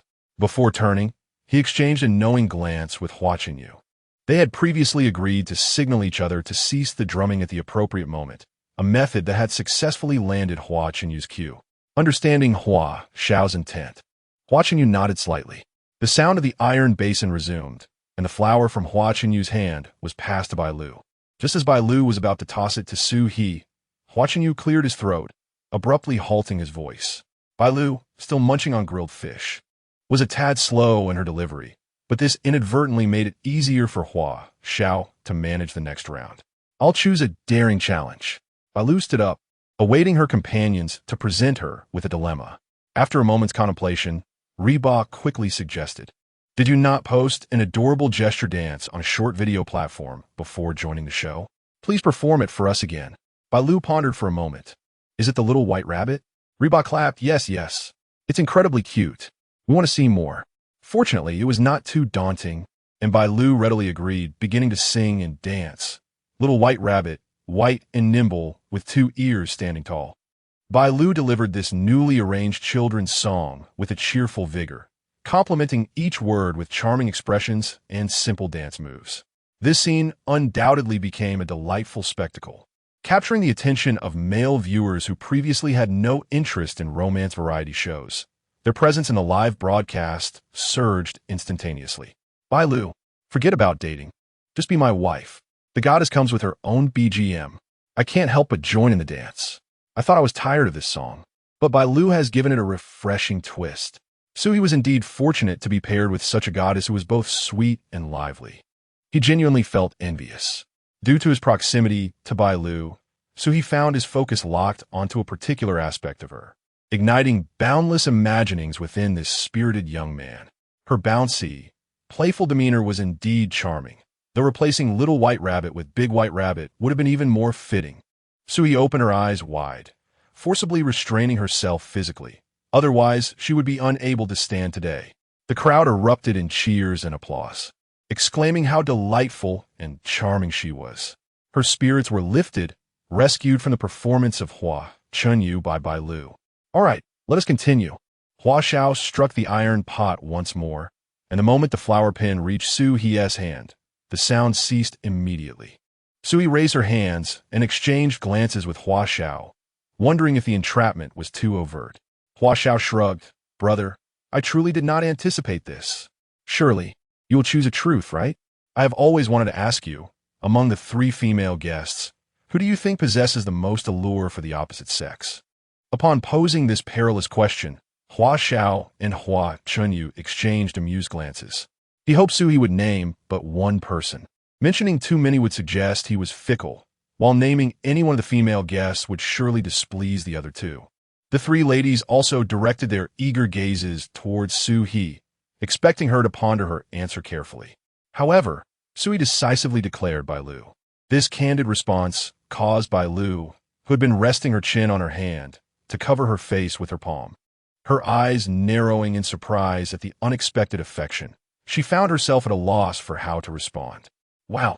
The 2 male guests drummed on the table and pot, while the expressions of Yang Xiaoyu and Ri Ba visibly soured. Chapter 44. Once dreamed of wielding a sword across the heavens, Xiaoyu slammed her hand on the table and stood up, exclaiming, "What do you mean, Shu He? Am I and Ri Ba not likable?"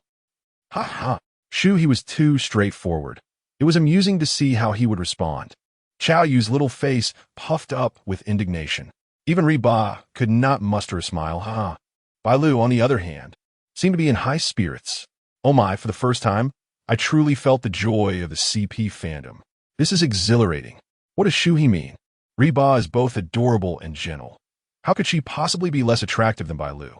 Xiaoyu is, after all, a goddess of anime, quirky and charming. She is truly a rarity. Isn't this a matter of personal taste? Hua Xiao's question was rather pointed, almost cruel. I raise a toast to my brother Shu He. Speak your heart openly.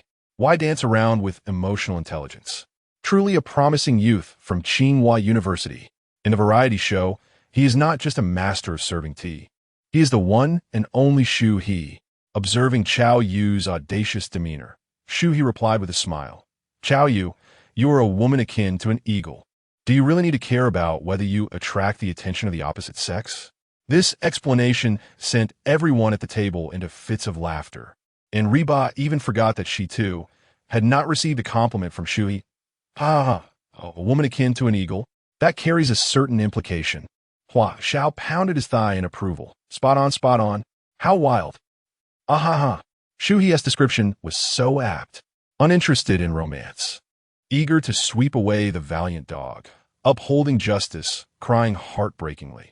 It felt as though Chao Yu was about to spread her wings and soar. Sound effect. Swoosh. Chao Yu's straightforward girl persona was once again elevated to a woman akin to an eagle. Upon hearing this title, Chao Yu burst into uncontrollable laughter. Shu He, how could you describe me like that? Aren't you afraid I'll cry for you? Shu He picked up a piece of abalone and tossed it into his mouth. The eagle-like woman has shed tears in the end? Bailu wiped away tears of laughter. I can't take it anymore. I'm going to die laughing. Chao Yu charged over, fists raised, while Hua Xiao maintained order. All right, we still need to continue the game. Once everyone's settled, he struck the iron basin again, this time for an extended duration, until Hua Chunyu cleared his throat, prompting Hua Xiao to hastily stop.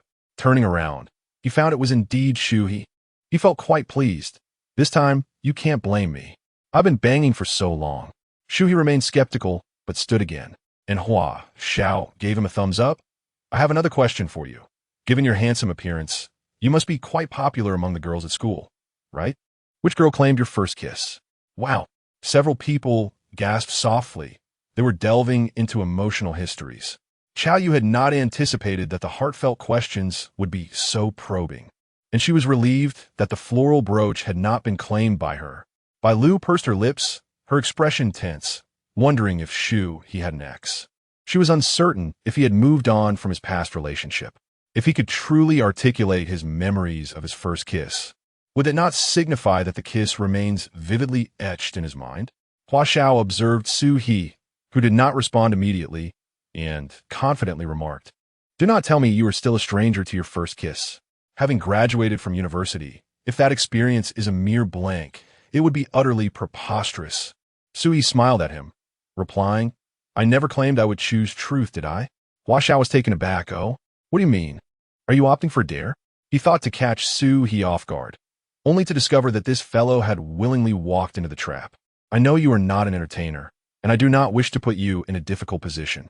Since you have chosen a dare, why not showcase a talent for us? How about singing? That is the simplest of tasks.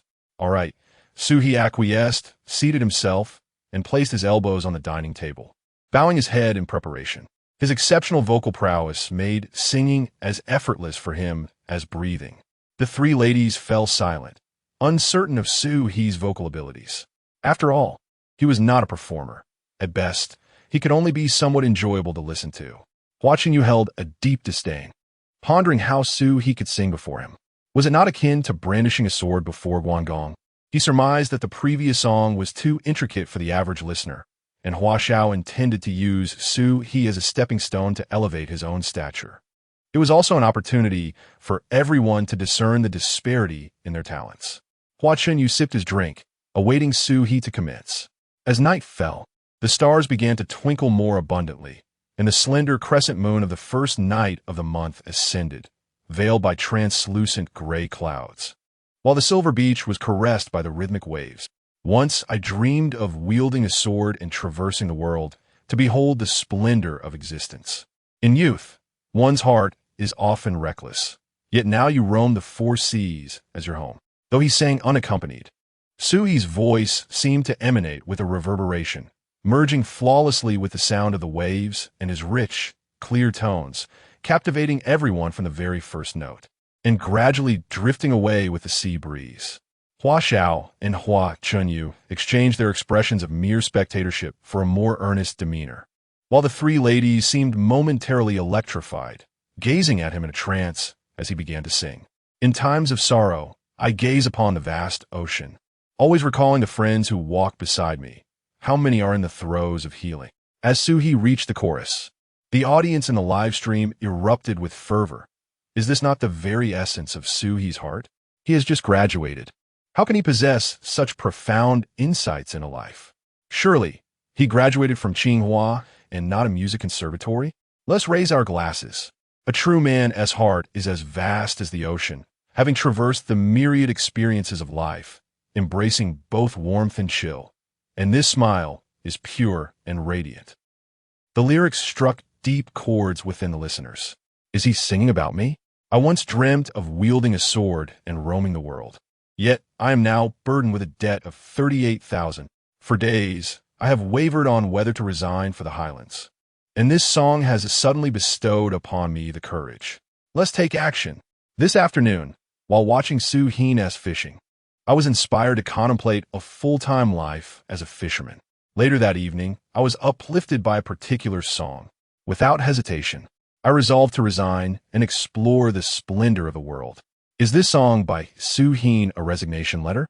I advise caution, especially to those aspiring to become fishermen. Shu He's afternoon catch is not a reflection of everyone's experience. Fishing is a challenging endeavor.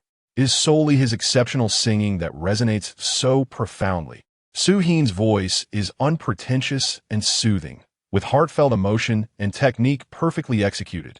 It gently penetrated my heart. Does anyone know who the original artist is? It is so delightful. I, too, am searching for the original artist, but I cannot seem to find any information. By this time, Shu He had finished the entire song and, observing the stunned expressions of those around him, asked, "Is that sufficient?" For a moment, everyone remained entranced by the song. And upon Shu He's inquiry, they fell silent, stammering and hesitating. After a lengthy pause, it was Hua Chenyu who, unable to contain his curiosity, spoke up. "Shu He, are you deceiving us? Did you truly graduate from Tsinghua University? Surely, you must have had some guidance from an expert?" Shu He, perplexed by the question, simply replied no. Hua Xiao shifted his approach. "What do your parents do? They must have invested significantly in your education, right?" Shu He responded, "I am an orphan." The atmosphere momentarily dampened, and Xiao Yu boldly interjected, "Why are you asking these questions? Shu He, sing another song." Chapter 45. Lifting a stone only to strike oneself. Xiao Yu, have you been weeping due to Shu He's singing? Your eyelids appear quite swollen, Bailu remarked as she rose and approached Xiao Yu, gently tapping her eyelid with her finger. The others, intrigued, turned their eyes towards her, discovering that the right side of Xiao Yu's eyelid was exceedingly red and swollen, as though she had received a solid punch.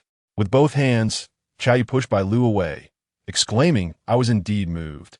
But the swelling is merely a result of being bitten by mosquitoes while fishing. I've already sprayed the mosquito repellent Shu He made, and it will be fine shortly. I still wish to hear Shu He sing." As she spoke, she dashed over to Shu He, playfully shaking his arm and pouting. "Shu He, could you sing just one more song? It was so beautiful. You know, when I listened to you sing, vivid images flooded my mind, transporting me back to the time I left home to venture into the bustling metropolis alone. I genuinely wish to roam the world with a sword in hand. Yet despite my achievements, there remain many sorrows I must process alone. I haven't encountered such a poignant melody in ages.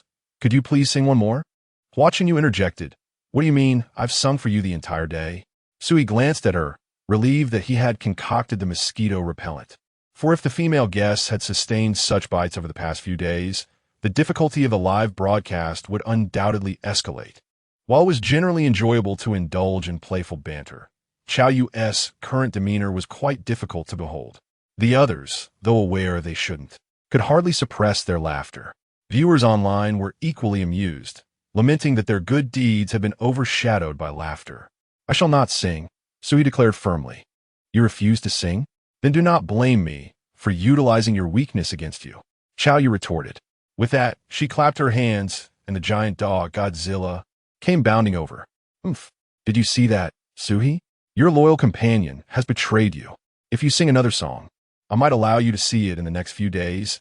If you refuse, I will not sing," Shu He reiterated. Xiao Yu feigned a sob before quickly regaining her composure. Then do not hold me accountable. Godzilla, tell me, who will you follow from now on? Godzilla gazed up at Xiao Yu, extending his tongue and looking expectantly, as if to suggest that she must offer something enticing first. Xiao Yu glanced about the table, spotting freshly washed strawberries. She seized a few and tossed them into Godzilla's mouth. Shu He attempted to intervene, but it was too late.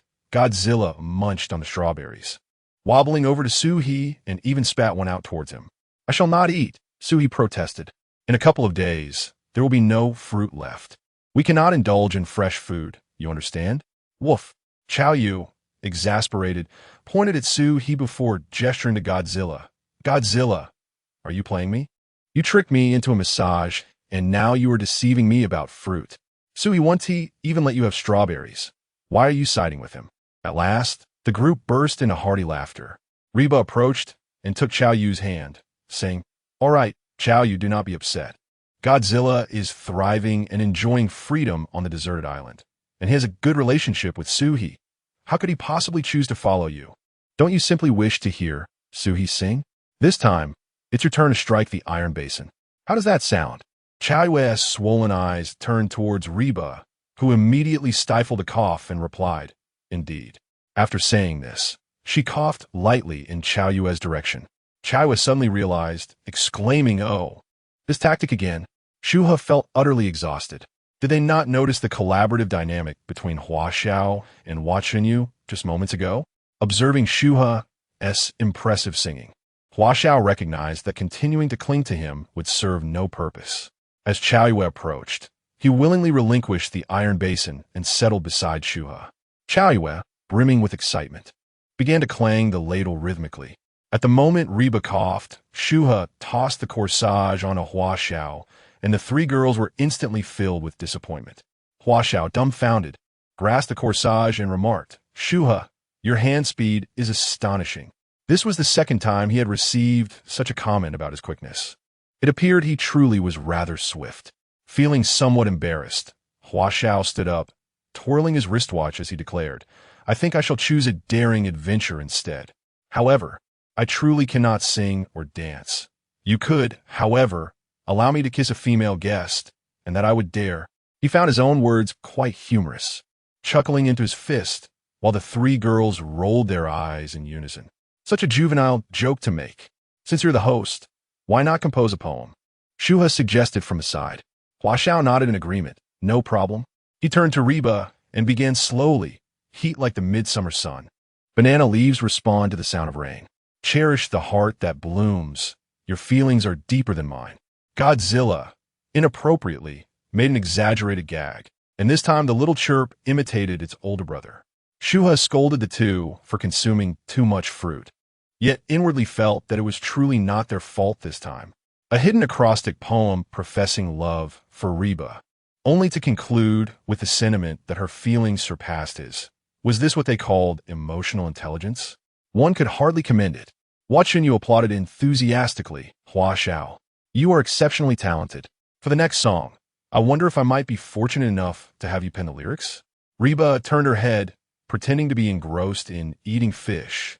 Having not comprehended the poem, she initially intended to team up with Xiao Yu to persuade Shu He to sing another song.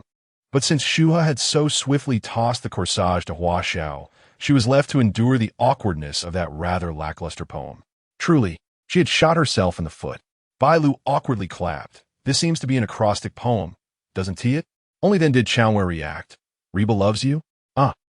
She exclaimed, clutching her arms, goosebumps rising on her skin. Reba, why are you eating fish? Moments ago, Shu He had declared Bailu the most attractive, and Bailu had been so beautiful she seemed unaware of her own surname. Reba displayed no reaction whatsoever. Did she not understand?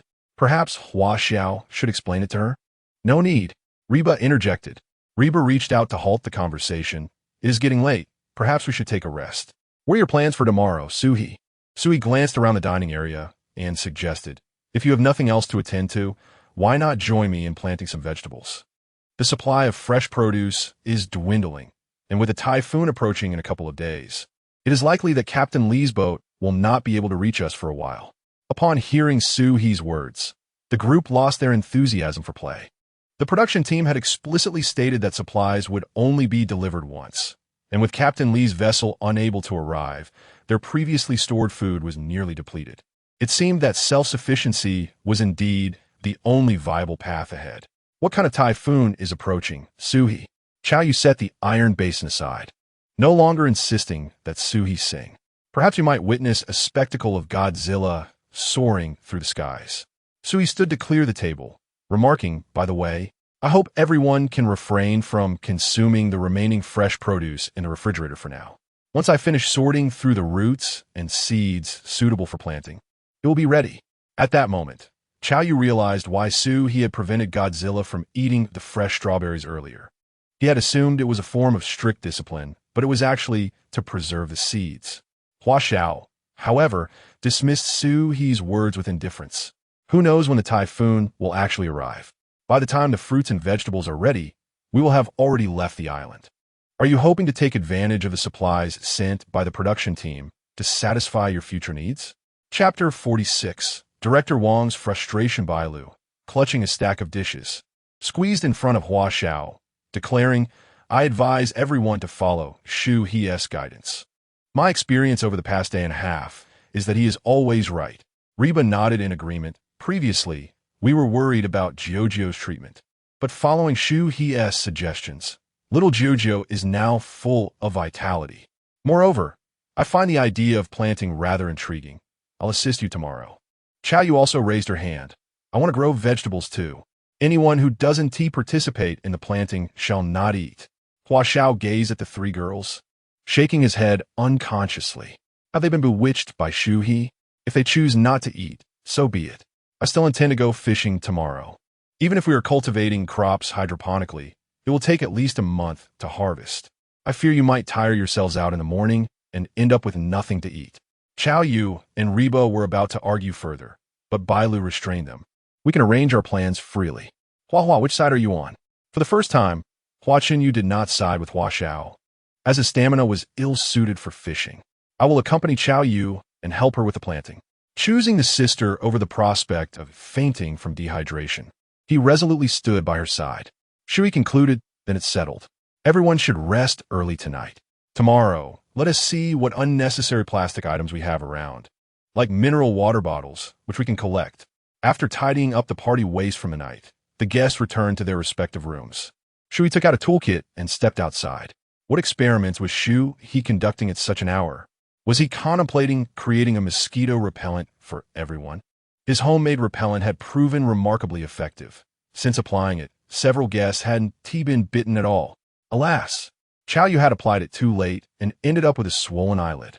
Watching a variety show had truly elevated my spirit. I now clearly understood that these tools were not for crafting mosquito repellent. Why was Shu He clambering onto the restaurant roof? After a day of exertion, how could he leap atop so easily? Surely, Qingda must have some special forces training.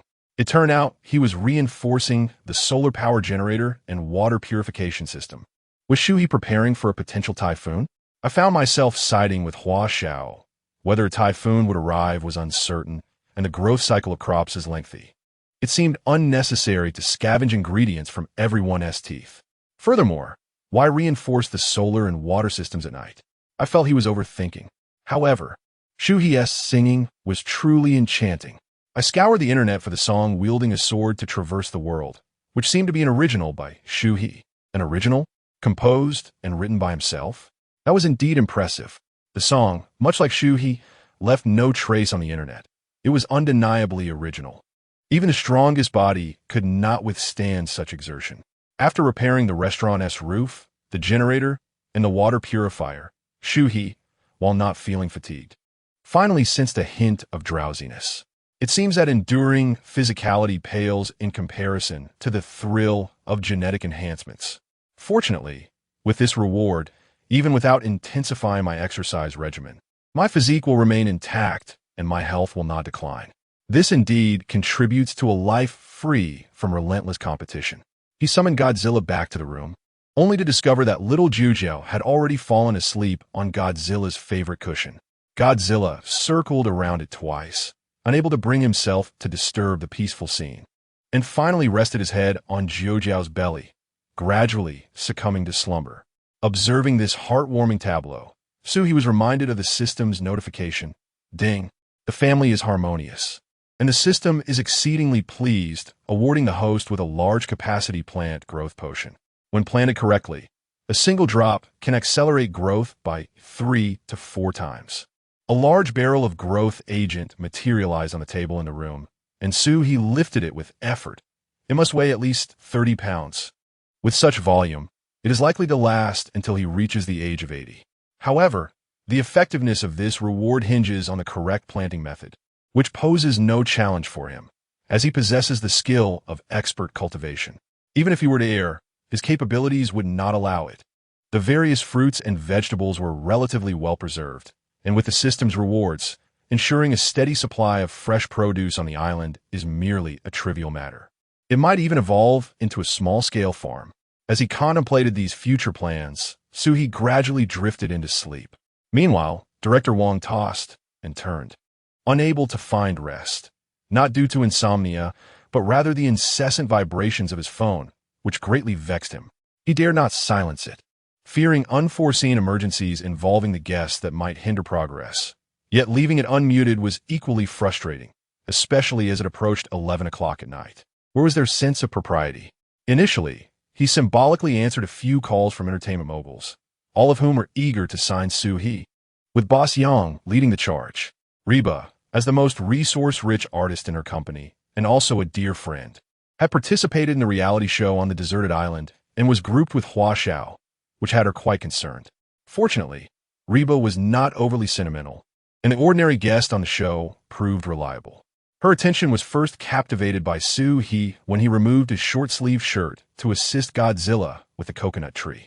The tautness of his muscles and the aura distinct from the current little puppy demeanor left Boss Yang spellbound.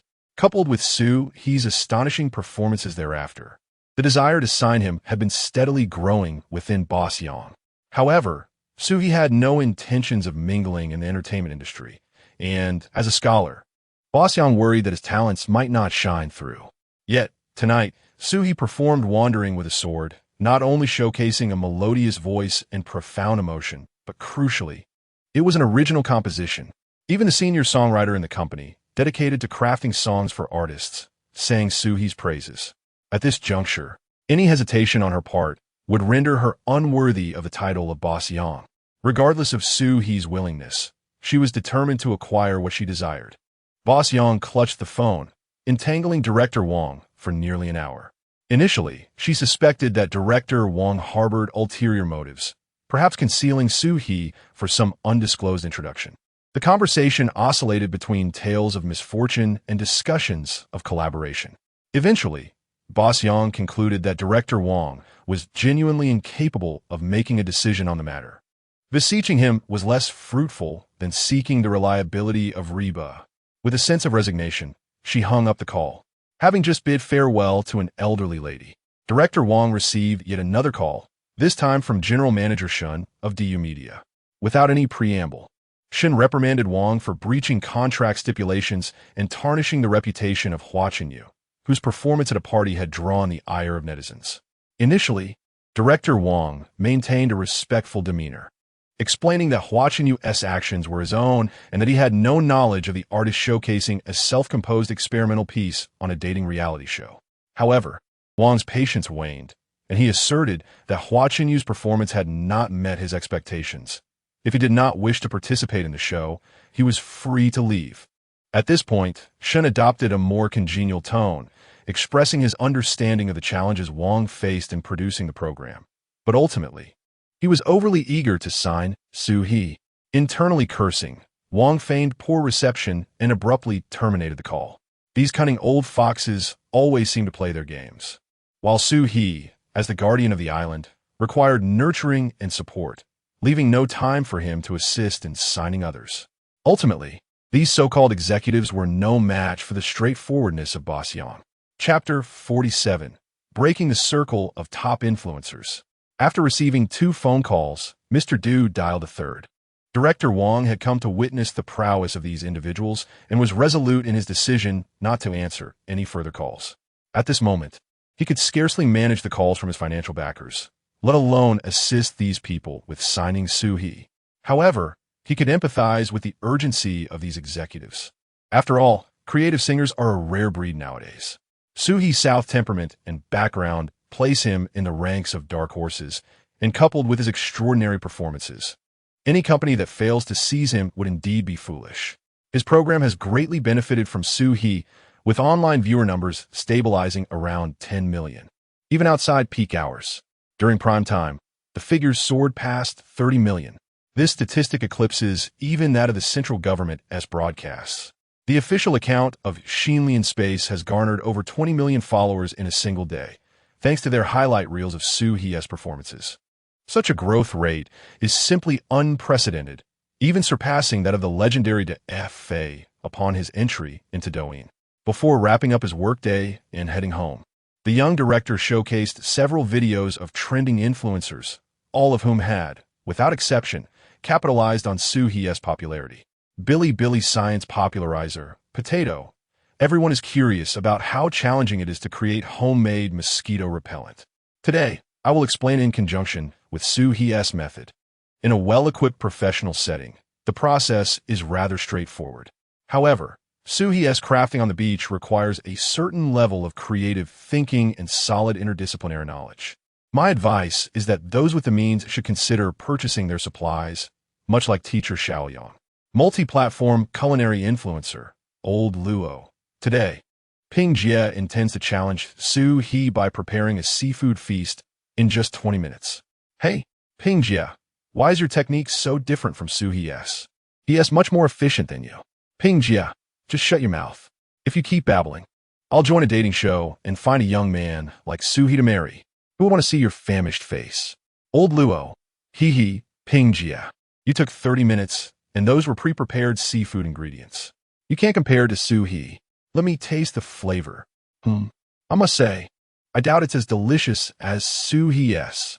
I saw those 3 beautiful female stars savoring Shu He's seafood, and their expressions transformed entirely. My expression didn't change like theirs. Your dish surely pales in comparison to Shu He's. Douyin fishing influencer, Old Dang. I've been inspired by Shu He and am planning to embark on a sea fishing expedition for marlin.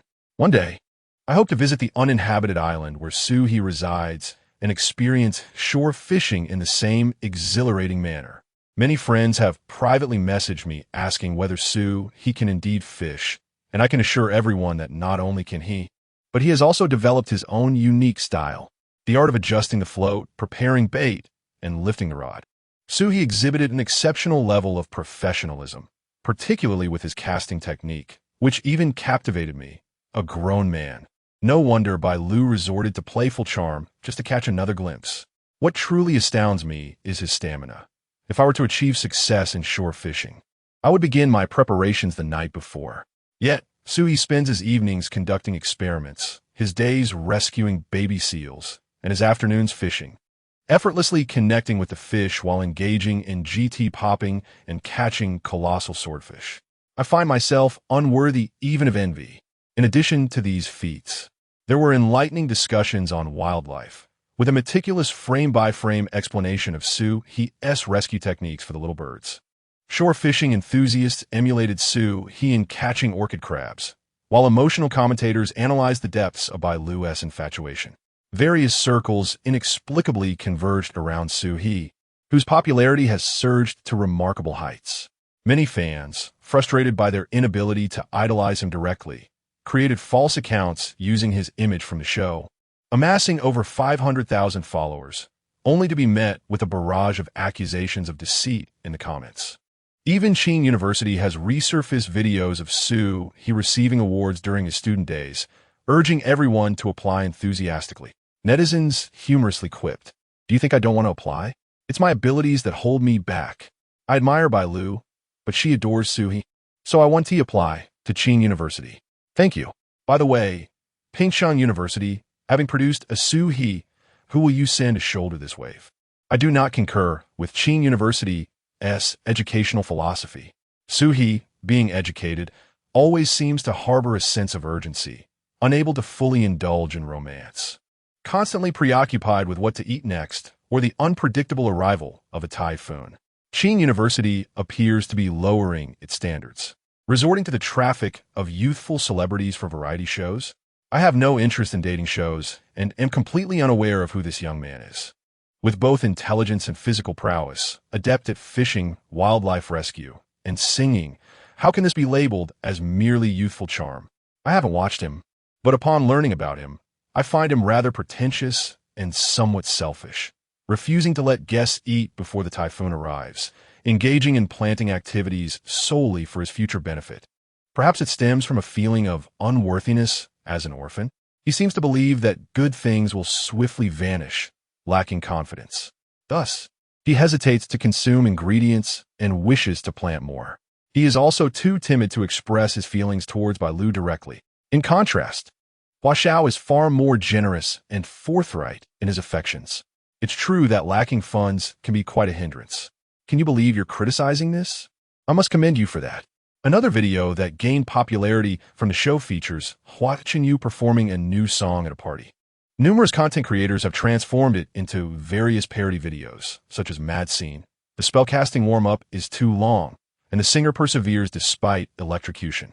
The barrage of humorous comments is incessant, and despite Hua Chenyu's public relations team working tirelessly overnight to manage the reviews, they cannot control the genuine reactions of the audience. Shu He experienced a dreamless night and awoke in high spirits. He took Godzilla and Xiao Jiu to the flag-raising ceremony, first adhering to tradition by gazing down at the uninhabited island from Rock Mountain. To his surprise, aside from Hua Xiao, the others were already awake. Upon seeing Shu He emerge, they all came out of their rooms, eager to join him for the flag-raising. "Why are you all up so early?" Shu He inquired as he pulled each of them along. "I went to bed early and slept soundly. I was up by 5:30. Hua grinned, seemingly hoping for praise from everyone with a tone of boastfulness. Yu remarked that Hua had indeed grown, understanding the importance of rising early to assist others in such a setting. Hua is truly wonderful. She complimented sincerely. Hua scratched his head. "Actually, I was awoken by hunger since I didn't eat any staple food last night." As Shu He raised the flag, everyone solemnly saluted the red flag. "Let us go to the dining hall. I'll prepare some food for you," he proposed.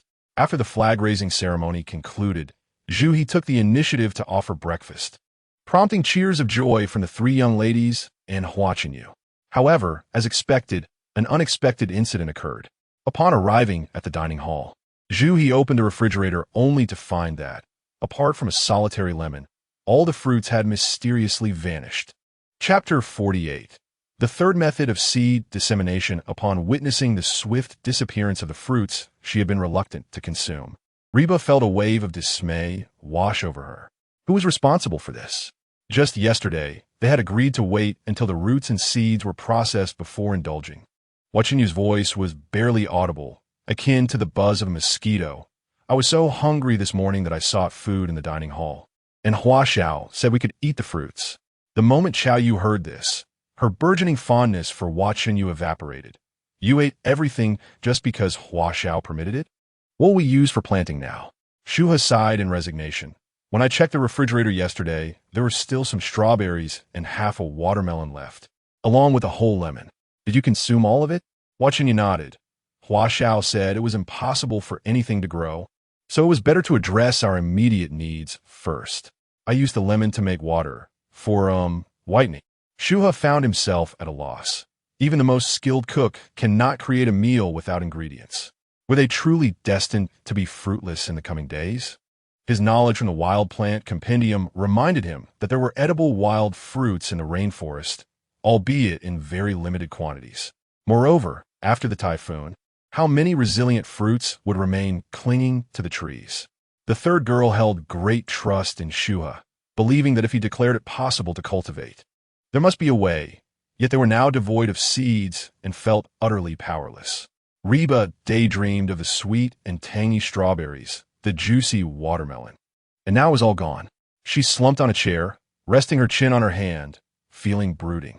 Hua Chenyu, observing her distress, felt helpless, resembling a child caught in wrongdoing, retreating to silence.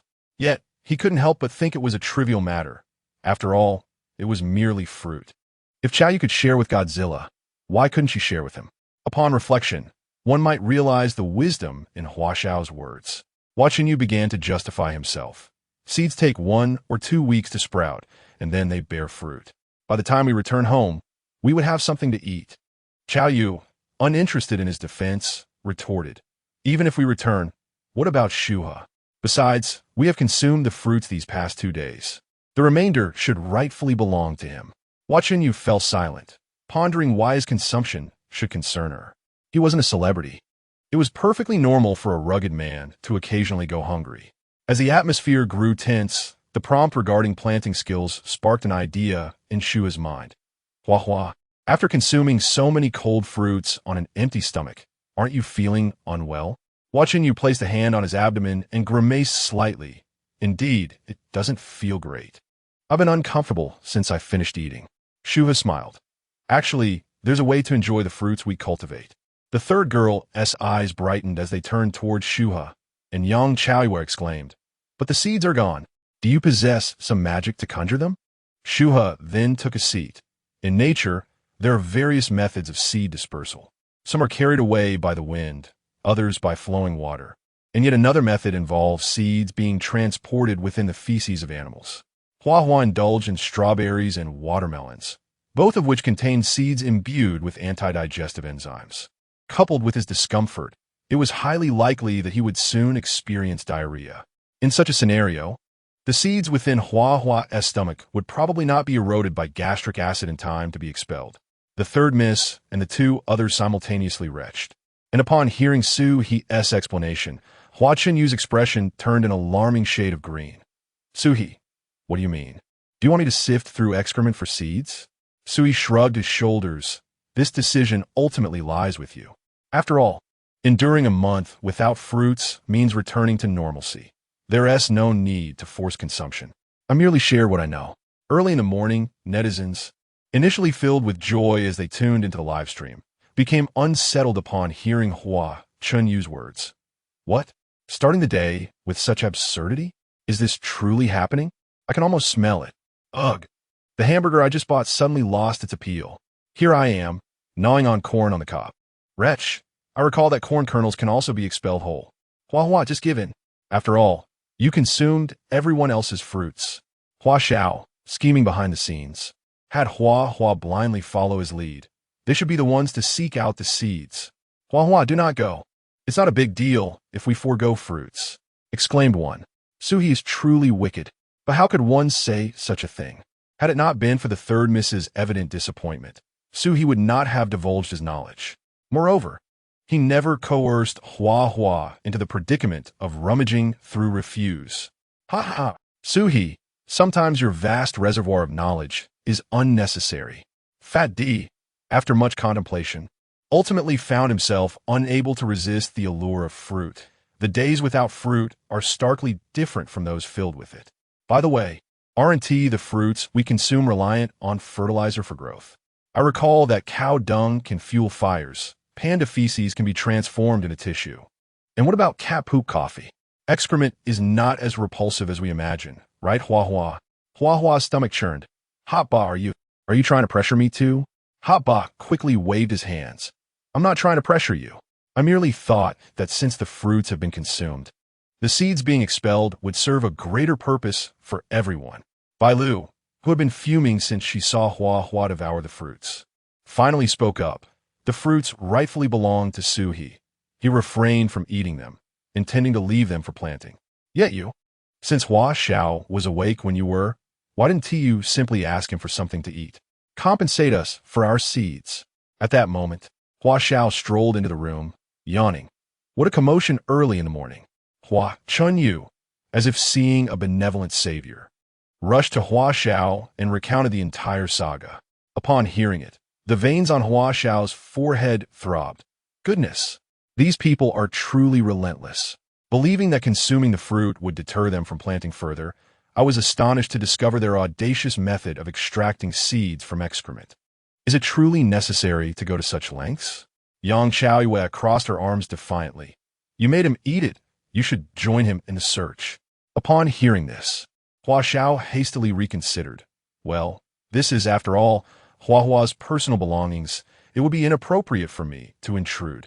In truth, Hua Hua was merely assisting everyone in locating some seeds, so there was no need for undue pressure. Moreover, I had only suggested that you nibble a bit less this morning. You certainly shouldn't have consumed it all. At this moment, Hua Yu felt an overwhelming urge to kick Hua Xiao away. How infuriating! You were the one who said that eating all the fruit would stave off hunger. And now you not only deny your words, but also stoke the flames from the sidelines.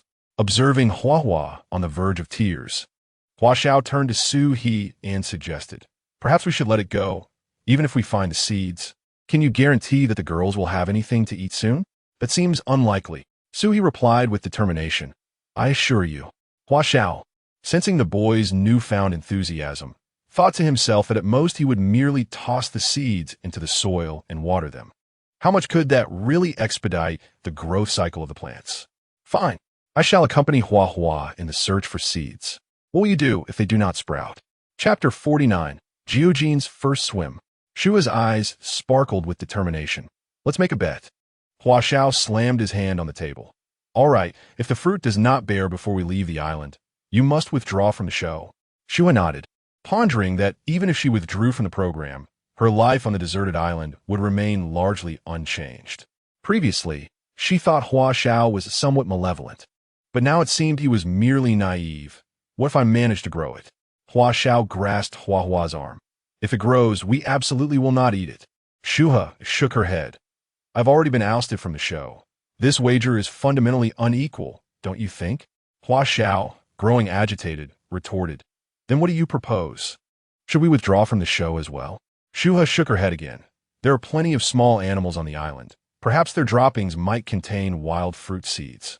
If you lose, instead of leaving the island, you and Hua Hua can search through the various droppings to see if any seeds are worth planting, thus diversifying our fruit options." At this moment, Chao Yu recalled something. "Should we check Godzilla's droppings first? I fed it strawberries yesterday." Shu He stroked her chin. "Absolutely." Hua Yu, filled with trepidation, cast a worried glance at Hua Xiao. "I have always regarded you as a big brother. Are you so casually selling me out? This could be disastrous." Now, it seemed everyone wanted him and Hua Hua to sift through more droppings, eagerly anticipating the outcome. "I believe this wager is debatable," Hua Yu protested. However, the three girls deemed this arrangement fair, with Bailu noting, "Hua Xiao once said to undertake this task without burden. I think that is a commendable perspective." Hua Xiao, internally reluctant, reconsidered that Shu He, at worst, was merely an amateur gardener, incapable of producing crops before they departed the island. The notion of bearing fruit was laughable. Moreover, having reached this point in the conversation, his unwillingness to bet would imply he believed Shu He could succeed in her cultivation endeavors, which would magnify the folly of urging Hua Hua to consume the fruits. Thus, he begrudgingly acquiesced. "I accept the bet." Was this matter settled without consulting the parties involved? The outcome of this wager was uncertain. After all, Hua Yu was the first to delve into the droppings. He craned his neck, eager to argue, but in his haste, the audible rumblings from his stomach silenced him. He felt a strong urge to relieve himself, yet instinctively clenched. Fun fact, when one needs to defecate, never trust any passing gas. Observing this, Hua Xiao quickly took hold of Hua Yu and headed out. "Feeling something? Let us go. Hand the seeds to Shu He. I want to see if she can grow a flower." Shu He scoffed. "Oh, I truly can grow a flower. Just wait for your turn to debate on the island." Early in the morning, viewers in the live broadcast room were clamoring to place their bets. "This wager is monumental. Forcing Shu He to leave the show? That is unjust.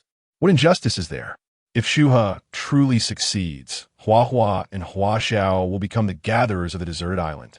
Everyone, place your bets." Shu He is confident. Yet I can't shake the feeling that the odds of success are slim. This time I bet on Hua Xiao. Be cautious above. Shu He is capable of concocting chemical solutions himself, so his planting skills are likely formidable. I place my bet on Shu He. Having cultivated garlic hydroponically at home, I can attest that it takes 3 weeks to grow edible sprouts. Producing results in just a month is exceedingly difficult. I bet on Hua Xiao. Can I place a bet on Hua Hua as well? My mind is filled with the image of him squatting there, nervously preparing for the defense. it's truly pitiful. Hua Xiao is unbearable. Initially, the other guests allowed Hua some freedom, but Hua Xiao swiftly sent him to the guillotine. He pretends to care, yet in crucial moments, he reveals himself to be a plastic brother. If Shu He loses and leaves the show, I shall no longer watch. I unconditionally support Shu He. Hua Xiao, who usually flaunts his authority, has been disregarded by Shu He.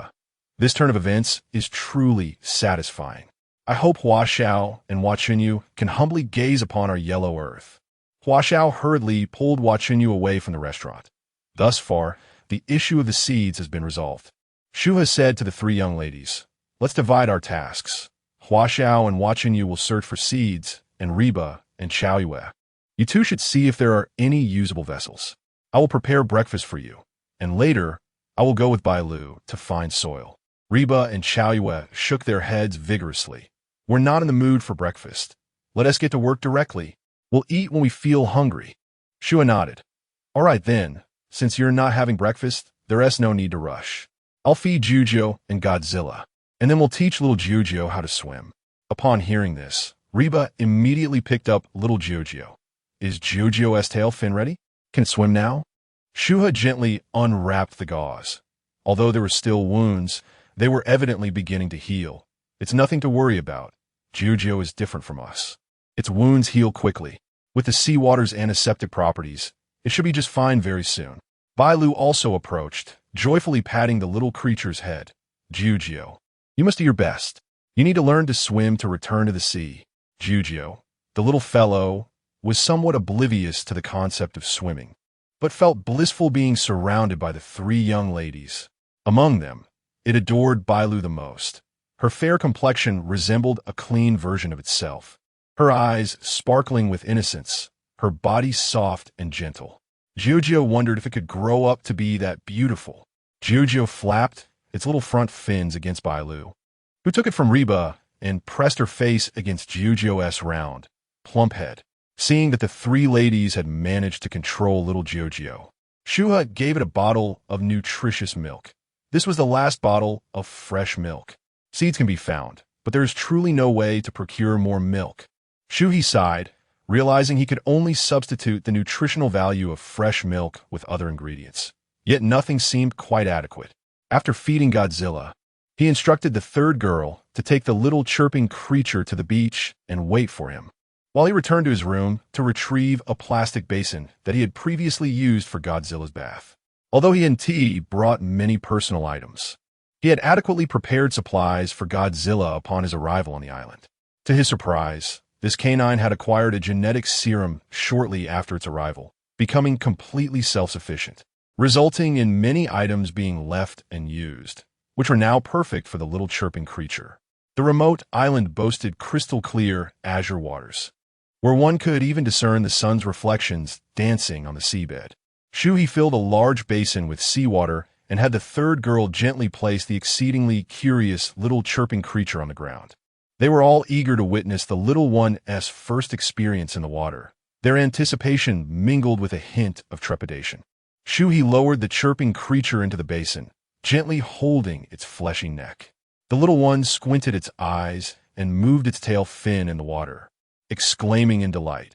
It found the sensation to be wonderfully refreshing, cool, and delightfully peculiar. Chapter 50, Godzilla's Instruction. My little sister must be fearless like a warrior. Shu He gently released his grip on the little seal's head, which was being dragged along. Brew, brew, brew, brew, brew. Ahem. The seal, Jujo, suddenly widened its round, grape-like black eyes, exhaling a series of large bubbles through its nose in the water, and slowly blinked its terrified eyes. Shu He hurriedly pulled its head back above the surface. "Ha ha, so adorable." Xiao Yu couldn't help but laugh at the sight of the seal struggling in the water, while Reba furrowed her brow slightly, yet a smile graced her face. "Must we really do this?" Bailu appeared somewhat anxious, clutching Shu He tightly. It took a considerable effort for Shu He to extricate his other arm. After rinsing Jujo with seawater a couple of times, he finally cradled it in his arms. As he dried its body with a towel, Jujo, startled, burrowed its head into the towel, eventually leaving only its rear end exposed, truly a case of prioritizing its head over its tail. The little seal could only learn to swim bit by bit. Seal mothers drag their young through the ocean using their own bodies, only releasing them once they have fully adapted. However, as Gio was frightened, the approach must be gradual to avoid instilling any resistance. While Shu He wiped the seal's fur from gray to white, he explained to the third girl, "Whimper, woof woof." Gio buried its head in the towel, expressing its grievances, though no one could comprehend its plight. The third girl gently stroked the little creature until it no longer trembled in fear, and its round head gradually peeked out from the towel. This scene melted the hearts of viewers in the live broadcast. The seal pup getting cleaned was utterly healing. So adorable. Previously, Gio looked as pitiful as a gray mouse, but now restored and cleaned. I would love to embrace that fluffy white creature. Shu He is truly remarkable, successfully rescuing a little seal.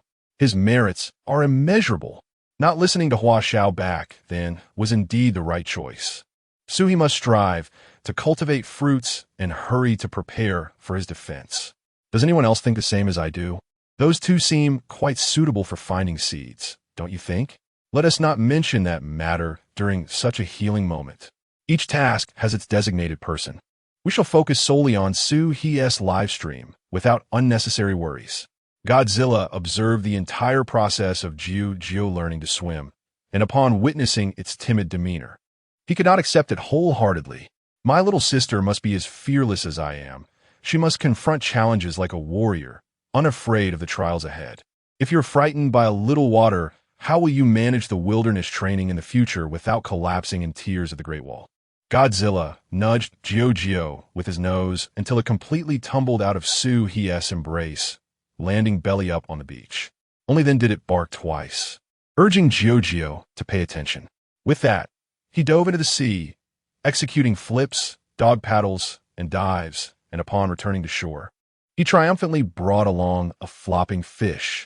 Little Gio's eyes widened in awe, gazing at Godzilla with starry admiration, like an infatuated fan. Her tiny fins clapped against her belly in excitement. Godzilla, with an air of superiority, tossed a fish before Gio. In response, she flipped herself over, mimicking him as she wiggled her rear, striving to move towards the sea. Godzilla swiftly entered the water, lifting little Gio upon his back. Gio's tail splashed the ocean, as she joyfully barked and yelped in excitement. The third young lady, having just seen the adorable little Gio, now wore an expression of astonishment. Bailu exclaimed, "This Godzilla is both father and mother. What kind of fortune does one need to be blessed with such a splendid dog?" Reba playfully nudged her arm, saying, "If you marry Shu He, wouldn't Godzilla also belong to you?" Yang Chaoyue remained silent, her eyes gleaming with cold determination, contemplating how to capture Godzilla for herself. Shu He assisted Bailu to her feet, saying, "Well, with such a remarkable teacher as Godzilla, we needn't worry about Gio learning to swim. Are you all in the mood for breakfast?" The three young ladies nodded happily, their spirits lifted by the two creatures. Together, they made their way to the dining hall, with Chaoyue trailing Shu He's footsteps. "Shu He, you've been picking coconuts and making mosquito repellent for us. I would like to contribute something as well. I've watched cooking since childhood in the countryside, so I have some knowledge of it, though I've never tried it myself. Could you teach me to cook breakfast today?" "Of course," Shu He readily agreed. Upon returning to the dining area, they all began preparing ingredients together. Shu He took the opportunity to clean some vegetable roots. "We can stir-fry these lettuce leaves with a simple oyster sauce. There is still plenty of dough. So let me teach you how to make shrimp paste youtiao." He pondered what beverage would complement their breakfast, and suddenly had an idea. "Director Lee previously gave me some yellow beans. I use part of them to make fermented black beans, and we can grind the rest into soybean milk. How does that sound?" "That sounds wonderful," Bailu exclaimed, her appetite instantly piqued. She clapped her hands, looking at Shu He with a twinkle in her eyes, filled with warmth. Reflecting on his interactions with everyone, he remained humble yet assertive in the presence of stars, maintaining boundaries even in the company of the beautiful Reba and Chaoyue. He exhibited grace, refusing to engage with those he disliked, and cleverly sent Hua Xiao and Hua Chenyu off to find seeds. What a clever thought! This line of thinking drew a smile from Bailu. Shu quickly shook her head to banish any lingering thoughts of those two bothersome individuals. Shu He was indeed admirable, handsome and skilled in so many areas. Since meeting him, Bailu found it difficult to recall any other males besides her father. Watching Shu He guide Chao Yuan kneading dough and grinding soybean milk, Bailu stepped forward to gently wipe the sweat from his brow, then offered him a drink of water. Thank you. As Shu He smiled at Bailu, Chao Yu and Ri Ba felt an unexpected emptiness in their hearts. Participating in a romantic variety show, Bailu's partner was nothing short of perfection, while their own partners seemed to be a constant source of embarrassment. Were they destined to be devoid of love? Or was Bailu merely favored by an extraordinary stroke of luck? Chao Yu resolved to completely let go of Hua Qinyu, choosing to regard him as just an acquaintance from now on. Ri Ba had long sensed that she and Hua Xiao were utterly incompatible. She wondered whether the production team had heard their previous pleas for leniency. Hey, you two, no need to flaunt your love. Don't forget, my fierce spirit can shed tears too, Chao Yu said, her face dusted with white flour, pouting as she obediently followed Shu He's instructions.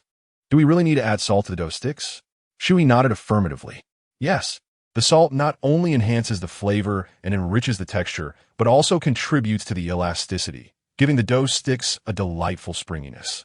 Once the dough was well prepared, Shu He retrieved the pre-frozen shrimp, mixing it with minced green onions and eggs, then finally chopping it before stuffing it into the dough sticks.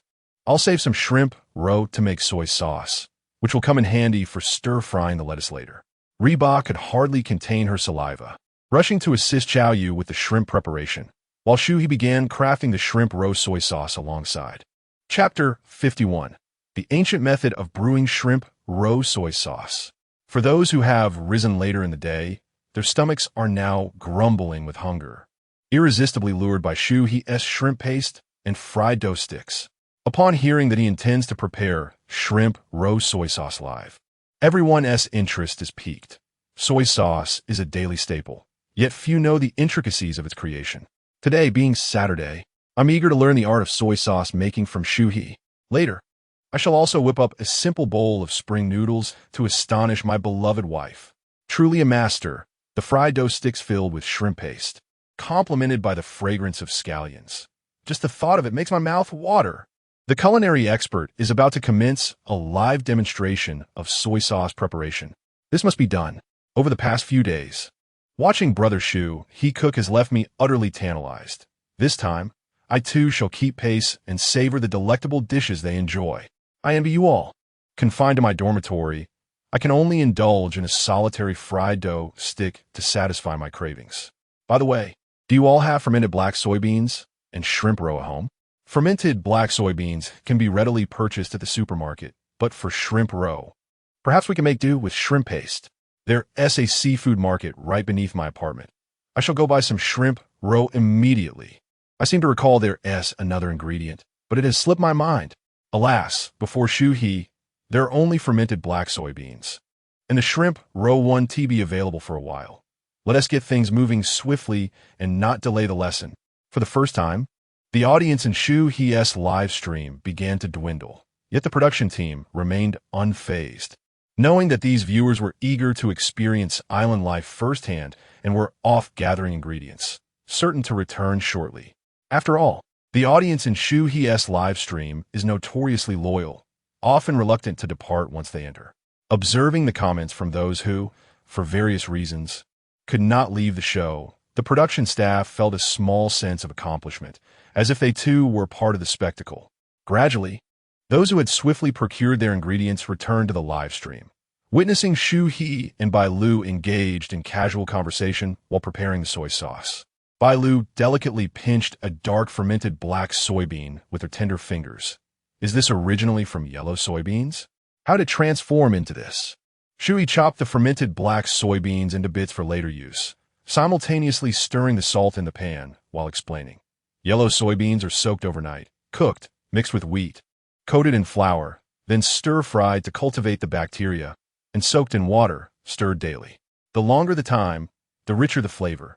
However, I am employing a 4-day quick method, which is sufficient as well. Bailu listened intently, though she found that while she understood each word, Constructing coherent sentences left her slightly bewildered.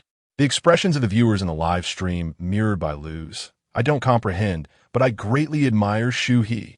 I've learned that the fermented black soybeans we consume daily are derived through such a complex process.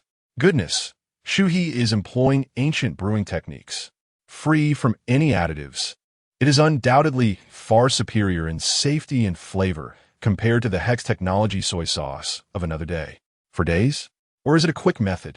Were it not for the availability of ready-made fermented black soybeans, I fear I might never taste shrimp roast soy sauce. Can a store-bought fermented black soybeans truly compare to those crafted by Shu He's hands? I find myself somewhat dissuaded. Hold on, dear family. We have traversed the most tedious of phases, and victory is now within our grasp.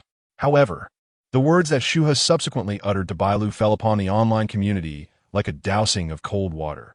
Bailu, please fetch the chilled black truffles for me. Only with black truffles can we achieve that rich, savory soy sauce that is unparalleled. Those who were learning to salt under Shu He's guidance cast their spatulas aside in despair. What household uses black truffles to make soy sauce? I concede, I am unworthy. I had a feeling we had overlooked something, yet you refused to heed my counsel. But let us not be disheartened. In the absence of black truffles, I believe that shiitake mushrooms will suffice. We still have some left over from the hot pot. Let us imitate Shu He, dear family. Regardless, we are learning to create our own additive-free soy sauce, which is undoubtedly superior to any store-bought version. Though we may not bridge the gap in quality, our resourceful netizens are continuously recreating Shu He's method with alternative ingredients. Everyone followed suit, preparing the salty mixture and caramelizing sugar into a deep red syrup. During this process, Chow Yue and Reba also prepared the shrimp roe.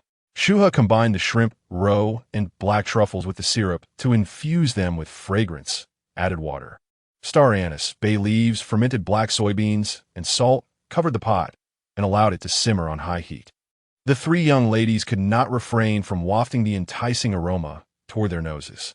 Reba exclaimed, "This is absolutely divine." Compared to this, the soy sauces available in the market are worlds apart. Yang Chao remarked, "Once I add this soy sauce to the lettuce I stir-fry, the flavor will surely soar." Meanwhile, the enthusiastic netizens engaged in their culinary endeavors, speculating that once the concoction was complete, their homemade, additive-free soy sauce would be a triumph. Although it may not rival Shu He's meticulous selection of ingredients, the aroma wafting from the pot was genuinely delightful. Bailu shared the same sentiment. She looked at Shu He, asking, "Once it's done cooking, is that it?" Shu He shook his head, "Not quite. After we remove the residue from the pot, we must filter it through cheesecloth once more. Only then will the soy sauce be clear and its shelf life extended." As the flames grew stronger, steam rose from the pot, and the rich aroma of soy sauce enveloped the island, emanating from the restaurant.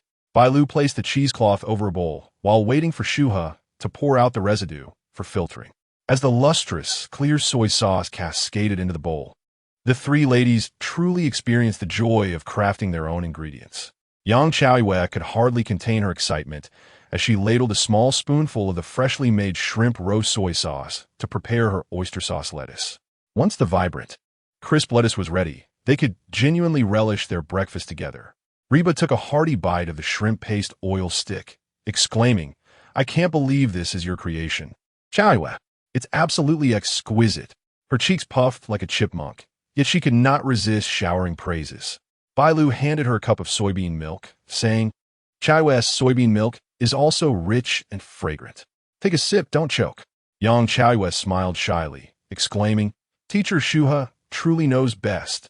Perhaps it is the satisfaction derived from participating in the labor, but today's breakfast is exceptionally delightful.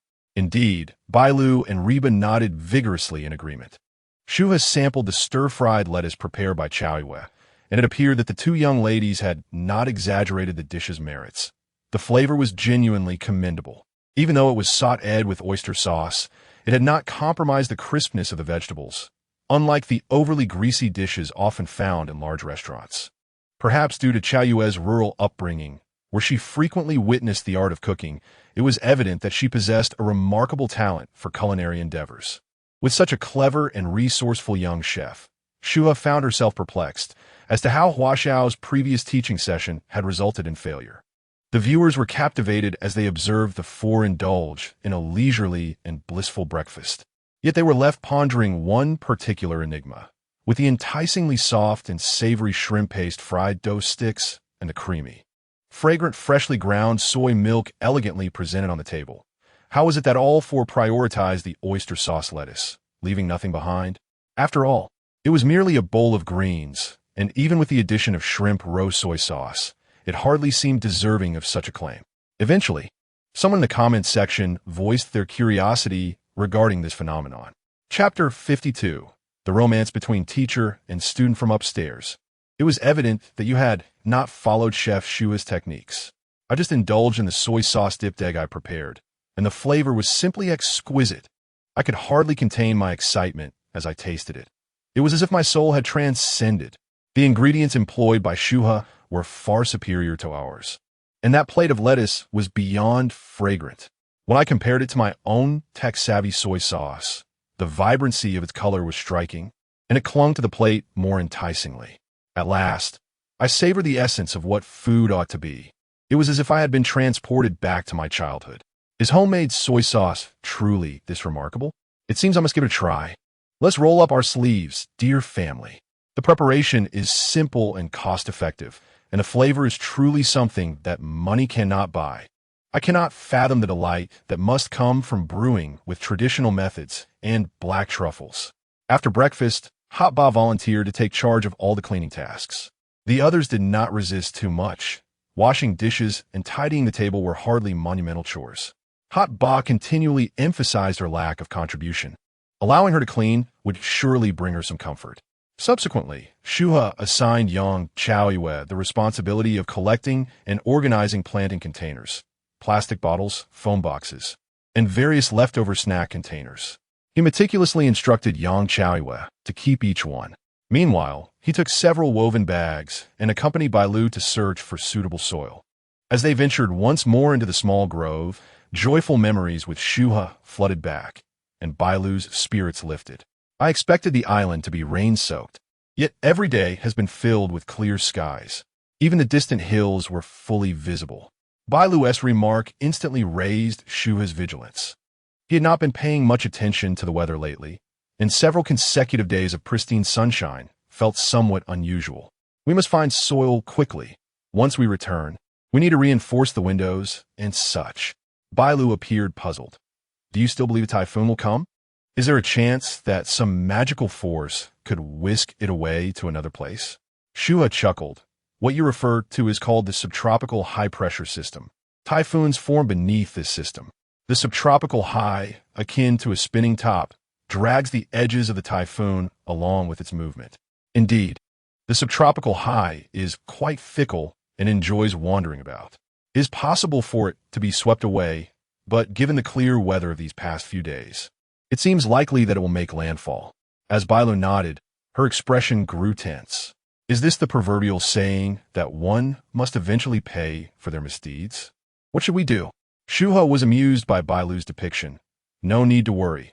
The uninhabited island is not vast, and a landfall would only last a day or two. Typhoons are rather picky. They feast on tropical moisture, and once they land, they can only consume dirt, which will soon lead to their demise.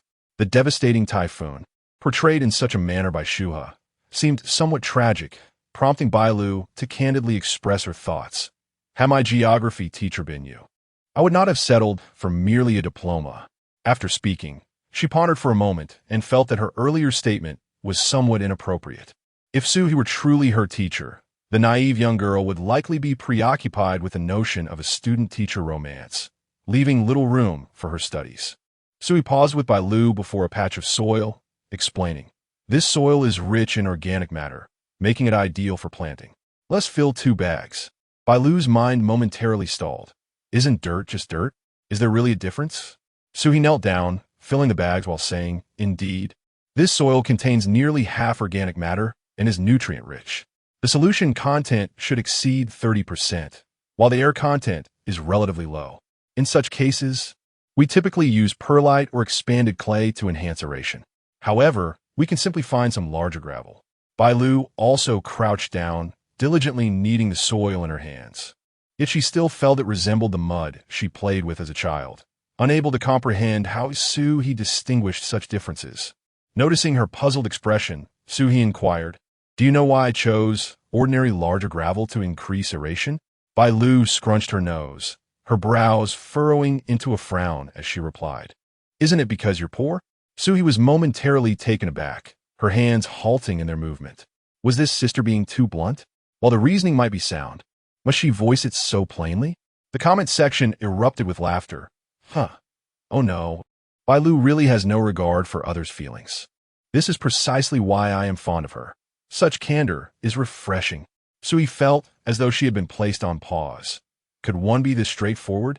The explanation was exceedingly professional and sincere. In Shu He and Bailu's livestream, there was an undeniable sense of comfort. Who knew that soil preparation could be so intricate? My family's soon-to-be dilapidated plantation might just have hope. Shu He is remarkably knowledgeable about planting. It seems the duo of Hua Xiao and Hua Chenyu, dubbed the Manure Brothers, could be officially established. After a brief pause, Shu He awkwardly chuckled twice. Being poor is just one reason. Another is that the gravel also contains a wealth of minerals, which is essential for soil preparation. Bailu expressed her admiration. "Shu He, how is your reservoir of knowledge so vast? Do you have to undergo stringent assessments to become an island guardian?" Having filled 2 bags with soil and setting them aside, Shu He continued, leading Bailu in search of larger gravel. Not quite. Island guardians have no formal positions. They are merely contract workers. Many shy away due to the harsh conditions. Some do undergo training before starting. However, this position is in dire need of personnel, so I began on my very first day. Bailu nodded earnestly, realizing why, the day before the show aired, Director Wong was so busy handling various procedures. Indeed, securing a treasure like Shu He is truly worthwhile. In the depths of the rainforest, the 2 individuals loaded 2 more bags of soil. Bailu merely lifted one and instantly felt as though her arm might dislocate. "This is so heavy. Should I call them to help us carry it?" Shu He crouched down and replied, "No need. That would waste too much time. After we finish planting, we still need to reinforce the doors and windows. If you can lift one bag, place on my back." With that, he extended his hands backward, indicating where she should position the bag. If a typhoon were indeed approaching, every moment was of the essence. With all her strength, Bailu stacked the bags of soil on Shu He's back. Once she finished, her waist ached so much that she could hardly straighten up, and the once neatly styled waves of her hair had become disheveled. Ignoring the dirt, she plopped down on the ground. Each bag felt as heavy as a corpse, and she wondered how Shu He could possibly manage 4 bags. After catching her breath, she rose again, resolute that he could not carry such a burden alone. Placing her small hands at the bottom of the bags, she anxiously said, "They are too heavy. Give me 2 bags." Without flinching, Shu He stood upright, his physique akin to that of Special Forces soldier, making such labor seem trivial. "Step back a bit. Just not getting in my way is a help," he stated. Bailu obediently took 2 steps back, though his words were undeniably masculine. She felt a pang of concern and instinctively reached out as if to protect him. Yet, after contemplating for a while, she truly did not know how to assist him effectively. Observing Shu He's expressionless face and effortless strides, onlookers were momentarily at a loss regarding the actual weight of the bags. Chapter 53. Are you certain this is all the seeds?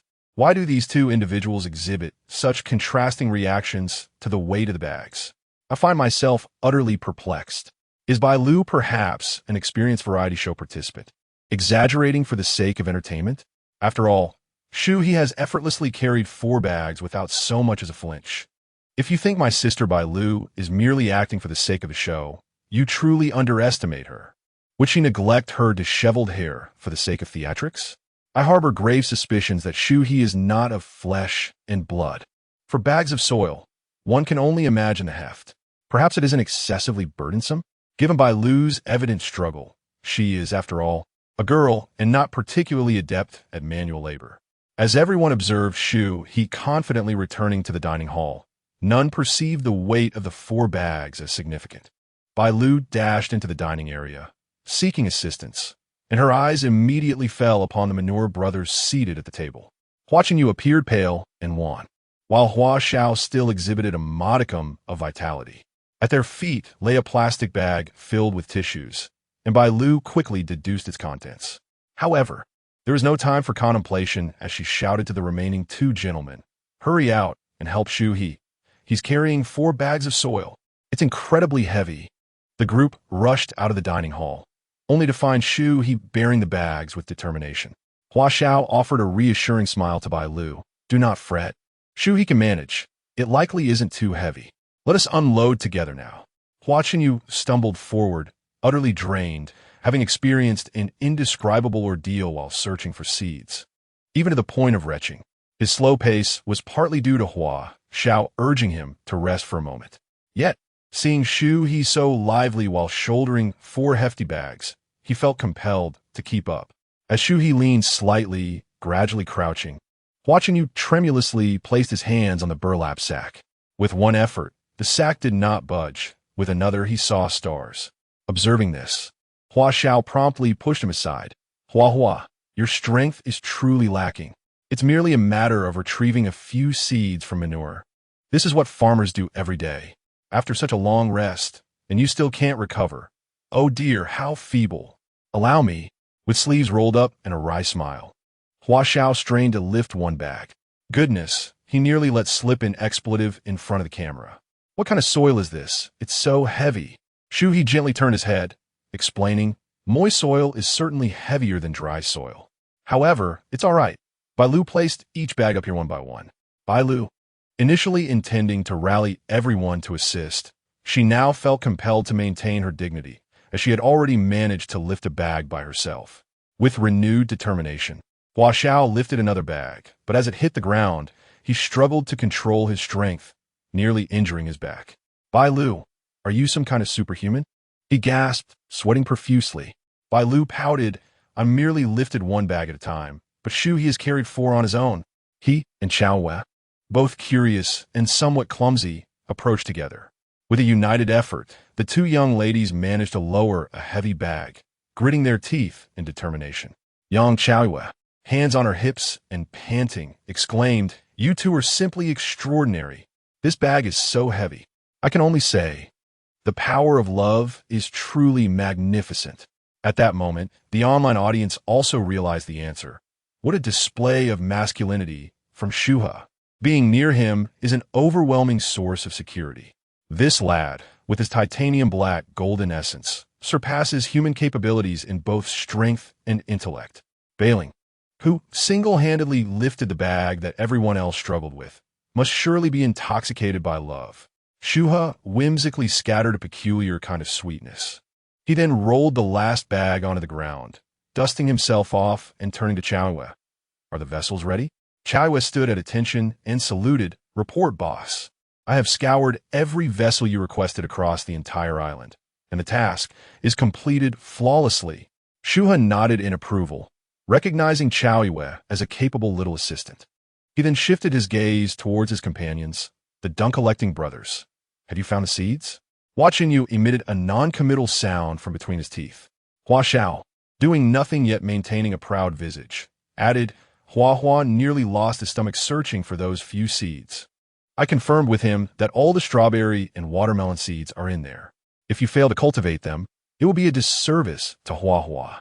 Are you sure they are all the seeds? Shu He countered. Hua Yu, feeling exasperated, replied, What do you mean, Shu He? With a sharp whistle, Shu He called back Godzilla, who had been busy teaching Jiu to swim. Upon returning, Godzilla appeared somewhat anxious.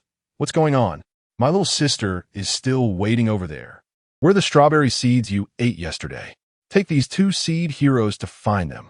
Shu He instructed, adding, I need to plant them soon, so we must hurry. Upon hearing this, watching you flop down onto the sandy ground, exclaiming, Hua Xiao, I truly can't do this anymore. You take over this time. Hua Xiao cast a pained glance at Shu He. Isn't this enough? Shu He shook his head. Seeds have a survival rate, so the more the better. We don't have much time. He placed a reassuring hand on Hua Xiao's shoulder. You shouldn't feel pressured. It's just a matter of finding a few seeds. This is something farmers do every day. Hua Xiao's words were echoed back to him by Shu He, a tactic that was undeniably effective. Godzilla, growing impatient, tugged at Hua Xiao's pant leg, worried that his other fine trousers might be ruined. Hua Xiao reluctantly followed Godzilla. The live stream audience erupted in laughter. It's unbearable to watch Hua Xiao and Hua Chunyu. Those two brothers are quite a spectacle. Hua Xiao was clearly regretting not having dealt with the matter sooner. Godzilla must not think Hua Xiao enjoys this, or he might expect freshly baked treats every day. That would depend on Godzilla's awareness. After all this, was it not yet time to commence the broadcast from the observation room? Yao Lu mentioned that the production team had surprises in store for today. With only half an hour remaining, there was no need to rush. The valiant Hua Xiao had yet to finish searching for the seeds. In an effort to make the most of the time, Shu He began to transport the soil to the restaurant's balcony, carrying one bag at a time himself while the others assisted with another. Bailu opened the refrigerator and helped Shu He by carrying all the fruits and vegetables over. As she rummaged through, she uncovered 3 exquisite boxes adorned with inscriptions in Bear language, prompting her to inquire, "What are these?" Reba approached for a closer look and remarked, "These appear to belong to Hua Xiao. Let us not disturb them." Bailu acknowledged and continued her tasks. Shu He first punctured small holes in some plastic items using a heated iron rod before tending to the roots and stems of various vegetables. After mixing the specially prepared soil in a foam box, he handed over a container with a small hole carved out to Hua Chunyu, instructing, "Simply place the seeds you have found into the hole." Chapter 54. The Grand Blueprint of the Deserted Island Farm. Reflecting on the fact that no one else would likely dare to handle these seeds aside from himself, Hua Chunyu reluctantly pinched them one by one through a plastic bag and placed them inside. Once upon a time, he would have deemed even the sun-shielding tree rings to be dirty. Now, he found himself sowing seeds unearthed during the defense. Could this be considered a form of growth? With this thought, Hua Chunyu became increasingly spirited. This was merely a psychological barrier, and overcoming it was nothing extraordinary. If farmers could accomplish such tasks, so could I. He fancied that this statement would certainly garner affection, and the long-lost innocent smile reappeared on his face. Once I retrieve the seeds from Godzilla, I can assist Hua Xiao in planting too. The third sister awkwardly applauded Hua. "You are amazing." This newfound awareness was indeed commendable. Otherwise, the task of sourcing seeds would remain unfulfilled. Online commentators also weighed in on his remarks. This child surprisingly seems well suited for this work. After all, with singing, his pride is often met with setbacks. He must find something to occupy himself. Hua Chunyu, who had previously contributed little, unexpectedly found his value amidst the muck. Moved to tears, when Sui heard Hua Chunyu mention Hua Xiao, a realization dawned upon him. "All right, Hua, once you finish with your seeds, please inform Hua Xiao that he need not search anymore. Just remembering that Godzilla did not experience diarrhea like you did. The seeds found in its droppings would likely be few and far between, rendering the effort hardly worthwhile." "What?" Hua Chunyu's smile froze on his face. "Why did you only think of this now? Hua Xiao is probably almost done searching." "I forgot," Sui replied simply, continuing his busy work. Hua Chunyu stood by, unsure what to say. After all, Sui was strenuously sifting through excrement. Did he just brush off this matter with a mere "I forgot"?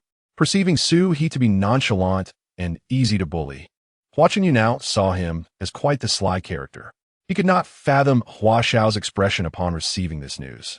But recalling that he too had been coerced by Hua Xiao brought an unexpected thrill of satisfaction. Good brothers share both joy and adversity. After planting the seeds, Hua Chunyu dashed outside, exhilarated, to seek out Hua Xiao. Sui utilized a small box from the leftover snacks for hydroponics with scallions and garlic, while the foam boxes primarily serve to cultivate the roots of vegetables such as lettuce, celery, spinach, potatoes, and carrots, as well as seeds for strawberries, watermelons, and lemons. Naturally, the soil ratios varied according to the different species. Despite possessing the most advanced planting skills that allowed him to instinctively avoid errors, he remained quite diligent in his work. After all, for the plant-based growth agents to be effective, the procedure must be flawless. This earnest dedication captivated both the third sister and the female netizens. Men are so handsome when they focus seriously. My husband only knows how to play games and sleep in. Angry. People can be so infuriating. The two male guests continue to engage in their playful antics, while Shu He adopts the demeanor of an agronomy expert. It is no wonder that the eyes of the third young lady have transformed into heart shapes. Would it be possible for the production team to create a reality dating show featuring ordinary individuals? Perhaps they could invite more charming young men like Shu He to contribute to the marriage market in China. Women, let's not set our expectations too high. Although Shu He possesses an array of skills, we are not lacking in qualities either.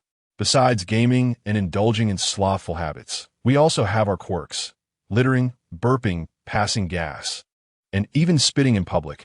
Upstairs, enough already. In truth, Shu He is quite formidable. His planting processes are meticulous, with not a single error to be found. This is a remarkable feat. He has managed to cultivate nearly everything possible, and under conditions of utmost precision. He diluted a drop of growth agent before introducing it into a mineral water bottle, which had been prepared with a carefully punctured bottom.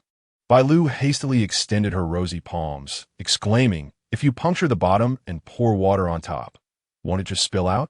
Observing her confusion, Shu He swiftly twisted the cap, and the flow of water ceased from the small hole. "This is a demonstration of atmospheric pressure. I trust you all understand the principle."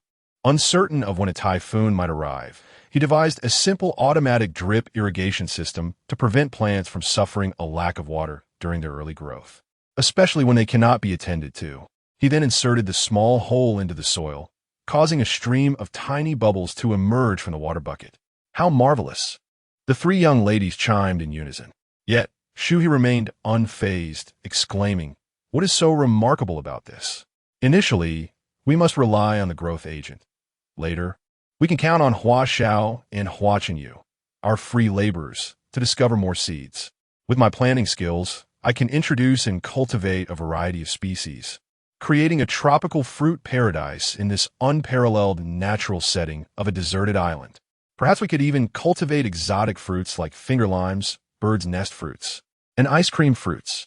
As he gazed at the barren balcony before him, Shu He envisioned the blueprint for his deserted island farm, filled with immense anticipation for the future. It seems the only concern would be that he could not possibly consume all the produce alone. However, this is not an insurmountable dilemma. By finding a beautiful wife and raising a brood of children, he might achieve a self-sustaining cycle of production, distribution, and consumption on the deserted island. The more immediate challenge lies in securing a spouse, and Shu He believes Bailu would be an excellent choice. Yet, given her flourishing career in the entertainment industry, would she truly consider abandoning her ambitions to remain on a deserted island? Perhaps he is pondering too far ahead. Why worry about such matters? At that moment, the broadcast time for the observation room arrived. In the exquisitely decorated recording studio, Yin Lu smiled warmly as she introduced the two new relationship observers. "Hello, everyone. The Heartfelt Space Observation Room is back with you. Today, we are pleased to welcome two new observers, the talented and popular actress, Ms. Zhao Xiaoying, and the academically accomplished Pan Zhou Dan, who shares similar credentials with Shu He. Welcome to both of you. Would you like to greet our audience?" Zhao Xiaoying donned a delicate lavender sundress, her warm smile gracing the air as she addressed the audience of Heartfelt Space. "Hello, everyone. I am Zhao Xiaoying." She had been an avid follower of the program, captivated not only by the themes of romance and island life, but also by the soothing imagery presented by Shu He. Yin Lu nodded in understanding. "So like most viewers, you too find joy in immersing yourself in the live broadcasts of Shu He and Bailu?" "Indeed," Zhao Xiaoying replied with a shy smile. "I have never encountered a dog capable of locating truffles, nor have I seen a seal pup. Moreover, witnessing Shu He's fishing escapade for the first time ignited a fervor within me that I never knew existed. Even his casual cooking draws me in. And Bailu can be genuinely humorous. Their interactions never fail to resonate deeply within me." At this point, she abruptly paused. Yin Lu, sensing the reason, recognized that excessive self-expression was perhaps not suitable for the program, and thus turned her gaze towards Pan Zhou Dan. "Welcome, Pan Zhou Dan. At 29 years of age, you hold a master's degree from the prestigious Solis Federal Institute of Technology. We are delighted to have you join our program." Pan Zhou Dan, with a wave, rose to her feet, her expression serious as she took 2 deliberate steps forward, bowing earnestly toward the camera. Chapter 55, From Headboard to Footboard. The greeting was a tad tense, yet Senior Pan spoke with remarkable elegance. Greetings to the audience of heartfelt space. Thanks to the scholarly identity of Junior Shu He, I fortuitously have the opportunity to appear on this dating reality show. Upon seeing the 2 new love observers, netizens began to fervently discuss. Ah, Zhao Xiaoying, Iado Xingbao. But won't she feel tormented coming here, right after her divorce? Surely, she might. Did you notice she barely finished her sentence? She must have felt uncomfortable when the interaction between Shu He and Bailu was mentioned. Isn't Panzhou Dan the brilliant mind from that show? Did they invite him merely because Shu He is a top scholar to add some gravitas to the program? Senior Pan's greeting just now had me in stitches. Quite a bit of pretense, isn't it? Pretense? You probably don't know he is an alumnus of Einstein, do you? Come on, is that even called pretense? If I had his credentials, I would make quite the entrance. In his eyes, does the knowledge showcased by Shu He, which we find incomprehensible, seem trivial? Shu He encountered a rival outside the show, oblivious to it all. Yin Lu and Zhao Xiaoying were initially taken aback by Panzhou Dan's manner of greeting. But upon hearing his refined voice, they relaxed and laughed. Yin Lu remarked, Senior Pan, you mentioned Shu He earlier. Have you shown interest in it before? Panzhou Dan nodded, stating, I hold a keen interest in him. My mind is filled with theoretical knowledge that struggles to find application, while he embodies practical wisdom. I have drawn much inspiration from him. For instance, his method of using fan blades for solution separation made me ponder why I must rely on the limitations of basic equipment in my research on automated system control theory. Panzhou Dan gazed earnestly at Zhao Xiaoying, who felt quite flustered under his scrutiny. She nodded hesitantly, her hands fidgeting nervously, internally crying for help. What is this solution separation and system talk? Why not just send him to the show to meet Shu He directly? Spare an innocent woman from this torment. Yin Lu quickly interjected, we actually find it a bit challenging to grasp the specifics of Senior Pan's points, but we can certainly appreciate your acknowledgement of Shu He. This is quite surprising, as he only graduated from Tsinghua University, which is somewhat less prestigious than your own credentials. Panzhou Dan shook a finger side to side. That statement is misguided. I had the opportunity to attend the Soviet Union Federal University due to significant support from my parents. While I recall Shu He mentioning he is an orphan, his journey through education has likely been far more arduous than mine. One must admit, Panzhou Dan displays remarkable humility. His words are infused with admiration for Shu He. His statements ring painfully true. It is indeed no small feat for someone of Shu He's background to gain admission to Tsinghua.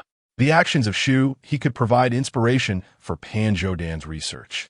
If 2 intellectual elites were to participate in a dating show together, one can only imagine the spectacle. I can only say that I, at the age of 21, am capable of taking care of my own basic needs and instinctively seek shelter when it rains. However, amidst this, discordant voices emerged in the comment section. Xiao Xian exclaimed, Senior Pan is merely being courteous. He is our role model. The nation cultivates talents from Tsinghua University not to send us to deserted islands to produce mosquito repellent. Oh, is this not a jest at the expense of the underprivileged Tsinghua alumni? When the time comes for you to popularize that knowledge, you do not show up. Yet you are quick to criticize? I have reason to believe that during your student years, you were quite envious of Shu He. Xiao Xian is rather foolish. Is serving as a guardian of the island not a contribution to the nation? Although Xiao Xian faced harsh criticism, some believed he had a point, arguing that Shu He's praise from Panzhou Dan did seem a bit of an overqualification for the deserted island.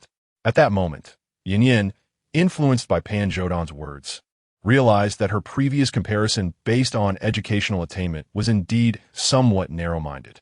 After reflecting on herself, she began to discuss the suspense left by the production team in the last episode. Last time, we mentioned a little surprise prepared for our audience. Do you remember? One surprise is that 2 new guests are about to arrive on the deserted island with some essential supplies. Also, due to Shu He's rising popularity, everyone wishes to deepen their understanding of him. On one hand, it is difficult to reach out to the guests, and, on the other hand, Shu He has left no trace online. Hence, once we land on the island, our production team will conduct an exclusive interview with him to satisfy everyone's curiosity. Xiaoying, if it were you, what would you like to ask Shu He? Zhao Xiaoying scratched her head. Feeling shy, I would like to ask what kind of girls he likes and whether he minds their age. Yin Yin then asked, and what about Senior Pan Zhoudan? Pan Zhoudan replied, I would like to ask him why he chose to be a guardian of the island. Yin Yin smiled and informed the two. Our production team is about to reach the deserted island, and they currently have no signal on their communication devices. However, fortunately, we have prepared answers to both of your questions. Upon hearing that new guests would be joining and that there would be an exclusive interview with Shu He, the audience eagerly anticipated the upcoming live broadcast. Meanwhile, in the live footage, Shu He had completed his planning tasks and was urging everyone to clean out the refrigerator. For if a typhoon were indeed approaching, the sunlight on the island might not be sufficient. In such a case, the storage capacity of the solar power generation equipment could be depleted, not knowing how long the typhoon would last. The only way to prevent food from spoiling was to take these precautions. Yang Chaoyue took the initiative to assume the role of the chef for lunch. According to her, the breakfast tutorial had opened her meridians, and although her culinary skills were not exceptional, she had managed to piece together the process of cooking from her memories, achieving a remarkable result. Bailu found this rather intriguing. I've noticed that those whom Shu He has trained seem to progress rapidly. What about me? Shu He, could you train me as well? Shu He chuckled in bemusement. Perhaps one day. What would you like to learn? Bailu's eyes sparkled. Do you know martial arts? When I engage in fight scenes, I often feel that my performance falls short. It seems I have stumbled upon a blind spot in my knowledge. Although, given my current physical condition, I could probably hold my own in a brawl. Mastering professional martial arts skills will likely depend on the system's benevolence in rewarding me someday. At this moment, however, Hotbot inappropriately bursts into laughter at Bailu's words. Which kind of fight scene are you referring to? The type that goes from the headboard to the foot of the bed?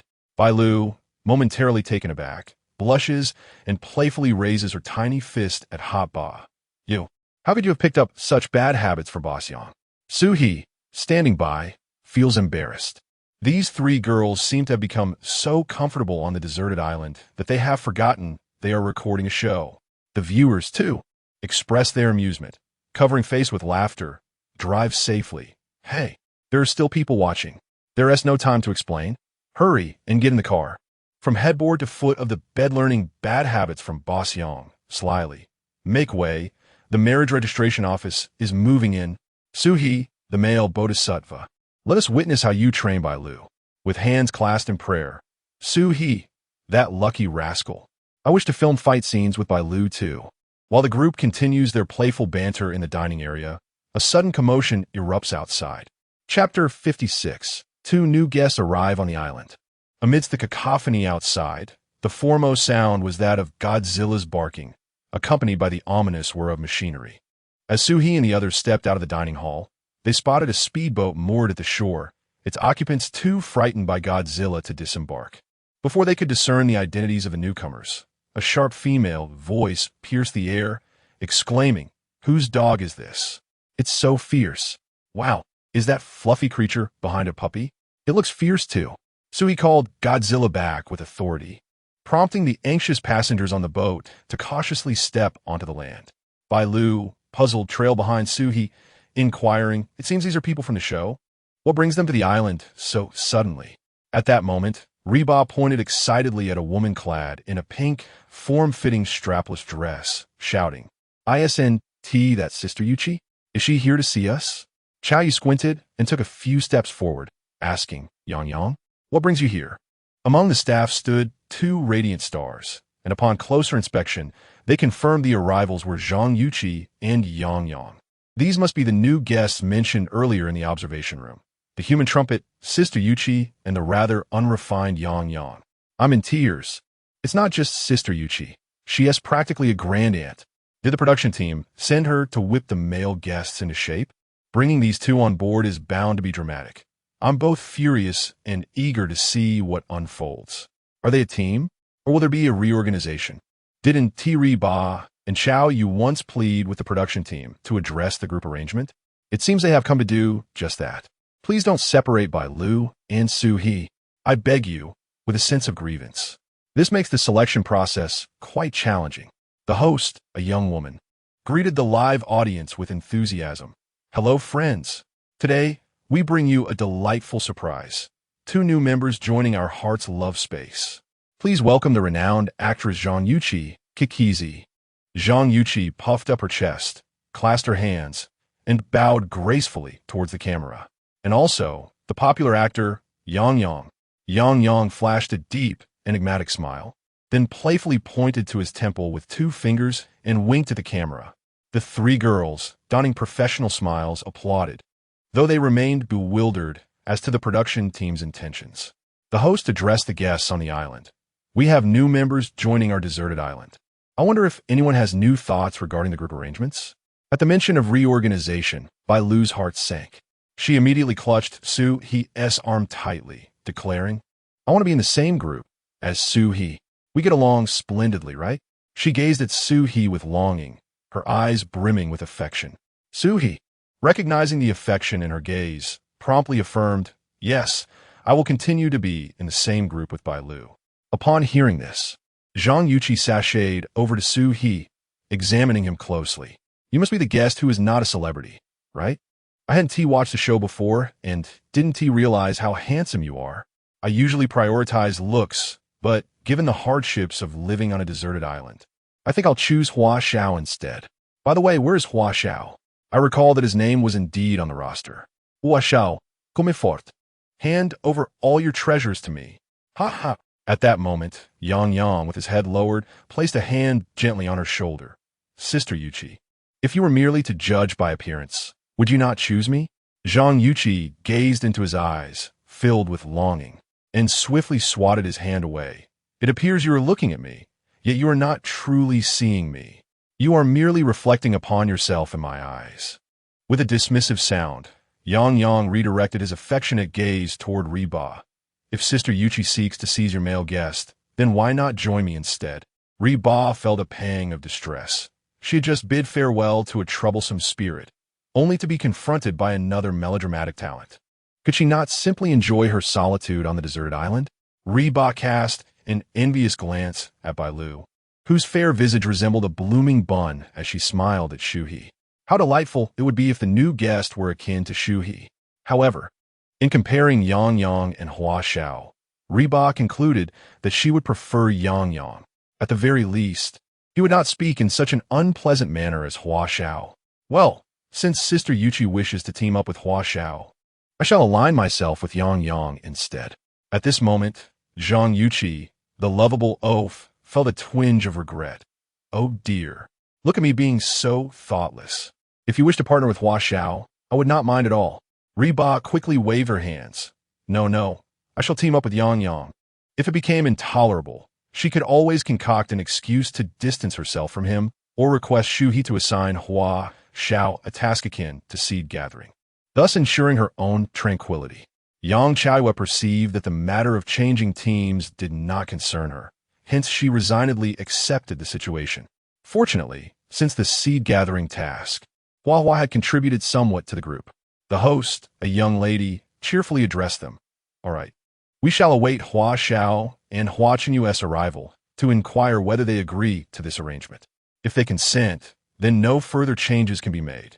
While Bailu and Zhang Yuqi nodded with beaming smiles, the other 2 young ladies wore expressions of mild exasperation. The host glanced around. How strange.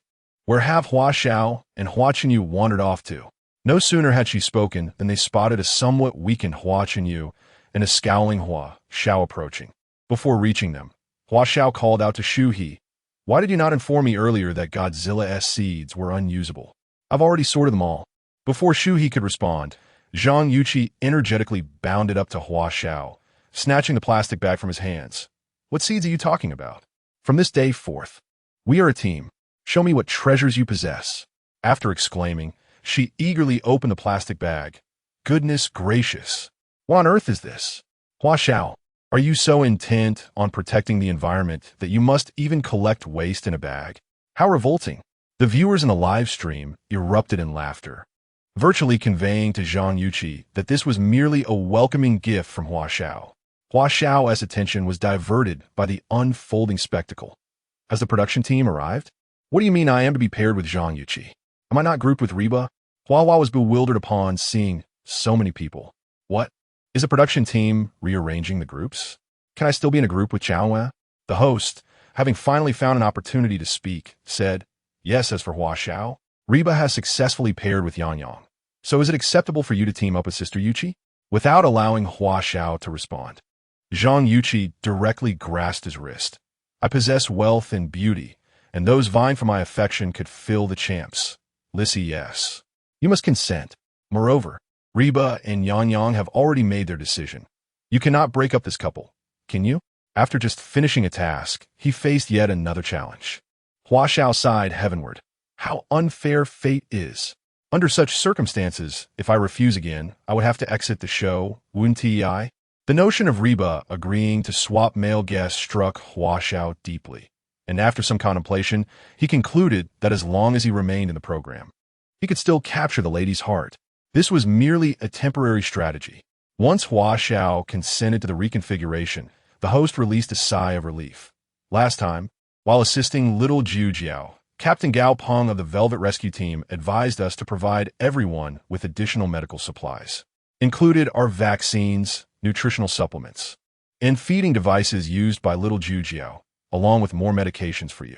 The staff plans to organize rooms for the 2 new guests, and during this process, we would like to conduct a brief interview with Shu He. Is that agreeable, Shu He?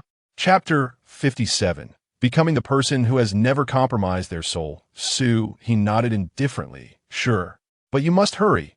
A typhoon may be approaching, and I still need to reinforce the doors and windows. The host girl patted her empty chest. You need not worry about that. Our production team will take care of everything while tidying up the rooms. Speaking of the rooms, Hua Xiao looked at the crew with confusion. There are only 8 rooms on the island, one of which is designated as a communal dining area. Is someone really going to stay in the dining room? Or is it reserved for the island keeper? Or perhaps, can we share accommodations? As he contemplated this, Hua Xiao exhibited an indescribable expression. Despite Yuqi's antics, her physique was undeniably striking. The host girl gazed at him as if he were a pervert. The plan is to tidy up the island keeper's room for Yang Yang. Bailu's mind immediately conjured an image of the island keeper's quarters. That place is probably quite unsuitable. The windows are broken, and there's standing water on the damp floor. How about I share a room with Reba? She looked at the 2 girls, who readily agreed. No problem. After a few days together, the 3 had formed a good rapport. This also resolved a significant challenge for the production team. They merely needed to assist Reba and Chao Yu with moving some belongings, saving them the trouble of clearing the area. With ample time remaining, they could reinforce the doors and windows more securely. The staff dispersed to commence their tasks. While Shu He and the host girl headed towards the communal dining area, Hua Xiao jogged after them. Are you only interviewing Shu He? Since my arrival on the island, I have had numerous insights. For instance, the unity and mutual assistance among everyone and the natural beauty of this uninhabited island. The host girl was at a loss for how to respond to his remarks and could only turn back and apologize. The questions we prepared are all centered around Shu He. If everyone has no pressing matters, you're welcome to join us. Then let's go. Hua Xiao, Zhang Yuqi, and Yang Yang gathered everyone together. Opportunities for prominent camera time should never be missed. This is a fundamental quality of an artist. Chao Yu happened to be preparing lunch, and the group entered the dining area in a flowing order. Shu He and the host girl sat opposite each other at the dining table, while the remaining guests assisted Chao Yu while observing the exclusive interview.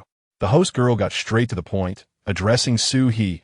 Since the show commenced, your popularity has soared, and many are curious about the profession of the island keeper. I will first inquire on behalf of several individuals who have seriously entrusted us with questions.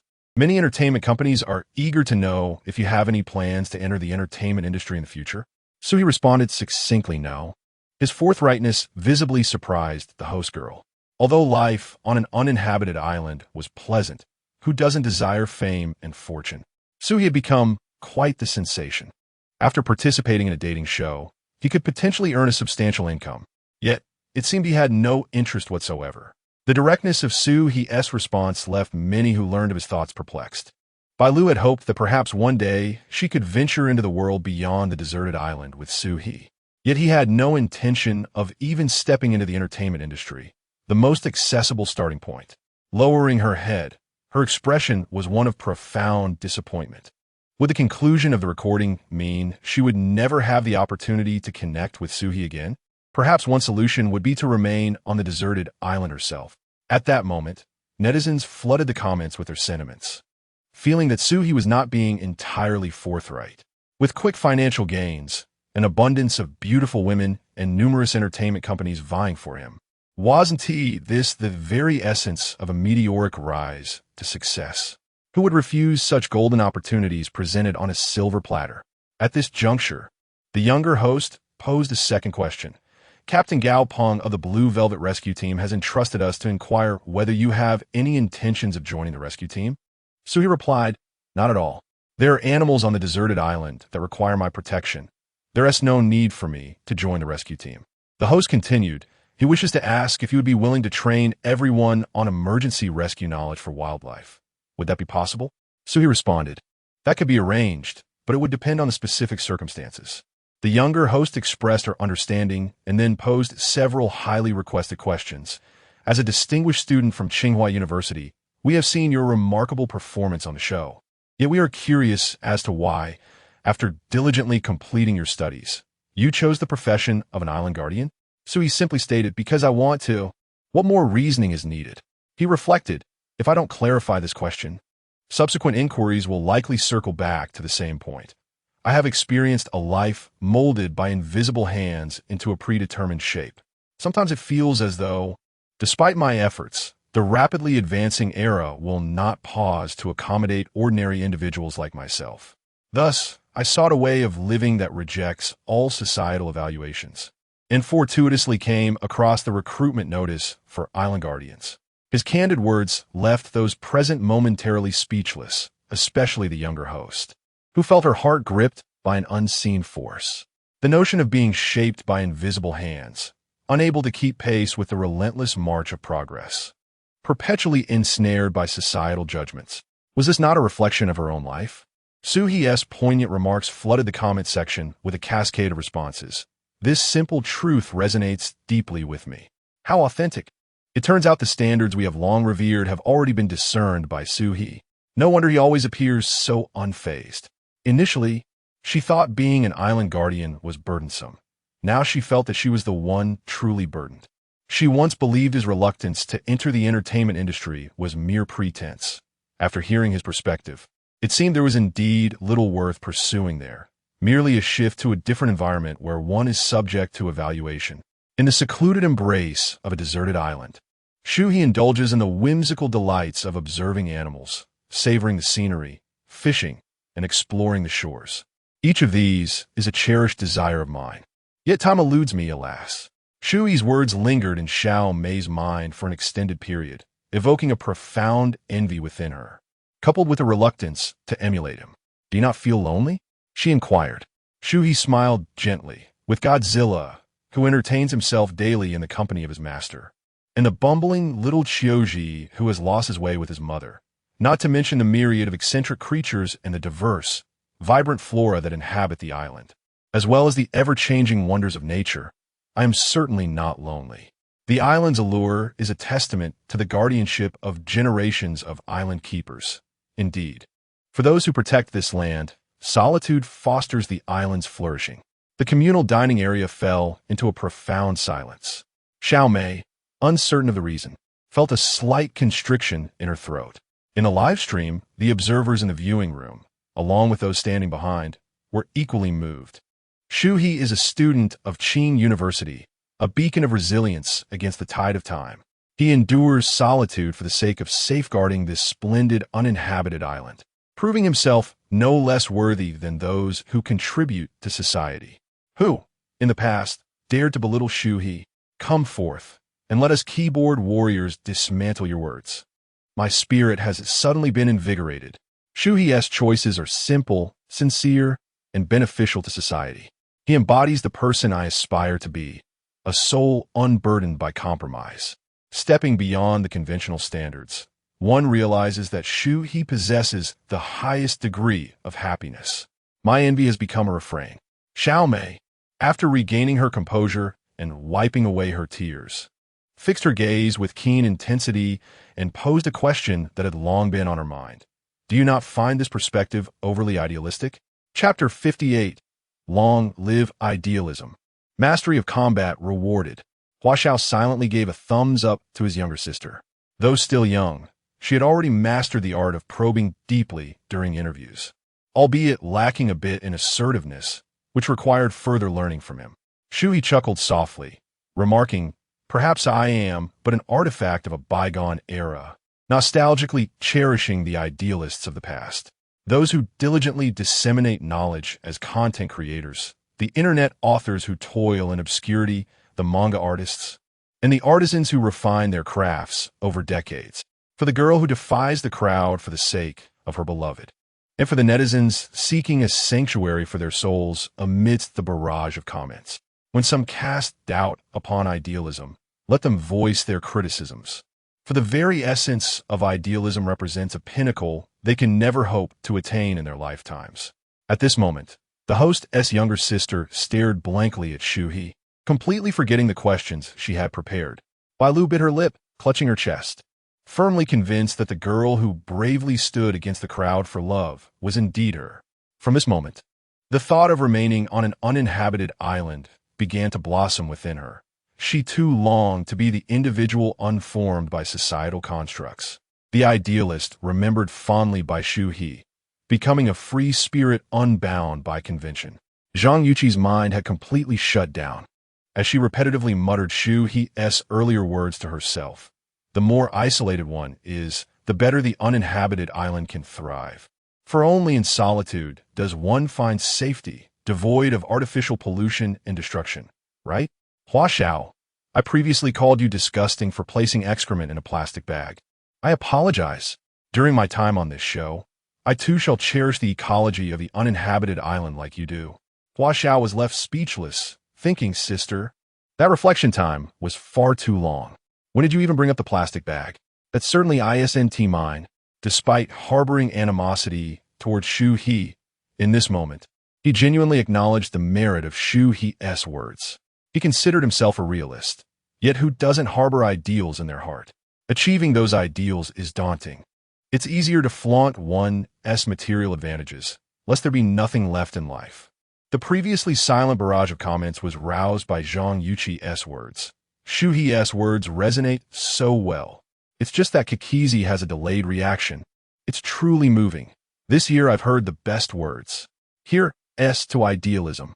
I spend each day in Shu He's livestream, treating it as my spiritual sanctuary. And he even said he misses me, covers mouth and cries. Truly impressive coming from Qinghua. Such profound words. This is the essence. In the observation room, Pan Zhou Dan sat up straighter as he listened to Shu He speak. Upon hearing that idealism represented a summit unattainable in a lifetime, he clenched his fist to his chest, exclaiming, Shu He's words are incredibly inspiring. Not everyone possesses such an open-hearted perspective, do you know? He glanced at Zhao Xiaoying beside him, only to realize that her eyes were red-rimmed. From the poignant moment when Shu He first expressed his desire to abandon that way of life, to his touching transformation into a guardian of the island, and later, his quest to vindicate idealism. Zhao Xiaoying, after watching the program for so long, finally felt she was beginning to understand Shu He. She blinked several times, striving to hold back her tears. This interview was exceptionally successful. A profound sensation stirred within her. Shu He remarked that he once was a girl who bravely stood against the crowd for someone she adored. I believe that steadfastly holding onto love embodies an element of idealism. If that brave girl were to encounter an idealist like Shu He, the beauty of their love would be immeasurable. They are indeed fortunate. From the depths of my heart, I now hope that Bailu and Shu He can be together. Yin Yu's journey in love and career is fraught with challenges as well, without idealism.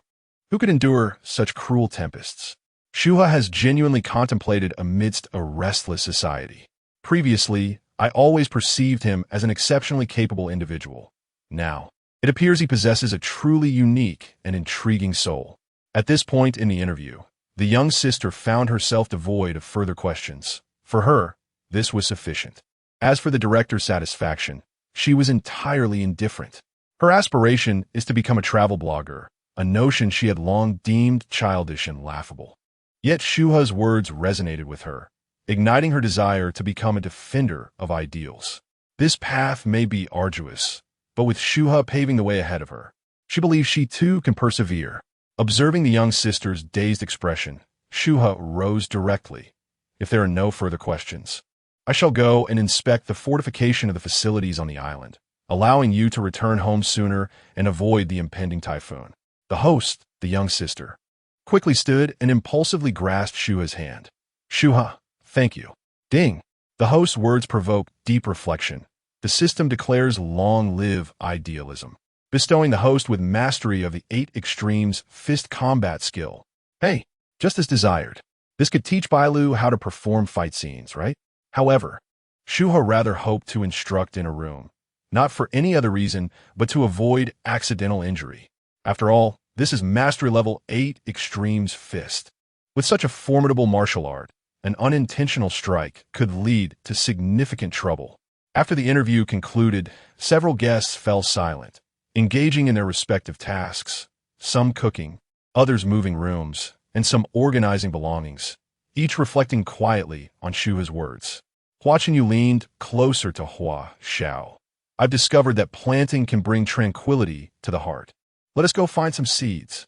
Hua Xiao, looking at Hua Chenyu, initially thought to retort, yet acknowledging this was indeed the only task he could undertake. He patted his back. We can find seeds tomorrow. For today, let us eat something and tidy up the island's rooms.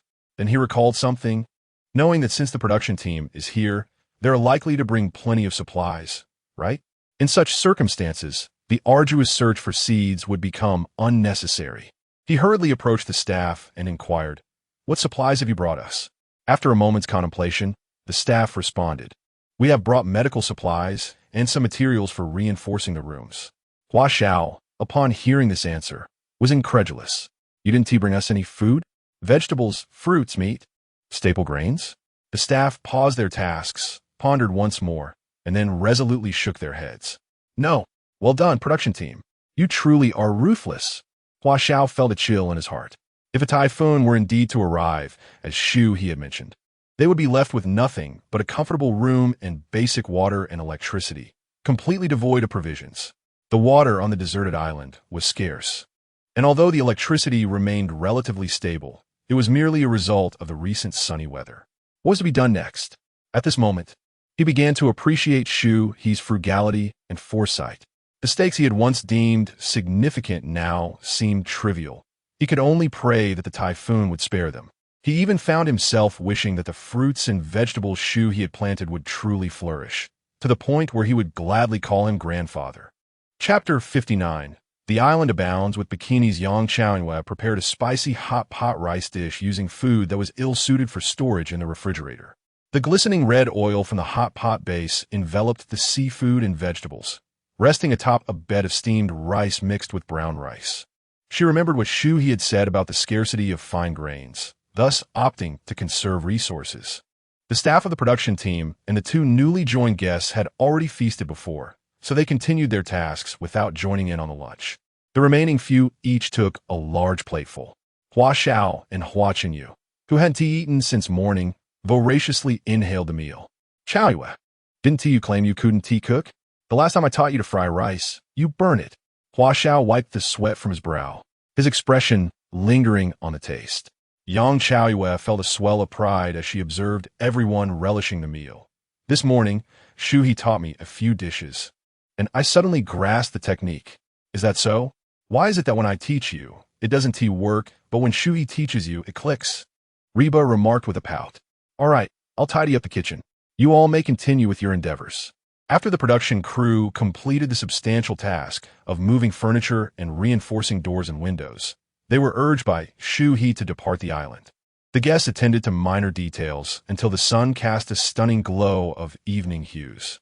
Unlike the usual romantic ambience, today's sunset was strikingly vivid, exuding a grand, epic quality. Hua Xiao, Hua Chenyu, and Yang retreated to their rooms to rest, while the 3 ladies and another sister stood by the shore, basking in the warmth. Viewers, while listening to the conversation among Yin Lu and her companions, swapped between live streaming rooms, eagerly awaiting the guests to finish their work. Upon finally witnessing today's sunset, they were left utterly awestruck. It was simply magnificent. They could only wonder how breathtaking it was in person. Zhang Yuqi and Yang Yang were fortunate to have encountered such a spectacle upon their arrival on the island. Was this not the ever-changing beauty that Shu He had described? The sunsets on the deserted island varied each day, leaving one yearning for more. The female guests, adorned in crimson hues, created an enchanting atmosphere, though they were somewhat overdressed. This was Zhang Yuqi's first encounter with such a sunset, her excitement bringing her to the brink of tears. The sunset over the sea is truly breathtaking. My limited education can only express how marvelous it is. Bailu, outlined in the glow of the sunset, slowly removed her shoes. Her delicate feet sank into the fine sand as she stepped into the warm embrace of the sea. The water feels so delightful under the sun. Riba, Yang Chaoyue, and Zhang Yuqi were drawn to her, promptly shedding their shoes and rushing into the water. Bailu playfully splashed water towards them, and they bent down to scoop seawater in retaliation, soon finding themselves drenched.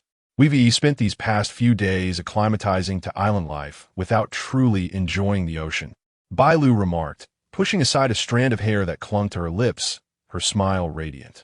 Zhang Yuqi, bewildered, responded, "What? You all embrace the ocean without ever going for a swim? That's absurd." As the sun set, Reba lowered her head and playfully nudged the reflection of the evening glow in the sea with her foot. There's truly nothing to wait for. We constantly encounter a myriad of events, Zhang Yuqi exclaimed, clapping her hands together. So what are we waiting for? Let us go back and change into our swimsuits and enjoy ourselves in the ocean. The enthusiasm of the trio was palpable. Zhang Yuqi's words ignited a sense of adventure within them. With work already winding down, and the sunset so breathtaking, there was no better time to indulge in some fun. The group, filled with laughter and chatter, made their way back to their room, only to encounter Shu He, who was still patrolling the island. Noticing the way their gauzy skirts and cotton tees clung to their forms, he surmised that the four young women had indeed taken a dip in the water. "Shu He," Bailu called out, waving her hand as she jogged towards him. Water droplets cascaded along her curves, and a few strands of hair that had been swept aside clung back to her face, while her exuberant movements caused her two petite companions to bounce around. "We're getting ready to swim for a bit. Come join us." Shu He, unsure of how to respond to her eagerness, scratched his face and replied, "I still have some areas that require inspection. The shapes of the clouds and the hues of the sunset seem off. You all should enjoy yourselves, but return quickly." "Understood." Bailu would have loved to swim alongside Shu He, but recognized that he had more pressing responsibilities and thus did not press the issue further. The trio, reminiscent of mischievous school children sneaking out at night, buzzed with excitement as they discussed their swimsuits, their chatter echoing along the shore. Viewers online were treated to an auditory feast. "Wow, Bailu, your figure is simply stunning. Don't touch, it tickles." "Chaoyu, are you really that clever?" "Why do you say I'm clever?" "Because your figure seems to have yet to reach a point of mindlessness." "I'll smack you." "Shouldn't we keep it down? Can they hear us outside?" "We haven't heard any noise in the room these past few days. It should be fine." The production team hurriedly muted the audio in the background. But it was too late. Viewers in the live chat were in fits of laughter, and Shu He, overhearing their banter, felt helpless. Was this not a form of torment? He turned and climbed up the rocky slope to lower the flag. Godzilla and Gio, perhaps sensing something amiss, nestled in their room, unwilling to venture outside after their meal. The clouds above appeared like slender needles, growing increasingly red as they were kissed by the setting sun. The four ladies donned their swimsuits and began to frolic in the water. From his elevated vantage point, Shu He observed their luminous figures, silently praising them for their star quality. Truly impressive. Once he had finished lowering the flag, he began tidying up the island keeper's quarters. At this moment, viewers were overjoyed. The production team is rather generous. The romance of a deserted island. Wei Long deserved this treat. Riba's long legs, Chaoyu's slender waist, and Zhang Yuqi's overall charm were commendable, Yet Bailu, with her equally captivating attributes, was the true eye-catcher. Bailu is indeed a treasure. She is perfectly proportioned, and I cannot take my eyes off her. Her swimsuit is exquisite, so brilliantly white. Her swimsuit is undeniably red. It is said that Wugong Mountain is filled with tank tops, but who could have anticipated that the deserted island is entirely adorned with bikinis? Shu He's composure is truly commendable. I had previously made a vow to accompany him in raising and lowering the flag daily, but now the old monk is contemplating a return to secular life. Shu He, when you lower the flag, could you perhaps don some swim trunks for a while? It seems that the male companions are being treated to a spectacle, while we, the female companions, are left wanting. The other 3 male guests are grinning from the balcony, yet Shu He still hasn't come down. Shu He is reinforcing the room of the island guardian, musing that the view here is splendid. He left some construction materials with the production team today, hoping to find time to renovate the room, making the daily flag raising and lowering more convenient. As he stepped outside, he continued to ponder how to secure the flagpole better, when suddenly he heard the girls' excited screams coming from the beach below. Chapter 60, Bailu's Poisoning. Shu He hurriedly gazed down from the rocky slope, only to see the 4th young lady frolicking near the rocky outcrop, while Bailu lay on the ground, clutching her leg in excruciating pain. The other 3 male guests rushed anxiously towards her. What has happened? It seems Bailu is injured. Oh no, there's blood seeping from the back of her thigh. Has she been cut by the rocks? No, she was just squatting in the water playing moments ago. Suddenly, she screamed and collapsed on the shore. Could it be that she was hurt by something in the sea? Why is she in such agony? Her lips have turned pale. It's truly terrifying. Just a moment ago, she was screaming, and now it seems she lacks the strength to cry out. Shu He, Shu He, come quickly. There's danger. At that moment, Shu He had already dashed down from the rocky slope. He rushed to Bailu's side and lifted her into his arms. Bailu moaned weakly in his embrace, her words barely coherent, only audible were fragments. It hurts, so painful. Shu He shouted to Yang Yang, who was running ahead. Hurry to my room and fetch the first aid kit from the production team. Do not grab the small one. Yang Yang, without a moment to respond, turned and sprinted towards Shu He's room. Shu He placed Bailu a safe distance from the water, as she had completely lost her strength, teetering on the brink of unconsciousness, allowing Shu He to carry her.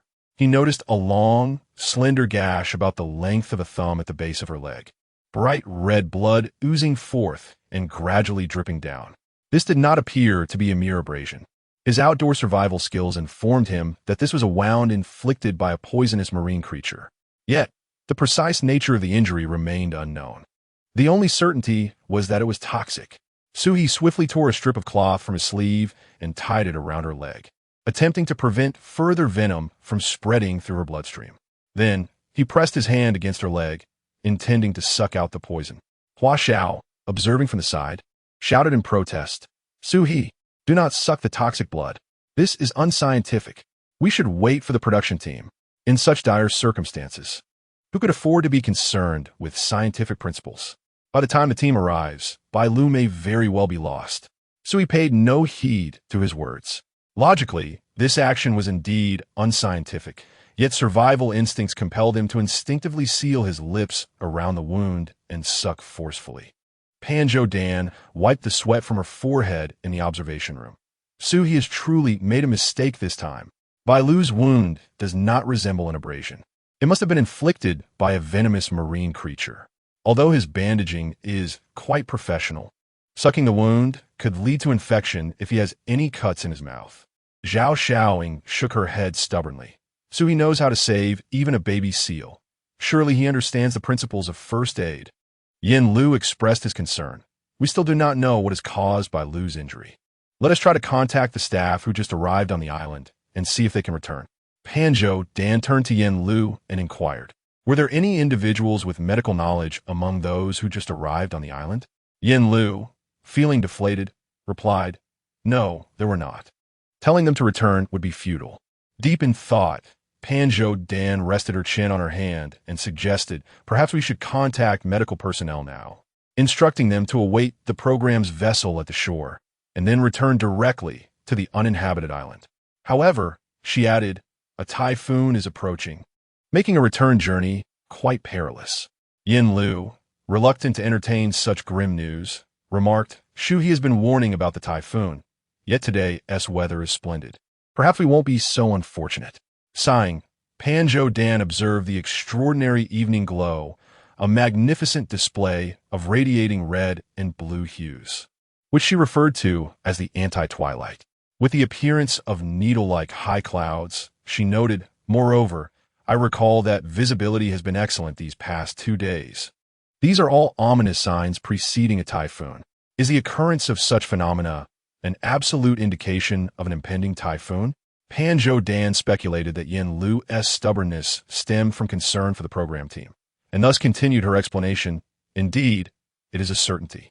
Even if you doubt my and Shu He's judgment, you must heed the weather warnings. This year's 9th typhoon, Simbaka, has already formed in the central Blue Sea. Such circumstances render a return for the program team highly inadvisable. Upon hearing Panzhou Dan's words, everyone realized that there was no escaping the typhoon, and now Shu He's treatment methods were also questionable. Anxiety enveloped the group regarding Bailu's condition. Shu He, having expelled the first mouthful of blood, felt as if a sharp, foreign object still lingered within his mouth. After several more attempts, he finally dislodged a somewhat indistinct fine spine with a faint black hue at its tip. He surmised the cause of the injury and turned to the trembling female guest behind him, confirming, Did you see what injured Bailu? Ba and Yu Chi shook their heads vigorously, rendered speechless by fear. At that moment, Chao Yu recalled something and urgently replied to Shu He. Bailu and I saw a fish. It was exquisite, like a hedgehog, but by the time we approached, it had vanished.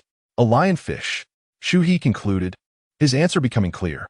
The lionfish, adept at ambush and capable of changing color, possesses venomous spines. A sting from such a creature can cause excruciating pain, dizziness, and in severe cases, shock or even be life-threatening. Fortunately, Bailu had not yet succumbed to complete shock. She had expelled some of the venom herself, and the flow of toxins had been controlled, indicating that her life was no longer in jeopardy. Who will fetch a basin of hot water? Flower Chinyu, closest to their current position, promptly volunteered, I will, and dashed away. At that moment, Yang Yang also arrived, carrying the medical kit provided by the production team. Shu He rummaged through it to find hydrogen peroxide and began to cleanse Bailu's wound. She remained in agony, appearing as a lifeless patient. Shu He awaited Flower Chinyu's return with the hot water while continuously monitoring her injury. Why have you stopped moving?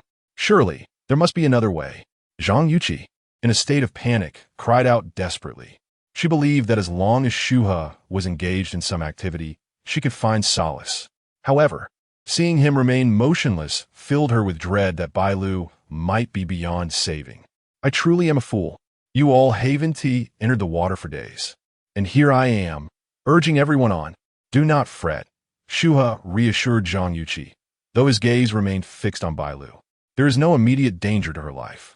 The venomous spines of the lionfish have been extracted, and the wound has been cleansed. Soon, we shall use warm water to disrupt the peptide and protein structures of the venom, alleviating Bailu's pain significantly, allowing her to move normally once more. Zhang Yuqi stared at Shu He with wide eyes. Are you really that capable? She then turned to Yang Chaoyue beside her. Have you always known he was this remarkable? Chaoyue, her face blank, nodded vigorously. This is not a new revelation. Noticing no changes in Bailu's injury, Shu He breathed a sigh of relief and untied the cloth wrapped around his leg. When Hua Chenyu brought over the basin of water, Shu He carefully lifted Bailu once again and helped her into the warm water. Chapter 61. Group plan, come over and support her. I will check the sea.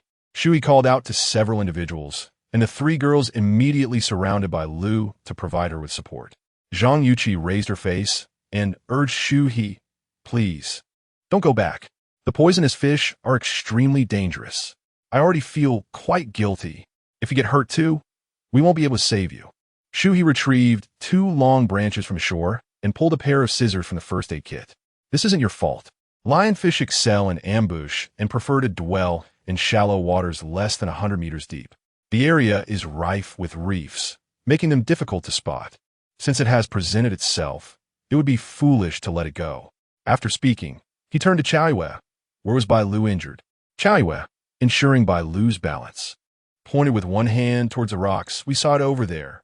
The water was so clear, but it vanished in the blink of an eye. She then moved her finger to the side of the reef. Bailu was sitting against the rocks when she suddenly screamed. Shu He nodded and waded into the water. He truly is handsome. I regret not having watched the show earlier. It feels like he is poised for revenge on behalf of Bailu. Zhang Yuqi exclaimed, her voice ringing clearly in Shu He's ears, proving her reputation as a human trumpet. Reaching the spot indicated by Qiao Yue, he began to probe the area with the long branches, but found nothing. Upon arriving at the location where Bailu had been stung, he finally spotted a magnificent lionfish, its spines raised defiantly towards the branch. With a swift motion, he pierced the fish's fin with the two branches, lifted it, and deftly snipped off all its venomous spines with the scissors before tossing it aside to continue his search. Yang Yang, tracking the arc traced by the lionfish, watched as it plopped onto the shore, and he called out to the others, "This little guy is quite strong. And bold too." Noticing that apart from Yuqi, the others remained expressionless, Yang Yang wondered, "Why are none of you reacting?" Reba scratched her head. "We're used to it. Besides, I was a bit startled earlier." Just then, another lionfish was thrown their way, and Hua Xiao excitedly ran over to crouch and observe, tempted to grab it but hesitating. Is Shu He planning to cook all these fish tonight? As Shu He skillfully caught the fish, Bailu felt her pain gradually dissipate, and her strength slowly returned. "You don't need to support me anymore. I'm feeling much better." Upon hearing her speak, the others instinctively let out nervous laughter from the tension that had just subsided. The viewers in the live stream also relaxed at this scene. "Damn, you scared me." Thank goodness for Shu He few. It's quite dangerous to suck out venom with one's mouth. Everyone, please don't try this. Fortunately, the venom of the lionfish isn't as terrifying as snake venom, and he managed to extract the spines in the process. Could it be that he intended to extract the spines all along? It is inconceivable that Shu He would lack such common sense. His willingness to act stems from an overwhelming concern for Bailu, completely disregarding his own well-being. How is it that he possesses such diverse skills? His technique in binding with cloth strips is remarkably adept, and he even extracted the stinger with his mouth, demonstrating a level of professionalism in treating the wound. Now that I can relax, reflecting on the binding and the extraction, I find myself envious of Shu He. That position was rather delicate, indeed. Ha. My beloved Bailu has ultimately been claimed by Shu He. Yet, why do I feel jealousy towards Bailu? Shu He is both anxious for her and avenging her. Such fortuitous circumstances should have befallen me. Upon hearing Bailu speak, Reba joyously embraced her from behind. "You scared us to death. It's a relief that you're all right." Bailu gently patted her head. "It's all my fault for being so careless. I've caused everyone unnecessary worry. Just moments ago, the pain was so intense that I thought I might meet my end on that deserted island." Qiao Yu, intrigued by Bailu's statement, inquired, "What does one think about when they believe they might die?" Zhang Yuqi playfully nudged Qiao Yu. "You silly girl, such questions are rather ominous." Bailu, with her still somewhat pale lips curling upwards, replied, "It's fine. In truth, I thought that if I were to end my life on that deserted island, it wouldn't be so bad after all."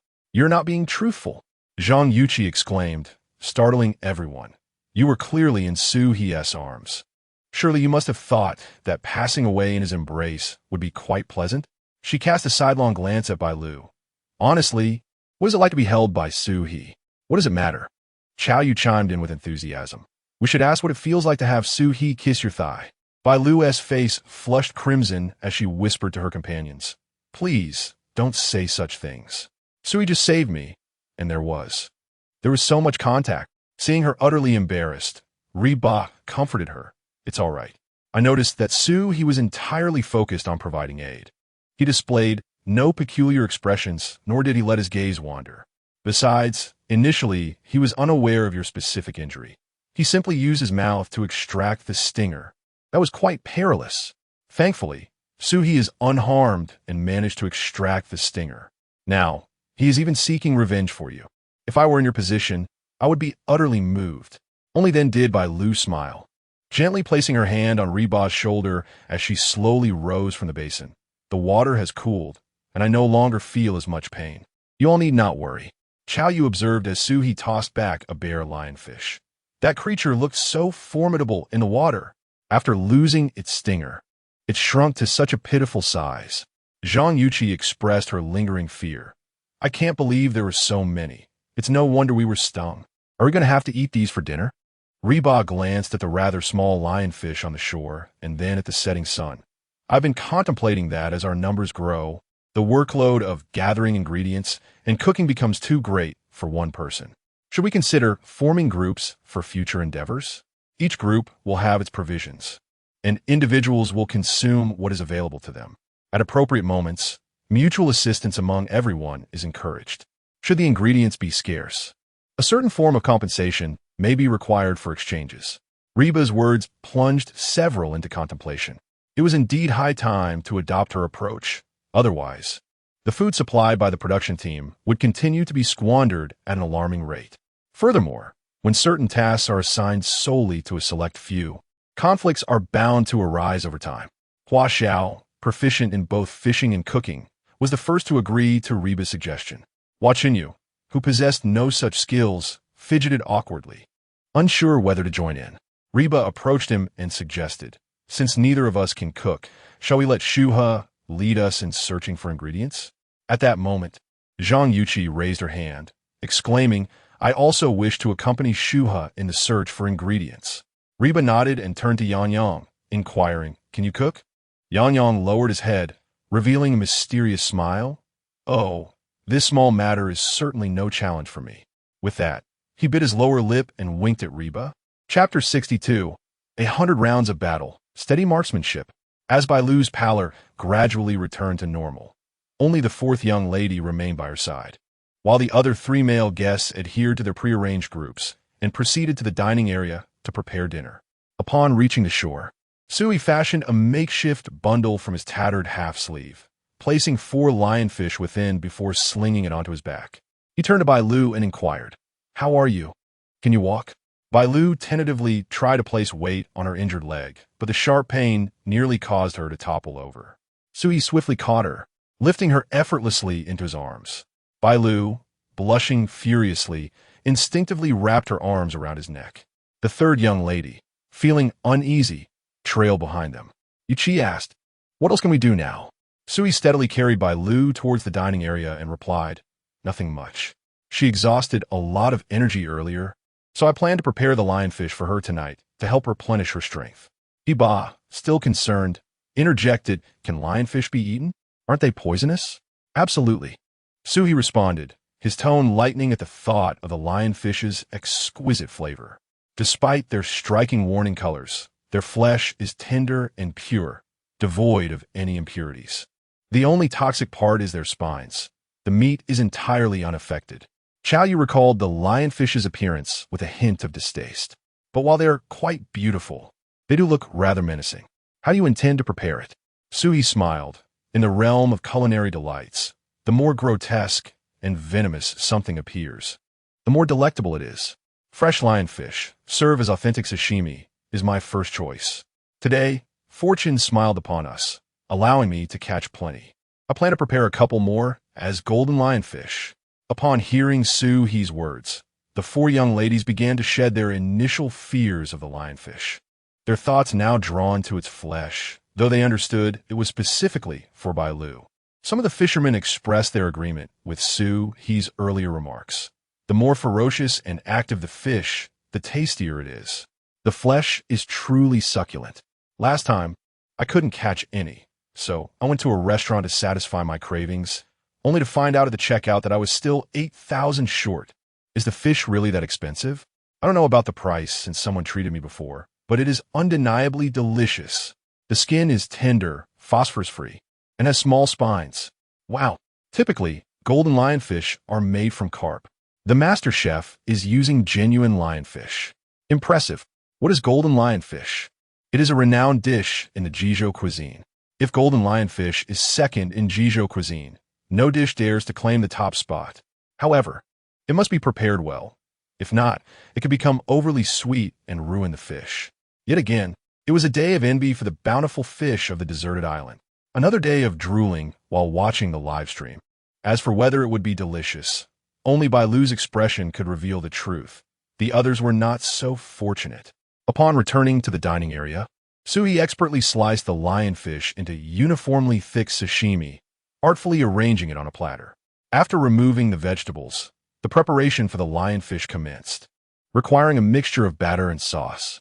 Once the meticulously cut fish fillets were evenly coated in the batter, they were tossed into the hot oil, resulting in a delightful sizzle as the delicate strands of the fish erupted.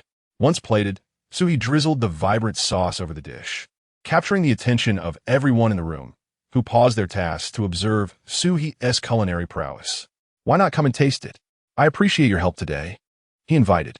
Bailu felt a pang of embarrassment sitting at the table, her thoughts drifting to others for the first time while savoring Shu He's creations. The others waved their hands, shaking their heads, yet their eyes frequently darted towards Shu He. "Do come and try," he urged, somewhat helplessly. Once their curiosity was satisfied, they would likely turn their attention away from him. Yuqing and Reba could no longer contain themselves and approached, each using their chopsticks to take a small piece of fish, first the sashimi, then the lionfish. Reba closed her eyes in utter ecstasy, her cherry lips incessantly smacking as she declared, "Shu He's culinary skills remain unparalleled." It was Yuqing's first experience with Shu He's cooking, and she described it with an intensity that was no exaggeration. "Goodness, Reba, how could you suggest splitting up when Shu He has such exquisite culinary talent? I regret that decision. Shu He, how much do you require for food expenses? Keep a record. Once I have service, I will transfer my savings to you. This is divine cuisine." At that moment, Yang also picked up his chopsticks to sample a bite, wanting more, yet feeling too shy to indulge further upon seeing the two girls not taking a second bite. He merely closed his eyes, pinching his fingers as he expressed his thoughts. "It's astonishingly delicious. The sashimi possesses an unparalleled sweetness that lingers on the palate, and the fried lionfish is simply satisfying." "Shu He, name your price," Reba interjected on Shu He's behalf. "Shu He cannot cook for everyone. He is the busiest among us. Besides participating in the show, he has numerous responsibilities as an island keeper." Upon hearing Reba's words, Zhang Yuqing shook her head in disappointment. "What a pity, such a pity." The other three male guests prepared a simple noodle dish, albeit utilizing Shu He's shrimp paste soy sauce, but their skills fell woefully short. Zhang Yuqing lamented, her hopes of hiring Shu He to cook not entirely extinguished. Observing the silence of the other two girls, she ultimately quieted down, dutifully finishing a bowl of noodles. As they tidied up the dining area, Shu He instructed them, "Reba, Chao Yu, keep a close watch on Bailu's wound. Shortly, please fetch a thermometer from my room and inform me if there are any changes. The typhoon is expected to arrive soon. It's best for everyone to prepare food to take back to your rooms tonight and avoid going outside tomorrow, especially near the coast." Having said that, he prepared meals for Godzilla and Giorgio before heading back to his room. The two, lacking enthusiasm, huddled together in a corner, and upon seeing Shu He enter, they mewed softly, making their way to nuzzle against his feet. It was then that Shu He noticed the production team had provided not only a large box of comprehensive medical supplies, but also a cardboard box. Upon opening, a multitude of colorful cards lay beneath, surrounded by fresh milk, fish oil, and an array of nutrients. These provisions were evidently intended for the little creature. The vibrant cards bore heartfelt messages from its fans, alongside the creature's own delightful sounds. Chirp, chirp, squeak, woof. Shu He, scratching his head in exasperation, tossed them back into the cardboard box. Truly, as a nationally protected species, it seemed that no celebrity received such adoration as this little darling did. After the two had their fill, Shu He turned off the lights, preparing to retire for the night. To his surprise, Godzilla suddenly leaped onto the bed, snuggling closely by his feet. Woof, woof. The little creature, with its short forelimbs, clung to the edge of the bed, vigorously waving its other limb, as if signaling its desire to join him on the bed. Their unusual behavior alerted Shu He to the impending arrival of a typhoon. Either that night or the following day, he gently lifted the little creature onto the bed, where it scuttled over to Godzilla, playfully flipping onto its back and signaling for Godzilla to rest its head atop it. Warm and cozy at his feet, so he drifted into slumber alongside the two. In his dreams, he taught Bailu various combat techniques, employing an array of moves and weapons. In the dream realm, Shu He unleashed a torrent of skill. Engaging in an epic battle that lasted 100 rounds, his marksmanship unwavering, until, suddenly, he was jolted awake by a cacophonous rumble from outside. Chapter 63. The storm approaches. Thunder rumbled ominously, casting a shadow over the dimly lit room. Shu He initially believed the typhoon had arrived in the early hours, but a glance at the clock revealed it was already past 9 in the morning. In a flurry, he leapt from his bed to prepare a meal for the two eager onlookers, before donning the army green raincoat bestowed upon him by Director Lee and flinging open the door. The viewers in the live stream watched anxiously as torrents of rain cascaded from the dense, dark clouds, uncertain if the program could proceed smoothly. Suddenly, an advertisement for the formidable giant zombie drone interrupted the broadcast. Introducing the M40 series, the most resilient drone on the internet. Unmatched endurance, impervious to fierce winds, torrential rain, the harshest cold, and corrosive salt mist. Giant zombie, where technology becomes invaluable. Viewers commented, "In such darkness, the guest cannot emerge, even if the drone operates. We have nothing to see. The production team must be in a quandary. No wonder the developers fled before. An uninhabited island can be both splendid and terrifying." The sounds of rain and thunder make it feel as though the apocalypse has arrived. The waves crashing against the reefs are truly spectacular. Fortunately, Shu He had reinforced the house and equipment in advance. Otherwise, the torrential rain and wind would surely have shattered the windows. Wait, is that Shu He emerging from the room? If others cannot go out, how did he manage to do so? With a rumble, colossal waves devoured the shoreline, the thunder echoing with a prolonged resonance, seemingly trying to intimidate someone. Shu He struggled to keep his eyes open against the onslaught of wind and rain, relying on the narrow gaps between his arms to discern his path. Thankfully, Typhoon Siamba was characterized by high humidity and dispersed winds. Otherwise, the combination of such heavy rain and concentrated gusts would have been overwhelming. At last, he reached the base of the rocky slope, gripping the stones tightly with both hands, striving to maintain his balance as he climbed. Before he could reach the summit, he heard the flagpole creaking under the torment of the storm.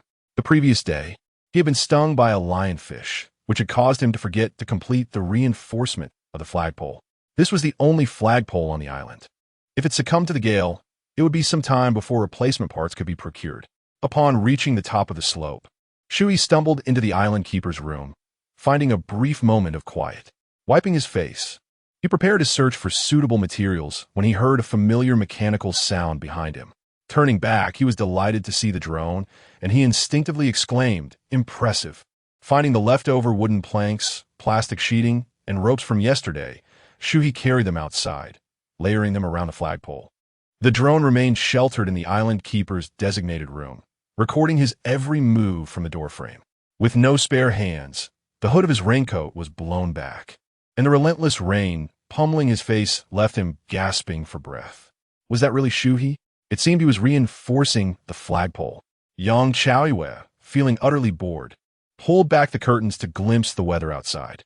As her gaze shifted, she spotted Shu He laboring in the torrential rain. Bailu and Riba, curious, hurried to the window. It was indeed Shu He.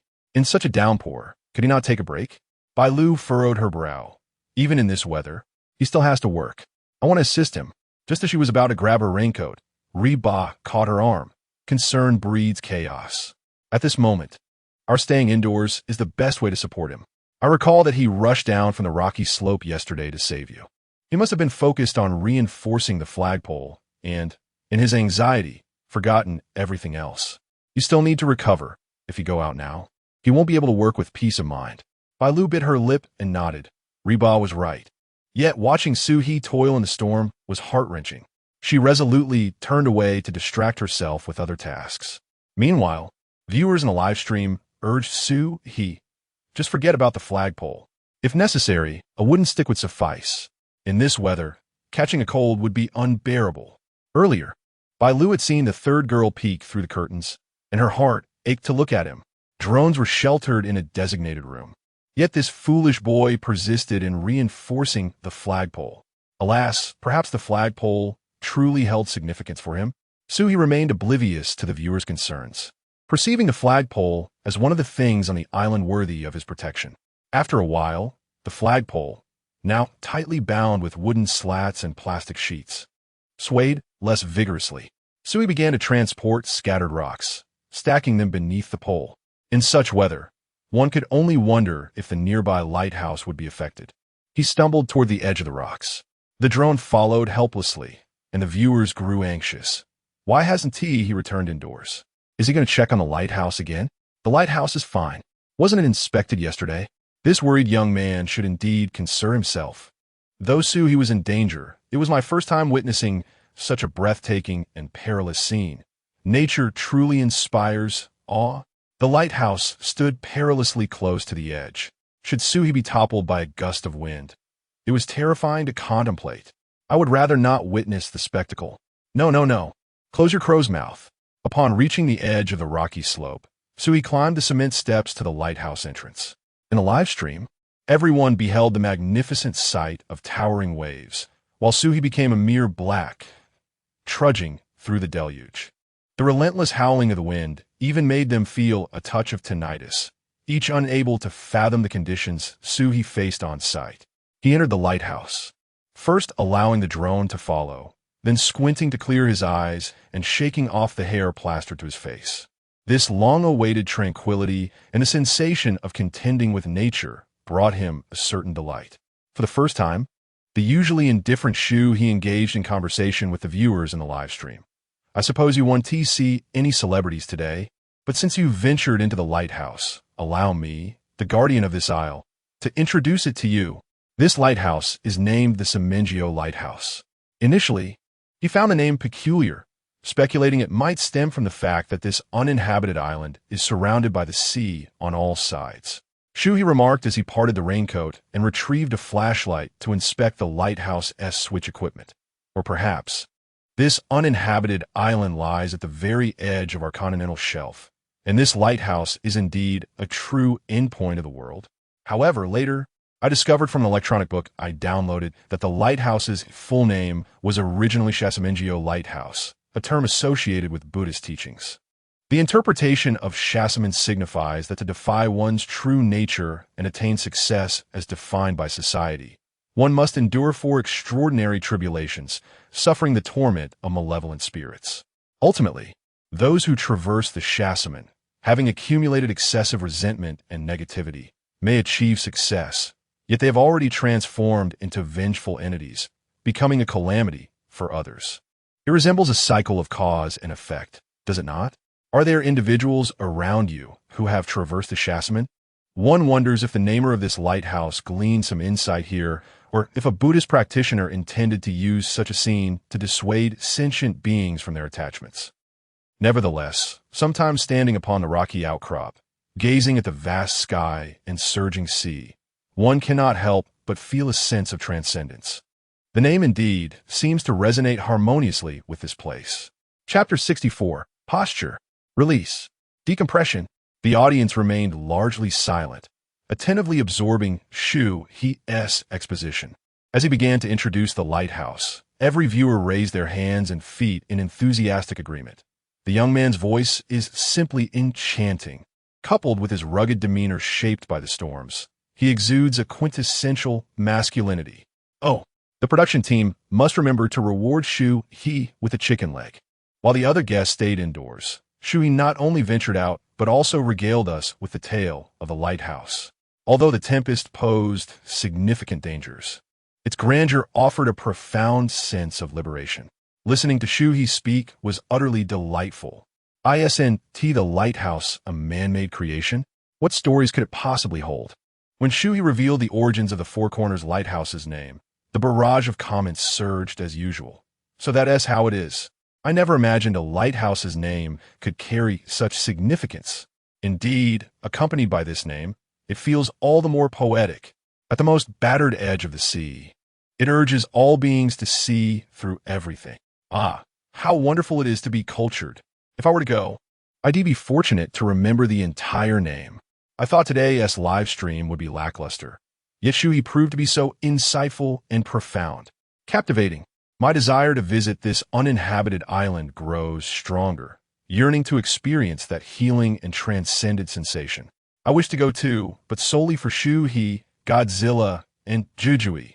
When Shu He inquired whether anyone around had encountered someone who had entered the realm of the Four Corners, the live stream transformed into a grand scene of grievances. How could there not be? My boss, that is who, tortures me daily. My superior is no different. He is definitely a demon. My buddy, we used to play together every day, but after finding success, he has turned into a completely different person. His temper is something else. I see so many people whose videos receive over 10,000 likes, and they've walked into the realm of the Four Corners. They've forgotten who they are. I remember someone who used to smile and say, all girls. Now he harshly asks me, why are you so poor? Haven't you worked hard? Covers mouth and cries. Suddenly, I realize the wisdom in that name. Can it be interpreted as, after wrestling with the evil dragon for too long, one becomes the evil dragon themselves? I never expected that a solo live stream by Shu He could be so captivating, educational, liberating, decompressing. After ensuring the lighthouse's switch equipment was functioning correctly, Shu He planned to ascend to the pinnacle of the lighthouse. This lighthouse stands about 6 or 7 stories tall. Now that we are here, let us go up and take a look. The purpose of the lighthouse is to provide signals for passing ships, enhancing maritime safety. At night, the top of the tower is illuminated by a powerful, rotating bulb, essentially a converging lens, distinct from the searchlight beside the keeper's quarters. However, this lighthouse is of a type that requires no human oversight. I merely need to perform occasional maintenance, and that will suffice. Upon reaching the summit of the lighthouse, Shu He was slightly breathless. The lights within the lighthouse, each color representing a different signal, are also regarded as symbols of hope. He pointed towards the distance through the glass.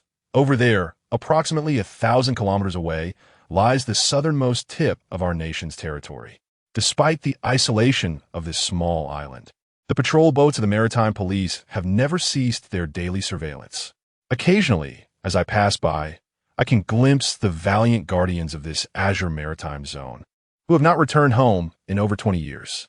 This region is not only a strategic stronghold for our nation, but also brims with natural resources that entice neighboring countries. On this stormy day, while viewers could see nothing but a gray expanse where the sea meets the sky, the words of Shu He commanded profound respect.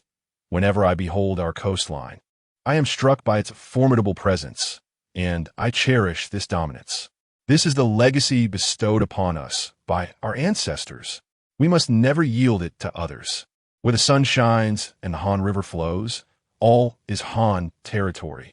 Once, I was a soldier stationed there, and when I video call my mother, I must maximize the beauty filter. Otherwise, she weeps at my sun-kissed complexion. Alas, I am moved to tears by what was said earlier. Let's pay homage to the heroes who defend our borders. Though Shu He is not a soldier, he engages in a similar endeavor, yet he stands alone in this pursuit. It seems Shu He is quite close to that place, and should he encounter danger, what would he do? With the most admirable individuals safeguarding him, Shu He should be secure. But it's hard to say. Those rascals can employ all sorts of tricks. We, however, dwell in the safety of the inland and remain oblivious to such threats. Trapped indoors during the typhoon is rather tedious. Chatting with everyone brings Shu He some joy, though he cannot see the barrage of comments and is unaware of the current feedback in the live stream. The lighthouse has little more to offer in terms of information, and after surveying the uninhabited island once more, Shu He decided to return to his room. He was met with another onslaught of tempestuous rain, and he carefully ushered the drone back inside. He harbored no secrets to conceal. The device was clearly of high quality, and it would be a pity if it were damaged by the typhoon. Upon entering his room and shedding his raincoat, he was greeted by the thunderous roar of lightning and thunder outside. Little Jujio cowered in the corner, shivering, while Godzilla comforted it with his paw and nudged it gently with his head. For the first time, viewers caught a glimpse of Shu He's room, causing a surge in the live stream audience. Wow, Shu He actually allowed the drone inside. I thought there would be nothing to see today. And yet I stumbled into my idol's room. Nothing to see? You upstairs have missed so much. It's clean and simple, unlike the typical abode of a bachelor devoid of a partner. Clean? The walls are a ghastly patchwork of yellow and black. It seems Shu He has managed to tidy up, though it appears the guests have had a challenging time these past couple of days, caught in the downpour, and I wonder if they have heeded Shu He's advice to prepare provisions. As Shu He approached the two, Godzilla continued to emit low growls, encouraging Chio to be brave. Yet, Chio, with its wide, terrified eyes, refused to heed any of the reassurances. Each time the dog nudged it into a corner, it would swiftly retreat using its front fins. Shu He gently picked up Chio, who trembled so fiercely that even its whiskers quivered. Little Chio, do not be afraid. It's merely thunder outside. It cannot penetrate the walls of our home. No sooner had the words left her lips than darkness enveloped the room. It seemed that the solar power system faltered on this gloomy day. Woof! Chio, now even more frightened by the pitch-black surroundings, nuzzled against Shu He's arm, wishing to hide its head away. With no other option, Shu He unzipped her jacket and tucked Chio inside, leaving two eyes peering out above and its tail dangling below. Is this better? She inquired softly, stroking Chio's round head, and gradually, the little creature began to calm down. Both Chio and Godzilla were at home. How I have missed you both since yesterday afternoon. My cloud-raised seal. Little Chio, I even wrote you a letter. Did you receive it? Shu He felt a warm glow in her heart, having shown such patience in soothing Chio. The little creature, lacking in courage, ought to admire its formidable idol, Godzilla, who showed no fear of the thunder. The little goose, Chio, only needed to focus on being adorable. May it never grow up? Chapter 65. Shu has lost his touch.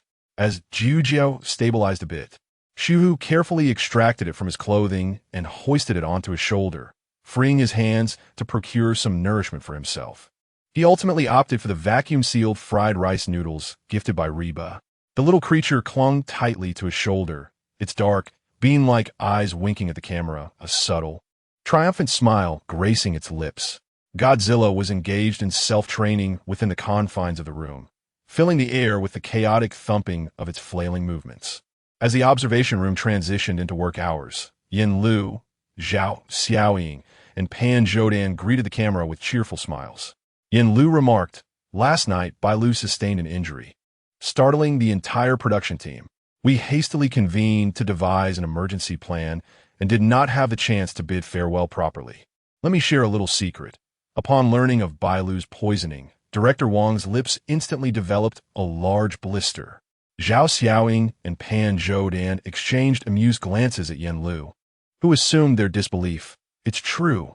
I witnessed Director Wang's complexion drain of color, and the blister on his upper lip steadily enlarging. Fortunately, with Shu present, once he ensured Bailu's safety, it seemed that Director Wang almost fainted from the relief.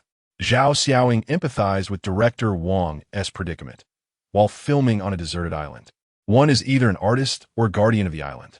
I can only imagine the immense pressure he must have felt. Had it not been for Shu, Bailu's situation would have remained quite dire yesterday. Pan Zhoudan nodded in agreement. Shu exhibited remarkable emotional stability during the treatment, which played a significant role in preventing Bailu from becoming anxious, thereby aiding the circulation of the venom within her system. However, I must emphasize the importance of caution. In instances of venomous bites, one should never attempt to suck out the poison.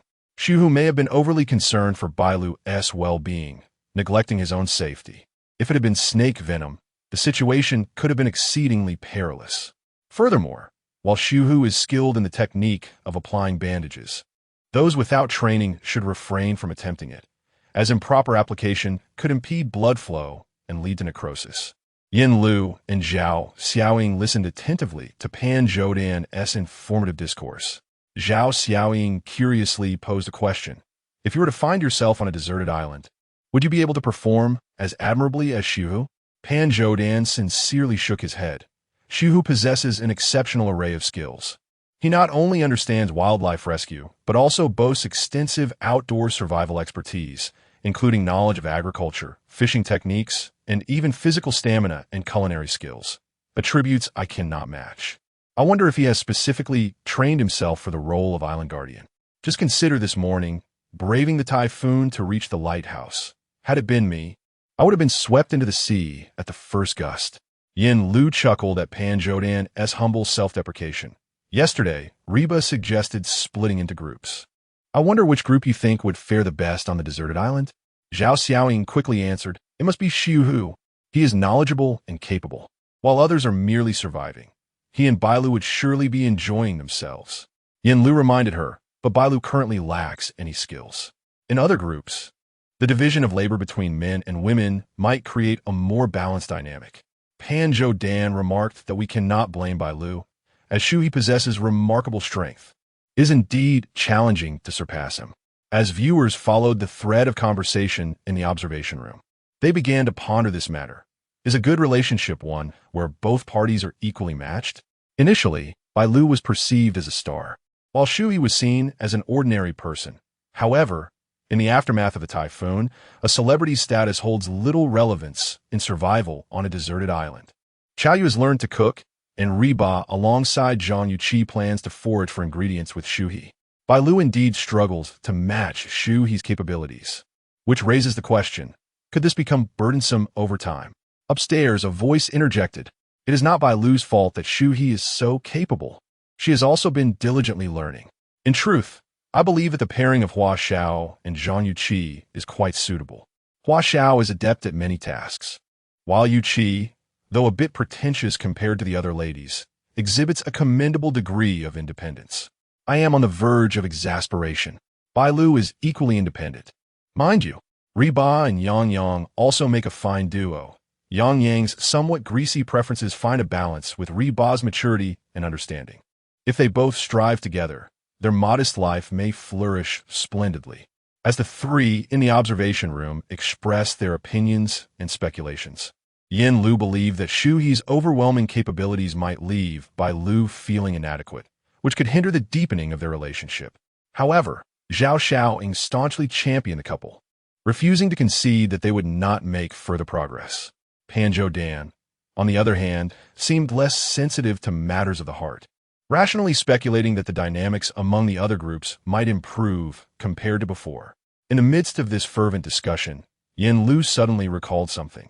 By the way, Senior Pan, are you familiar with the concept of killing the four gates as mentioned by Shu He? Since joining this program, Pan Zhoudan has likely been asked this question more than any other. This knowledge is rather obscure. I only know of it in the context of traditional opera. Yet, learning from Shu He, his description of killing the four gates allowed me to see through certain individuals around me. Yin Lu wholeheartedly agreed with Pan Zhoudan's sentiments. Before the morning broadcast, the three had gathered to watch Shu He on their phones, and when he spoke of killing the four gates, a tremor resonated within each of them. They had previously encountered experiences of being rudely suppressed and bullied by some successful authoritative figures, and now they understood that such individuals had indeed ventured into killing the four gates. Fortunately, not all successful individuals have succumbed to this, or life would truly be unbearable. Yin Lu remarked, now, Shu He has brought the drone directly into his room, and the entire production team is immensely grateful for his actions. Zhao Xiaoying added, I too am eager to see what the guardian of the island does when confined to his room. At that moment, Shu He was busy preparing a dish of spicy rice noodles, truly a culinary delight from Reba's hometown. Spicy on the palate, yet gentle on the stomach, leaving one craving more. Xiao Jiao clung to his shoulder, refusing to budge, as Shu He ambled about, sweating profusely while savoring his meal. Woof, woof. Godzilla bellowed twice at the window, the glass rattling ominously as the downpour completely obscured the view. What could it possibly see? With a soft rustle, so he moved to the window, where he noticed the faint flicker of a flashlight emanating from the room of the girl next door. Bewildered by the situation, he too switched on his flashlight and drew a question mark in the air towards the darkness across the way. After a brief moment of obscurity, a dim white light flickered back to life, swaying gently as if to convey that all was well and that the occupant was merely bored. Unable to discern the identity of the individual across the way, so he empathized with the stifling emptiness of being cooped up indoors. While he often relished solitude, it was the companionship of the internet that made it bearable. In such an island of isolation, devoid of connectivity and electricity, one would surely go mad if unable to escape. With rice noodles adorning his lips, Shu He illuminated a large check mark with his flashlight, hoping to communicate that all was well, uncertain if it would be understood. The white light paused for a moment, then flashed 3 times to form a large heart. This left Shu He utterly flabbergasted. Chapter 66. Trading Speed for Sound. Not heart for heart, the third young lady was joyfully engaged in her activities within the room, having drawn a heart, and was eager to inscribe another character when Bailu, in a fit of exuberance, snatched away the flashlight, abruptly terminating the game. She nervously glanced at Shu He across the way, awaiting a response.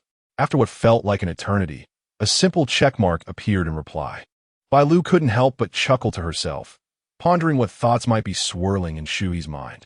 Perhaps there was a hint of embarrassment. The netizens, observing the interaction through the lens of Shu He's room, were equally captivated. Wow, who is confessing over there? It must be Bailu, they mused. If Ba and Xiao Yu dare to send such signals to Shu He, Bailu would surely tear them apart. Laughter echoed in the comments. Communicating in such a manner is rather romantic. Shu He is hilarious.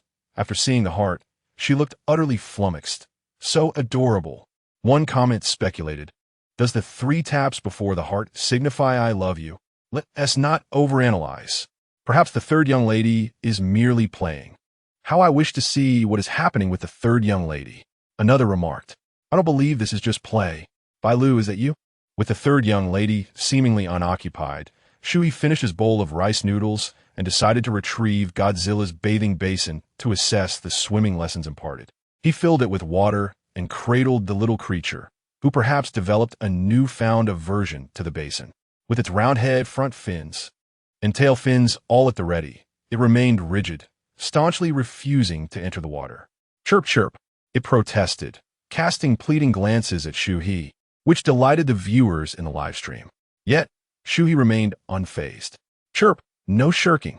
Get in the water, you little rascal, he said, gently nudging one of its front fins aside and supporting it with his hand. In a moment of imbalance, the creature plopped into the basin with a splash. Bubbles erupted from its nose as Shu He swiftly lifted its head above water. Phew! The audience and Shu He were perplexed. With a diligent teacher like Godzilla, how could the little one still not have mastered swimming?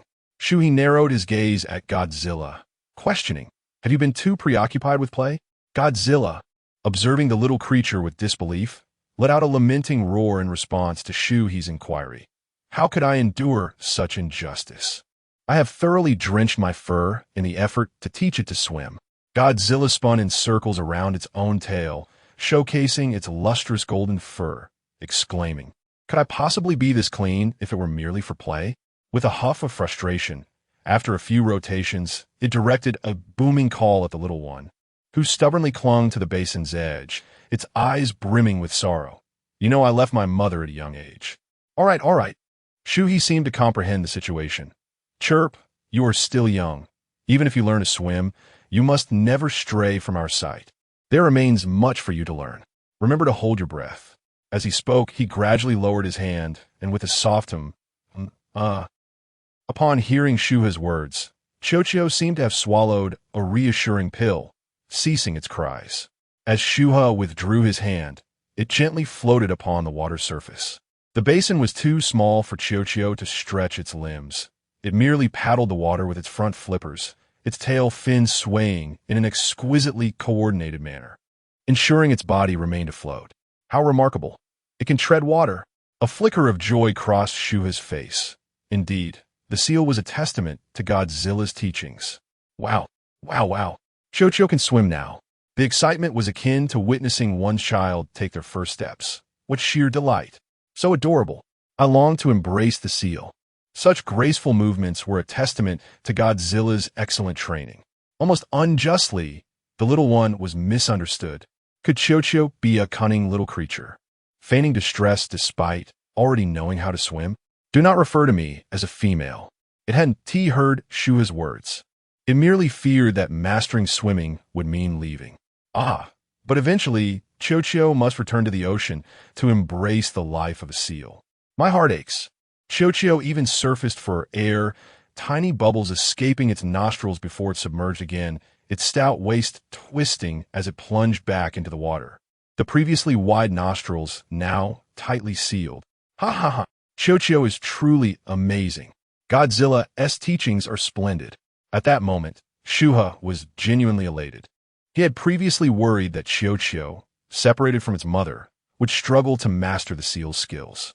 To his astonishment, the little one, which was expected to take a month to acclimatize to the water, had mastered swimming in just a few days. During its breathing, the opening and closing of its nostrils revealed the essence of how seals store oxygen. So much so that even Erkong felt inferior upon witnessing those wide nostrils. Upon hearing Shu He's praise, Chocho's eyes narrowed in delight as it vigorously wagged its tail. The little one leaped from the water, its front flippers gripping the edge of the basin, as it playfully stuck out its tiny pink tongue at Shu He, its tail fin joyfully splashing, clearly reveling in the aquatic experience. The previous antics were merely a reflection of its concern about being sent away. Watching it, Shu He smiled, though his expression faltered as he contemplated Chocho's inevitable departure, a pang of melancholy striking his heart, akin to a cherished maiden destined to marry someday. Sigh. Seeing Chocho attempt to climb out of the basin, he hurriedly retrieved a drier towel, gently lifting the little one out and meticulously drying it off. The three observers in the observation room sighed in unison. Yenlu remarked, "At first, seeing Shu He so happy filled me with joy as well. Yet I couldn't help but notice his lingering reluctance." Zhao Xiaoying pouted slightly. "Hearts are made of flesh after all. Little Chocho is both adorable and astute. The thought of its departure weighs heavily on our hearts, not to mention Shu He's." She turned to Pan Zhoudan beside her. "Senior Pan, do you think there's a possibility that little Chocho could remain by Shu He's side forever?" Pan Zhoudan sighed again, remarking that it was indeed difficult to articulate. Aside from giving birth, molting, and resting on the beach or rocky shores, seals spend the majority of their time frolicking and fishing in the sea. Perhaps Jojo might come ashore near Shu He, but as she matures, she will likely spend even more time in the ocean. Jojo is a female seal. Am I correct? According to her nature, she might venture to the glaciers to bear her own offspring. Zhao Xiaoying softly gasped, realizing that inevitably, as Jojo grows, their time together will diminish. The three young ladies remained indoors, isolated from the outside world, living a life reminiscent of primitive times. They lay haphazardly on the bed, intertwined. Yang Chaoyu rested her head on Bailu's shoulder, teasing, "Bailu, you truly are timid. You want to confess your feelings, and even when I offer to help, you refuse."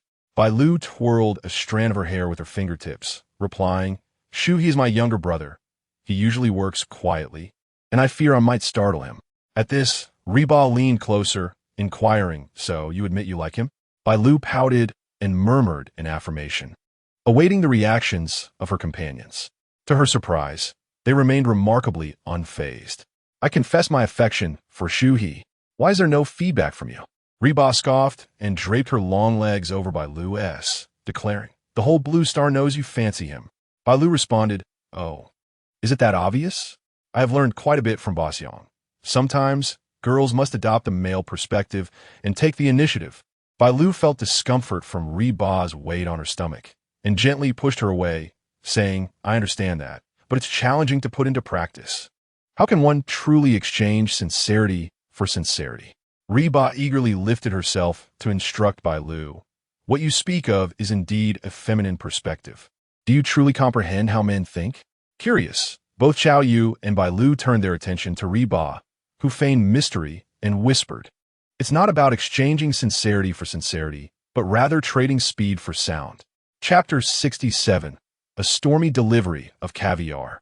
Upon hearing the words of Reba, Yang Chaoyu rolled her eyes and lay back with her tongue out. Bailu, in disbelief, covered her ears. "Reba, I never imagined you would be like this off camera. Just listen to what you've learned." Reba, laughing heartily, reclined back onto the bed. "It's all just banter. To be honest, I haven't encountered anyone who truly satisfies me yet." If it weren't for your evident affection for Shu He, I might have considered making a move myself. Chow Yue clasped her hands in agreement. I feel the same. However, your suggestion lacks feasibility. We certainly cannot allow Bailu to do that. Of course not. Reba replied with a hint of exasperation. I was merely joking, and besides, Shu He isn't that kind of person.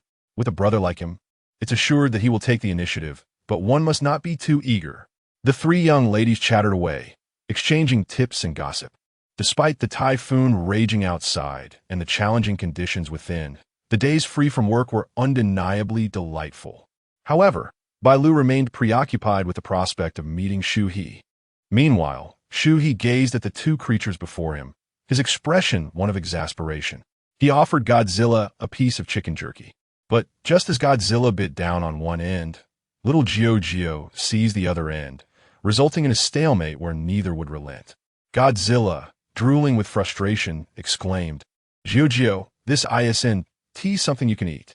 Unperturbed, Gio believed itself to be just as formidable as Godzilla, thinking, if he can eat it, so can I. The two spun in circles, and Shu He, scratching his head, fetched another piece of jerky. Yet for the two of them, food from someone else's mouth always seemed more delectable. They entirely ignored the new piece Shu He brought forth. The situation remained at an impasse. Viewers in the live stream were thoroughly entertained.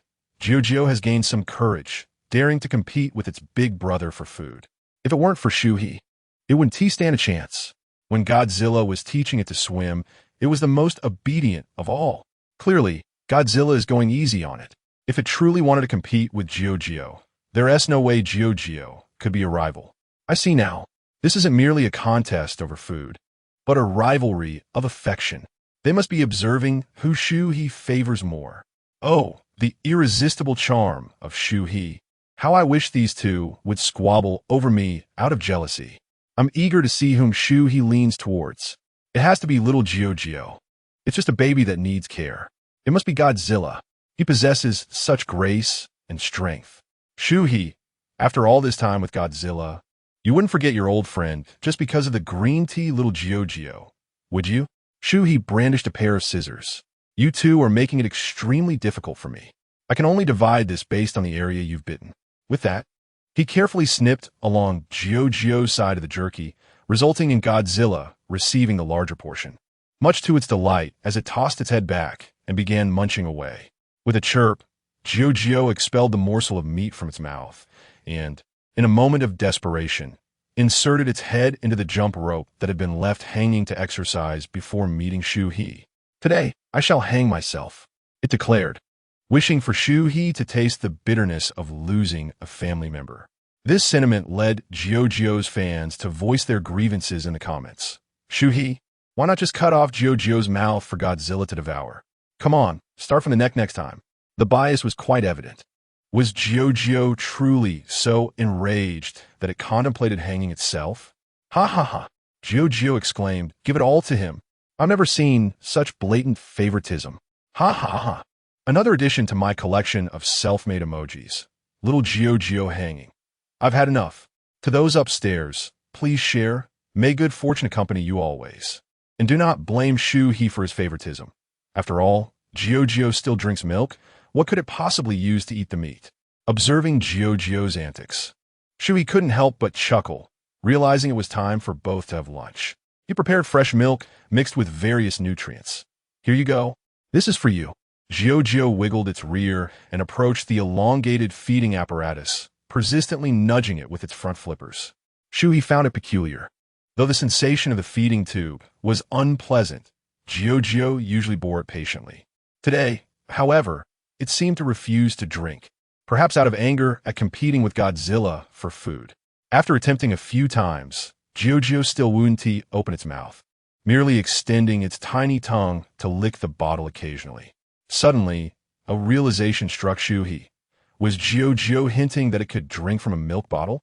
He dismantled the cumbersome parts of the feeding apparatus and replaced it with a nipple provided by the production team.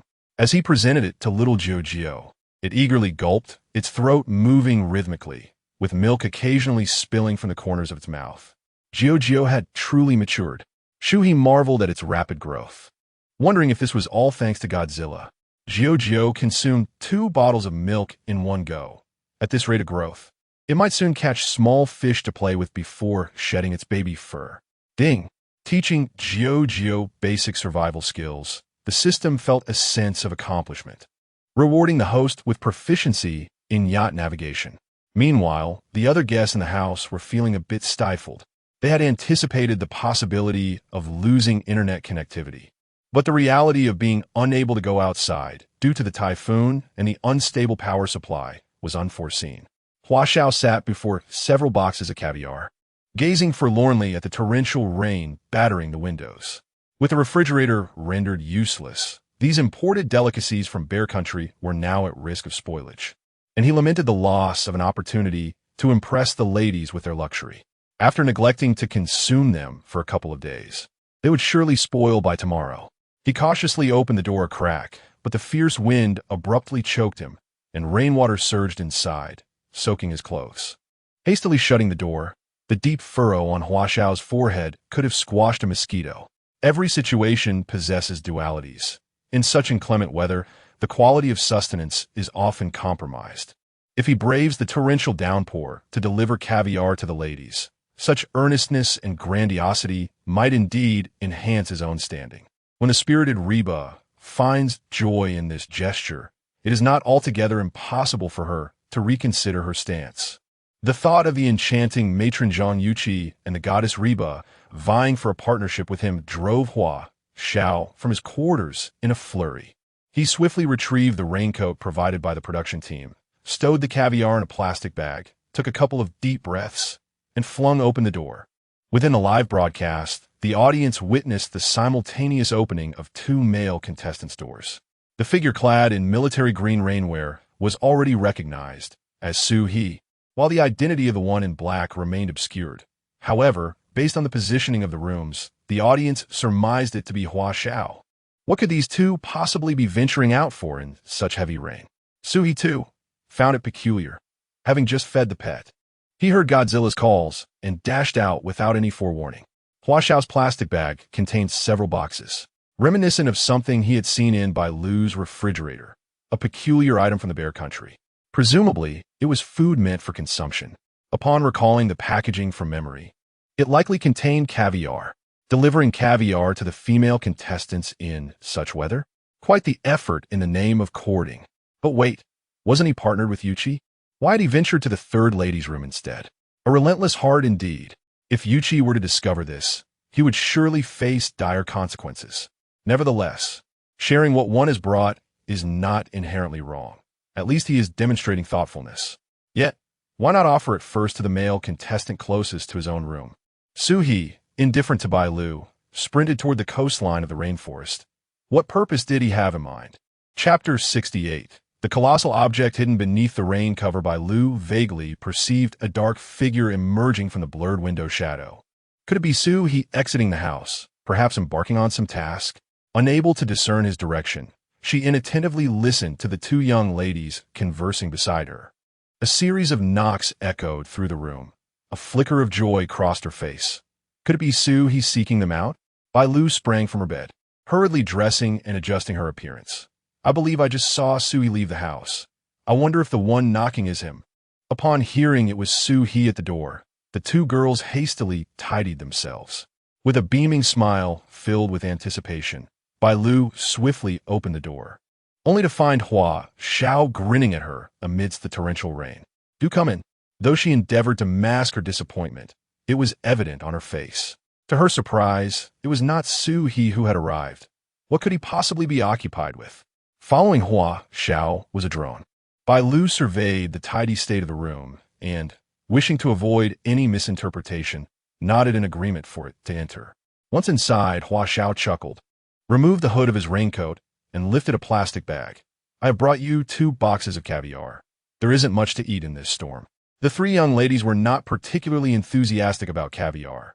Yet, acknowledging Hua Xiao's effort braving the downpour, they courteously accepted it, expressing their gratitude with smiles. Yang Chaoyue placed the caviar on the table and poured a glass of water for Hua Xiao. Thank you so much for bringing us food in this heavy rain. Do have some water and head back soon. If the wind intensifies, you might get caught. Getting caught would be splendid. Hua Xiao replied. The fragrance of your room is far more pleasant than my own musty quarters. After thanking Xiao Yue, he made himself comfortable, sipping from the cup. You three should indulge in it now. It has been 2 days since it was prepared, and I fear it may not be fresh. Noting that Hua Xiao showed no intent of leaving, the 3 young ladies reluctantly began to unwrap the packaging. As they beheld the small, densely packed black pearls, Xiao Yue curiously took a spoonful. Hua Xiao jumped up in alarm. Xiao Yue, do you know how to eat that? This caviar is a precious delicacy worth 18,000 per kilogram. Do you think it's sunflower seeds? Shall I prepare a bowl of rice for you? Ha ha ha. A fleeting look of astonishment crossed young Xiao Yue's face. Having come from a rural background, she had never encountered such fare. Moreover, no matter how precious, wasn't it still food? What other way was there to consume it besides sending it directly to her mouth? Pouting, Xiao Yue retorted, what? Must I bow thrice to the caviar before indulging? Bailu, displeased with Hua Xiao's remarks, scooped a hefty portion with her spoon. Mind your own business concerning how we eat. Initially, the online viewers were somewhat thrilled to have entered the 3 young ladies' room, but upon witnessing Hua Xiao's attitude, their excitement quickly waned. Hua Xiao has become exceedingly arrogant. A mere box of caviar seems to elevate his sense of superiority.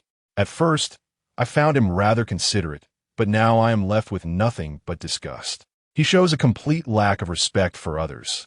He may know how to eat caviar, yet he remains oblivious to how to treat people. Bailu and Xiao Yu have had a splendid confrontation. Such a person possesses no dignity whatsoever. I hope that once the typhoon passes, Shu He will take the opportunity to set him straight. He is truly infuriating. Hua Xiao has hosted numerous immensely popular shows, and I used to quite like him.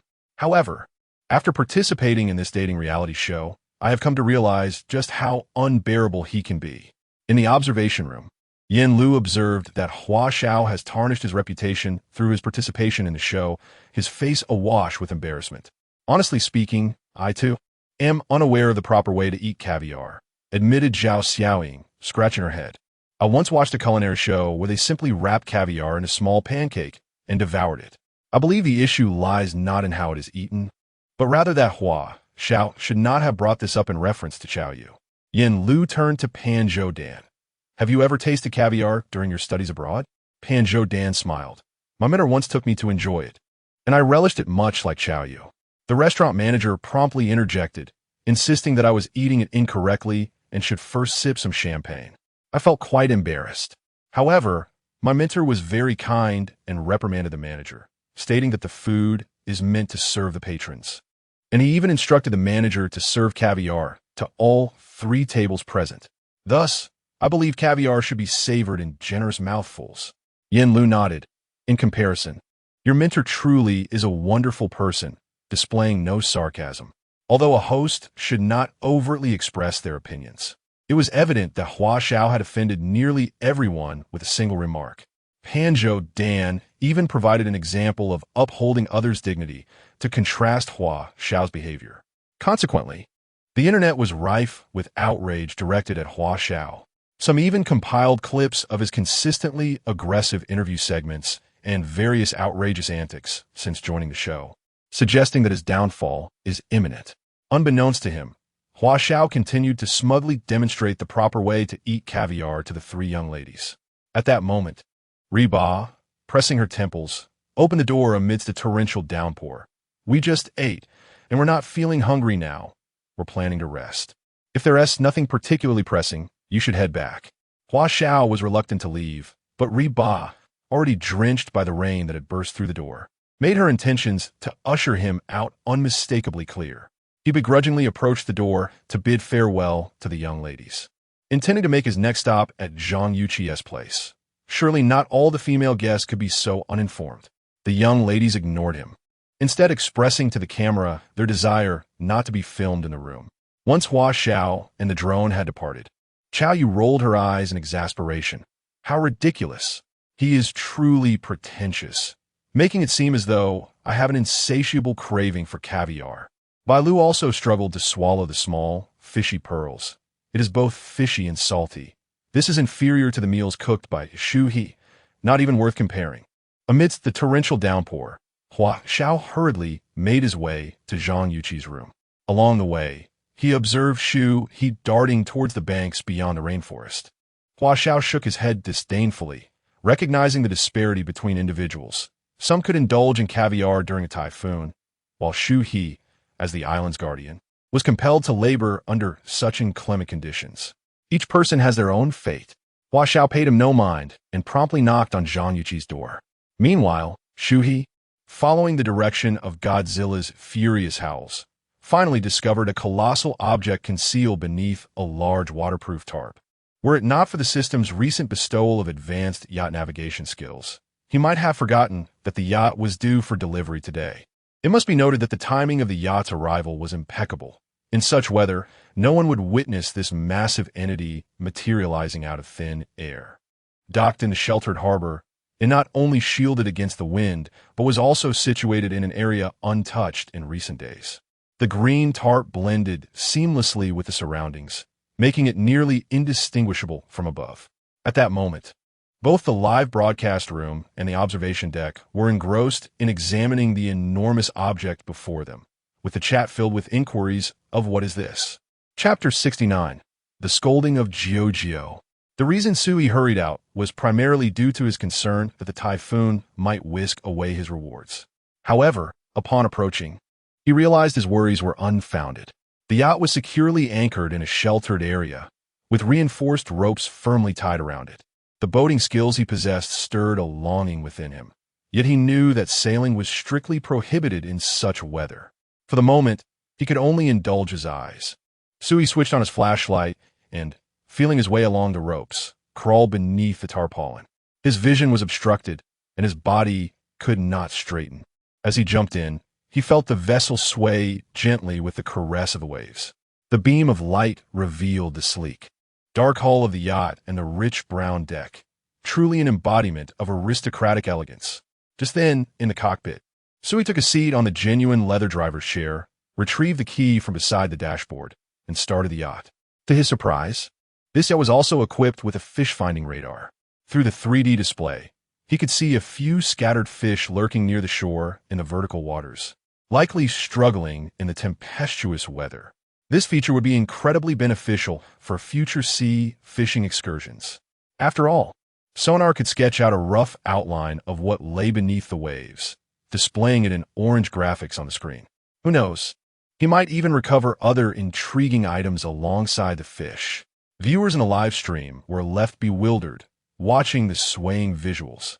Try to discern from the light peeking through the tarpaulin that Shu He was still inside. It appeared to be a boat, likely secured during the storm. So, there was indeed a vessel on the deserted island. However, it was evident that Shu He preferred the island life. He wouldn't be navigating back to the city unless an emergency arose.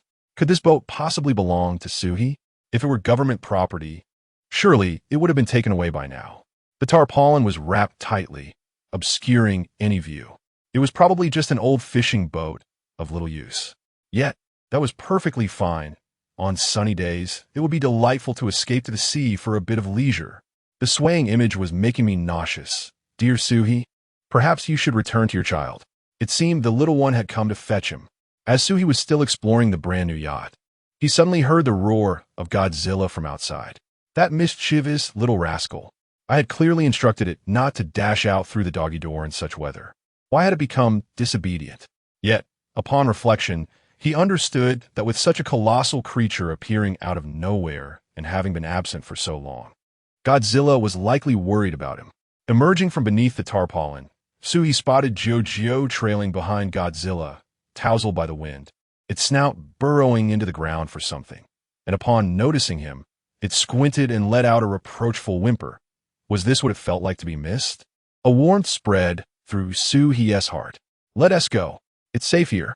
Home, he shouted against the wind, and although Godzilla hesitated, eyeing the enormous figure before it, it obediently followed Shu He. As the chaos of the moment enveloped them, Jiao, seizing the opportunity while no one was paying attention, swiftly concealed an unknown object in its mouth. Subsequently, it wobbled and endeavored to chase after the two figures ahead. Observing its slow pace, Shu He had no choice but to turn around, scoop up the little creature, and continue their frantic dash. Along the way, they encountered Xiao once more. Amidst a tempest of wind and rain, both tacitly acknowledging the unspoken understanding to refrain from lingering too long in each other's company. Xiao, burdened by a particularly foul mood, had an additional reason for his reticence. Initially, Zhang Yuqi had expressed great joy upon seeing Caviar, exclaiming that she had chosen the right group. Yet when she realized she wouldn't partake in the delicacy, he had jokingly teased her for the sake of entertainment, only to be met with a swift reprimand from her. Even now, his head throbbed from the encounter. Once, he had deemed Chen Yu and her companions to be petty and unsophisticated, but in comparison to Zhang Yuqi, they now appeared as three gentle angels. Having such a formidable woman in his group, it seemed he would need to exercise greater caution in the future. Xiao's room had remained relatively devoid of visitors until the moment Yuqi had struck him on the back of the head. Thereafter, the onlookers began to multiply. Upon returning to the entrance of his room, he noticed a drone hovering behind him, and he couldn't help but feel a twinge of embarrassment, realizing that the footage of his encounter with Yuqi had likely been captured. In an effort to salvage his dignity, he graciously opened his arms, inviting the drone into his space. As the host of the show, he saw an opportunity to create a segment of his own, perhaps showcasing his watch, belt, and other accoutrements that might elevate his stature as a man. Who knew? Through this live broadcast, he might secure more commercial endorsements, allowing the audience to forget the earlier mishap. Internally, Xiao commended himself as a genius. After shutting the door and shedding his raincoat, he produced his watch and confidently addressed the camera. Like many of you, I find myself somewhat bored on a day like this, with the typhoon raging outside. Why not take this opportunity to introduce you to the kinds of products that male celebrities typically utilize? I believe many of you are quite curious about this topic. First and foremost, allow me to present my watch, which represents a personal passion of mine. Some friends might argue that such a hobby is rather extravagant. But without these trappings, it's challenging to convey my identity. Wouldn't you agree? After all, I'm no longer in the same league as impoverished young men. I require certain items to signify my status. Now this watch, its price is quite reasonable. Merely over 100,000 at that moment. The production team was left in a state of dismay, acutely aware of the drawbacks of having guests who could not see the audience's reactions. Xiao's livestream was rife with ostentation, provoking jeers akin to a newly affluent individual flaunting wealth. His public relations team was present, desperately attempting to devise a strategy with the production crew. Yet the team found themselves utterly at a loss. Satellite phones are not merely at their disposal, nor would one venture to a deserted island solely to remind Xiao to be mindful of his personal conduct. After all, he is not an endangered species. Moreover, the actions of Xiao have already been broadcasted live, and any attempts to amend the situation fall squarely within the realm of public relations. Who could have anticipated that he was, in fact, such a person? The production team would relish the opportunity for Xiao to entirely collapse under public scrutiny and withdraw from the program, thereby alleviating the financial burden of compensating him for each day of live broadcasting. However, both parties are bound by contractual obligations. With Xiao's reputation in tatters, his future earning potential remains uncertain. Fortunately, the expenses related to Xinli in space are guaranteed, and his team remains tight-lipped about the possibility of his withdrawal from the program. On the other hand, the penalty for breach of contract on the production team's side amounts to millions, and they wish to avoid incurring significant losses due to such an individual. Meanwhile, Shu He also returned home with the drone. The joy of having acquired a yacht had not yet faded.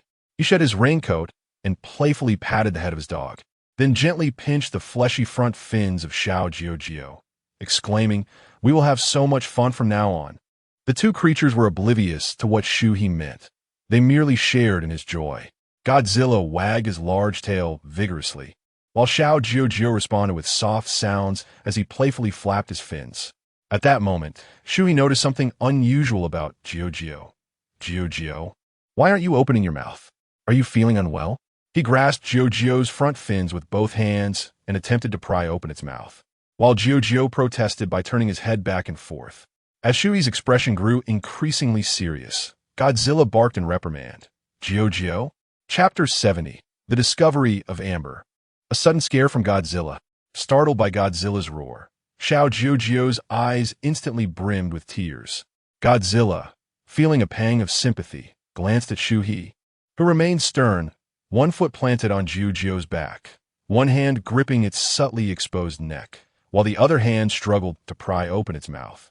Godzilla could only let out another thunderous bark at Jiu. Woof. Although directed at Jiu, the viewers' hearts shattered in unison. Why be so fierce? Can't we communicate kindly? You could scold me instead. If my darling truly erred, it reflects my shortcomings as a mother.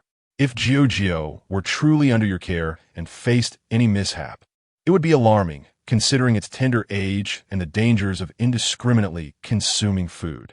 Jiu seemed perplexing. At such a young age, what food could possibly pique its interest?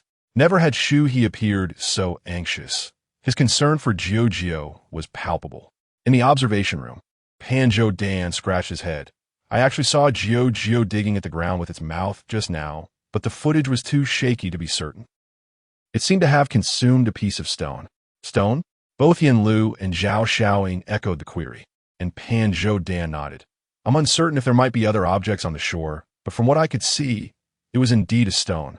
Seals are known to ingest stones, with some scholars speculating that this behavior aids in digestion or in combating parasites in their stomachs. However, neither of these reasons applies to Jiu, as it is far too young, and such actions could be perilous if it choked. Upon hearing Panjo Dan's remarks, Yin Lu's expression mirrored Shu He's concern. No wonder he was so serious. Yet, we still remain in the dark about what Jiu has actually consumed. Seeing itself besieged by two imposing figures, Jiu realized that unless it relinquished the object in its mouth today, it was unlikely to escape unscathed. With teary eyes, it looked toward Shu He, who extended a hand towards its mouth, his tone commanding. Spit it out. A glance at Godzilla revealed the latter's ferocity. Woof. Jiu fumbled with its pink tongue, gradually pushing the object outward.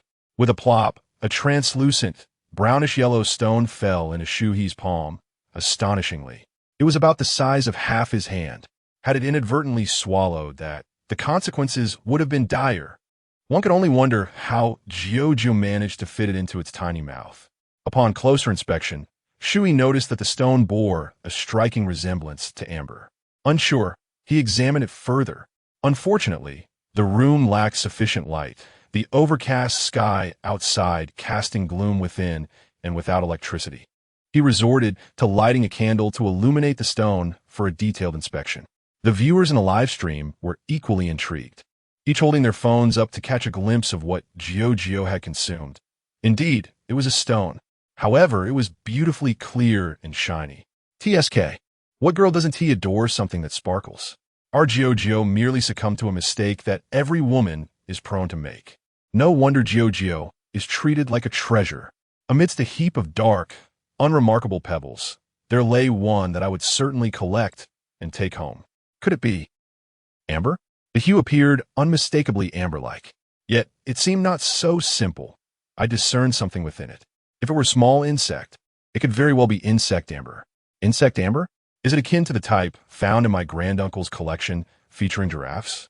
Quiet upstairs.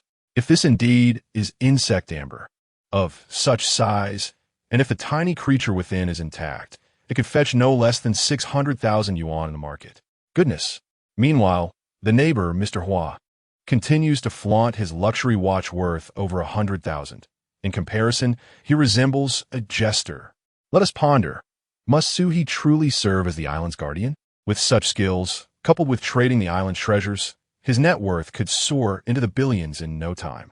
Through the flickering candlelight, Shu He observed a creature resembling a small sea anemone encased within the stone. Was this not the very essence of insect amber? He addressed the live stream. Little Jiu seems to have stumbled upon a piece of insect amber. Shu He positioned the stone before the camera for clarity. This entity formed in ancient, towering trees within a vibrant subtropical forest. Due to the warm climate, trees that have endured natural traumas continuously exude resin. The subsequent events are familiar to you all. These tiny creatures become ensnared in the resin, undergoing a petrification process over millions of years, resulting in such specimens crafted by nature. However, like many, I have often encountered those containing small insects. It is my first time seeing an anemone. The comments section erupted with awe at Shu He's explanation. Wow, little Gio has indeed accomplished something remarkable. Why frighten the child? Shu He, Godzilla merely worries for it. Who knew it would consume such a thing? Wow. Insect amber must be quite valuable. And the little sea anemone appears intact. How much is this worth? Can someone knowledgeable chime in?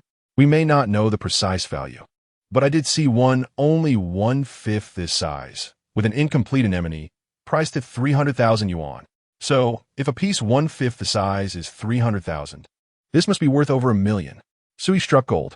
It appears Shu He is not short on funds, given his expensive fishing rod and his pursuit of GT popping and swordfish. Shu He examined the insect amber for a considerable time. In reality, it was truly exquisite, exuding a palpable sense of history. He then gazed down at Gio, noticing the little creature's anxious eyes fixed intently on the object in his hands, its front fins restlessly alternating between touching the ground. He chuckled, bending down to gently pat its round head. I startled you earlier. Just promise me you won't put such things in your mouth next time. It's perilous. This is for you. No one will take it away. With that, he placed the amber before Gio, who curiously embraced it with its front fins, twisting and turning as it scuttled away to play. Seeing that it would not attempt to consume it, Shu He felt a sense of relief. Godzilla, with an air of curiosity, lingered beside the amber, only to turn away in disdain after a while. Observing that Shu He showed no inclination to claim the amber for herself, many netizens expressed their dismay. I wonder if Shu He is wealthy. How can she remain so indifferent to such a splendid treasure? Such a magnificent gem is being played with by a seal. Juju surely pales in comparison to the value of the amber. Yet the amber can be sold, while Juju cannot. How cruel humanity is to even contemplate selling Juju. Regardless, Juju belongs to Shu He. When it matures and loses interest in the amber will still be Shu He's. Outside, the typhoon continued its rampage, and in such weather, one could hardly expect any surprises on the island. Shu He lit more candles in the increasingly dark room, and, after having dinner, settled down to watch a movie she had pre-downloaded before retiring early for the night. The storm raged on until the following evening. Although the typhoon had passed, the rain continued to fall gently. It was not until the third day that the deserted island finally basked in clear skies. Rising early, Shu He ventured out to raise the flag, only to discover that Yang could hardly wait to dash out of the room. Chapter 71. Beauty earned through thought. Yang's complexion was fair, with droplets of water clinging to his damp hair, evidently just having washed his face. As Shu He exited the room, he found Yang leaning against the doorframe of the third girl's room, clearing his throat to modulate his voice into a bubbly tone, practicing a lingering, flirtatious gaze while holding a plate of unknown contents. With a cursory glance, Shu He chose to ignore him and proceeded directly toward the rocky slope to raise the flag. Hey, Shu He! Hey, Godzilla! Chirp chirp! You two little rascals are up early. Upon hearing Yang call out, Shu He reluctantly turned around and waved, while the two continued on their way without a backward glance. How do I look? Yang asked, gesturing with one hand as he examined himself from head to toe. It's just a simple white t-shirt and jeans. Isn't it? Those pants are a bit heavy. You might feel warm, Shu He replied candidly. Oh, that is not what I meant. I was referring to whether I exude that refreshing, youthful charm, the kind that makes me seem even younger than you. Shu He could only roll his eyes in exasperation. Yes, the droplets of water in your hair are the finishing touch. Hurry and knock on the door. Otherwise, it'll dry up, and the effect will be greatly diminished. Yang's face lit up with excitement as he pointed at Shu He. You're right. I also made heart-shaped fried eggs for Reba. If I don't hurry, they'll get cold. Knock, knock. Knock. Yang rapped on the door of the third girl's room, while Shu He shook his head and walked away. Having been cooped up in a room for 2 days, Yang Yang's thoughts seemed to have been consumed by how to unleash his pent-up charm. Yet after 2 days, this was the best he could come up with? Wearing jeans on a deserted island? Shu He was left pondering whether Yang was clever or simply foolish. During these 2 days, aside from sleeping, the third girl had also risen early. Hearing the knocking, Reba, who was nearest, dashed over. "Who's there?" "Guess, silly." Inside the room, the third girl was frozen, while Bailu watched her mouth form the words Yang. Reba, no longer interested in asking who it was, yanked the door open. There stood Yang, half leaning against the doorframe, slowly lifting his eyelids to reveal a crooked smile, with a playful, bubbly voice chiming, "Little lazy bug. Are you awake?" Reba nodded expressionlessly. He extended the plate he was holding towards her. "I made you breakfast." Reba, one hand clutching an eyeliner pencil, numbly accepted it. "Thank you. Don't be so formal with me. Hurry up and eat, or it will get cold." With that, he wrinkled his nose and pouted, playfully nudging Reba from a distance. Bang! Reba slammed the door shut with a swift kick. The third girl and Bailu exchanged glances, enveloped in silence. Until a moment later, the room erupted with their collective screams of excitement. The sound, Yang crossed her arms and let out a hum. A mere plate of eggs had stirred such excitement in them. After nearly a month, it seemed that the four ladies on the island would ultimately fall for her. Early risers among the netizens, upon witnessing the clear weather, were initially delighted to await the flag-raising ceremony with Shu He. However, before they could relish the pristine beauty of the uninhabited island, they were met with an eye-soaring spectacle. Help. Close-range injury. I thought, upon witnessing this scene, that my sins had finally been absolved. Smile. He resembled a hapless individual who had suddenly found himself in a handsome guise, fully indulging in everything he now possessed. Was I destined to endure this torment for rising early? Awkward. It seemed that Reba could no longer stomach the plate of fried eggs. My heart ached for the third girl. Shu He, stifling laughter, earnestly informed him that the droplets on his head were the finishing touch. "You spoil him." After delivering a heartfelt breakfast, Yang chased after Shu He up the rocky slope, playfully rubbing the faces of Godzilla and Juju from a distance. The two of them, straining with all their might, retreated in unison, simultaneously yelping. He then turned his gaze back to Shu He, slightly lifting his chin. "I will assist you." Shu He silently sighed. How could this lad spare anyone? Without looking up, he continued to dismantle the protective gear on the flagpole. Yang puffed out her chest and joined in. "When shall we start gathering ingredients?" "I've decided on the first day, I will help gather as much as possible, so I can prepare the meals in advance for the second day." Though a bit oily, he was indeed well-meaning. Yang's words rang true. The typhoon that kept them indoors for 2 days had likely depleted their supplies. Other food had been completely scavenged before the storm, so an early departure might just allow them to stock up for tomorrow. Let us see if they're awake. Let us set off early. After dismantling the protective gear, Shu He hoisted the flag. Yang suddenly stomped her foot and saluted with precision, startling the two creatures. The salute was commendable, but it hardly needed to be so extravagant. It was a gesture of goodwill, and Shu He chose not to comment as he gradually raised the flag. After descending the rocky slope, Yang remained closely behind Shu He. He turned to glance at her, resigned to assign her a task. "I'll check on the plants we planted 2 days ago in the restaurant. You gather the people who have woken up, all right?" "Got it." Perhaps influenced by the flag raising, Yang's persona had transformed from that of a youthful boyfriend to a valiant warrior. After parting ways, Shu He and the two creatures let out a long sigh of relief. It seemed Yang had exchanged her intellect for her appearance. Upon reaching the restaurant balcony, Shu He's eyes widened in disbelief as he beheld the plants before him. The hydroponically grown vegetables had sprouted new leaves and thrived splendidly, while the seeds they had sown had also begun to germinate.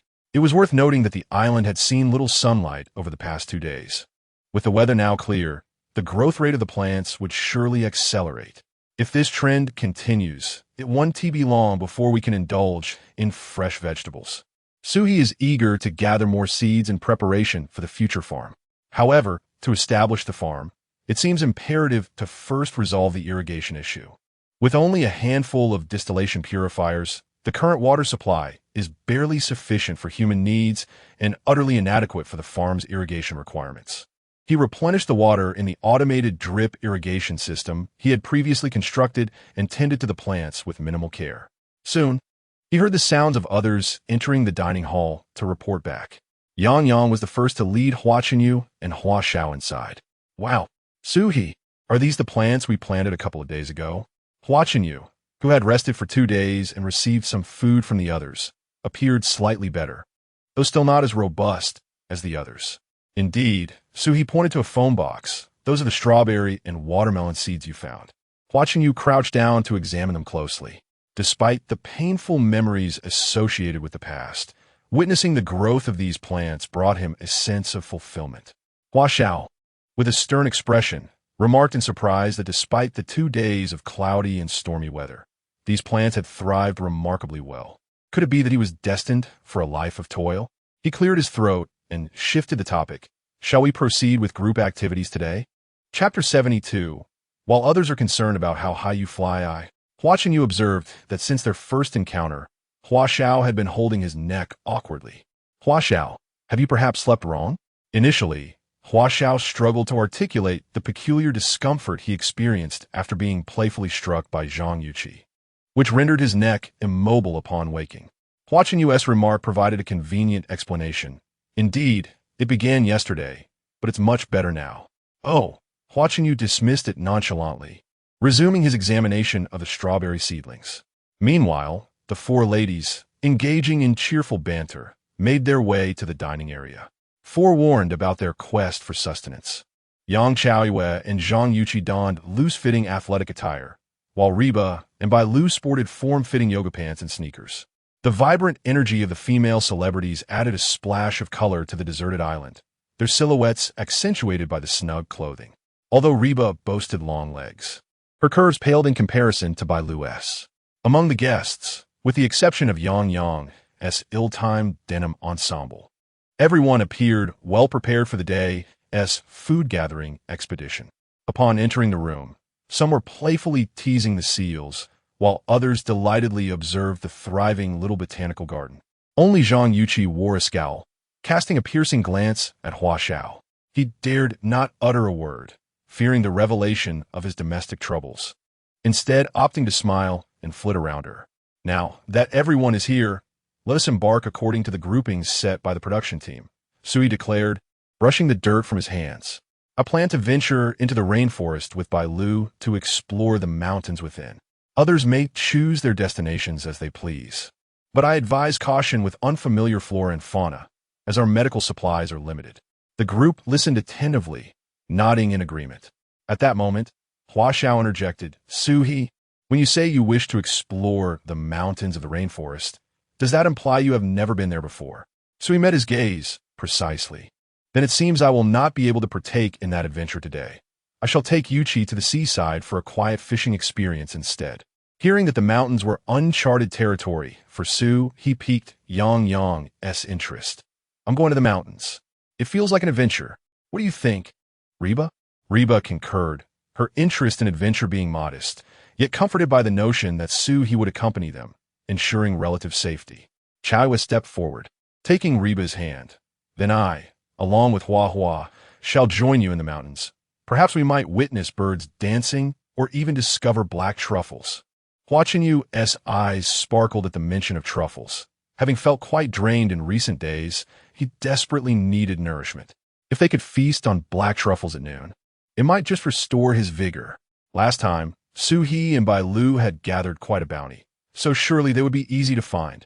Shu He casually picked up a bag, taking Bailu's hand as they prepared to set off, while the others gathered the remaining water and provisions, shortly heading towards their respective destinations. In a live broadcast, viewers speculated on who would reap the most rewards today. Surely it must be Shu He. No doubt about it. Shu He won. Though Shu He had not ventured to the mountain, barring any unforeseen circumstances, he should undoubtedly secure first place. Yet, if an unexpected event were to arise, the outcome would be unpredictable. What kind of mishap could possibly occur on such a tranquil island? Can Hua truly manage? It seems he has yet to recover from his previous bout of diarrhea. As long as Hua can persist smoothly until the end, surely no accident will befall him. It is quite a spectacle to see a man reduced to such a state, more delicate than the female contestants. I am eagerly anticipating what wonders the mountain holds. It feels as though I am embarking on an adventure alongside the guests. The sight of Xiao awkwardly craning his neck is utterly hilarious, and he dares not reveal to everyone that he was struck by Yuqi, covering face with laughter. You never know, today's victor might just be Xiao. After all, the conditions on the mountain are uncertain, but typically, after a typhoon, fish tend to emerge in search of food. Given his capabilities, catching 4 or 5 fish should pose no challenge. Godzilla, initially excited to climb the mountain, was ultimately assigned by Shu He to stay home and watch the child. For Juju is a seal pup, and such physically demanding activities are ill-suited for it. Though Godzilla muttered curses under his breath, he was uneasy about leaving Juju alone. So he devised a compromise, to train Juju to climb the mountain. Bailu assisted Shu He in settling the 2 children and took his hand once more. Perhaps it was the joy of being reunited with Shu He that soothed her previously restless heart. Shu He, I've brought 2 loaves of bread. Let us eat something before we climb. Shu He nodded and was about to turn to receive it when Bailu had already unwrapped it and directly placed it into his mouth. With his hands occupied, Shu He could not conveniently manage the situation, so he accepted it without objection, alternating between bites of bread and sips of water as they continued on their journey. Let us conserve our water. Climbing the mountain is quite physically demanding. All right. Bailu obediently stowed the water away. I can drink less. If you become thirsty, do not hesitate to take more. She anticipated that her busy schedule today would prevent her from being of much assistance. Thus, her primary task was to ensure Shu He's well-being. I had thought that female celebrities rarely tended to others. Having traveled together a few times, Bailu generally required care, yet today she displayed remarkable thoughtfulness. One cannot generalize all female celebrities. Bailu anxiously defended herself, concerned that Shu He might harbor biases against her identity. In truth, female celebrities are quite pitiable. There is often only one in a family, and all the relatives keep a watchful eye. Shu He nodded in agreement, recognizing the truth in her words. Although they appear glamorous, the fate of many is intertwined with supporting various relatives and friends. I understand. As it is often said online, others only concern themselves with how high you can soar. A single phrase struck a chord with Bailu. Conversing with an astute individual is indeed a pleasure. Shu He always manages to pinpoint the essence of what he wishes to convey. However, this sentiment had a second half, prompting Bailu to eagerly inquire, "What about you? What do you care about regarding me?" Shu He pondered for a moment, realizing Bailu sought to complete the thought. Yet, the original phrase eluded him, and he found himself murmuring, "Others only care about how high you soar, whereas I." He glanced at Bailu's twinkling eyes and concluded, "I only care about how high I soar." The entire statement crumbled. Bailu's expression fell, akin to a deflated balloon. Shu He sensed he had misspoken, though he deemed his response reasonable given the context. Online spectators erupted in laughter. "Goodness, I've learned something new." Shu He's words are so incisive. "I only care about how high I soar." Just as he contemplated defending Bailu against the misconceptions of her perceived ineptitude, tirelessly nurturing Shu He, he realized, ultimately, his goddess had been misled. The latter half should have been, "Only I care about whether you are weary, right?" Ha ha. Compared to Shu He's remark, it seemed rather pedestrian. Shu He must be a master of anti-motivational wisdom, and Bailu's reaction had me in stitches. Shu He observed how Bailu, once vibrant, had suddenly turned listless. Indeed, women are capricious. To divert Bailu's attention, he pointed toward a tree and exclaimed, "Look, a snot fruit." Chapter 73, Should We Hold the Wedding First? Bailu, still quite naive, was drawn from her earlier conversation by Shu He's words. Her attention fixated on the tree before them. It was laden with clusters of fruits, some a pale yellow, others a vibrant red, while the ground was strewn with fallen fruits dislodged by the recent typhoon. True to their name, each fruit resembled a droplet of mucus. The initially despondent expression on Bailu's face transformed into one of delight.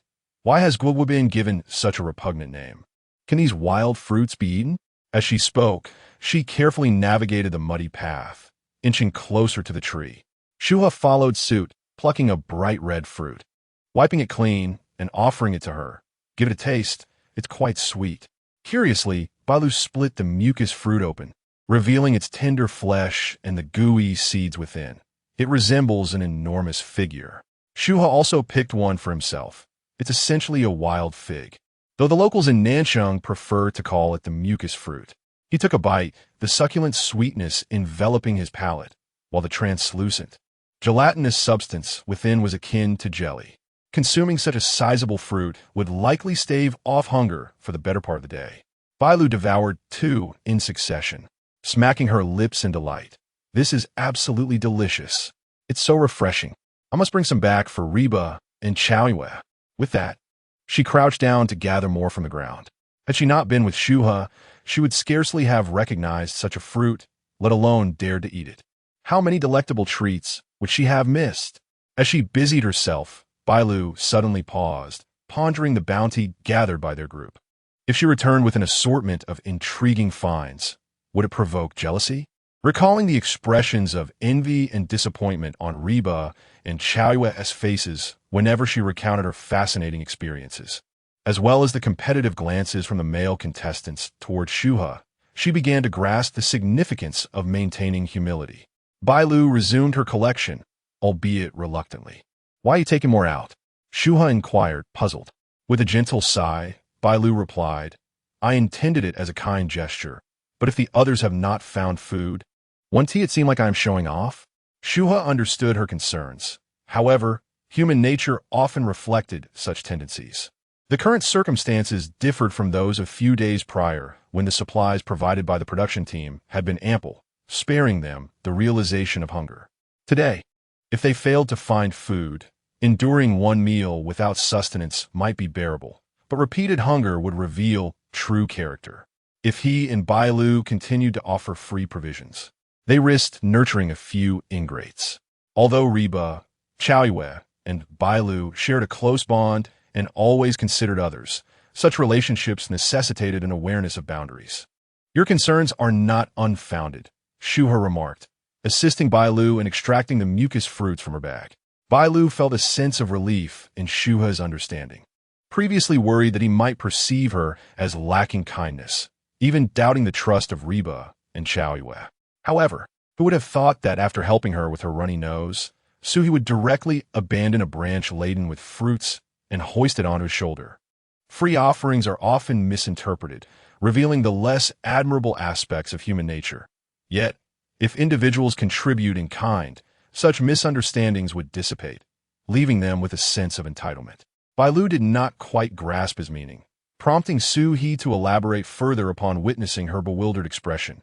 Did not he boss suggest that, for the sake of fairness, we could exchange with one another? Bailu clapped her hands in realization. So, we can sell these fruits for money?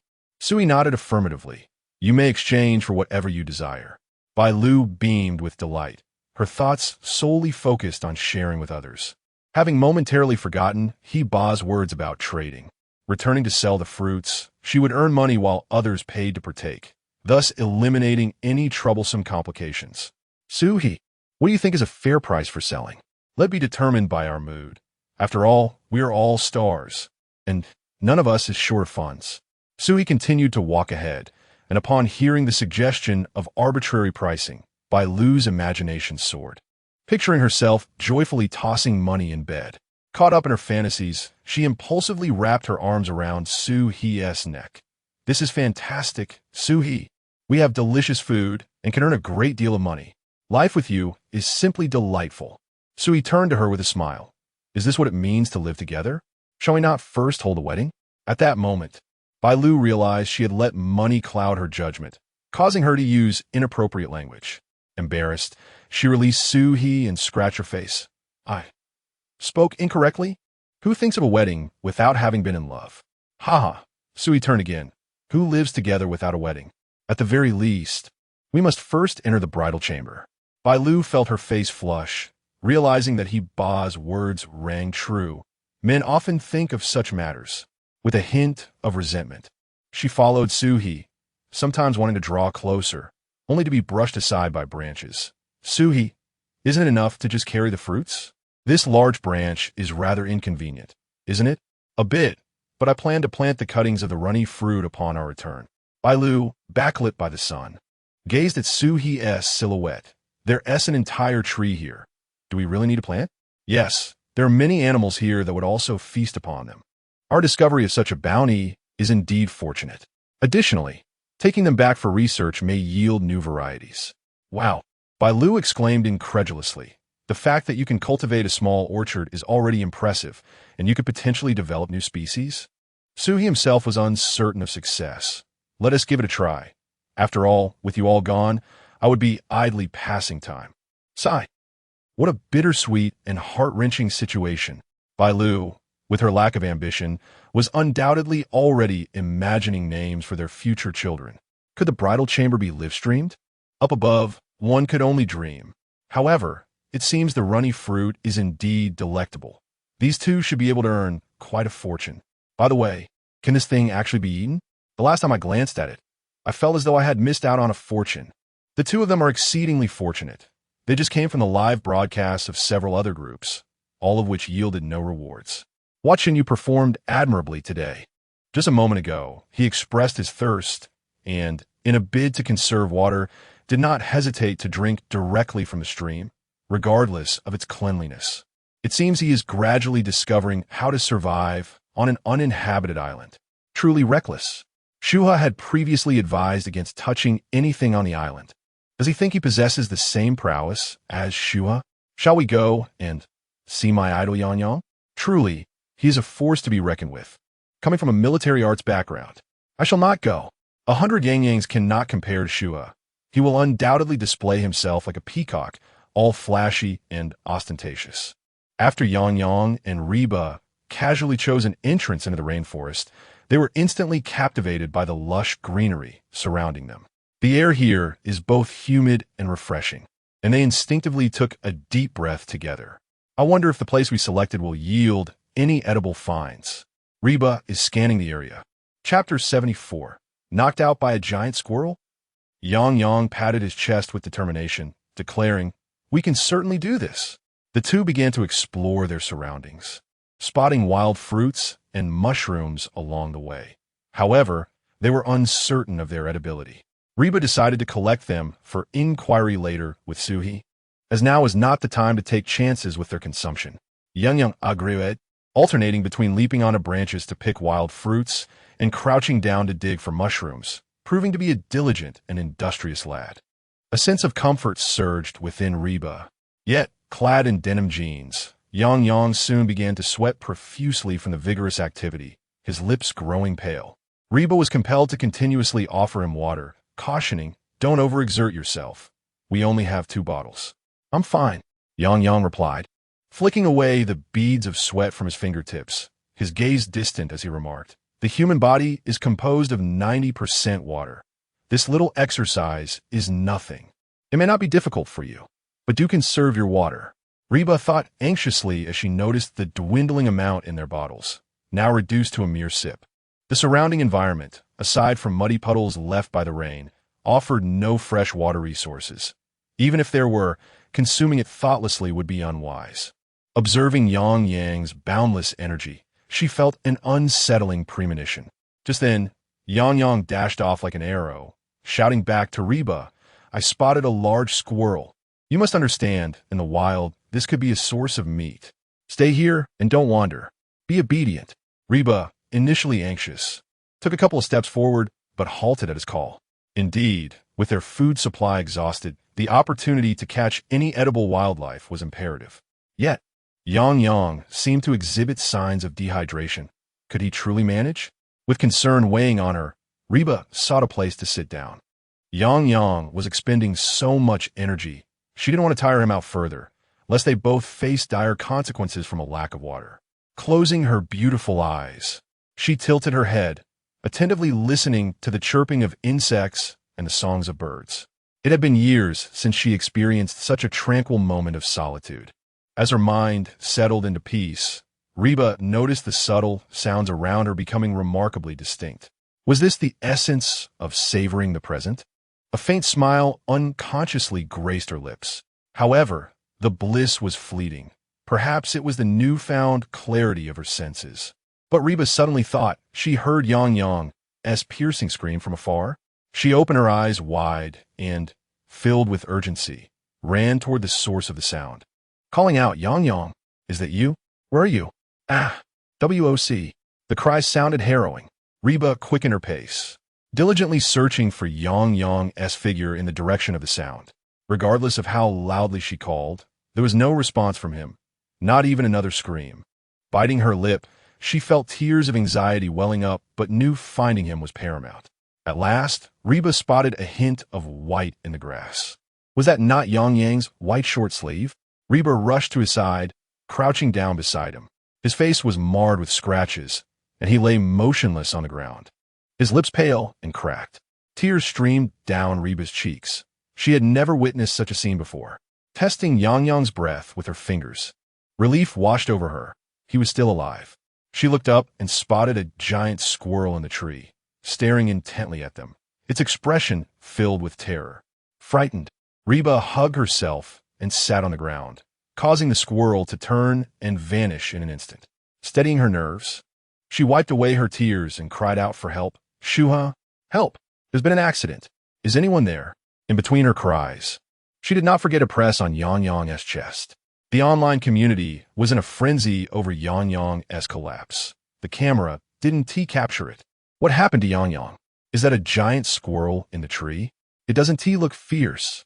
How could it have done this to Yang Yang? His face is covered in red marks and scratches. Did the squirrel really knock him out? Poor Reba. What should we do? Someone help her. My goddess is trembling with fear. Still, Yang Yang remained unresponsive. Weeping, Reba poured the last drop of water from her bottle onto his lips. But her trembling hands allowed only a couple of drops to reach him. After the water, she noticed Yang Yang's lips move slightly before he fell still again. Overjoyed yet desperate, she raised her voice to call for help once more. "Do I hear a woman's voice?" Shu He furrowed her brow, glancing at Bailu, who had not noticed anything unusual. Upon Shu He's remark, Bailu pricked her ears and listened intently. Indeed, a faint female voice seemed to drift from afar. Her expression turned serious. "I can't make out what she's saying. Let us go check. What if something's wrong?" Shu He nodded in agreement, and the two of them quickly shed their belongings to hasten their search, sprinting forward. At last, they arrived at the scene before Reba and Yang Yang. Bailu was instantly struck dumb by the sight before her and looked at Reba. "Did you kill Yang Yang?" Reba jumped to her feet, exclaiming, "What? No, he was chasing the squirrel. The squirrel knocked him out." Seeing Shu He and Bailu approach, Reba felt a glimmer of hope, and after an emotional outburst, she sobbed while explaining the situation. The two girls spoke in a flurry of confusion, but Shu He calmly squatted beside Yang Yang to examine him. "Stop panicking. This has nothing to do with the squirrel. He is dehydrated." She reached out to Bailu, asking, "Do we have any water?" Bailu checked her belongings earlier to run faster. "I saw you drop the branches, and I threw down my backpack too." Shu He sighed and turned back to Reba. "What about your water?" Reba grimaced. "It's all gone. Woe is me." Shu He scratched her head. The area they had chosen was relatively sunny within the rainforest, but it lacked any freshwater resources. He cupped a handful of stagnant water from the muddy pit beside him, only to shake his head and discard it moments later.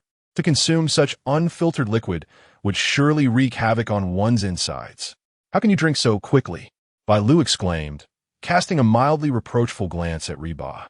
"Between the two of us, we've barely finished half a bottle." Upon hearing this, Reba began to whimper. Yang Yang has been foraging, climbing trees, and scouring the ground, and dressed so heavily, we cannot deny him a drink. So he turned to Reba, intrigued. "You climb trees? Have you found any fruit?" Extracting juice from fruit could alleviate some troubles. Reba nodded and retrieved a bag from the ground to show him. However, as Shu He opened the bag, the flicker of hope that had ignited was extinguished in an instant. Inside lay the infamous devil mango, which is highly toxic. Consuming just one could spell disaster for the entire village. "Fortunately, you two did not eat this," he said, tossing the bag aside in frustration. "Now we are left with only one last method to swiftly procure water." The eyes of Reba and Bailu sparkled in unison. What? Chapter 75, A Rainforest Stacking Challenge. Shu He gazed at the muddy puddle before him, contemplating, we need to find something that can filter out the dirt, so we can extract water for Yang Yang to drink. Bailu and Reba scratched their heads in confusion. What could possibly filter? Shu He inquired. Don't girls usually carry a towel? The two young women exchanged glances and shook their heads in unison. We're accustomed to tissues and wet wipes. Who carries a towel nowadays? Indeed, girls are not particularly prone to sweating. In his previous life, he seldom witnessed women using towels at the gym.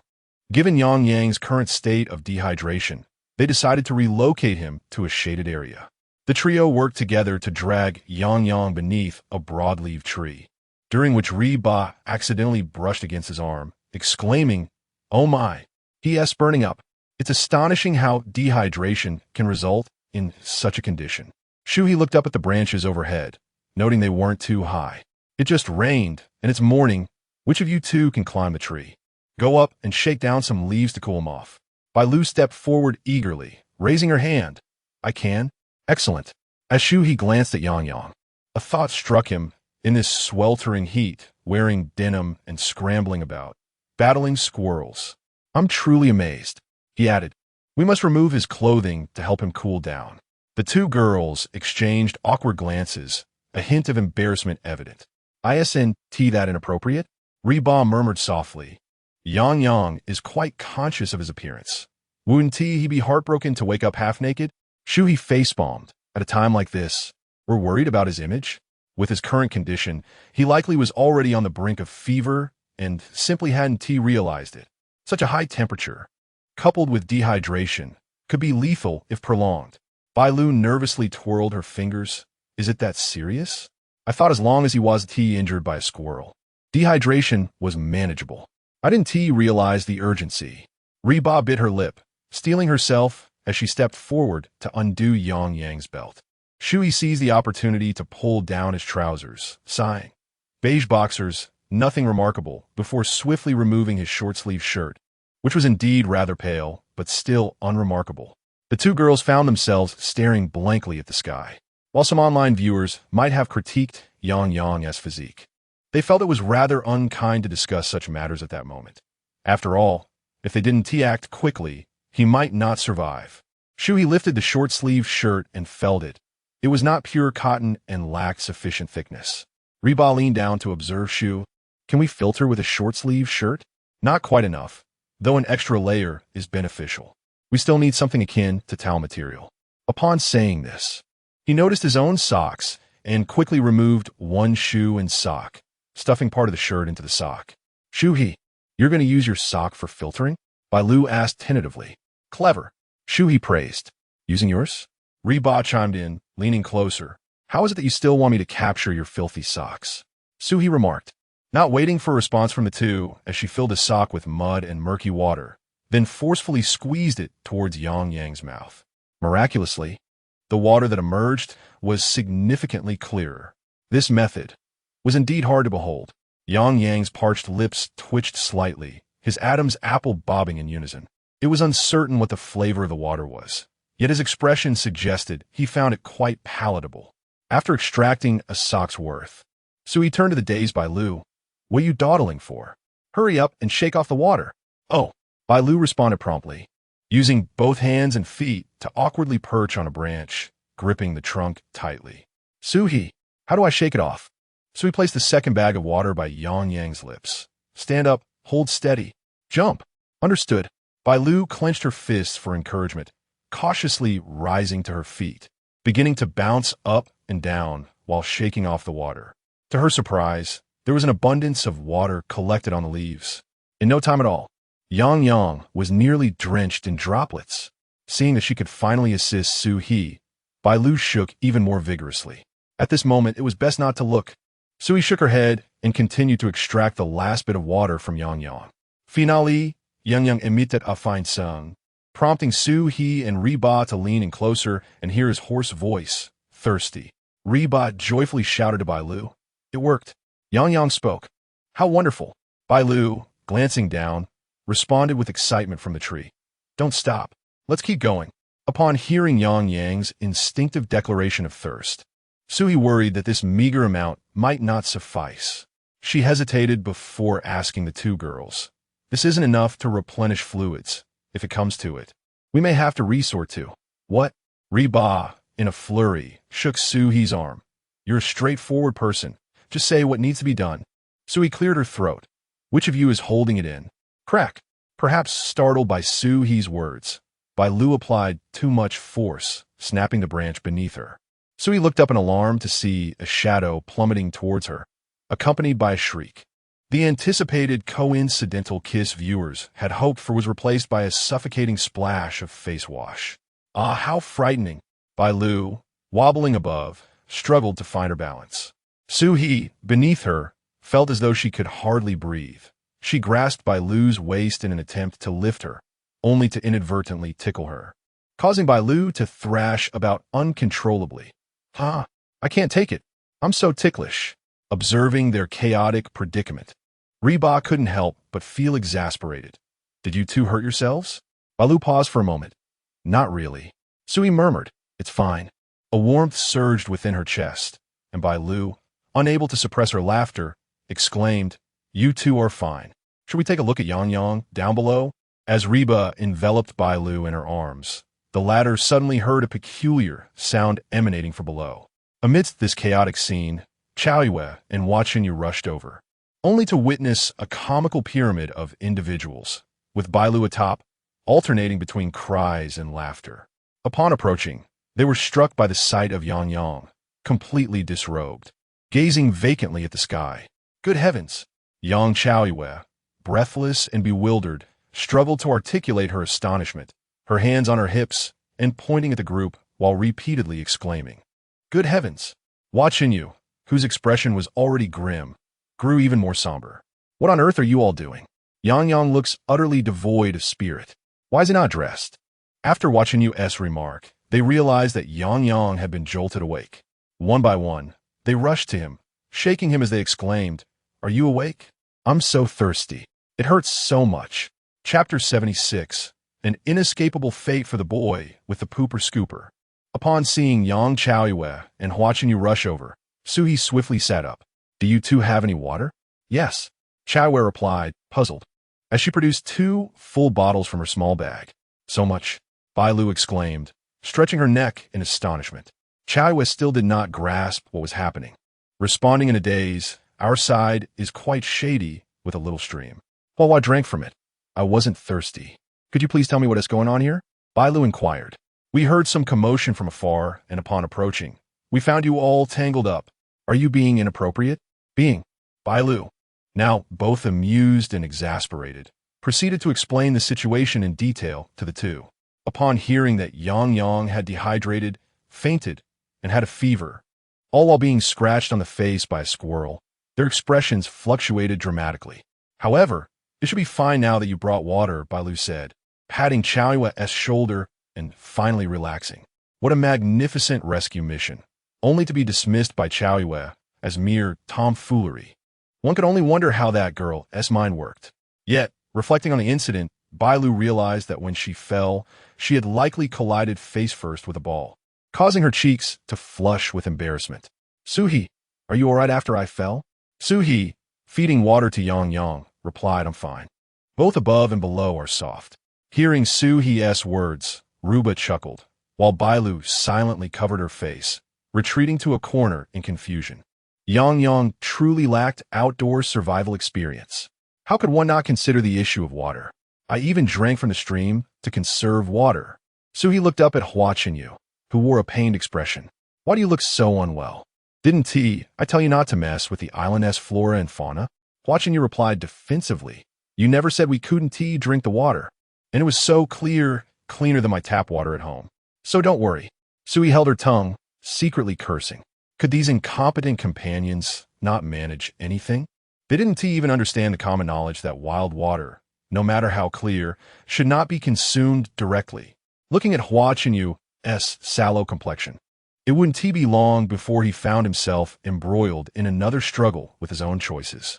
Truly, he was destined to face the fate of the boy with the pooper scooper. So he nearly felt too exhausted to scold him. When I saw Hua drinking the water, it was indeed crystal clear. There is no need for Shu He to be so anxious. Anxiety, what a joke. Shu He merely found the dead weight burdensome. These male contestants were so eager to showcase themselves that they ended up making matters worse. It would be much better if they listened obediently like the female contestants. While there is truth in that sentiment, which man would not wish to shine in such moments? They were both inexperienced and overly playful. Without Shu He, these individuals would surely perish on the deserted island. Yet, why did Shu He mention that both above and below were soft? Didn't she see clearly? Bailu smacked Shu He firmly on the chest. With a mischievous grin, the camera angle was slightly elevated, rendering the scene unclear. How imbibed? In such a situation, I'd willingly embrace my demise. A significant portion of the water in the bottle was consumed. Cough, cough. Suddenly, Yang Yang erupted into a fit of coughing, expelling the water he had just ingested. Shu He handed the water bottle to Qiao Yue, helping him lean against the tree trunk to sit up, while the others rushed forward to assist. Reba and Qiao Yue fanned him gently with their small hands. A groan escaped Yang Yang's lungs. Much better now, though my face and stomach still ache a bit. Shu He placed a hand on Yang Yang's forehead. It no longer felt as feverish as before, indicating that his dehydration had improved. Have you experienced any unusual physical symptoms lately? Yang Yang slowly turned his gaze towards Shu He. Not much, just a scratchy throat. Did it start after arriving on the deserted island? Yang Yang weakly nodded. That's a relief.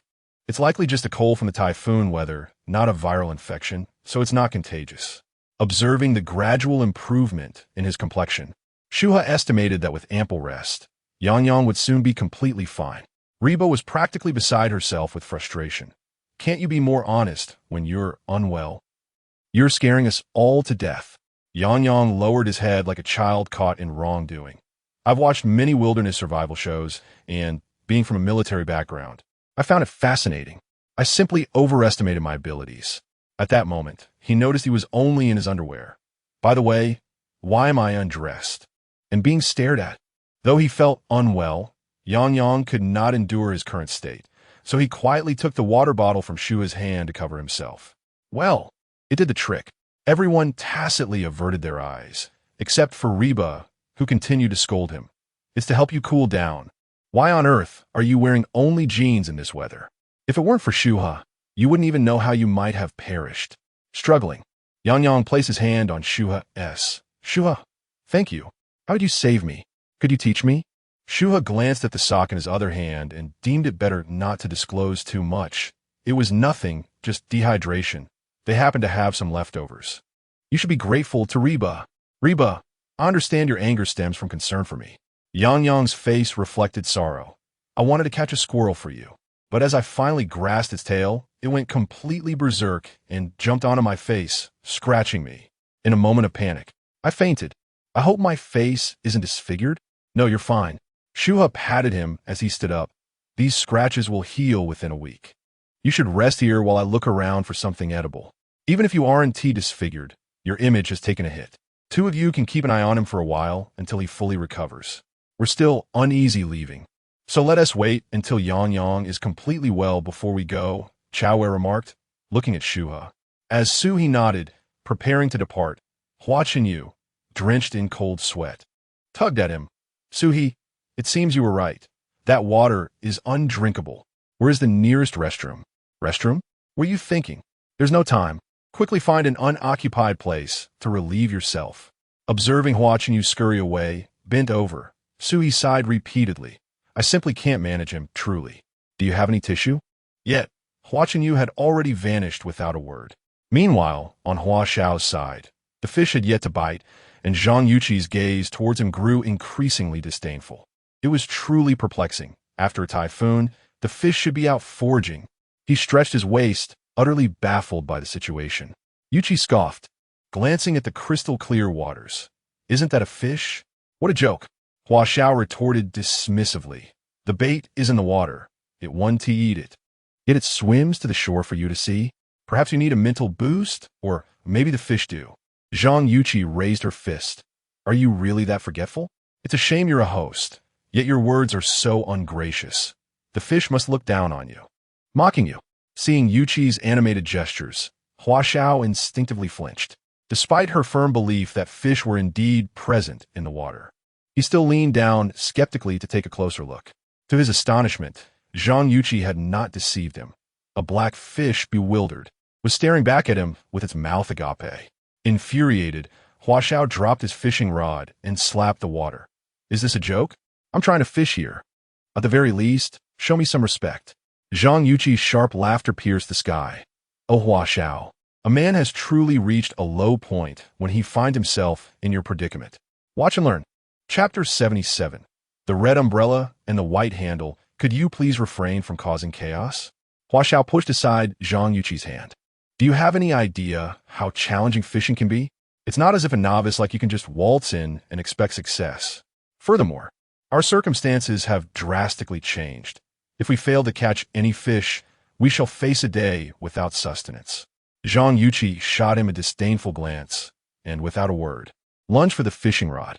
"Do you really think that fish isn't biting because of anything other than your ineptitude?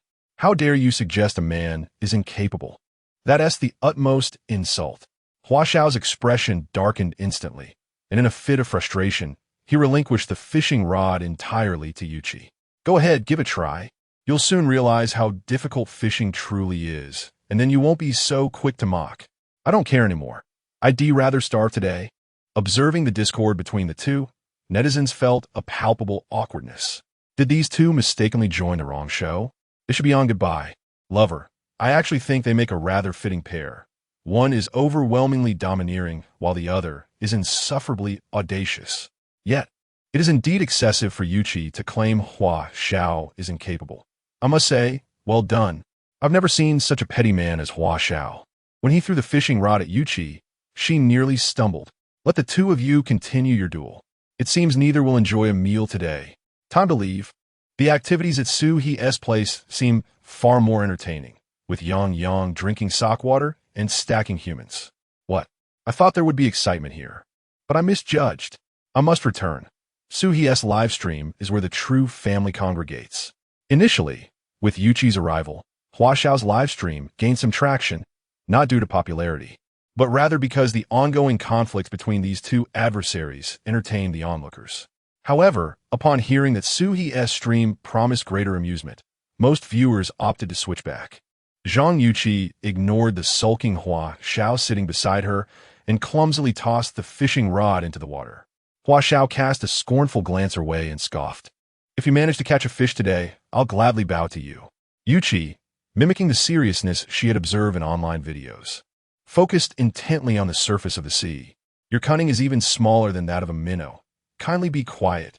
Hua Xiao's frustration escalated, his hair practically standing on end, yet he found himself powerless against Yuqi. To their astonishment, not long after, she indeed felt a tug on her line. In a flurry, she attempted to reel in the catch, nearly losing it due to her inexperience. Seeing this, Hua Xiao's expression brightened. He momentarily forgot their earlier quarrel and rushed to assist. With a vigorous pull, a sizable fish leapt from the water. Yuqi exclaimed in delight, "Ah, I really caught one. This is exhilarating. Oh my goodness. Ha ha ha." Hua Xiao, using the landing net, was astonished to discover it was a black grouper.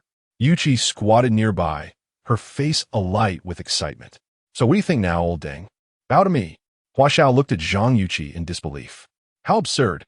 A complete novice, unable to even hold the rod steadily, managed to catch a fish in less than 10 minutes. Truly, the world had turned upside down. Zhang Yuqi rose and forcefully pressed Hua Xiao's head down twice, exclaiming, "The esteemed matriarch graciously accepts. Now, take a good look at this fish. This exemplifies true character."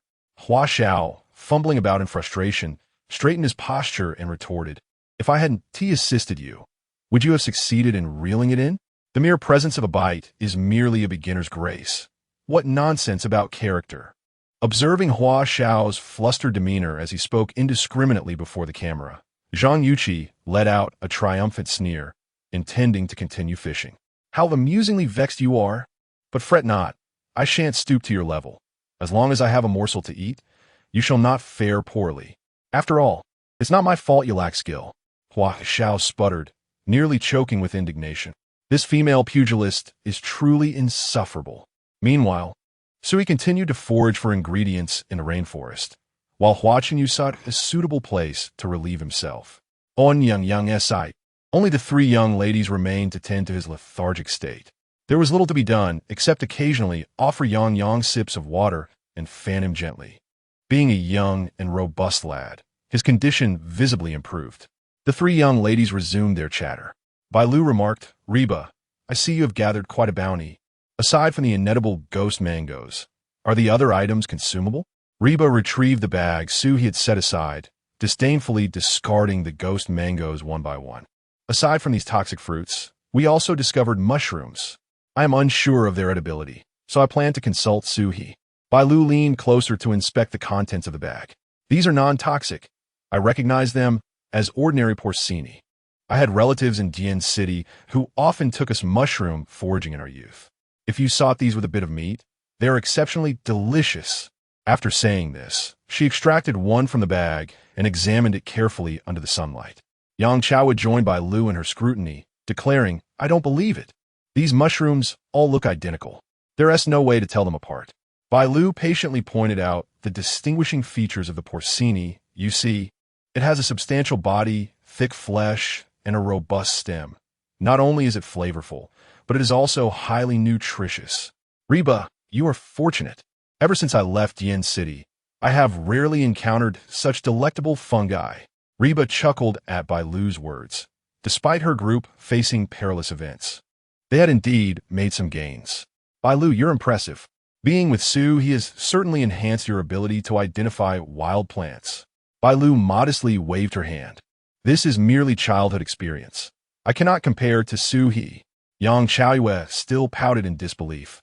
"I remain unconvinced." Bailu sighed. "Why must you be so stubborn? Even someone like me, who has spent considerable time among mushrooms, finds it hard to believe you don't. If they were toxic, why didn't Sui mention it when he saw them?" Chaoyue's eyes narrowed with suspicion. "I wasn't present at the time, but judging by Yang's condition, it seems He was merely seeking something to procure water, right?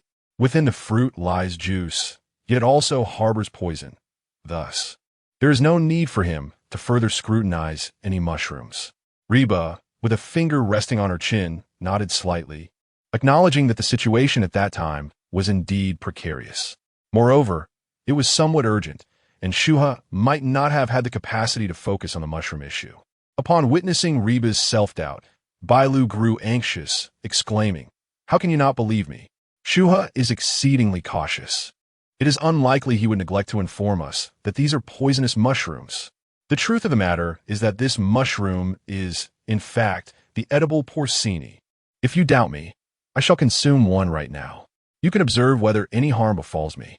At the mention of Bailu's intention to demonstrate, even Yang, who had been meditating with closed eyes, quickly opened them wide in alarm. "No." The three of them reached out their hands in unison. But Bailu casually brushed off the dirt from the mushroom and promptly popped it into her mouth. Observing the astonished expressions of her companions, Bailu swallowed the mushroom with a gulp, declaring, "This is the flavor. Absolutely no issue whatsoever. In our childhood, we would eat them raw. However, they are not as tender as when cooked. So what do you think? See, I'm perfectly fine." "Chua, do you concede now?" Chua let out a dry laugh. I concede." She felt a pang of regret for having challenged Bailu, though her intentions were merely to raise awareness. Who could have anticipated that Bailu would go so far as to consume a raw mushroom for the sake of proof? The three of them watched Bailu with bated breath, and after 10 minutes, seeing that she remained entirely unharmed, they gradually relaxed. It appears that Bailu indeed possesses a certain level of expertise in mushroom identification. At that moment, Hua Chenyu returned, his complexion having reverted to a pale yellow after a day of recovery, holding in his hands a substantial bundle of broad leaves. Chapter 78. Foraging for wild bee nests? Unpleasant memories. Yang Chaoyue gazed at him with palpable concern. "Hua, how are you feeling? Are you any better?" Hua Chenyu's complexion was far from rosy, yet he managed to smile. "I'm all right. Drinking the creek water indeed caused some distress, but I suppose it's also due to my poor constitution these past few days. Currently, my condition is not as severe as when I previously consumed cold fruits on an empty stomach. My stomach has improved." Chai sighed in relief. That's a relief. However, your current stamina isn't suited for further foraging. Let us return today and see if anyone has any surplus to exchange. Watching you squatted beside Chaoyue with a heavy heart. Sister Chaoyue, I feel terrible for putting you through this. Today, I shall bear all the costs of our exchange. Yet, we have not returned empty-handed. Look at this broadleaf I found. Our tissues are non-renewable resources, so we can utilize these when the opportunity arises. Chaoyue observed the large leaf in Hua Qinyu's hand with curiosity, then glanced at his face. Did you just use that for your needs? Hua Qinyu scratched his head, slightly embarrassed, indeed. However, I must say, the texture of this leaf is even more pleasant than that of tissues, smooth and cool. When the time comes, using these will save us a considerable amount of tissues. I am gradually discovering the secrets of surviving on a deserted island, akin to Shu He's method of utilizing local resources. This is the key to achieving a harmonious coexistence between humanity and nature. We must economize on the supplies provided by the production team, and directly. Look at how many broad leaves I have gathered. I will distribute them when we return. While his words held merit, the description of the leaf's texture left others feeling somewhat uneasy. To give themselves time to adjust to the notion of living in a more primitive manner, no one immediately reached for the broad leaves in Hua Qinyu's hand. Hua, indifferent, stowed them away in a bag, contemplating that tissues were a necessity and perhaps she could barter them later. Bailu noticed the group's high approval of the exchange idea and realized she had been overly concerned. Considering everyone's meager findings, paired with her and Shu's bounty of mucus fruits, it seemed they were in for a profitable turn. Speaking of which, Shu should be returning soon, right? She stood up, scanning the surroundings for his figure. The more time they spent together, the less she wanted to be apart from him. Viewers observed Bailu scanning the horizon, and the earlier tension dissipated. As she defiantly popped a mushroom in her mouth, nearly everyone in the chat urged her to stop, yet those present could not dissuade her, rendering the barrage of comments futile. Some claimed it was a boletus, something they had consumed since childhood. Others warned that while some boletus could be eaten raw, others were toxic. There were also warnings that boletus resembled the dangerous green hand. Bailu seemed to be in no immediate danger. She appeared to be just fine. This girl was audacious, tossing it directly into her mouth. In a moment of heated discussion, Bailu felt compelled to validate her expertise, demonstrating that she was indeed capable of such feats.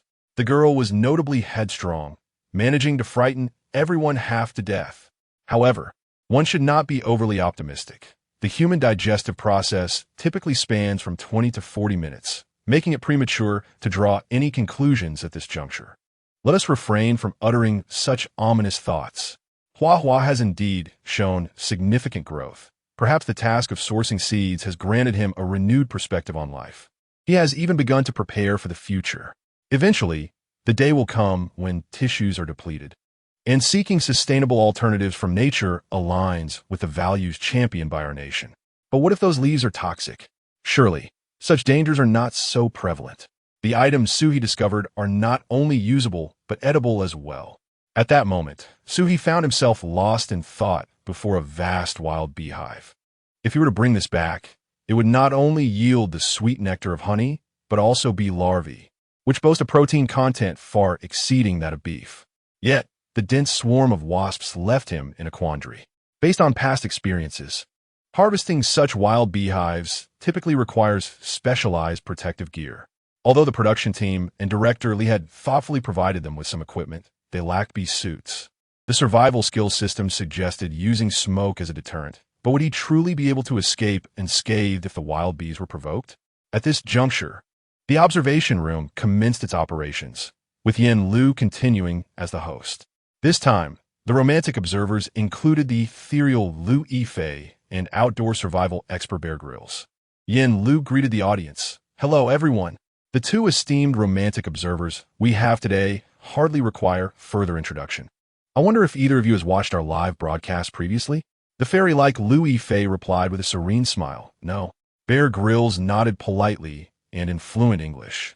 Expressed, I apologize for not having the opportunity to view this program abroad, but I did familiarize myself with it before today's broadcast. This is a fascinating dating show, devoid of rules or scripts, offering comprehensive support to the participants. Yet their circumstances seem to deteriorate continuously. Especially after witnessing Yang Yang faint, I, like all the crew members, broke into a cold sweat. Nevertheless, this young man named Shu, he is remarkably clever. Who would have thought to use a sock? At this, Bear Grylls could not suppress a chuckle, exclaiming, "Ahem, my apologies. That was truly ingenious. We should all learn from his adaptability, as unknown dangers may lurk around us in the great outdoors." The audience erupted in cheers upon the introduction of the new observers, Fairy's sister. She is so elegantly aloof. The sister is stunning. Aside from the somewhat odd pairing of trumpet jeans and cartoon shirts, she is flawless from every angle. Her fashion sense is truly remarkable, but it is her beauty that carries it. If I wore that outfit, my mother would undoubtedly call me a country bumpkin. Bear Grylls, Bear Grylls, Bear Grylls. I only recognize Bear Grylls in the survival series. The man at the apex of the food chain has arrived, with a hand over his mouth, crying, "How wonderful!" With Bear Grylls around, I need not fear the perplexing survival techniques of Shu He any longer. He surprisingly endorses the method of purifying water using a sock. Yin Lu, observing Bear Grylls with the expression of one who has discovered a new world, inquired warmly, "Do you believe that using a sock to purify water is a viable method?" Bear Grylls shrugged, spreading his hands. "Why wouldn't it be? It has broadened my perspective. When faced with dehydration, I now possess numerous solutions. You see, many items can extract moisture. The key lies in filtration. With a single sock, one could claim dominion over the world." Having watched the program for an extended period, Yin Lu began to cultivate an interest in outdoor survival. I wonder if, after the show concludes, I might have the fortune of experiencing outdoor survival alongside you. Bear Grylls clapped his hands. "You are most welcome. I shall show you how to drink water using a sock." Nearby, the typically aloof Lu Yifei wore a faint smile. Yin Lu turned to her. "Yifei, you have never watched our show. Do you hold any expectations regarding our performances?" Yifei replied coolly, "In comparison to emotional matters, I share your interest in survival techniques. However, the idea of drinking from a sock is rather difficult to accept. If Shu He were to offer me water from his sock, I might even be tempted to end his life." Yin Lu disagreed with Yifei's assertion. "When it comes to life and taking a sip of sock water, I suppose one would understand the priority when survival is at stake." Bear Grylls, it seems Shu He is about to gather honeycombs. Do you have any effective strategies? Bear Grylls sorrowfully shook his head. Some memories are best left unexamined. Chapter 79. The Poison of the Calla Lily. Survival skills instructed Shu He that even the fiercest wild bees shy away from smoke. Faced with such an abundance of exquisite delicacies, it was better to take a bold risk. Shu He turned and began to search for hay and fresh branches, placing the hay in the center as fuel and arranging the fresh branches around the periphery. This method not only produced smoke, but also offered a degree of protection. After preparing a suitable bundle of twigs and hay, he bound them tightly with vines and ignited a small cluster of hay with a lighter, swiftly inserting it into the branches and blowing gently to ignite the dry kindling within. The smoke began to billow, and for safety's sake, Shu He first approached the edge of the beehive to test a few scattered wild bees. Where the smoke wafted, the wild bees retreated in panic. Once the situation seemed manageable, Shu He made a beeline for the base of the large beehive. Countless wild bees clung to the surface, and as the smoke spread, the previously tranquil bees went into a frenzy, darting about in disarray. Shu He stood closest to the smoke, at times circling himself with branches, at other times aiming directly at the hive. Observing that no bees dared to approach, he stood resolutely, unperturbed. In the observation chamber, Bear Grylls was entranced, rubbing his face in disbelief. This man is even more audacious than the wild bees. Why didn't he, I think of approaching the hive with a burning branch in such a manner? Lu Yifei, having never seen Bear Grylls' show, politely inquired, "How did you handle it back then?" Bear Grylls smiled wryly. "I merely used large bundles of hay to smoke the entrance, providing no protection for myself. Consequently, a bee landed on my forehead. I had no intention of harming it, but as the saying goes in your culture, that wild bee played unfair. As it flew away, It did not hesitate to leave behind a stinger in my skin. When I later reviewed the footage, my forehead was so swollen it resembled Doctor Strange. Ife envisioned that scene, covering her mouth as she chuckled softly. Bear Grylls shrugged. If only I had known Shu He beforehand, I might have avoided my reputation being tarnished by wild bees. Before long, the wild bees around the hive had dwindled significantly. After a bit more smoking, Shu He approached and stealthily pilfered their home. The unfortunate wild bees were left to seek new lodgings, but alas, society has its humanitarian laws, and the jungle adheres to its own merciless rules. Shu He carefully peeled away the large section of the beehive, casually gathering a few banana leaves and vines to wrap it up securely, returning triumphantly. He grinned widely, his eyes watering from the smoke, yet sparkling with joy. On his way back, he also collected a handful of bamboo shoots, which typically thrive in stormy weather. To encounter such high-quality greens now must surely be a blessing from the recently abated typhoon. Returning home, the tender lotus stems were stir-fried with minced garlic, resulting in a dish that was both sweet and crisp, abundant in plant fibers. The honeycomb could be combined with coconut flesh and mucus fruit to create a simple dessert, rich in carbohydrates, vitamins, and energy. As for protein, one could only rely on bee pupae, considering that Bailu might find such rich delicacies overwhelming. So he pondered on how to conceal the meal from her. While he was planning this wild feast, he caught sight of Yang Yang resting at a distance. Bailu stood there, gazing at him. Both wore broad smiles, mirroring each other's expressions as they drew closer. The online audience couldn't help but exclaim, "How sweet yet comical these two look." The husband returns from the hunt, and the wife awaits at the door. What a bountiful return. Not only can the couple feast heartily, but they can also trade the surplus. Their smiles radiate genuine joy. It's simply beautiful. I believe in love once more. How could Bailu feel as though her excitement might spill over? She resembled a village beauty, blissfully naive, just as everyone was immersed in the moment of their intimate reunion. Bailu's next words sent shockwaves through the livestream. "Daddy." Shu He's smile froze on his face. What on earth was happening? He turned to look behind him, half expecting a surprise family meeting orchestrated by the production team. Yet there was no one in sight. He turned back to Bailu, slowly approaching her, feeling increasingly uneasy as if her spirit had been drained. "What's wrong?" Bailu leaned forward, gently collapsing against Shu He's shoulder. "Daddy." Shu He, bewildered, opened his arms holding the wild honeycomb and lotus stems, clearing space for Bailu. "What's wrong with you?" After asking, he suddenly recalled the gourmet bolitas in Yang Yang's bag. Had Bailu eaten it raw? Surely not. She had just consumed so much mucus fruit. She couldn't possibly be hungry. With this thought, he swiftly lifted her, carrying her step by step to where the others rested. Yang Yang was gradually standing with the help of the group, looking as though he was recovering well. The edges of his shorts were stuffed with a broad leaf, the excess hanging down awkwardly to cover himself. So he scrutinized the leaf, causing Yang Yang to feel uncomfortable. "Shu He, stop staring at that. We're both grown men here. Look at you, holding Bailu while being all cozy. It's inappropriate to gaze at your own bowl while looking at the pot. What sort of logic was that?" Shu He shouted, "Take off that damned leaf." "Shu He, if you strip me on camera and make me drink sock water, I won't complain. I know you're trying to save me." Yang Yang replied earnestly, "But please, let me preserve a shred of my dignity as a man."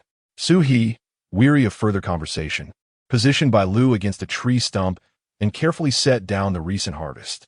Turning around, she swiftly yanked the leaves from his body. Yang Yang instinctively covered himself, his lips trembling slightly. Shu He, along with He Ba and Chao Yu, observed his predicament with a hint of trepidation.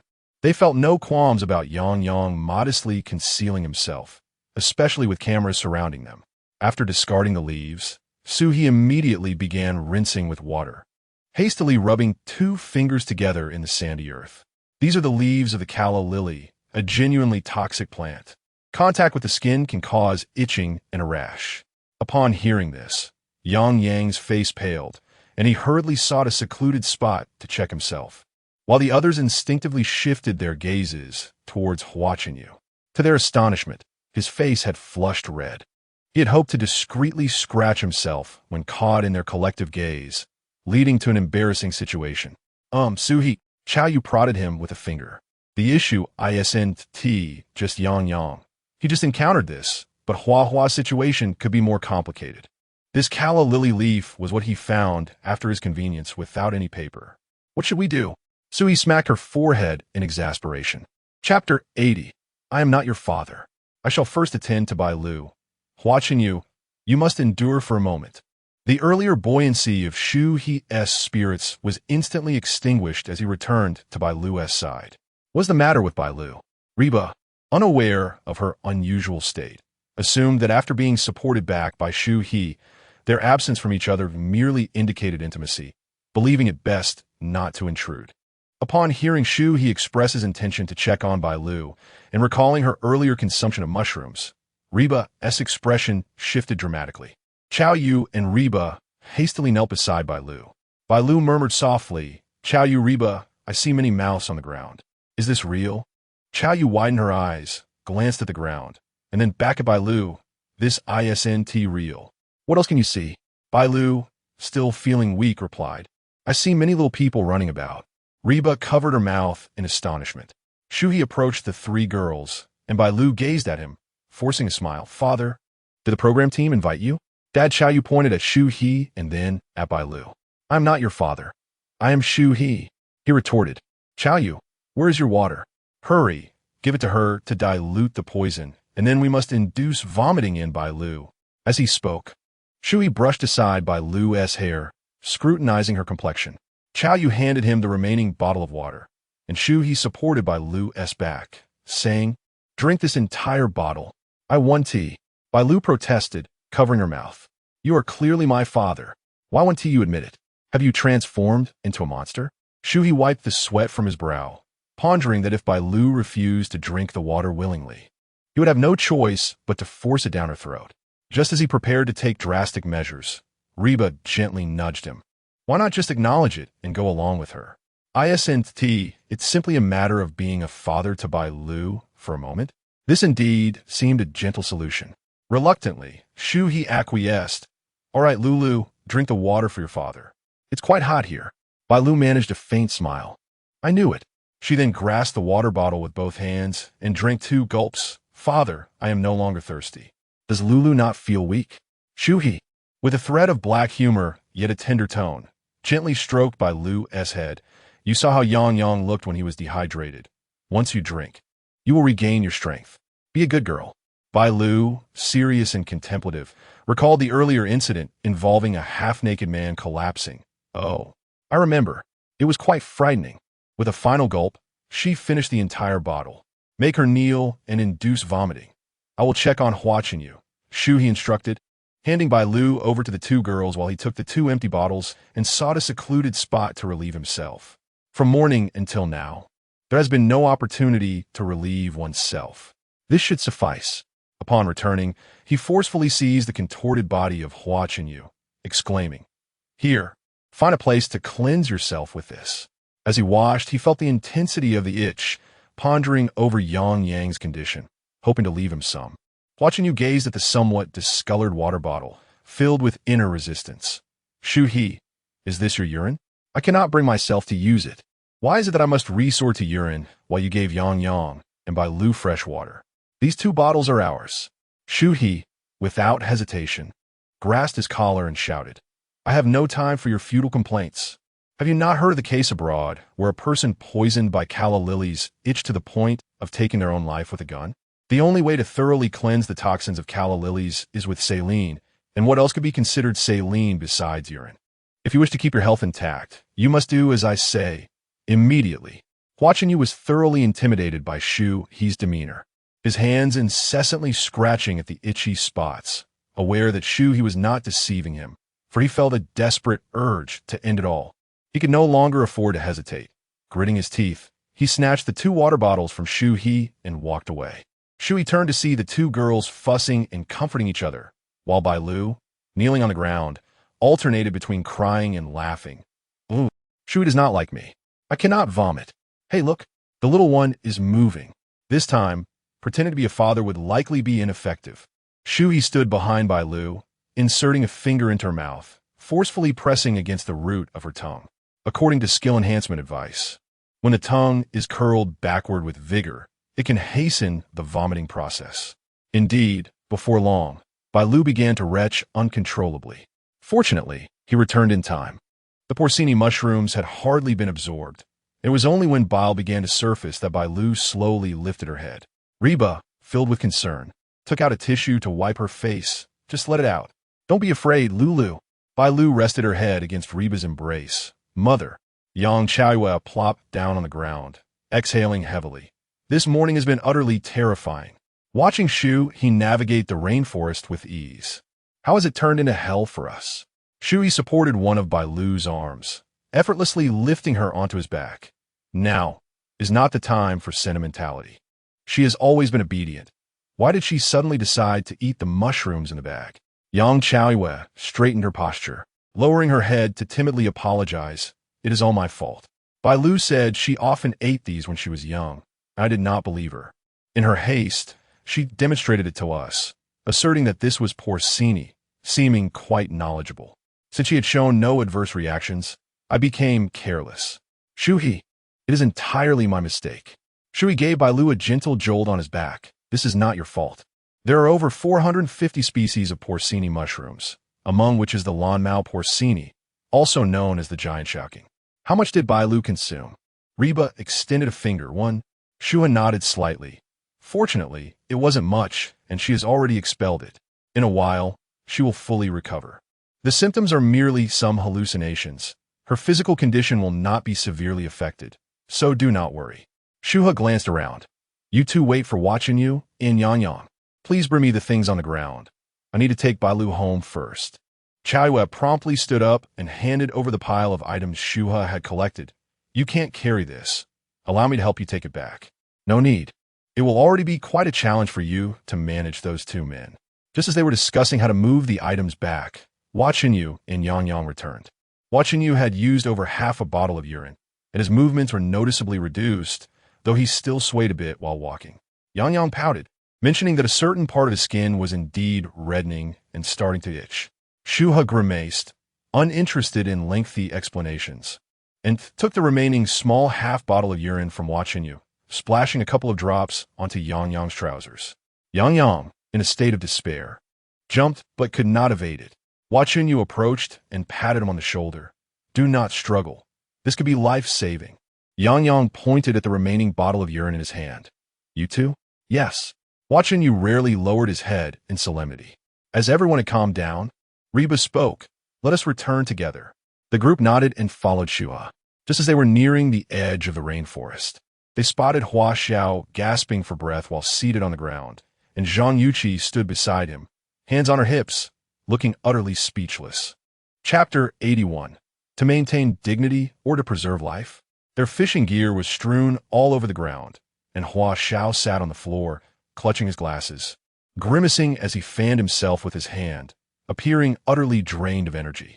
Zhang Yuqi, upon spotting several individuals emerging from the rainforest, was poised to grasp at this lifeline, only to realize that they too were far from normal. The most striking among them was the half-clad Yang, followed closely by Shu He, who carried an assortment of bags and had Bailu perched on his back, murmuring indistinctly about something. Yu's expression remained as grim as ever, yet now he seemed fidgety, occasionally tugging at his clothes from behind. In comparison, only Reba, Chaiwa, and Shu He appeared somewhat sane. What on earth happened to you all? My goodness, Yang, do put your pants back on. With that physique, you ought to keep it covered. As soon as she uttered these words, Zhang Yuqi wrinkled her nose. What is that foul odor? Did you all go for food, or are you constructing a toilet? Chaiwa released her grip on Yu's shirt and hurried a few steps to stand before Zhang Yuqi. Weren't you supposed to be fishing? How did you end up in the rainforest? Zhang Yuqi rolled her eyes at the sprawled Hua Xiao. Ask him. He couldn't catch a single fish himself, and when I managed to reel in two, he insisted on coming here to show off. But as soon as he set down the fishing gear, he squatted and couldn't get back up. With her arms crossed, Zhang Yuqi huffed. If he could stand up and return to camp with me, I would be eternally grateful. It sounded as though Hua Xiao's condition was rather dire. Chaiwa inquired tentatively, has anyone given him some water? Yuchi pointed to the empty bottle on the ground. He drank an entire bottle, but it didn't do any good. She glanced at the drone hovering across from them and admonished, "Hey, production team, what kind of male guests do you have here besides Shu He?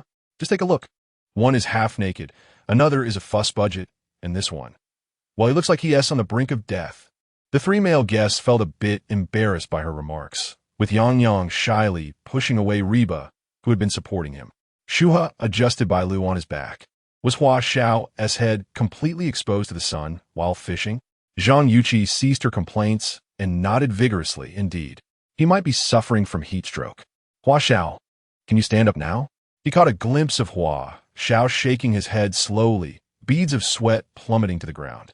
After a sigh, Shu He turned his head slightly to watching you. "Hua, could you bring over that remaining bottle? Yuqi, do you have a handkerchief or something similar?" Watching you handed over the remaining substantial portion of urine to Shu He, while Zhang Yuqi stared in bewilderment at the bottle in his hand. The color, the scent. Could it be that what she perceived was indeed?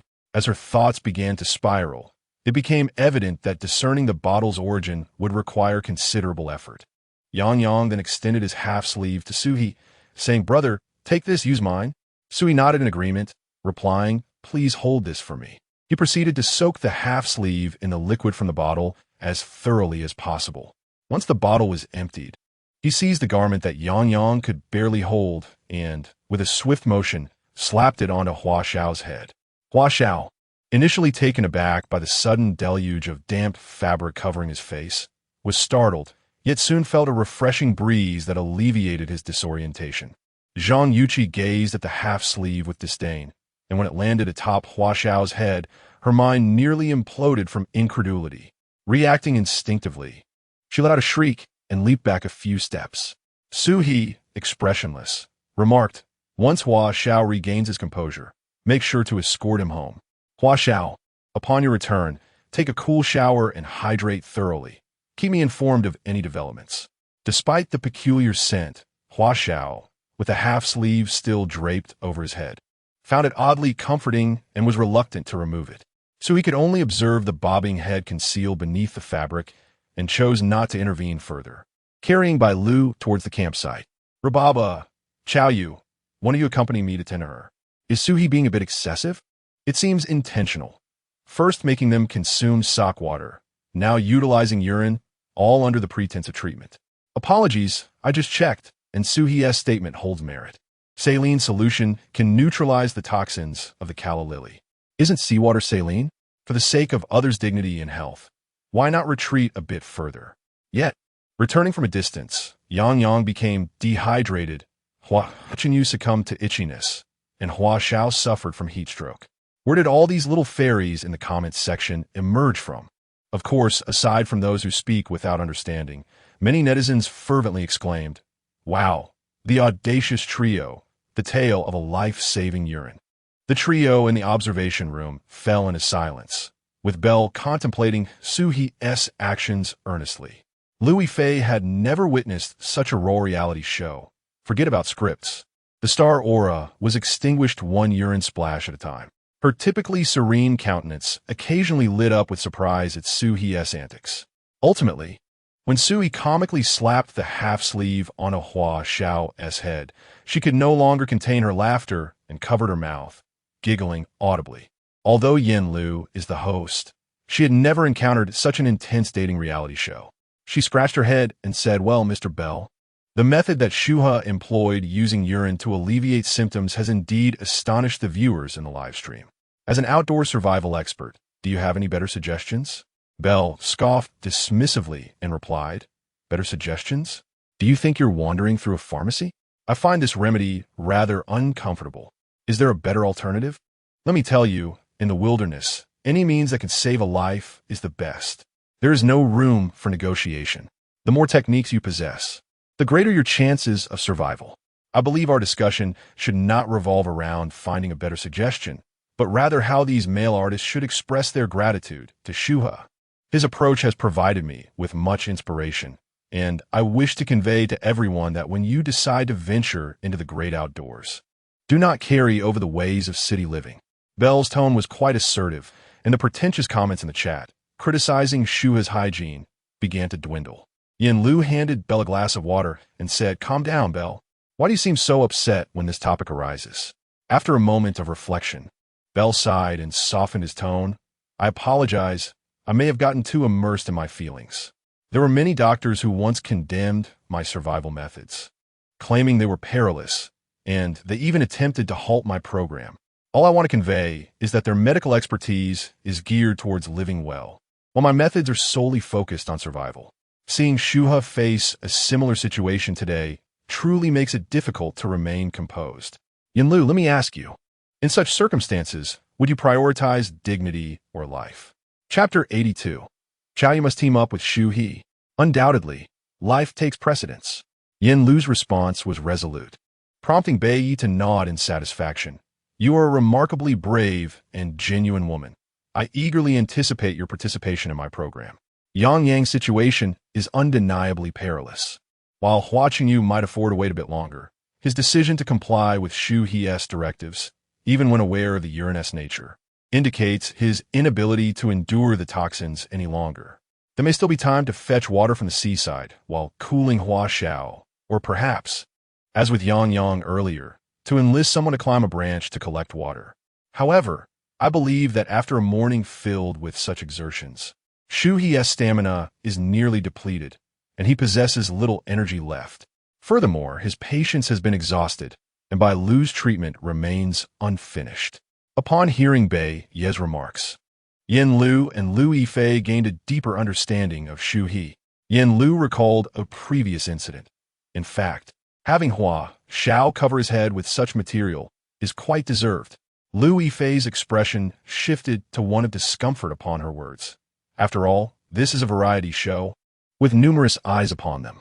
Even though Hua Xiao's reputation has faltered, it is still unwise for the host to publicly steer the narrative. Just as she contemplated how to redirect the conversation, Yin Lu continued. When they went fishing, Hua Xiao and Hua Qingyu had no protection and nearly suffered from heat stroke. Shu He had even crafted tree rings for their safety at that time. Yet Hua Xiao remains forgetful. So, it is thus. If an individual repeatedly chooses to act foolishly, there is little necessity to consider their well-being. Lu Yifei remarked coolly, "Then he deserves it." Both Yin Lu and Bailu nodded in agreement. Shu He entered the room, carrying Bailu, followed closely by Yang Qiaoyu. Reba opted to observe the conditions of Hua Qingyu and Yang Yang while assisting Yuqi in watching over Hua Xiao. Upon the return of the group, Godzilla promptly halted his training with Qiao, who, relieved, began to chase after Shu He to complain. Qiao, Wang Wu. Shu He gently turned Qiao's belly with his foot, noticing that the fur on his belly was nearly worn away. Godzilla is indeed quite relentless in his efforts to bring Qiao climbing next time. Don't feel wronged. I'll treat you two to an extra meal shortly. Wang, Qiao. The two joyfully scampered around Shu He. Godzilla stood up to sniff Bailu's leg and excitedly dashed toward the others, only to turn tail and scurry back into the room upon realizing it was Qiaoyu behind him. Qiaoyu called out to Godzilla, "Godzilla, darling, why are you so afraid of me? I've only put you in a bag a few times. I promise not to do it again. Let us mend our friendship." Godzilla ignored her. Shu He entered the room, sat on the edge of the bed, and tossed Bailu onto the mattress. "Dad, what happened?"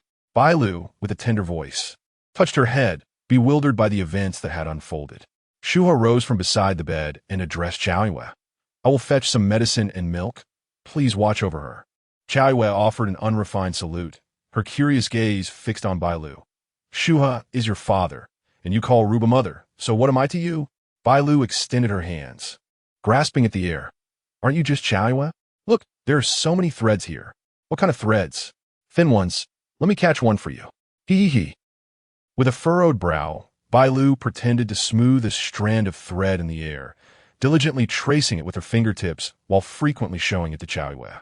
Upon returning, Shu He handed the milk to Qiaoyu. Let her drink some milk to counteract the poison. He then prepared montmorillonite powder mixed with warm water, stirring it continuously with a spoon.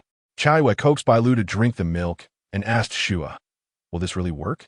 Indeed, milk and egg whites can help detoxify, while montmorillonite creates a protective lining in the stomach to prevent further toxin absorption. Chaiwa nodded. You certainly know a lot. If it weren't for you, I fear we would all be in dire straits today. However, Bailu's condition was peculiar. She could distinguish reality, but sometimes experienced hallucinations. Shu He stirred the spoon in his hand. That's how it is. Toxins also affect the brain, creating a blend of truth and illusion. After having vomited, Bailu felt uncomfortable and, having only taken a few sips of milk, lost her desire to continue. Chaiwa wore a mischievous grin. This is because you refuse to drink. If you become too unwell to continue the live stream, I'll team up with Shu He. So don't say I lack loyalty. You brought this upon yourself. Bailu's expression darkened. You little enemy. Chaiwa tilted her head defiantly. So what? You and T dare confess your feelings. Let us be honest. Aren't you two on the same team? Ruba could even change her partner. So why can't I? Unless you tell me right now that you like Shu He. Bailu glanced at Shu He, blushing as she replied. No way, my father is right here. Can I just drink the milk? Chaiwa, not yet satisfied, sought to press Bailu further, while Shu He mixed salt and sugar into electrolyte water, advising, All right, Chaiwa, her mental state is unstable. Do not provoke her. Fine, Chaiwa pouted, watching Bailu drink the milk with boredom. After one bottle, Shu He held 3 bottles of prepared electrolyte solution and instructed Chaiwa, I will retrieve the items that fell in the rainforest. Keep an eye on Bailu, and after she digests the milk for a few minutes, let her take the Montmorillonite. If she feels thirsty in a few minutes, allow her to drink this electrolyte solution. Chaiwa stared curiously at the water bottles in Shu He's hands. So, the so-called electrolyte water is just plain water with a bit of sugar and salt? Shu He called out the hidden Godzilla from beneath the bed and patted the small creature. Exactly. If Hua feels better, he can prepare it himself. After all, if one is experiencing diarrhea and still feels an itch, it is advisable to continue rinsing with saline solution. Upon hearing Shu He mention Huachenyu, Chaiyu immediately pouted, expressing her impatience with a quick response. I know already. As Shu He stepped out of the room, he noticed Hua Xiao being assisted by several individuals as he slowly attempted to stand. Without uttering a word, Shu He proceeded into the rainforest with his 2 companions, searching for the wild figs and backpack left behind with Bailu. Godzilla, catching a whiff of a familiar scent, trotted along energetically. While the training results of Chio were quite satisfactory, effortlessly scaling the hills encountered along the way, Shu He followed closely behind, eagerly exploring the surroundings, contemplating the possibility of discovering other delectable treasures. Upon glancing up, he spotted a nest in a tree, and unable to suppress his curiosity, he resolved to climb up for a closer inspection. His primary intention was to discern the avian species residing within this rainforest, certainly not to check for any edible bird eggs. As he grasped the tree trunk and prepared to exert his strength, a peculiar cacophony of strange calls erupted nearby. Chirp, chirp, chirp, chirp. My goodness, what on earth? Shu He exclaimed in astonishment. Chapter 83. The Profane Parrot. Upon hearing this string of obscenities, Shu He was utterly bewildered. The voice did not resemble that of any guest present. Even Godzilla and Gio, with their clever antics, could not articulate speech. Was he hallucinating? He released his grip on the tree trunk and began searching frantically. The 2 creatures had vanished without a trace, leaving only a desolate rainforest filled with trees. The earlier exclamations of invective had ceased, and all that could be heard were the chirps of insects and the calls of birds. Shu He squinted, meticulously examining the minutiae of his surroundings, envisioning that if there were indeed a ghostly presence, it would surely not escape his keen observation. Great fool, Shu He exclaimed, taken aback. This is utterly audacious. If I could locate this creature, I would tear it asunder. He had yet to employ the 8 extremes fist bestowed by the system, and he thought this would be an excellent opportunity to practice his skills on this mischievous entity. He scanned the direction from which the voice had emanated, yet found nothing but emptiness. Not far off, however, on a low branch, was a peculiar bird that resembled a myna. It was using its sharp beak to pluck clusters of feathers from its own chest. This bizarre behavior left Shu He even more perplexed. While the small animals of this island had learned various skills to protect themselves, why had this particular bird only learned to pluck its own feathers? Did it find the island too sweltering? Consulting his field guide to wild birds, he confirmed that it was indeed a myna. As is well known, mynas are capable of mimicking human speech, which meant that the earlier profanities had originated from it. Shu He observed the little bird, which continued to tug at its feathers. After a failed attempt to pluck, it exasperatedly extended its neck and exclaimed, "Damn it." Indeed, it was the source. The expletives were varied and abundant. Do mynas not simply repeat whatever they hear? Yet, there were no individuals on this island who spoke so crudely. Furthermore, it seemed as though the bird was not cursing Shu He, but rather berating itself. Shu He relaxed his tightly clenched fists. In an effort to ascertain the bird's mental state, he employed his wildlife rehabilitation skills to assess the myna. After gaining a general understanding of its situation, he couldn't help but sigh. This myna, to be frank, was rather unfortunate. Its former owner had a volatile temperament, peppering his speech with 3 expletives for every sentence. The myna lived in constant fear of his uncontrolled emotions and finally seized an opportunity to escape. After a series of misadventures, it had arrived on the island, eager to embark on a new chapter in its avian life.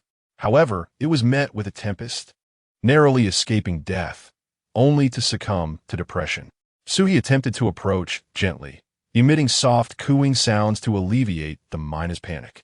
Yet the bird merely glanced up at him before returning its focus to its self-destructive plucking, seemingly resigned to its fate.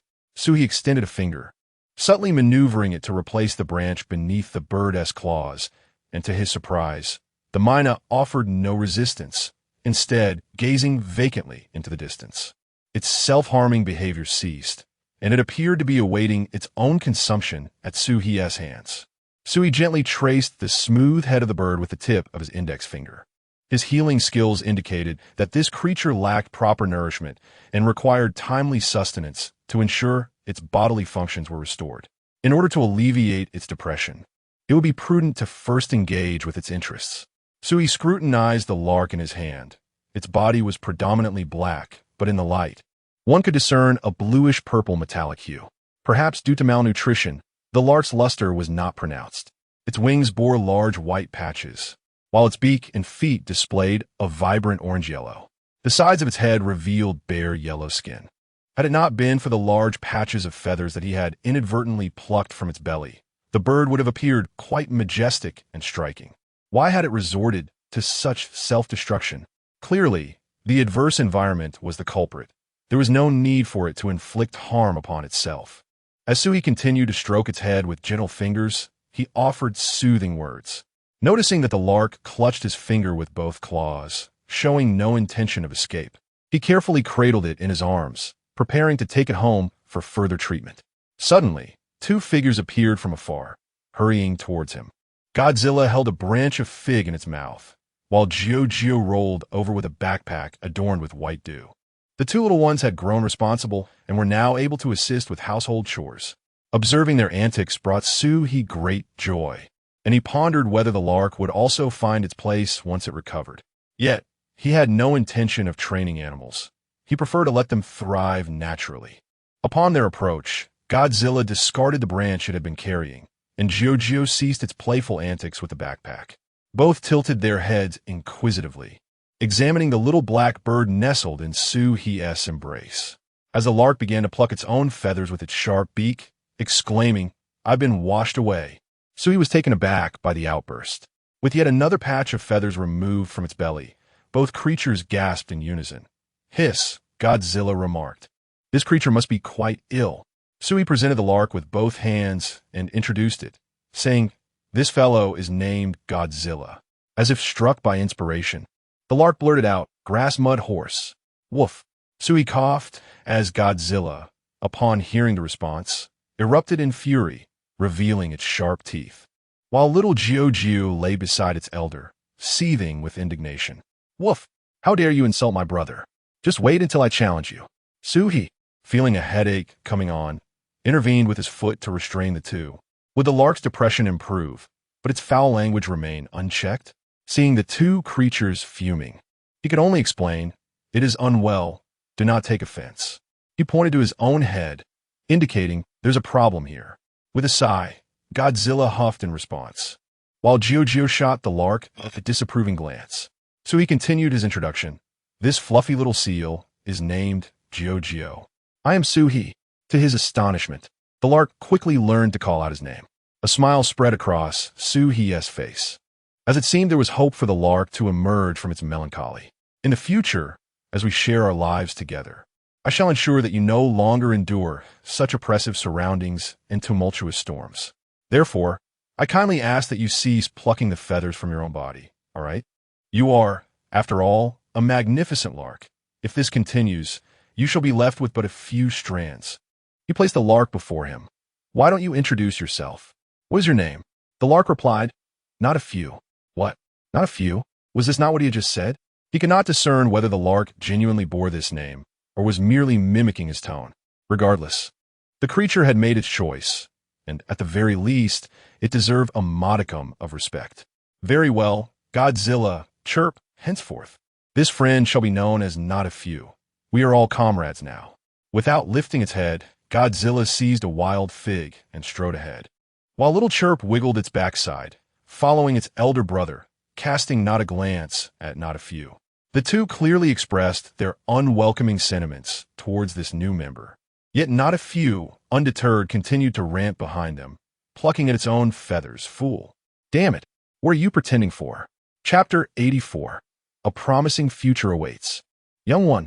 The barrage of comments erupted in laughter. I could live until the universe explodes, yet I never imagined a magpie could learn such an array of profanities. Watching the live stream left me in stitches. The current scenario involves Shu He rescuing a mentally unstable magpie, and due to its foul language, it seems to be rather unpopular. I once viewed a video where a foreigner's parrot developed depression and began plucking its feathers. Huh? Has this magpie succumbed to depression? That's rather pitiable. Given its fluent cursing, it must have been taught by its previous owner. What kind of owner would train it to behave in such a manner? This audacious magpie dares to curse at the great leader. It truly seems to have a death wish. Without Shu He's protection, it ought to be cautious. My neighbor's magpie, after 2 years of training, can only utter hello and congratulations on your fortune, while this one is exceptionally clever, cursing with remarkable originality. It even learned Shu He's name after just one lesson. A bright future is indeed in store for this young one. Not to mention, both I and the magpie have picked up quite a few choice insults. Previously, we could only call someone a fool. Now, we're able to insult them as a greater fool. Yet another patient has joined our ranks. Upon returning to the camp, Shu He gathered a handful of snot fruits from the ground and entered the room with 3 in tow. Bailu was still lying in bed, chuckling softly, while Xiaoyu boredly sifted through Shu He's belongings. Upon their return, she darted over to Godzilla, embracing its head. Little darling, you're back. How can you be so handsome? What do you have in your hands? Shu He. Bailu's condition has improved significantly, with longer periods of normalcy, although her complexion still appeared somewhat pale. Please wash these snot fruits for me. You can eat some too, and let Bailu have a taste. I'll check on the magpie first, Shu He instructed, spreading the snot fruits alongside the magpie on the table.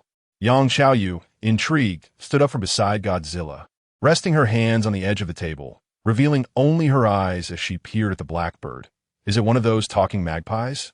Namit Bukigen? Indeed. I just found it in the rainforest, and its condition isn't the best. I'll feed it something first.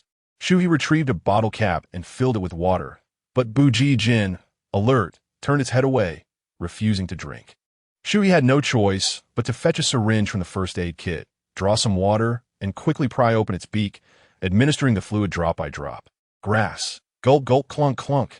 Buji Jin was forced to swallow the water, while Wang Wu, Jiu disapproved of its behavior, scolding Buji Jin from aside. Yang Xiaoyu turned to Jiu on the ground. Are you still reprimanding it? Remember when you were once subjected to the same treatment? Jiu rolled its eyes. Jiu. It's a good little one, unlike this foul-mouthed rogue. Back then, it was merely too young to eat. Little Jiu recalled the uncomfortable sensation of being force-fed, unable to bear the thought, and turned to play with its precious bug amber instead. Shu He, if I heard correctly, was it just saying grass? Shu He gazed into Yang Xiaoyu's eyes and remarked, indeed. What the grass? It is merely a lush green plant. Chaiyue pouted, lifting the snot fruit from the table, and said, Tisich, you know that's not what I meant. After washing the snot fruit, Chaiyue curiously split it open. Can this be eaten? Indeed, Shu He replied, taking the half that Chaiyue had opened. He extracted a small piece of the flesh, rolled it into a ball between his fingers, and tossed it into the throat of the little bird, Bujijin. The bird, unable to fly away, flapped its large wings desperately, its eyes tightly shut, forced to swallow. One could only wonder how its original owner fared, as they had done an admirable job in not clipping its feathers. However, this also laid the groundwork for its subsequent escape. After feeding half of the snot fruit to Bujijin, Shu He felt it was sufficient and slowly released the bird's head. When you're feeling down, a bit of sweetness can brighten your mood. The world may seem overwhelming, but don't be too hard on yourself. Whether it was Shu He's words or not, Bujijin ceased its struggles and wandered aimlessly on the table, its beak opening and closing as it savored the recent morsel. Chaiyue raised her hand, intending to pat the bird as Shu He had, but before she could make contact, Bujijin spun around suddenly, exclaiming, "Oh, a beauty!" followed by an inappropriate whistle. Chaiyue's mouth fell open in astonishment. What? Did I mishear? Is this bird flirting with me? Shu He, still unfamiliar with the bird's antics, was equally clueless about what it might say next. Before he could respond to Chaiyue, Bujijin spoke again. Flirting? Hilarious. What are you pretending for? Chaiyue pointed at her own nose. What am I pretending? This little bird, named Bujijin, was suffering from depression. Shu He picked up a clean snot fruit and approached Bailu. When you see others later, please inform them to refrain from using foul language if they encounter it in the next few days, and to adopt a friendlier demeanor. Chaiyue, feeling helpless, grumbled, so I have to endure the insults as well. She poked Bujijin. You're depressed, so you think you're justified? Bujijin retorted. Whoever breaks down first loses. Chaiyue, infuriated, felt her hair standing on end, yet unable to find a counter. She merely puffed up her strands. Who taught you all this? It's not fun. Shu He, thank you for the fruit. This is my reward for taking care of your wife. Let us not settle the score just yet. With that, she popped the half she held into her mouth, snatched another from the table, and mumbled, I'll leave Bailu in your care. I'm off to see them. Call Reba to take over soon. Chaiyue dashed out of the room, while Shu He sat by the bed, observing Bailu, curious about what she would call him. Shu He sighed in relief, noticing that Bailu seemed to have recovered significantly. Go on, remember the snot fruit? Shu He encouraged as he split it open for her. Yes. Do you remember that the seeds of the snot fruit dance? Bailu replied, showing signs of improvement, though not entirely. In the future, regardless of how familiar you become with mushrooms, never eat anything without asking me first, understood? Her pale complexion resembled that of a sheet of paper, as she obediently nodded her head, gradually nibbling on the fruit in her hand. Unless you can achieve the 3 stages of maturity, she mused. Her curiosity piqued as she turned to Shu He. 3 stages? What does that entail? Varietal maturity, culinary readiness, and familiarity with the route to the hospital, Shu He replied, pressing his hand against her forehead to gauge her temperature. If it comes to that, it would be prudent to seek medical attention in Dian City, where the doctors are well-versed in their craft. Eating mushrooms on a deserted island is tantamount to courting disaster. Disastrous indeed. Bailu's curiosity was further aroused as she glanced at the table, initially believing she had improved considerably. Yet, to her astonishment, a bird had begun to speak. Clearly, she required more rest. After finishing her fruit, Bailu rolled her eyes and lay back down. Call me if anything happens. Shu He offered her a bit more electrolyte water, and with that, it was likely that Bailu would soon recover. He then rose to prepare a meal for the two, while Chiu's appetite grew increasingly voracious, consuming 3 bottles of raw milk in one sitting, and visibly becoming more robust. Shu He pondered whether to increase Chiu's training regimen under Godzilla's guidance when Haiba mysteriously entered the room, stating, Shu He, it seems we have visitors on our island. Chapter 85. The Proper Handling of Wild Beehives. Is someone here? Shu He pondered for a moment. The production team had just visited, so it was unlikely, and it was not yet time for Director Li to deliver supplies. He turned to Reba, inquiring, who has arrived? Upon entering the room, Reba cast a curious glance at the bird on the table. Then her gaze fixated on the snot fruit, swallowing hard. I spotted a boat at Bailu, a place we've never ventured to. Shu He chuckled at her expression and approached, offering her fruit. That is my boat. Reba took the fruit without hesitation, breaking it open for a bite. Delicious. So sweet. What kind of fruit is this? Oh, but that's not the main point. The main point is, you have a boat? Shu He nodded. This is not fruit. I haven't needed the boat these past few days, so you weren't aware. You startled me. I thought someone had quietly come up to our island. Reba swiftly devoured the fruit, her face smeared with seeds and juice, epitomizing the term foodie. All right, Shu He, let me pay you for this fruit. Shu He waved his hand dismissively. No need to be so precise. I have some work to attend to now. Just keep an eye on Bailu for me.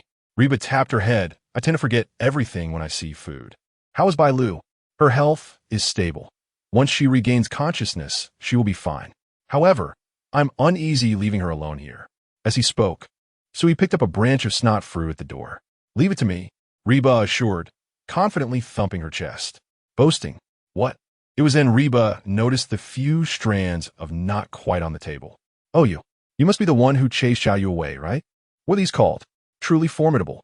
With 3 remaining in the room, alongside Bailu, Reba would likely not be bored.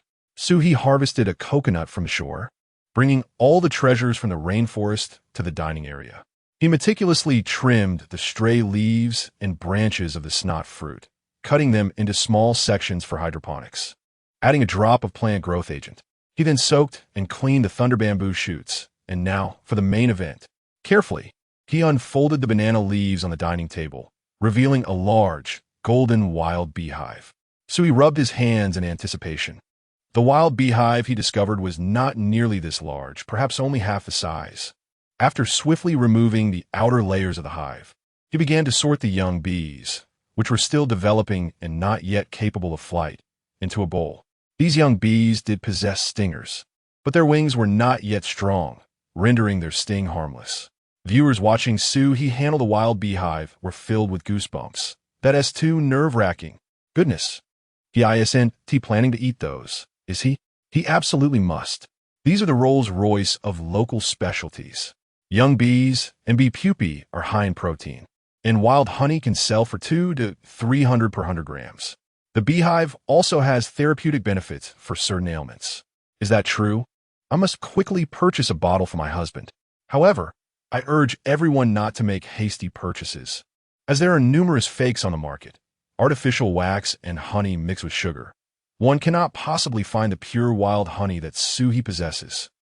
Having gathered a considerable number of young bees, Shu He lifted the honeycomb towards the camera and stated, "This wild bee nest has largely lost its covering. The honey yield may not be substantial, yet there are plenty of bee pupae." After finishing his words, he began to pinch out the pupae one by one with his fingers. Before long, a basin was filled with the plump, white delicacies. Viewers, observing the wriggling young bees and the incessantly squirming pupae, felt an overwhelming sense of aversion. It was not until he commenced slicing the honeycomb that the golden brown honey began to flow slowly from the cut edges of the blade, and they finally experienced a release of tension. Shu He directly took a piece of the cut honeycomb and chewed it, nodding in approval after a moment. Though slightly sour, it is undeniably authentic wild honey, quite delectable. He picked up a few more fragments to nibble on, causing those in the live stream to salivate, all eager to discern the true flavor of genuine wild honeycomb. Shu He meticulously gathered all the fragments onto a plate and then retrieved a sieve, vigorously pressing the cut honeycomb pieces. From that substantial mass, he ultimately extracted a jar of honey, which, after filtration, revealed a clear and gentle hue. The remaining beeswax was also preserved. After melting it with fire, he immersed a piece of gauze into the wax, stirring it for a while, allowing many impurities to adhere. He held up the slowly cooling basin to the camera. Once the beeswax solidifies completely, it can be fashioned into lipstick and lip balm. The so-called edible lip balms on the market are primarily made from beeswax. However, do not consider it a meal. Thank you, but that last explanation was somewhat superfluous. We are simply not as clever as you, not deficient in intelligence. Shu He was merely clarifying for us gentlemen, who believed it was truly something to be consumed in large bites. Initially, when watching Shu He tirelessly collect wild bee nests, I thought, is it merely honey? Now, it appears that the treasures within are abundant. Truly, every part is put to good use. If I were to encounter such a wild bee nest, I would only scream for help and flee. After a rough calculation, it seems that Shu He has already earned 3,000 yuan from this considerable bounty. Once he finished processing everything, Shu He swiftly tidied up the disheveled dining area. He sealed the honey and beeswax in containers and stored them in the refrigerator, while the pupae and larvae that fell from the banana leaves were separated into bowls, and the leaves were cleaned and cut into strips for future use. Heating oil in a pan, Shu He began to fry the young bees in batches until they were crispy, lifting them up to show the camera with evident delight. With this, we have not only a few bites of food, but also snacks worthy of Godzilla. Yet he could not resist. He first tossed one into his mouth. Crunchy, fragrant. The more I chew, the more addictive it becomes. In a live stream, some viewers exclaimed in delight, while others educated the audience on the exquisite taste of fried young bees. The most restless of all was the observant Bailu. Next time I host a program, I must choose a location with a wild bee nest. I will first drive away the swarm like Shu He, and then meticulously slice through the honeycomb layer by layer. The sound and sensation will be simply marvelous. If fortune smiles upon me, I may even savor the bee pupae. As Baiyi indulged in his fantasies, Yin Lu could not help but interject. Aren't you afraid of becoming Dr. Strange again? With a grand gesture, Baiyi replied, with Shu He's method, that will be absolutely impossible next time. The only remaining unprocessed item from the wild bee nest was the bee pupae. However, before tackling it, Shu He first chopped and cleaned the fruits of the snot fruit and the remaining branches. He split open a coconut, blending the coconut water, coconut flesh, and snot fruit pulp into a smooth mixture. He then poured everything into a pan, stirring continuously until it formed a cohesive mass. Once removed from heat, he cut into palm-sized cubes, coated them with honey, and arranged them in neat rows to cool. Finally, it was time to address the bee pupae. The bee pupae served as the primary source of protein for the day.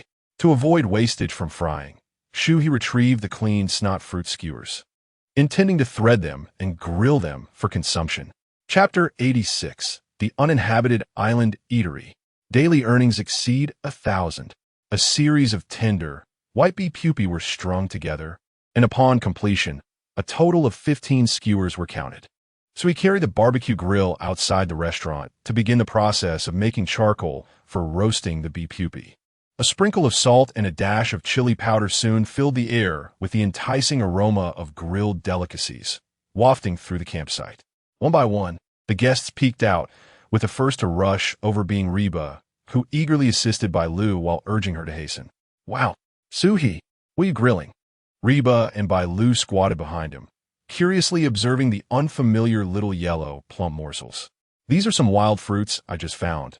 They taste delightful when roasted. Shu He replied. Bailu patted her stomach, saying, I'm not particularly hungry, but I can't help but crave it. Shu He glanced at her, noticing her still, somewhat pale complexion. How are you feeling? Bailu pouted. Much better, though when I close my eyes, strange visions still appear.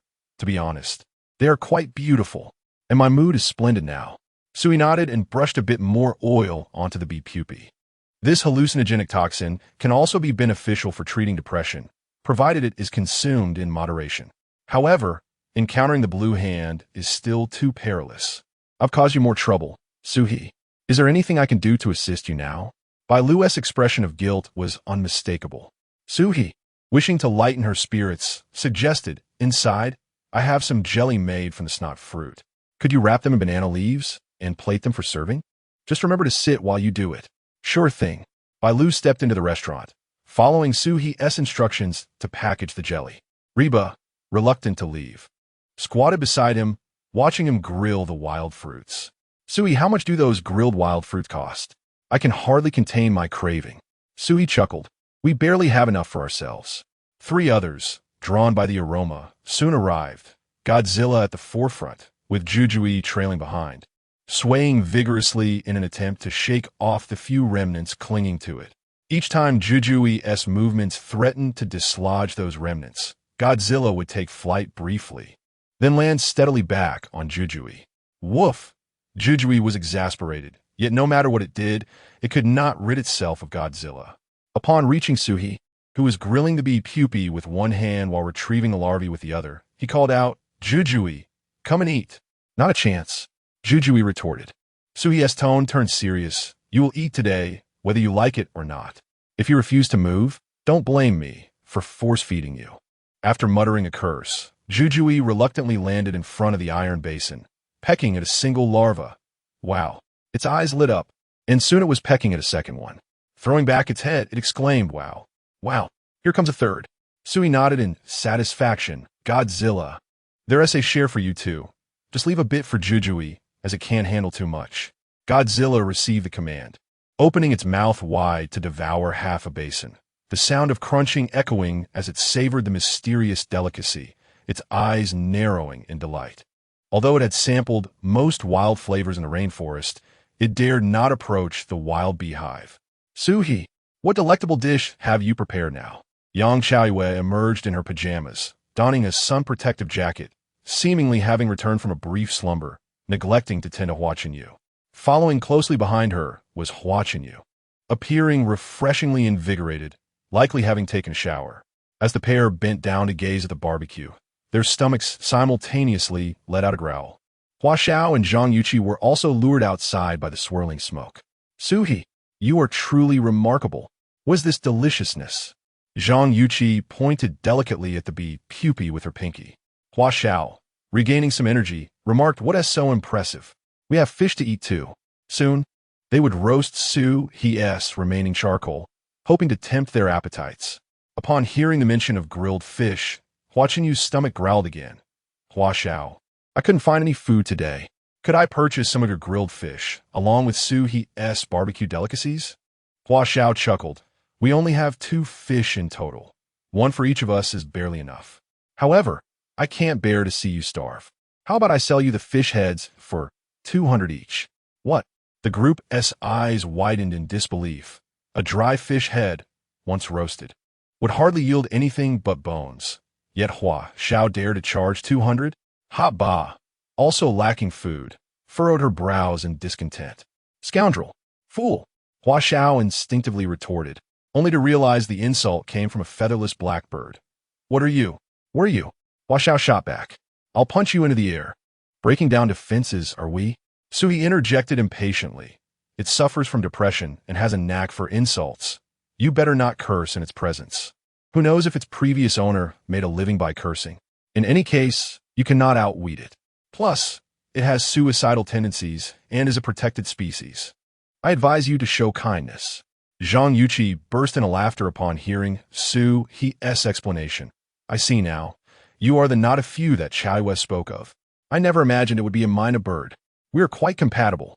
Henceforth, you shall be my little brother. Not a few noisy. What are you?" The group bit their lips to suppress laughter. This not a few not only learned insults on the spot, but also knew how to hit the sore spots. Yet, Yuqi was not angered. Instead, she clapped her hands in amusement. At that moment, Bailu emerged from the dining room, carrying a large plate. Inside, "I heard you all haggling over a dry fish head for 200. So he has prepared fresh nose, snot fruit in the dining room. Only 100 each. And it immediately quells hunger. Plus, we have wild beehives, completely wild. A small piece costs 180. Once you return to the city, you will find it impossible to encounter such authenticity again. And then there's the cool cake, slathered with wild honey. With each bite, the subtle fragrance of coconut mingles with the sweetness of the waxberry, providing a rich source of carbohydrates and energy. One piece is equivalent to a full meal. As for the price, the ingredients themselves are not particularly rare, but the labor cost is rather steep. After all, it was crafted by my own hands. Let us settle on one piece for 180. Regarding these roasted wild fruits, you can already discern their delightful aroma, and you have seen the quantity. Sui mentioned that their protein content is abundantly sufficient. Thus, they are priced a little higher. Let's say 300 for a skewer. Whether you choose to buy is left to fate. In any case, the two of us cannot consume them all. They are limited to just 5 skewers. First come, first served. Sui did not anticipate that Bailu was such a shrewd businesswoman. Although the price is somewhat more reasonable than Hua Xiao's fish head, it still far exceeds the market rate. After this round of sales, the small restaurant on this deserted island will earn over 1,000. In comparison to the dried fish head, the others even regarded Bailu and Shu He as benefactors of humanity, delicious, novel, and filling. On this deserted island, only a fool would refrain from placing an order. Thus, one by one, they rolled up their sleeves, eager to try. After Bailu finished speaking, she placed a platter before Shu He. Is it done? Yes. Shu He opened the grill and arranged the bee pupae onto the plate. The pupae sizzled and released oil, while the aromas of chili powder and pepper salt wafted into their nostrils. Hua Chenyu and Ri Ba quickly seized one, exclaiming in unison, "I can't take it anymore." Ri Ba puffed her cheeks, blowing on the warmth of the bee pupae, trying to control her saliva. Bailu, we'll have one first. You keep a tab, and when we find a place with signal later, we'll transfer the money to you. Bailu nodded in agreement. No problem. There's a spot in our room with signal. I'll take you there shortly. Only 3 remain. Chow Yu also snatched one. Count me in. Zhang Yuqi, I want one too. And the wild honeycomb. I'll take it all. Ri Ba saw that it was nearly ready to eat and immediately popped a bee pupae into her mouth. Chapter 87. When will the master appear? As Hot Ba panted and fanned the warm air in her mouth, she savored the exquisite taste of the roasted bee pupae. Suddenly, one burst open, eliciting a gasp of delight. Wow, this is incredibly rich. The aroma was irresistible. Before she could say more, a skewer of roasted bee pupae swiftly found its way into her mouth. This wild fruit is absolutely divine when roasted. It retains its original flavor and has a wonderfully crispy texture. Hua Chenyu, nearby, echoed her enthusiasm. I always thought barbecues needed cumin, but it turns out that pepper and salt preserve the wild taste perfectly. Zhang Yuqi, too engrossed in savoring the delectable, rich food, could hardly speak. Having finished one skewer, Hot Ba immediately reached for the last one, just as Yang Yang approached, rubbing his eyes. I overslept. It smells so good. What are you eating? Hot Ba sighed, retracting her already outstretched hand. Yang Yang, clearly dehydrated and needing to replenish his strength, deserved the last skewer. Roasted wild fruit. 300 for a skewer. There's only one left. Are you buying? Absolutely, Yang Yang declared, sensing the predatory gazes upon him. I need to regain my strength. I'll buy it right now. Bailu handed him a skewer, and he devoured it ravenously. This is unbelievably delicious. First, it's crispy, then it bursts with flavor. With each bite, I discover a meatiness I've never tasted before. Rather than wild fruit, it reminds me more of the roasted insects from my hometown.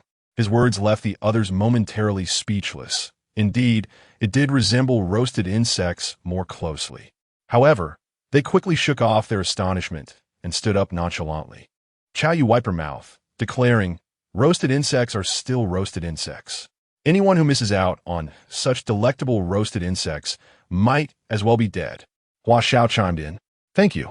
Hot Ba then embraced Bailu's arm, exclaiming, good sister, I'm not satisfied yet. What else is there to eat? I'll pay any price. Bailu, her face beaming with pride as she held a plate of bee pupae, considered how these artists were so indifferent to pricing, realizing that, as Shu He had suggested, they could indeed make a significant profit. For a moment, she even forgot her own lingering weakness. Follow me. Oh, by the way, as Bailu turned, she recalled something. Hua Xiao, you'll be using the charcoal ignited by Shu He later, right? Let us call it 250. If the price seemed unworthy, he could always make another batch of charcoal. They could use it next time. Hua Xiao, visibly displeased, stood up. Unworthy price? When have I ever cared about prices? 250 sounds unappealing. I'll give you 300. Thank you, boss. Bailu responded playfully, leading everyone into the dining hall. On the dining table, she had meticulously arranged the food for sale. A heap of washed snot fruits, remnants from Shu He's preparation of cold cakes, sat beside a full plate of crushed wild honeycomb, its golden brown honey glistening enticingly. Soft, glutinous sweet cakes, wrapped in banana leaves, were stacked layer upon layer. Nearly 20 pieces in total. Bailu turned to Shu He and said, I saved some for us. These can be sold, right? Shu He nodded, replying, yes, indeed. I will stir-fry a dish of thunder bamboo shoots, and then we shall begin our meal. After this feast, you can take a little nap and should feel rejuvenated. Bailu felt a wave of emotion at Shu He's words. Before joining the festival, she had anticipated being paired with an ordinary person, needing to perform and be considerate of her partner's feelings. Yet now, she found herself cared for by Shu He, without a worry in the world. How blissful it could be to be a woman. How delightful it was to realize that the perfect man she had envisioned truly existed. She placed a roasted bee pupae on the table and said, "Teach me how to stir-fry the thunder bamboo shoots. From now on, I will take charge of all the vegetables." Upon receiving Shu He's agreement, Bailu immediately adopted a fierce expression and warned the others, "No touching our roasted wild fruits." The other guests had already been captivated by the culinary delights laid before them. Zhang Yuqi clutched a plate of wild honeycomb tightly, declaring, "This plate is all mine. No one is allowed to take it from me." Chao Yu tugged at her arm. "Who doesn't he know that wild honeycomb is highly nourishing? Let us share." Reba, meanwhile, was eagerly grabbing pieces of coconut sweet cakes. "Bailu, I want 3 pieces of sweet cake. No 4, or perhaps 5. I'm quite hungry. And these wild fruits look delightful. Give me 6. Yang Yang tossed the snot fruits in his hand, stepping up to Reba. "Little glutton, choose whatever you desire. For you, I would buy the entire restaurant." Reba, with a hint of exasperation, replied, "No need for that. If you could just act normal, I'd be happy to buy the restaurant for you. Am I not normal?" Yang Yang, with a mouthful of stir-fried dish, puffed his cheeks. "When we were filming Our Glory, you always said I performed exceptionally well." Reba sighed. "That was merely to encourage you." Yang Yang pinched Reba's chin. "I don't believe you." Noji Jen called out another, "Let go of that girl. Flirt." Observing the lively scene, the celestial sister in the room could no longer contain her laughter, exclaiming, "Ha ha ha. Noji Jen is truly my internet spokesperson. It's utterly insane." Yin Lu looked at her with a peculiar expression. "I recall Yi Fei also acted alongside Yang Yang, right? If you claim Noji Jen is your spokesperson, does that imply your views align with his?" Yi Fei's smile remained unabated. "You are digging a pit for me. But I must say, the expressions I displayed towards Yang Yang in the drama were genuine." Yin Lu instantly understood, realizing they could not delve further into the topic, and thus retrieved a piece of stationery. "Speaking of Noji Jen, this is a letter the production team just handed me. Possibly a message from the original owner of Noji Jen.